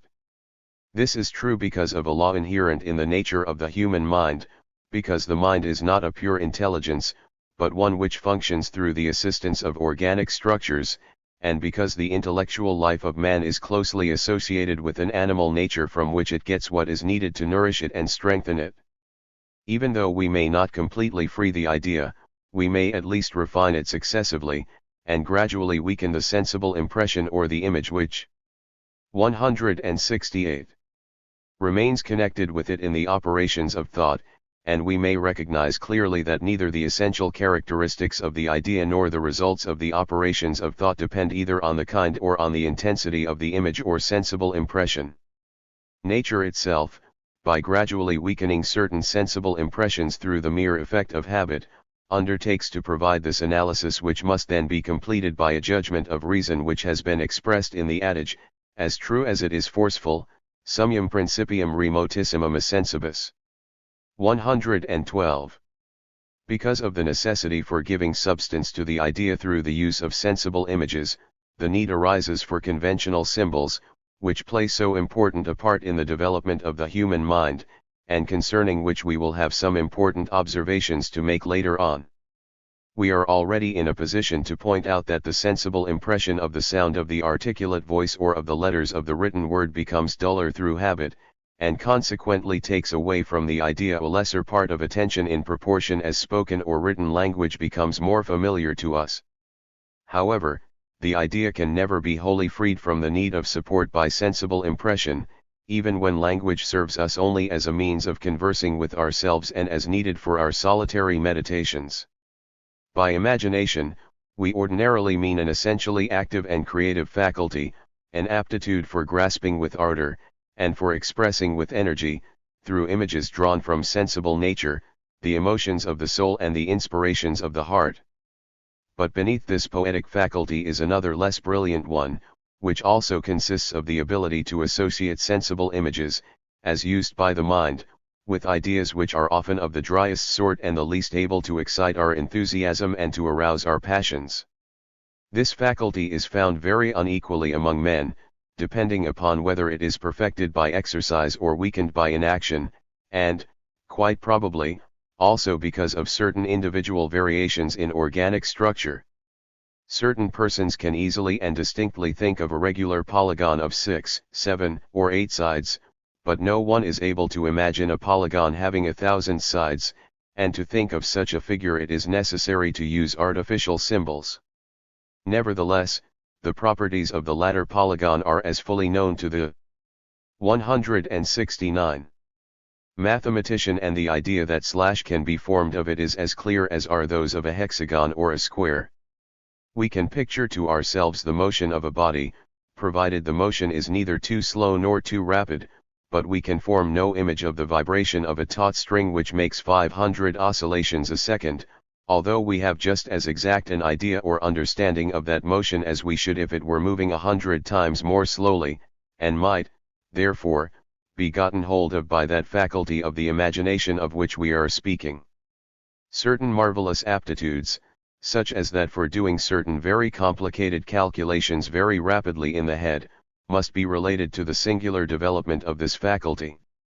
This ability has nothing in common with mathematical genius, as some persons, including some who should know better, are tempted to believe about such prodigies, for that genius occupies itself with ideas, and discovers new relations among them. nor has that ability anything in common with the talent which makes it easy to follow and to coordinate the discoveries of the genius in the field of ideas, even though the ability to imagine may aid the genius or the talent, just as a good memory would, without our being justified on that account in saying that a good memory is the cause either of talent or of genius. We shall completely ignore the organic causes of a finer memory or of a greater ability to retain and construct images of things. But we may understand them, even though we are probably still far from knowing the organic causes of the superiority of the genius working on the ideas, supposing this superiority to be attributable to organic modifications. The question of knowing whether the animal or the young child has ideas brings us back to the question whether any knowledge of external objects, and of the qualities pertaining to these objects, is connected, among animals and children, with the images and the impressions of the sensibility. Since we have no doubt that animals and children may have at least the beginnings of knowledge, we shall admit without hesitation that they have ideas. But these ideas will be incomparably less refined and less clearly distinguished from sensible impressions than are those of the adult man, and, especially among animals, they will be incapable of that indefinite perfection, of that continual progress, the glorious privilege of which God has reserved for man. On the other hand, 170. Since we do not mean by idea the capacity of knowing, but an actual knowledge, we are not concerned with any question about latent ideas, or innate ideas, since no one can doubt that the first traces of knowledge and of the intellectual life appear only after a previous development of the functions of animal life, and when the sensibility has already been awakened by a mass of diverse impressions both general and restricted. Nevertheless, all these questions are connected, for it is a law of animate nature, once the most curious and now the best established, that during their development the higher species pass through phases which if not identical with are at least very similar to those at which the lower species finally stop. Consequently, since there are species which are limited to the most obscure sensory impressions even after their complete development, this in itself gives good reason for presuming that there must be, even for the highest species, transitional phases in which the sensible impressions are obscure and confused to the same degree. But we shall content ourselves with indicating this relation here and shall come back to it later on when we glance at the whole of psychology and at the connections between the faculties of intellectual life and the faculties of animal life. 4. Chapter 8. On our notion concerning bodies, and on our ideas of matter and of force.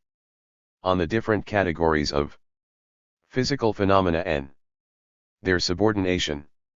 113 Scholastic philosophers and, since the discoveries made in the field of experimental physics, even modern metaphysicians have insisted at great length on the distinction between the primary qualities of bodies and their secondary qualities, meaning by the former the qualities of extension, impenetrability, mobility, and inertia, and by the secondary qualities those which produce on our senses impressions of taste, odor, color, heat, cold, and so forth. We propose to submit this classification, which has the sanction of long usage, to a new and more exact criticism. But first we must point out that if we mean by primary qualities those which we are completely unable to explain by the help of other properties, and which in this sense constitute so many primitive and irreducible facts, then, so far as we are concerned, none should figure more prominently among the primary qualities of bodies than those which philosophers have been in the habit of calling secondary. In fact, we have already recognized that sensations of tastes, odors, and so on, are so many modifications of our sensibility which have no representative value whatever, which by themselves would be unable to give us the notion of bodies and of the existence of the external world, and which imply no knowledge of the reason why they are invariably found to belong to one species rather than to another. Consequently, the capacity that objects have of producing certain sensations in us is necessarily an inexplicable one, the connection of which with other known characteristics we are unable to demonstrate, even though experience has taught us that it is constantly associated with other characteristics. Thus, from the fact that a body has caused us to experience an acid taste, we are clearly able to conclude, on the basis of earlier 172 experience, that it must also have the property of combining with salty bases, and that, when the product of this reaction is decomposed by means of an electric current, the substance in question will move toward the positive pole of a battery. Nevertheless, we remain completely ignorant why chemical compounds which are characterized by this double property act upon our organs of taste in such a way as to produce an acid rather than a bitter, acrid, or astringent taste. The same chemical compounds also turn litmus paper red. Although at the present time no one is able to explain exactly why this is the case, it is possible that the day will come when someone will explain why it is that when litmus paper is brought into contact with acids, it gives off the least refrangible rays of light, rather than others which occupy a different position in the spread of the solar spectrum. What will never be explained is why these rays which are least capable of being refracted make us experience the sensation of red rather than that of blue or of yellow. In a word, the reason for this is to be found in the relation between the index of refraction of the color and the nature of sensation. Not only do we not now know the cause of such a connection, but the nature of things precludes the possibility that we may be able to know it, and we can affirm that we shall never know it. In this sense, therefore, and relative to us, the properties of visible bodies which have been termed secondary qualities are just those which most deserve to be called primitive and irreducible facts. On the other hand, if, so long as explanations and proof are lacking, analogies and inferences are taken account of, there is reason to believe that the different specific qualities by means of which all, or at least certain, bodies act upon our organisms are far from being so many fundamental qualities of these bodies from which all others would be derived. They are most often not even immediately connected with the truly fundamental qualities, but are, on the contrary, separated from them by a considerable number of intermediate links in the chain of causes and effects, of principles and consequences. The bark of cinchona, or the quinine which is extracted from it, has the property of causing in us a very bitter taste. At the same time it has what, for us, is the more unique and the more interesting property of breaking up fever and forestalling periodic returns of it. These are accidental, inexplic. R. 173. Able, or unexplained characteristics, but not primary characteristics, of this substance, at least not in the sense that a person would attempt to find in them the reason and basis of the other characteristics. We scarcely notice such specific qualities unless we are motivated by some wholly private interest, or unless it is a matter of discovering those plants having similar properties which are beneficial or harmful to other animals, but not to man. It is on the basis of the nature of a thing itself, and not on its relation to other things on which it may accidentally act, that we must derive the classification of its different properties according to their intrinsic importance and their real subordination. Thus no one will attribute to the two specific properties we have just cited the same intrinsic value that will be attributed to the chemical nature deduced from the property quinine has of combining with acids in the same way as a salifiable base. Therefore, leaving aside all specific qualities which relate to a mysterious action on our organisms, among which must be placed those which produce different affections of our sensibility, we shall distinguish among the other qualities of bodies, not primary qualities and secondary qualities, but fundamental or primordial qualities and derived or subordinate qualities, which may in their turn be conceived as being distributed hierarchically, to the degree that their characteristic value grows weaker and as they are a less immediate result of the fundamental properties. 114. Even when we are completely without any understanding how to explain the qualities of bodies or how to connect them with other properties which would be the primary cause of them, we are amply justified in regarding them as not constituting fundamental and absolutely irreducible qualities so long as we see that they fail to persist and that they may disappear and reappear, depending upon the circumstances in which the body is placed and upon the modifications which it undergoes. For the same reason, a certain property will be regarded as being much more closely related to what is fundamental and essential in the nature of the body or as being farther removed from it, in proportion as it shows more persistence or more instability. For example, the substance that modern chemists know as carbon and which we find in two such radically different forms, namely, the diamond and free carbon produced as a byproduct of the combustion of vegetable or animal. 174. Matter possesses great stability in both forms. That is to say, if it is not absolutely infusible and non-volatile, it is at least very difficult to volatilize, and above all to melt, even under the action of very intense heat. Here we have a persistent quality, and one that should therefore be regarded as being more closely connected with the fundamental properties of carbon than are the translucence or durability of diamonds, with which the opacity and friability of carbon are contrasted in such a strange way. Finally, this same character of stability or infusibility disappears in chemical compounds in which carbon is one of the elements, and so cannot have as fundamental a value as other properties of bodies in general, or of carbon in particular, which remain unchanged throughout a whole series of chemical reactions in which the same particles of carbon may be successively involved. Mineralogy offers us the most varied examples of this gradation of characteristics. Thus, limestone, or, to use its scientific name, calcium carbonate, is found in a great variety of forms: earthy, compact, fibrous, crystalline, laminated, saccharine, granular. These are evidently related to entirely accidental circumstances of formation. They can serve as a basis for characterizing clearly neither the substance to the exclusion of others, nor even the specimens of the substance in which they change from one structure to another.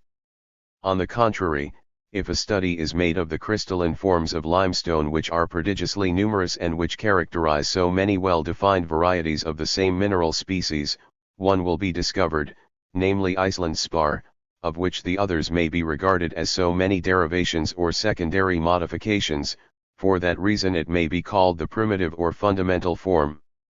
Therefore, the property of assuming crystalline forms which can be reduced to this fundamental type has an altogether different sort of importance for the mineralogical species of calcium carbonate than the characteristics deduced from the fibrous, laminated agid other structures have for the varieties and for the specimens.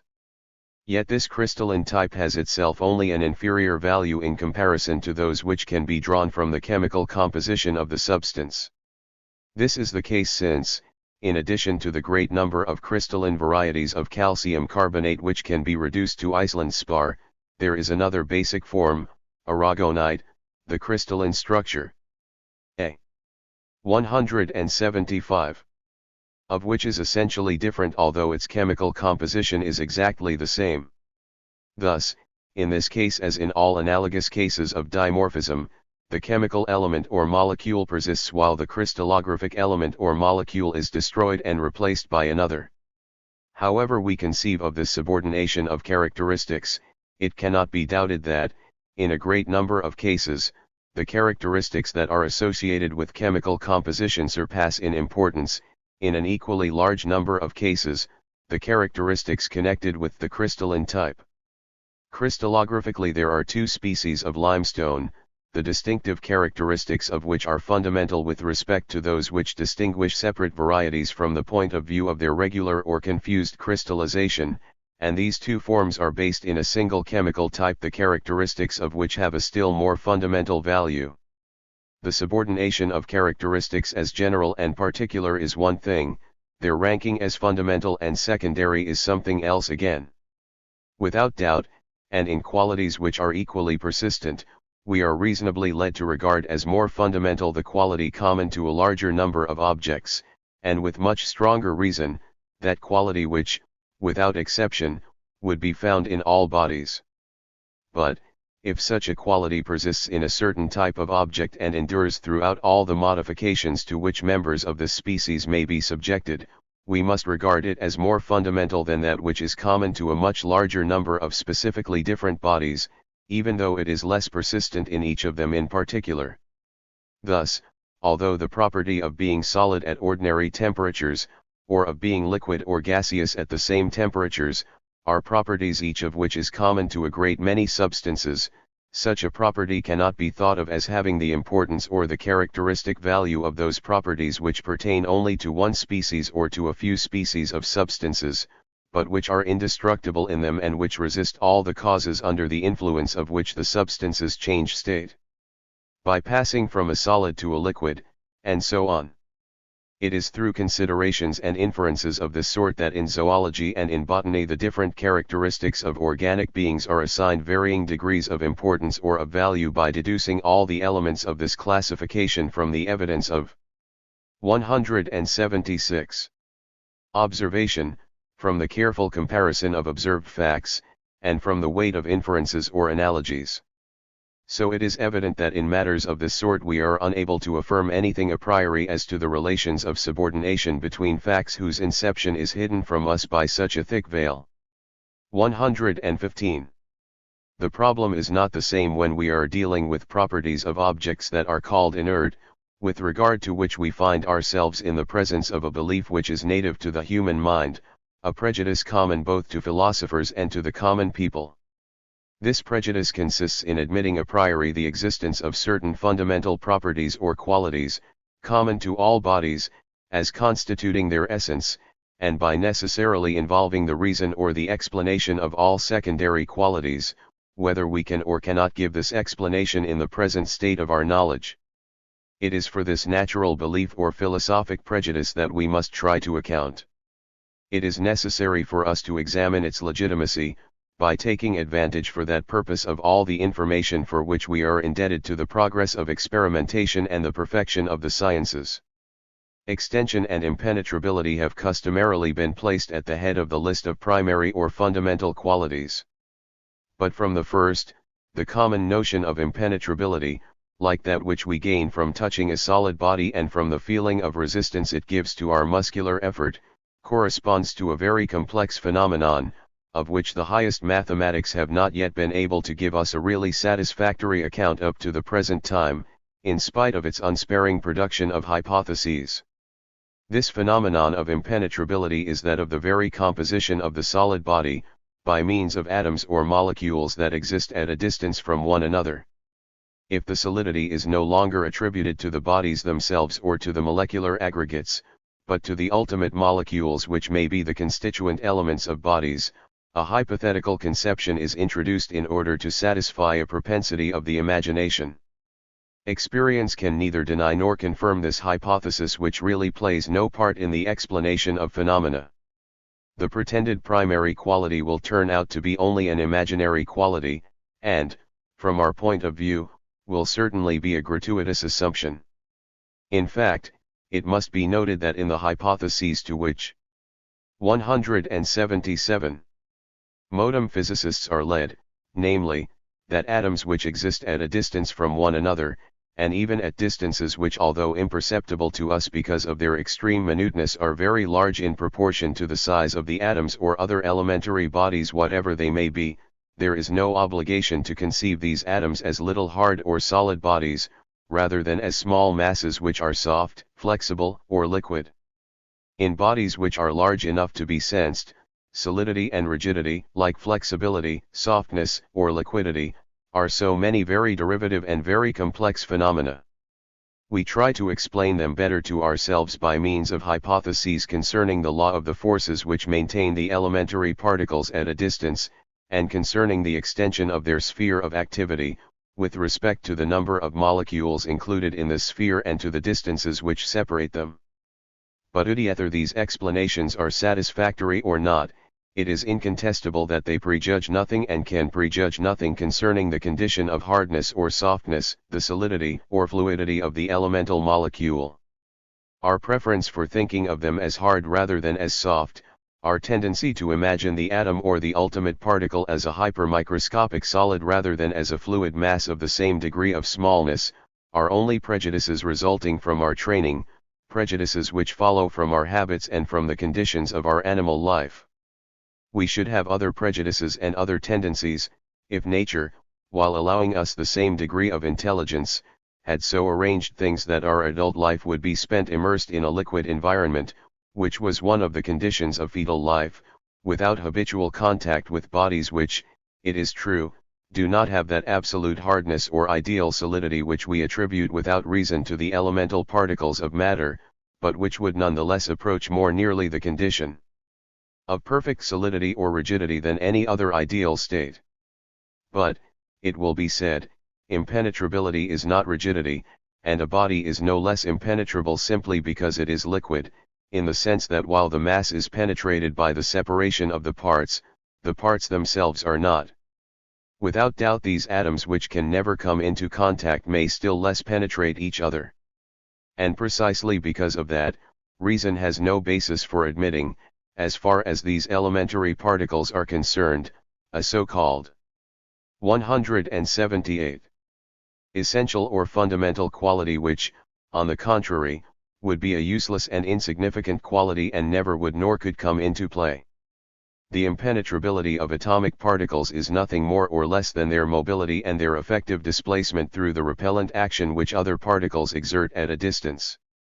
That being the case, impenetrability must not be made into a primary quality, distinct from mobility. Otherwise it may be said that we have asserted without foundation the existence of a distinct quality which never manifests itself and which never plays any part in the explanation of phenomena. 116. The same thing must be said of extension, considered not as the space occupied by bodies but as a quality of bodies. No doubt objects which we experience by means of our senses give us the idea of a bit of continuous, formed, and limited extension. But this is only a false appearance or an illusion. Just as the whitish color and the continuous appearance of the Milky Way are resolved by a powerful telescope into an agglomeration of distinct luminous points of absolutely imperceptible dimensions, so conclusive experiments resolve the fantasy of an extended, continuous, and formed body into a system of atoms or other infinitesimally small particles. It is true, the laws of our imagination oblige us to attribute a form and dimensions to these particles, although there is no rational basis for this, since all explanations that can be given for phenomena, whether physical, chemical, or of other types, are independent of the hypotheses that may be proposed concerning absolute or relative forms and dimensions, and atoms and elementary particles. Both experience and reason seem to indicate that these particles are centers from which attractive and repulsive forces emanate, but no observation makes it possible to learn, or even to assume, whether they may have the form of spheres, ellipses, pyramids, cubes, or whether they take any other curved or polyhedral form. It would seem at first sight, and it was believed for some time, that the laws of crystallography pointed to the polyhedral form of the elementary particles. However, as these laws came to be better understood and more adequately interpreted, every conclusion of this sort has been found to be without weight and to be contrary to the inferences of careful scientists. Thus, to recall only one fact that has been previously mentioned, the dimorphism of certain substances. R. 179. Obliges us to admit that crystalline form is not an invariable and inherent property of the ultimate molecules of bodies, but the more remote result and consequent of a mode of grouping among the molecules, the form of which, if indeed they have form, remains as completely undetermined for us as it was prior to the study of the phenomena of crystallization. Indeed, this consequence, to which the development of our study leads us, can be and ought to be foreseen, for it is repugnant to reason to admit that, with the organs and faculties with which nature has endowed us, we should be able to attain the essence of things and the ultimate and absolute reality. Yet we should be able to reach this through the atomistic system, if we were able to determine the form of the ultimate elements, of the indestructible atoms, the existence of which would explain all physical phenomena, while in itself it can be nothing less than an immediate decree of the creative will. Reason would find it no less difficult to admit that a primitive and inexplicable decree had given preference to one polyhedral form over another, had chosen a certain number of degrees and minutes rather than others for the inclination of two sides or of two edges, had given to the sides of polyhedrons, to the radii of spheres, to the axes of ellipsoids, some one fraction of millionths of a millimeter rather than some other, as if, in fact, largeness and smallness were not entirely relative. And that there might be intrinsically some reason why atoms and the system of atoms had been constructed to one scale rather than to another. We do not wish to insist at this point on this completely Leibnizian argument, which rests upon considerations which we shall develop a little later in connection with the critique of the idea of space. Is this to say that we must substitute for the common hypothesis of atoms having definite although extremely small dimensions, and having definite although unknown forms, another hypothesis about the constitution of bodies of the sort that has been proposed by Leibniz himself and by many other philosophers called dynamists? Not at all, since this would reproduce under another form the pretension that we think is untenable, namely, that of penetrating into the essence of things and of establishing their primary natures. On the contrary, we shall admit that the atomistic theory has a necessary use, that we could not get along. 180. Without it in the language of the sciences, because our imagination must rest upon something, and because that something, as a result of the facts we have analyzed in dealing with sensations, can only be an extended and formed atom or corpuscle. But reason intervenes to abstract the idea, or that which constitutes the object of true knowledge, from the image that serves to sustain it, the necessary intervention of which is only a consequence of the laws of our own nature. The atomistic hypothesis is one of a number of hypotheses the use of which, as happens so frequently in the sciences, cannot be criticized so long as we do not commit the error of mistaking the material which enters into scientific construction for what is only external scaffolding, and so long as it is fully recognized that these hypothetical conceptions are not introduced as ideas but as images, and introduced because the human mind finds it necessary to graft ideas onto images. 117. It is time that this discussion lead us to speak of the properties of bodies which must really be considered fundamental. And first, in order to distinguish more clearly positive facts, the indubitable results of observation, from hypothetical conceptions that may often be confused with them, let us briefly recall the facts in the order in which they are established by experience.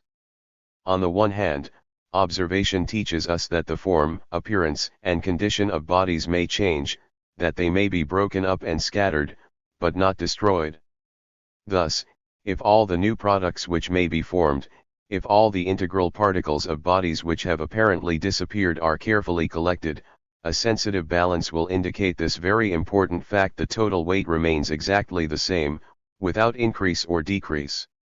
On the other hand, this result of observation squares well with the law of our understanding, which leads us to conceive something absolute and persistent in everything that is revealed to us through relative and variable qualities.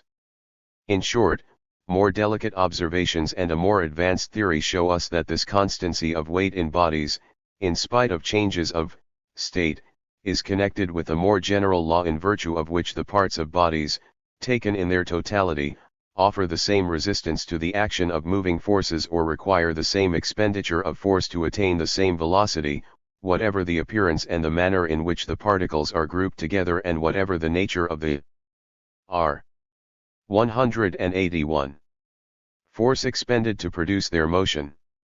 Finally, in order to show that it is necessary to exert twice or three times as much force, or to repeat the application of the same force 2 or 3 times in order to impress on body A the same velocity found in body B, we say that the mass of A is 2 or 3 times that of B, so that all results of experience which enter into the question are expressed by saying, on the one hand, that the weight of a body is proportionate to its mass, and, on the other hand, that the mass of a body is invariable, fundamental, and remains constant throughout all modifications that the body is capable of undergoing, and is, moreover, a measurable quantity, sui generis, in regard to which one body may be compared to another body, but which, in the same body or in the collection of parts of which a body is composed, cannot in any way be increased or decreased.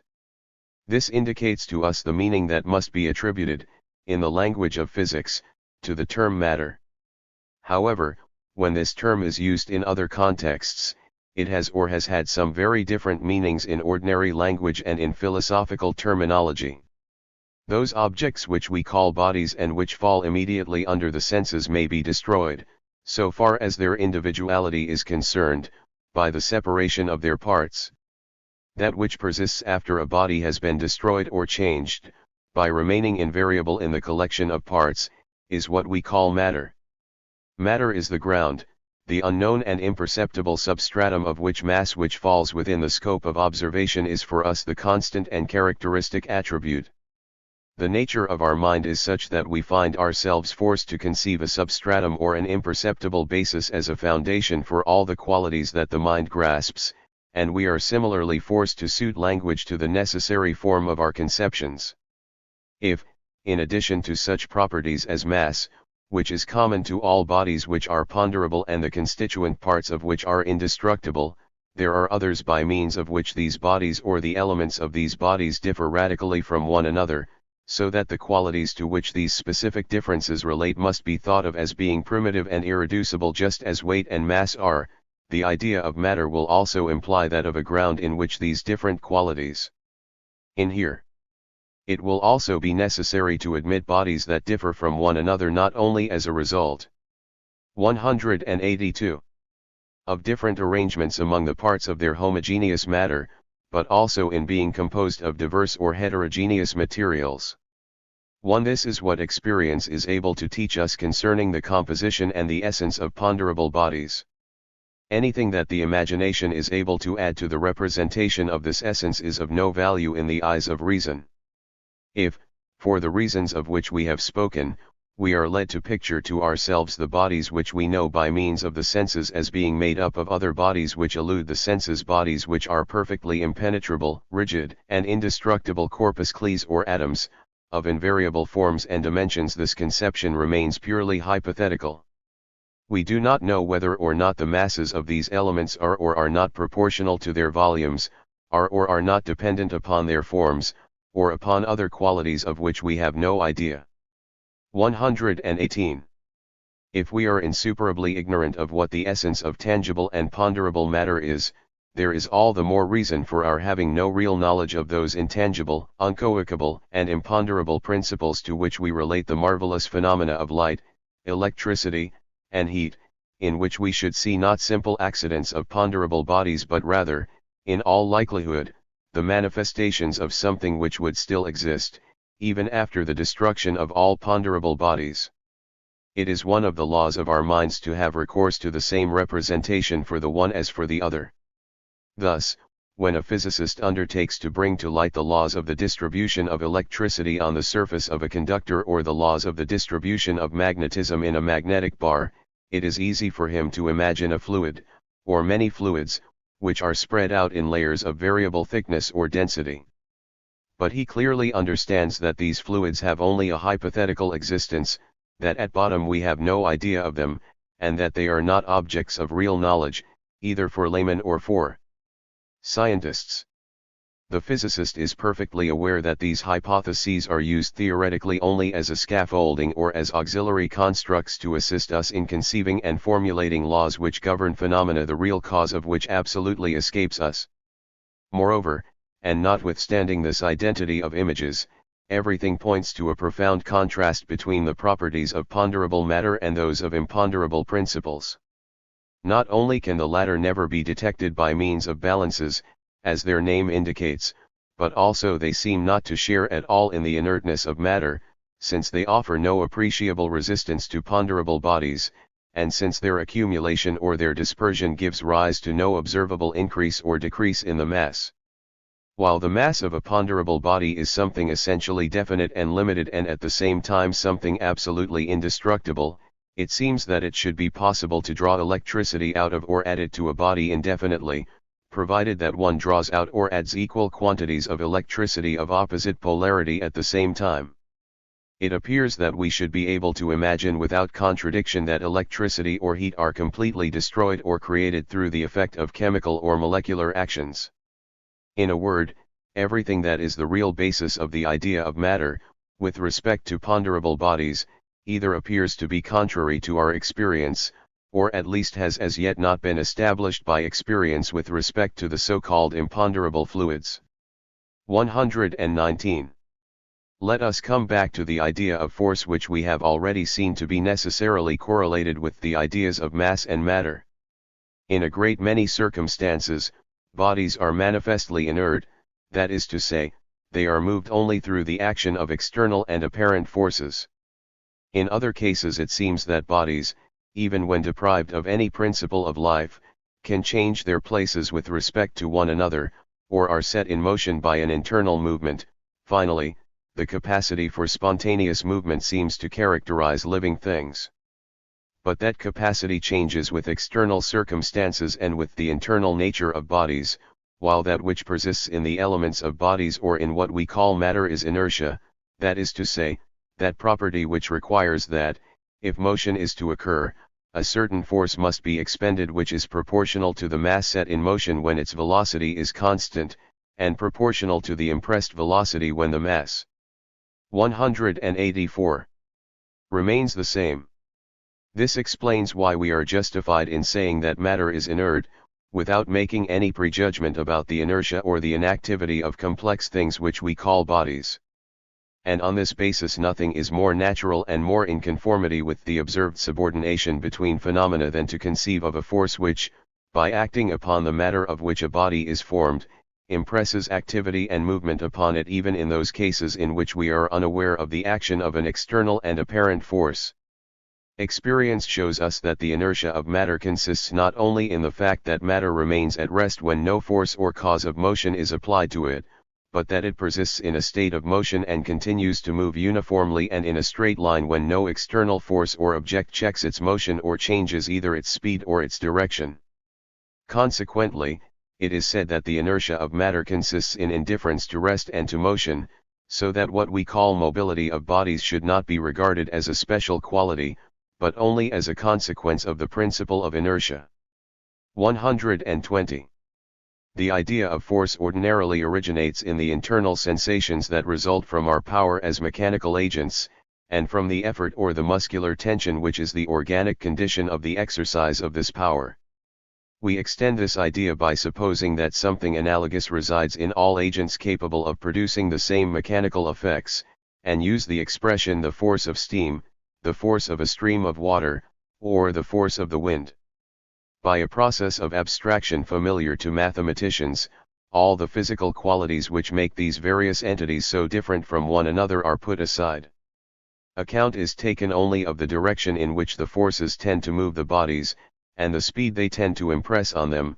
Two forces are equal when they tend to impress equal velocities on a given mass, no matter what the nature of the agent and the physical conditions of the action that it exerts. We do not need to investigate further the origin and basis of the idea of force in order to verify by experience and to establish by reason the general principles of mechanics and to deduce remote conclusions from them by means of mathematical calculations. But natural philosophy does not stop there. In fact, it is very evident that the energy of a gas or vapor and, even more, the tension of a muscle are derived and complex phenomena which 185. We need to explain through simpler facts, rather than being able to furnish the primordial type which serves to explain other phenomena. The same thing is true of forces that is true of bodies. In both cases, that which immediately affects our sensibility and that which is the immediate object of our perceptions is not the fundamental and primitive reality but a complicated product which we must endeavor to submit to analysis in order to grasp the principles and the basis of it, if this is possible. 121. The Cartesian school wished to rule out the idea of force by likening it to the occult qualities of the ancient scholastics. The basis of the Cartesian doctrine consisted in wishing to explain everything by means of corpus cles, some of which are coarser and larger, and others of which are smaller and finer, and which, in their movements, necessarily displace one another because of their impenetrability, as if the impenetrability and the movement of a circumscribed portion of the extended were not also occult and inexplicable qualities of which we are able to form a true or false idea only by means of a complex and unexplained phenomenon, namely, the composition of solid bodies which we sense. Indeed, if we admit, on the one hand, solid and impenetrable molecules and, on the other hand, forces by means of which these molecules act upon one another at a distance without the intermediation of material links formed by other contiguous and impenetrable particles, two hypotheses are set up in place of one, we confess to two mysteries instead of one, and the number of mysteries or of primitive and irreducible facts must not be increased unnecessarily. But it is clear, as we have already seen, that once action at a distance is admitted, the extension, form, and impenetrability of atoms or elementary particles no longer apply in any way to the explanation of phenomena and serve rather to assist the imagination, so that, in reality, in Newtonian physics, which is accepted by all contemporary schools since Cartesian physics has long since ceased to be fashionable, only a single hypothetical principle enters into all scholarly explanations.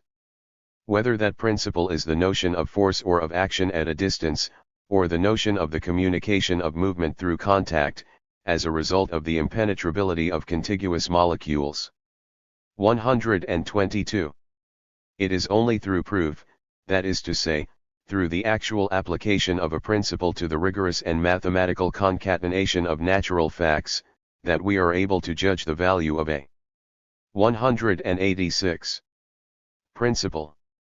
Newton has had the distinction of having submitted the idea of force or of action at a distance to such proof, and in a most decisive manner.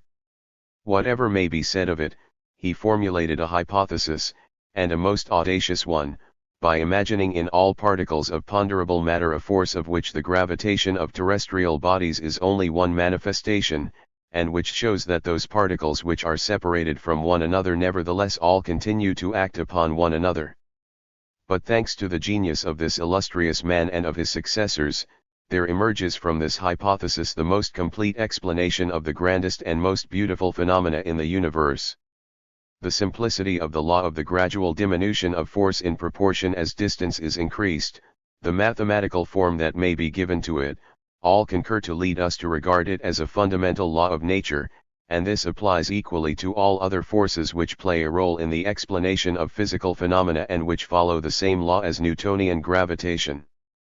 But we no longer find this characteristic in the theories of modern physicists in so far as the problem is, for them, to explain the internal and molecular structure of the phenomena that bodies present to us by always taking as one starting point the idea of action at a distance and among separated particles. In that case they imagine forces whose sphere of action extends only to distances which are imperceptible to us, but which nevertheless include an almost infinite number of molecules.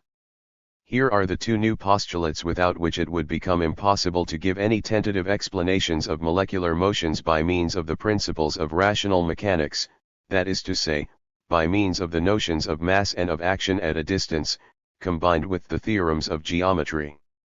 However, this is very far from saying that by means of these same postulates the work of mathematicians and physicists has resulted in a theory which, like that of universal gravitation, explains all observed phenomena and often anticipates the results of further observation. 123. If among molecular phenomena special attention is given to those which make up the subject matter of chemistry, it will be seen that chemical theories are completely independent of every hypothesis by means of which an explanation of these phenomena could be given by mechanics. The progress of mechanics has not r. 187. Contributed to the advances in chemistry, and the progress of chemistry has in no wise reacted upon mechanics. It would not even be difficult to show that chemical phenomena are, in every aspect, incompatible with an explanation which has its source in the conceptions of rational mechanics and geometry. Attraction or repulsion between molecules at a distance can only produce effects which are governed by the law of continuity. Chemical affinity, on the other hand, gives rise only to sudden associations and dissociations and to combinations in definite proportions. How would this sharp distinction between different molecular states be accounted for if chemical actions, differing only because of distances, underwent only infinitely small alterations when the distances themselves varied only by infinitely small amounts? Likewise, if the separated elementary atoms were to differ from one another only with respect to their dimensions and forms, or if the groups which constitute complex chemical molecules were to differ only because of the number and configuration of the elementary atoms which are maintained at a distance from one another in the interior of each group, we do not see how it would be possible to explain the essential distinction between chemical radicals and compounds, and to account for all the action of the affinities which produce the compositions and decompositions in which the chemist is interested. Differences of mass are no more capable of explaining all these phenomena than are differences of shape and of distance, since variations in mass are also subject to the law of continuity. In addition, the theory of chemical equivalence manifests a most remarkable contrast between the mass that is dealt with in mechanics, which is measured by the weight and the inertia of bodies, and what is called chemical mass, which is measured by the capacity for saturation. Therefore, from every point of view, we are led, together with M. von Humboldt, to the conclusion that chemical phenomena are inexplicable by means of the principles of mechanics alone, and that the notions of affinity and of elective attraction, upon which the explanations of chemists rest, are irreducible notions to be inscribed upon the catalogue of primary ideas that reason admits without explaining, and that it is forced to admit if it is to account for the concatenation of the observed facts. 124. Thus, on the one hand, we have the idea of a certain sub. 188. Ordination among different categories in which the phenomena of nature arrange themselves, and among the scientific theories brought forward to explain the facts in each category. On the other hand, we understand that in passing from one category to another, it is possible to present solutions of continuity which hold not only in the present imperfect state of our knowledge and methods, but indeed in the necessary intervention of new principles needed for subsequent explanations, and because of the radical impossibility of following the thread of deductions from one category to another without the aid of these new principles or postulates, and to some extent without change of key or rubric. Nothing would be more useful for the wholesome critique of human knowledge than an exact table of these different keys or rubrics. Beginning with Aristotle, logicians have tried many times to construct an inventory of the fundamental ideas or categories under which all our ideas may be arranged. But a taste for an artificial symmetry or for a too formalistic abstraction has prevented them, at least up to the present time, either from agreeing on the drawing up of the list of categories, or from using it as a basis for the progress of our sciences and methods, for knowledge of the organization of the human mind or of its relations to external nature. On the contrary, now that the sciences have undergone so many developments unknown to the ancients, we determine a posteriori and through observation itself what the primary and irreducible ideas or conceptions are to which we must constantly have recourse for the apprehension and explanation of natural phenomena, and which, therefore, must be imposed upon us, either by the nature of things themselves or by the conditions inherent in our intellectual make-up. Furthermore, it is less important to distinguish clearly the truly distinct categories than to have a correct idea of their hierarchical subordination. Now, on the basis of what precedes, it seems that the course of nature consists in passing from more general, more simple, more fundamental, and more permanent phenomena, to more particular, more complex, and more changeable phenomena. In the scientific study of the laws of nature, first place is given to the general properties of matter, the fundamental laws of mechanics and those of universal gravitation. On these laws, and on some others, which although less well known probably have no less are 189. Compass and generality, depend the great cosmic phenomena, and as it were the framework of the universe of the fundamental characteristics of the plan of creation. The constitution of astronomical systems, the nearly geometrical regularity of the movements and forms of the stars, all those sublime phenomena which impress us equally by their simplicity and by their grandeur, and which have always excited the highest admiration of men, as much in ages of poetic ignorance as in periods in which the rigor of scientific methods, the dryness of calculations and formulae seem no longer to leave any place for emotions of the spirit and for the pageantry of images. All must be ascribed to these laws. Other phenomena tend to subordinate themselves to them, as the details and embellishments of a design are subordinated to the general traits which characterize the movements and attitudes, as specific and individual varieties are subordinated to the preeminent characteristics which denote the type of a genus or of a class. We call these phenomena molecular because we have no way of accounting for them except by imagining matter in a state of extreme division which far exceeds the limits of sensible perception, and by comparing what goes on among the ultimate particles with the actions we observe among bodies, the dimensions and forms of which enable us to experience them. But, whatever may be said for this hypothesis, whatever explanation we may wish to give for the internal and chemical differences of bodies, we are dealing here with a cause of specific distinction which, on being added to the general properties of matter from which the great cosmic phenomena result, gives rise to phenomena of another order. The latter are more complicated, more particular, and less stable, and in this very complication, nature moves by degrees, so that, as the complexity of chemical combinations increases, they become less permanent and stable, and the phenomena to which they give rise are more particular, changeable, and, so to speak, ephemeral. However, let us hasten to add that these inferences, which still depend only upon the observation of phenomena of the physical and material world, abstracted from the marvels of organization and all manifestations of vital activity, would be insufficient to set forth clearly the hierarchical subordination upon which our attention is just now fixed. We cannot grasp the law of a series by 190. Understanding its first terms, and, above all, we cannot be sure of the law we trust we have grasped. It is necessary, therefore, to pass on to the examination of phenomena of another order, phenomena which are more varied, richer, and better able to furnish fruitful comparisons. Let us see if they can be classified, or if they fall into classes by themselves, in conformity with the principle of subordination which has already been presented to us by the comparison of the phenomena of inorganic nature. Chapter 9. On Life and on the series of phenomena, which are subordinated to vital actions. 125. By following the course indicated in the preceding chapter, we are led to the consideration of the simplest phenomena that we find in the world of living things, which nevertheless far exceed the most complex phenomena of corpuscular physics in the degree of their complication. In order to explain living things, it is necessary to take account of the basic characteristics of matter. It is necessary to know how to apply the mechanics of liquids and solids.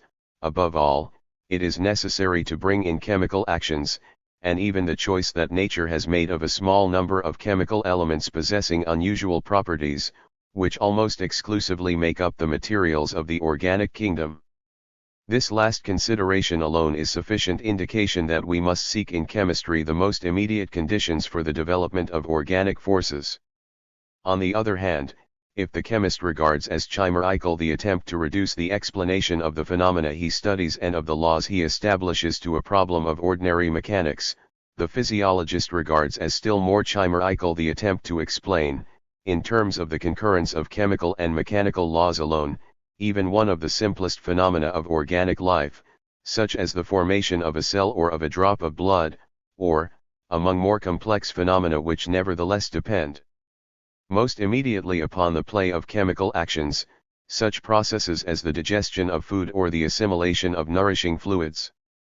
It would be still more difficult to overcome the reluctance of reason to admit that the solution of the enigma of creation may be found in the formulae of mathematics or chemistry. With the appearance of organic and living things, a type of phenomenon comes into being which adapts itself to the great laws of the material universe, and which presupposes their unceasing concurrence, but the understanding and scientific X. 191. 192.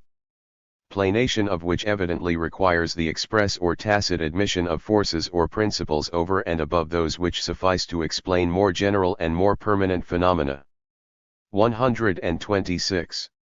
The same progression is observed if we turn our attention to more detailed matters. All organic beings, whether animal or vegetable, have certain common qualities, certain analogous functions.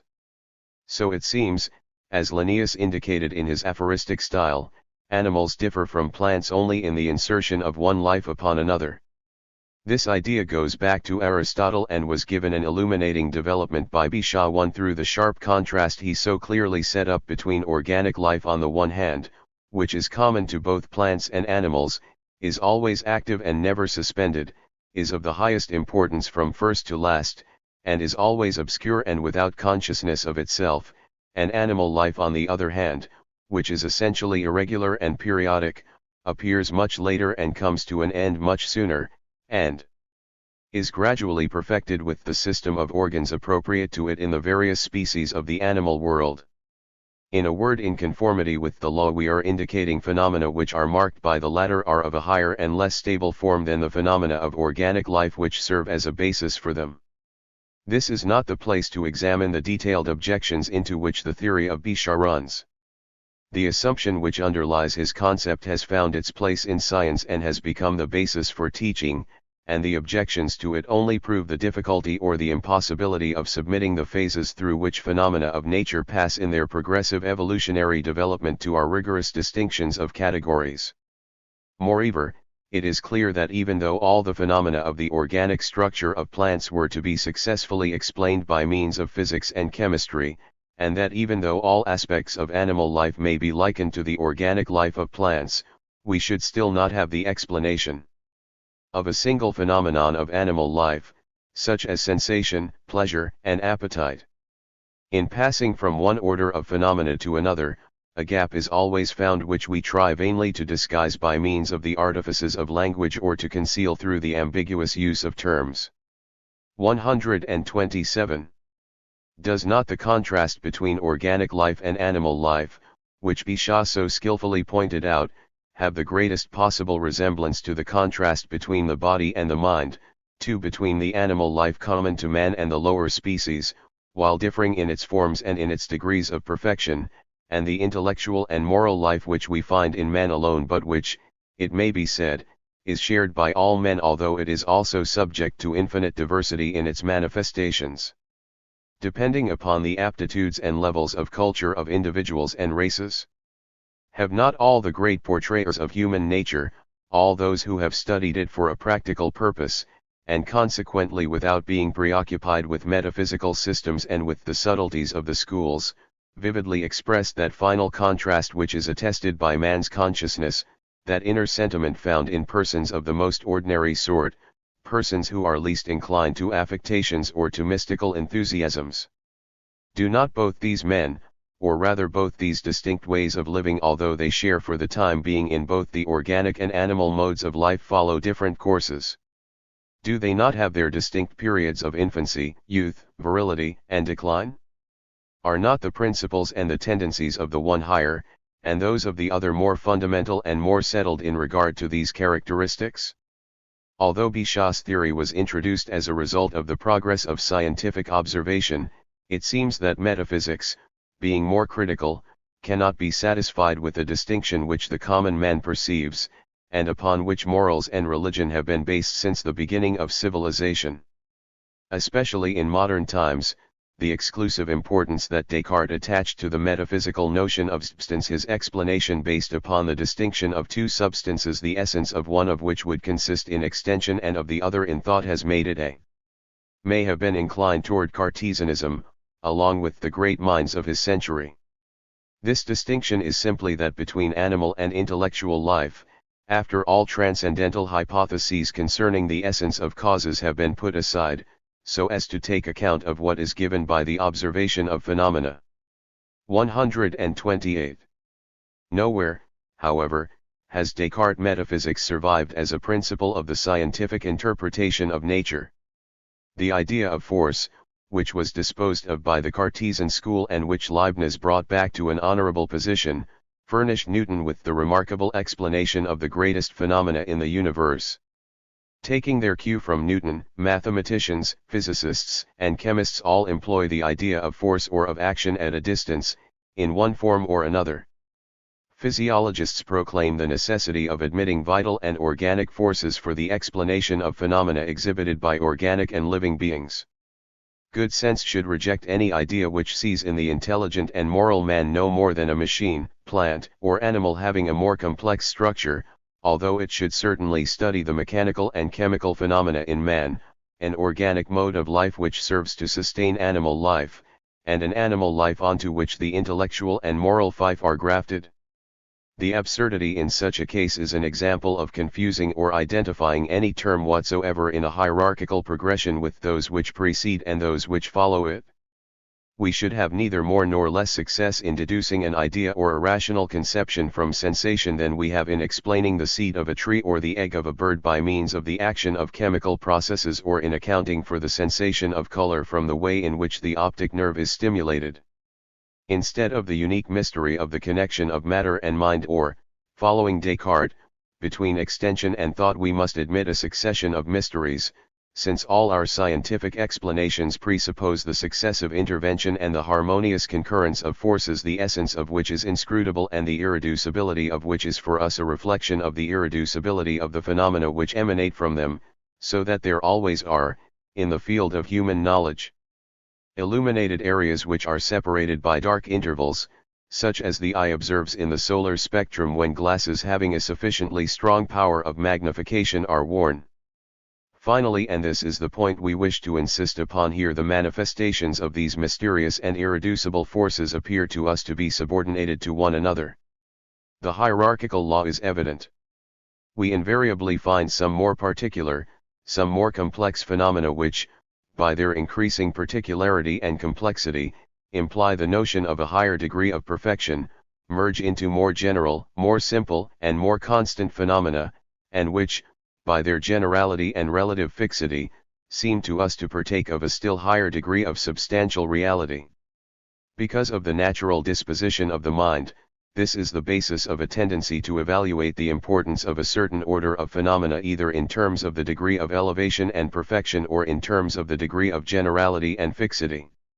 These two contrary inclinations are the thing that is truly characteristic in the antagonism between the tendencies of the spiritualists and those of the materialists, tendencies that may be noted even among those who profess to ignore utterly the problem of what the essence of matter and mind are, and who do not subordinate the study of the laws of nature to ontological systems concerning matters which are beyond all means of our knowing.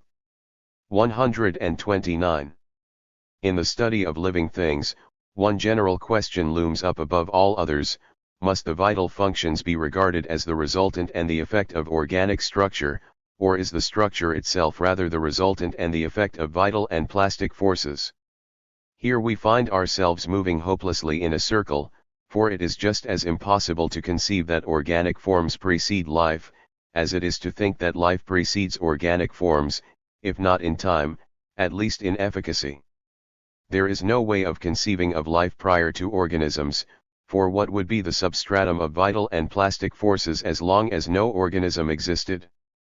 On the other hand, it is unreasonable and contrary to all observation to admit that the interrelation of the parts of an organism is what produces life, for we distinguish clearly the vital properties of tissues from their mechanical, physical, or chemical properties which continue after life has been extinguished.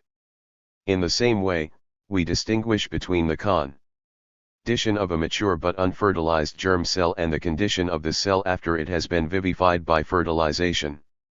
Moreover, even the simplest organic element such as a globule or a cell already gives evidence of a structural plan, of a coordination among its parts which cannot be accounted for in terms of the concurrence of physical forces acting from molecule to molecule, as is the case with those which we have admitted for the explanation of the form of inorganic bodies.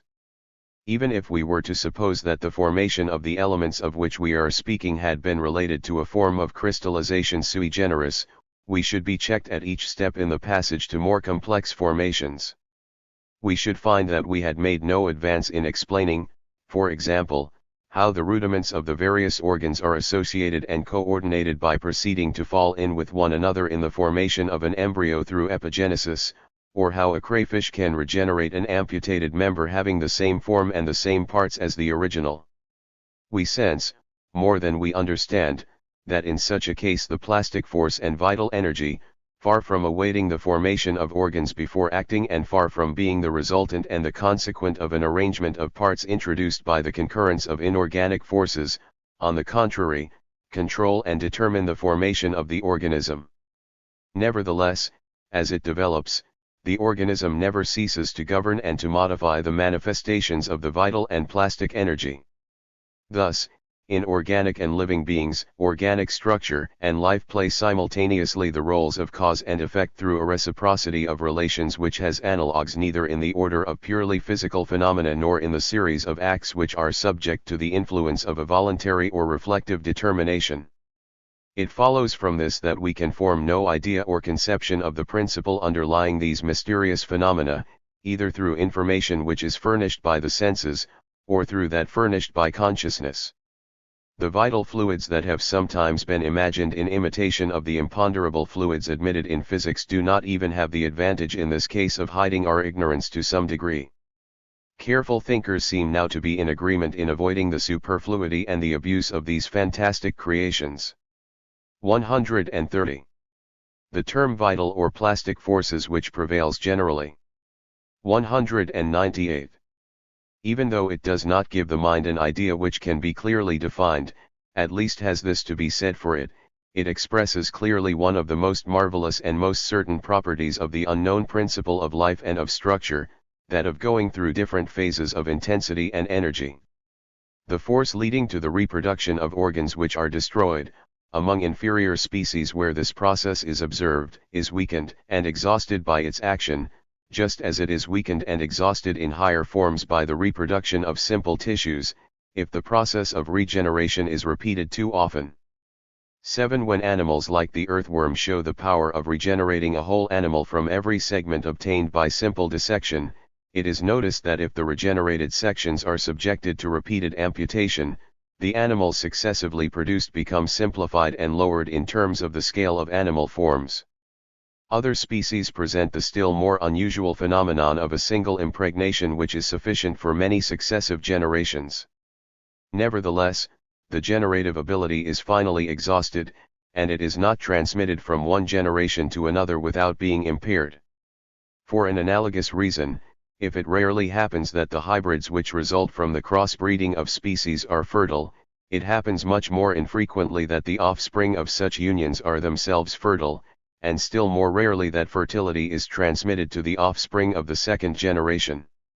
If the tendency of the germ cells to reproduce individual varieties shows itself in the series of successive generations, even after interruptions or intervals, the repetition of such intervals tends to weaken it and, finally, to exhaust it. What we are saying about productive or regenerative forces applies to all vital forces, or to all the diverse manifestations of the same force, which are responsible for the development, repair, and conservation of the organism.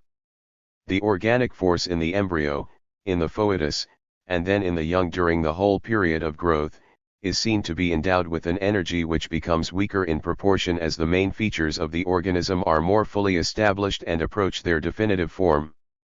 In its turn, the reproductive force reaches its greatest energy, only to go through analogous phases of decrease.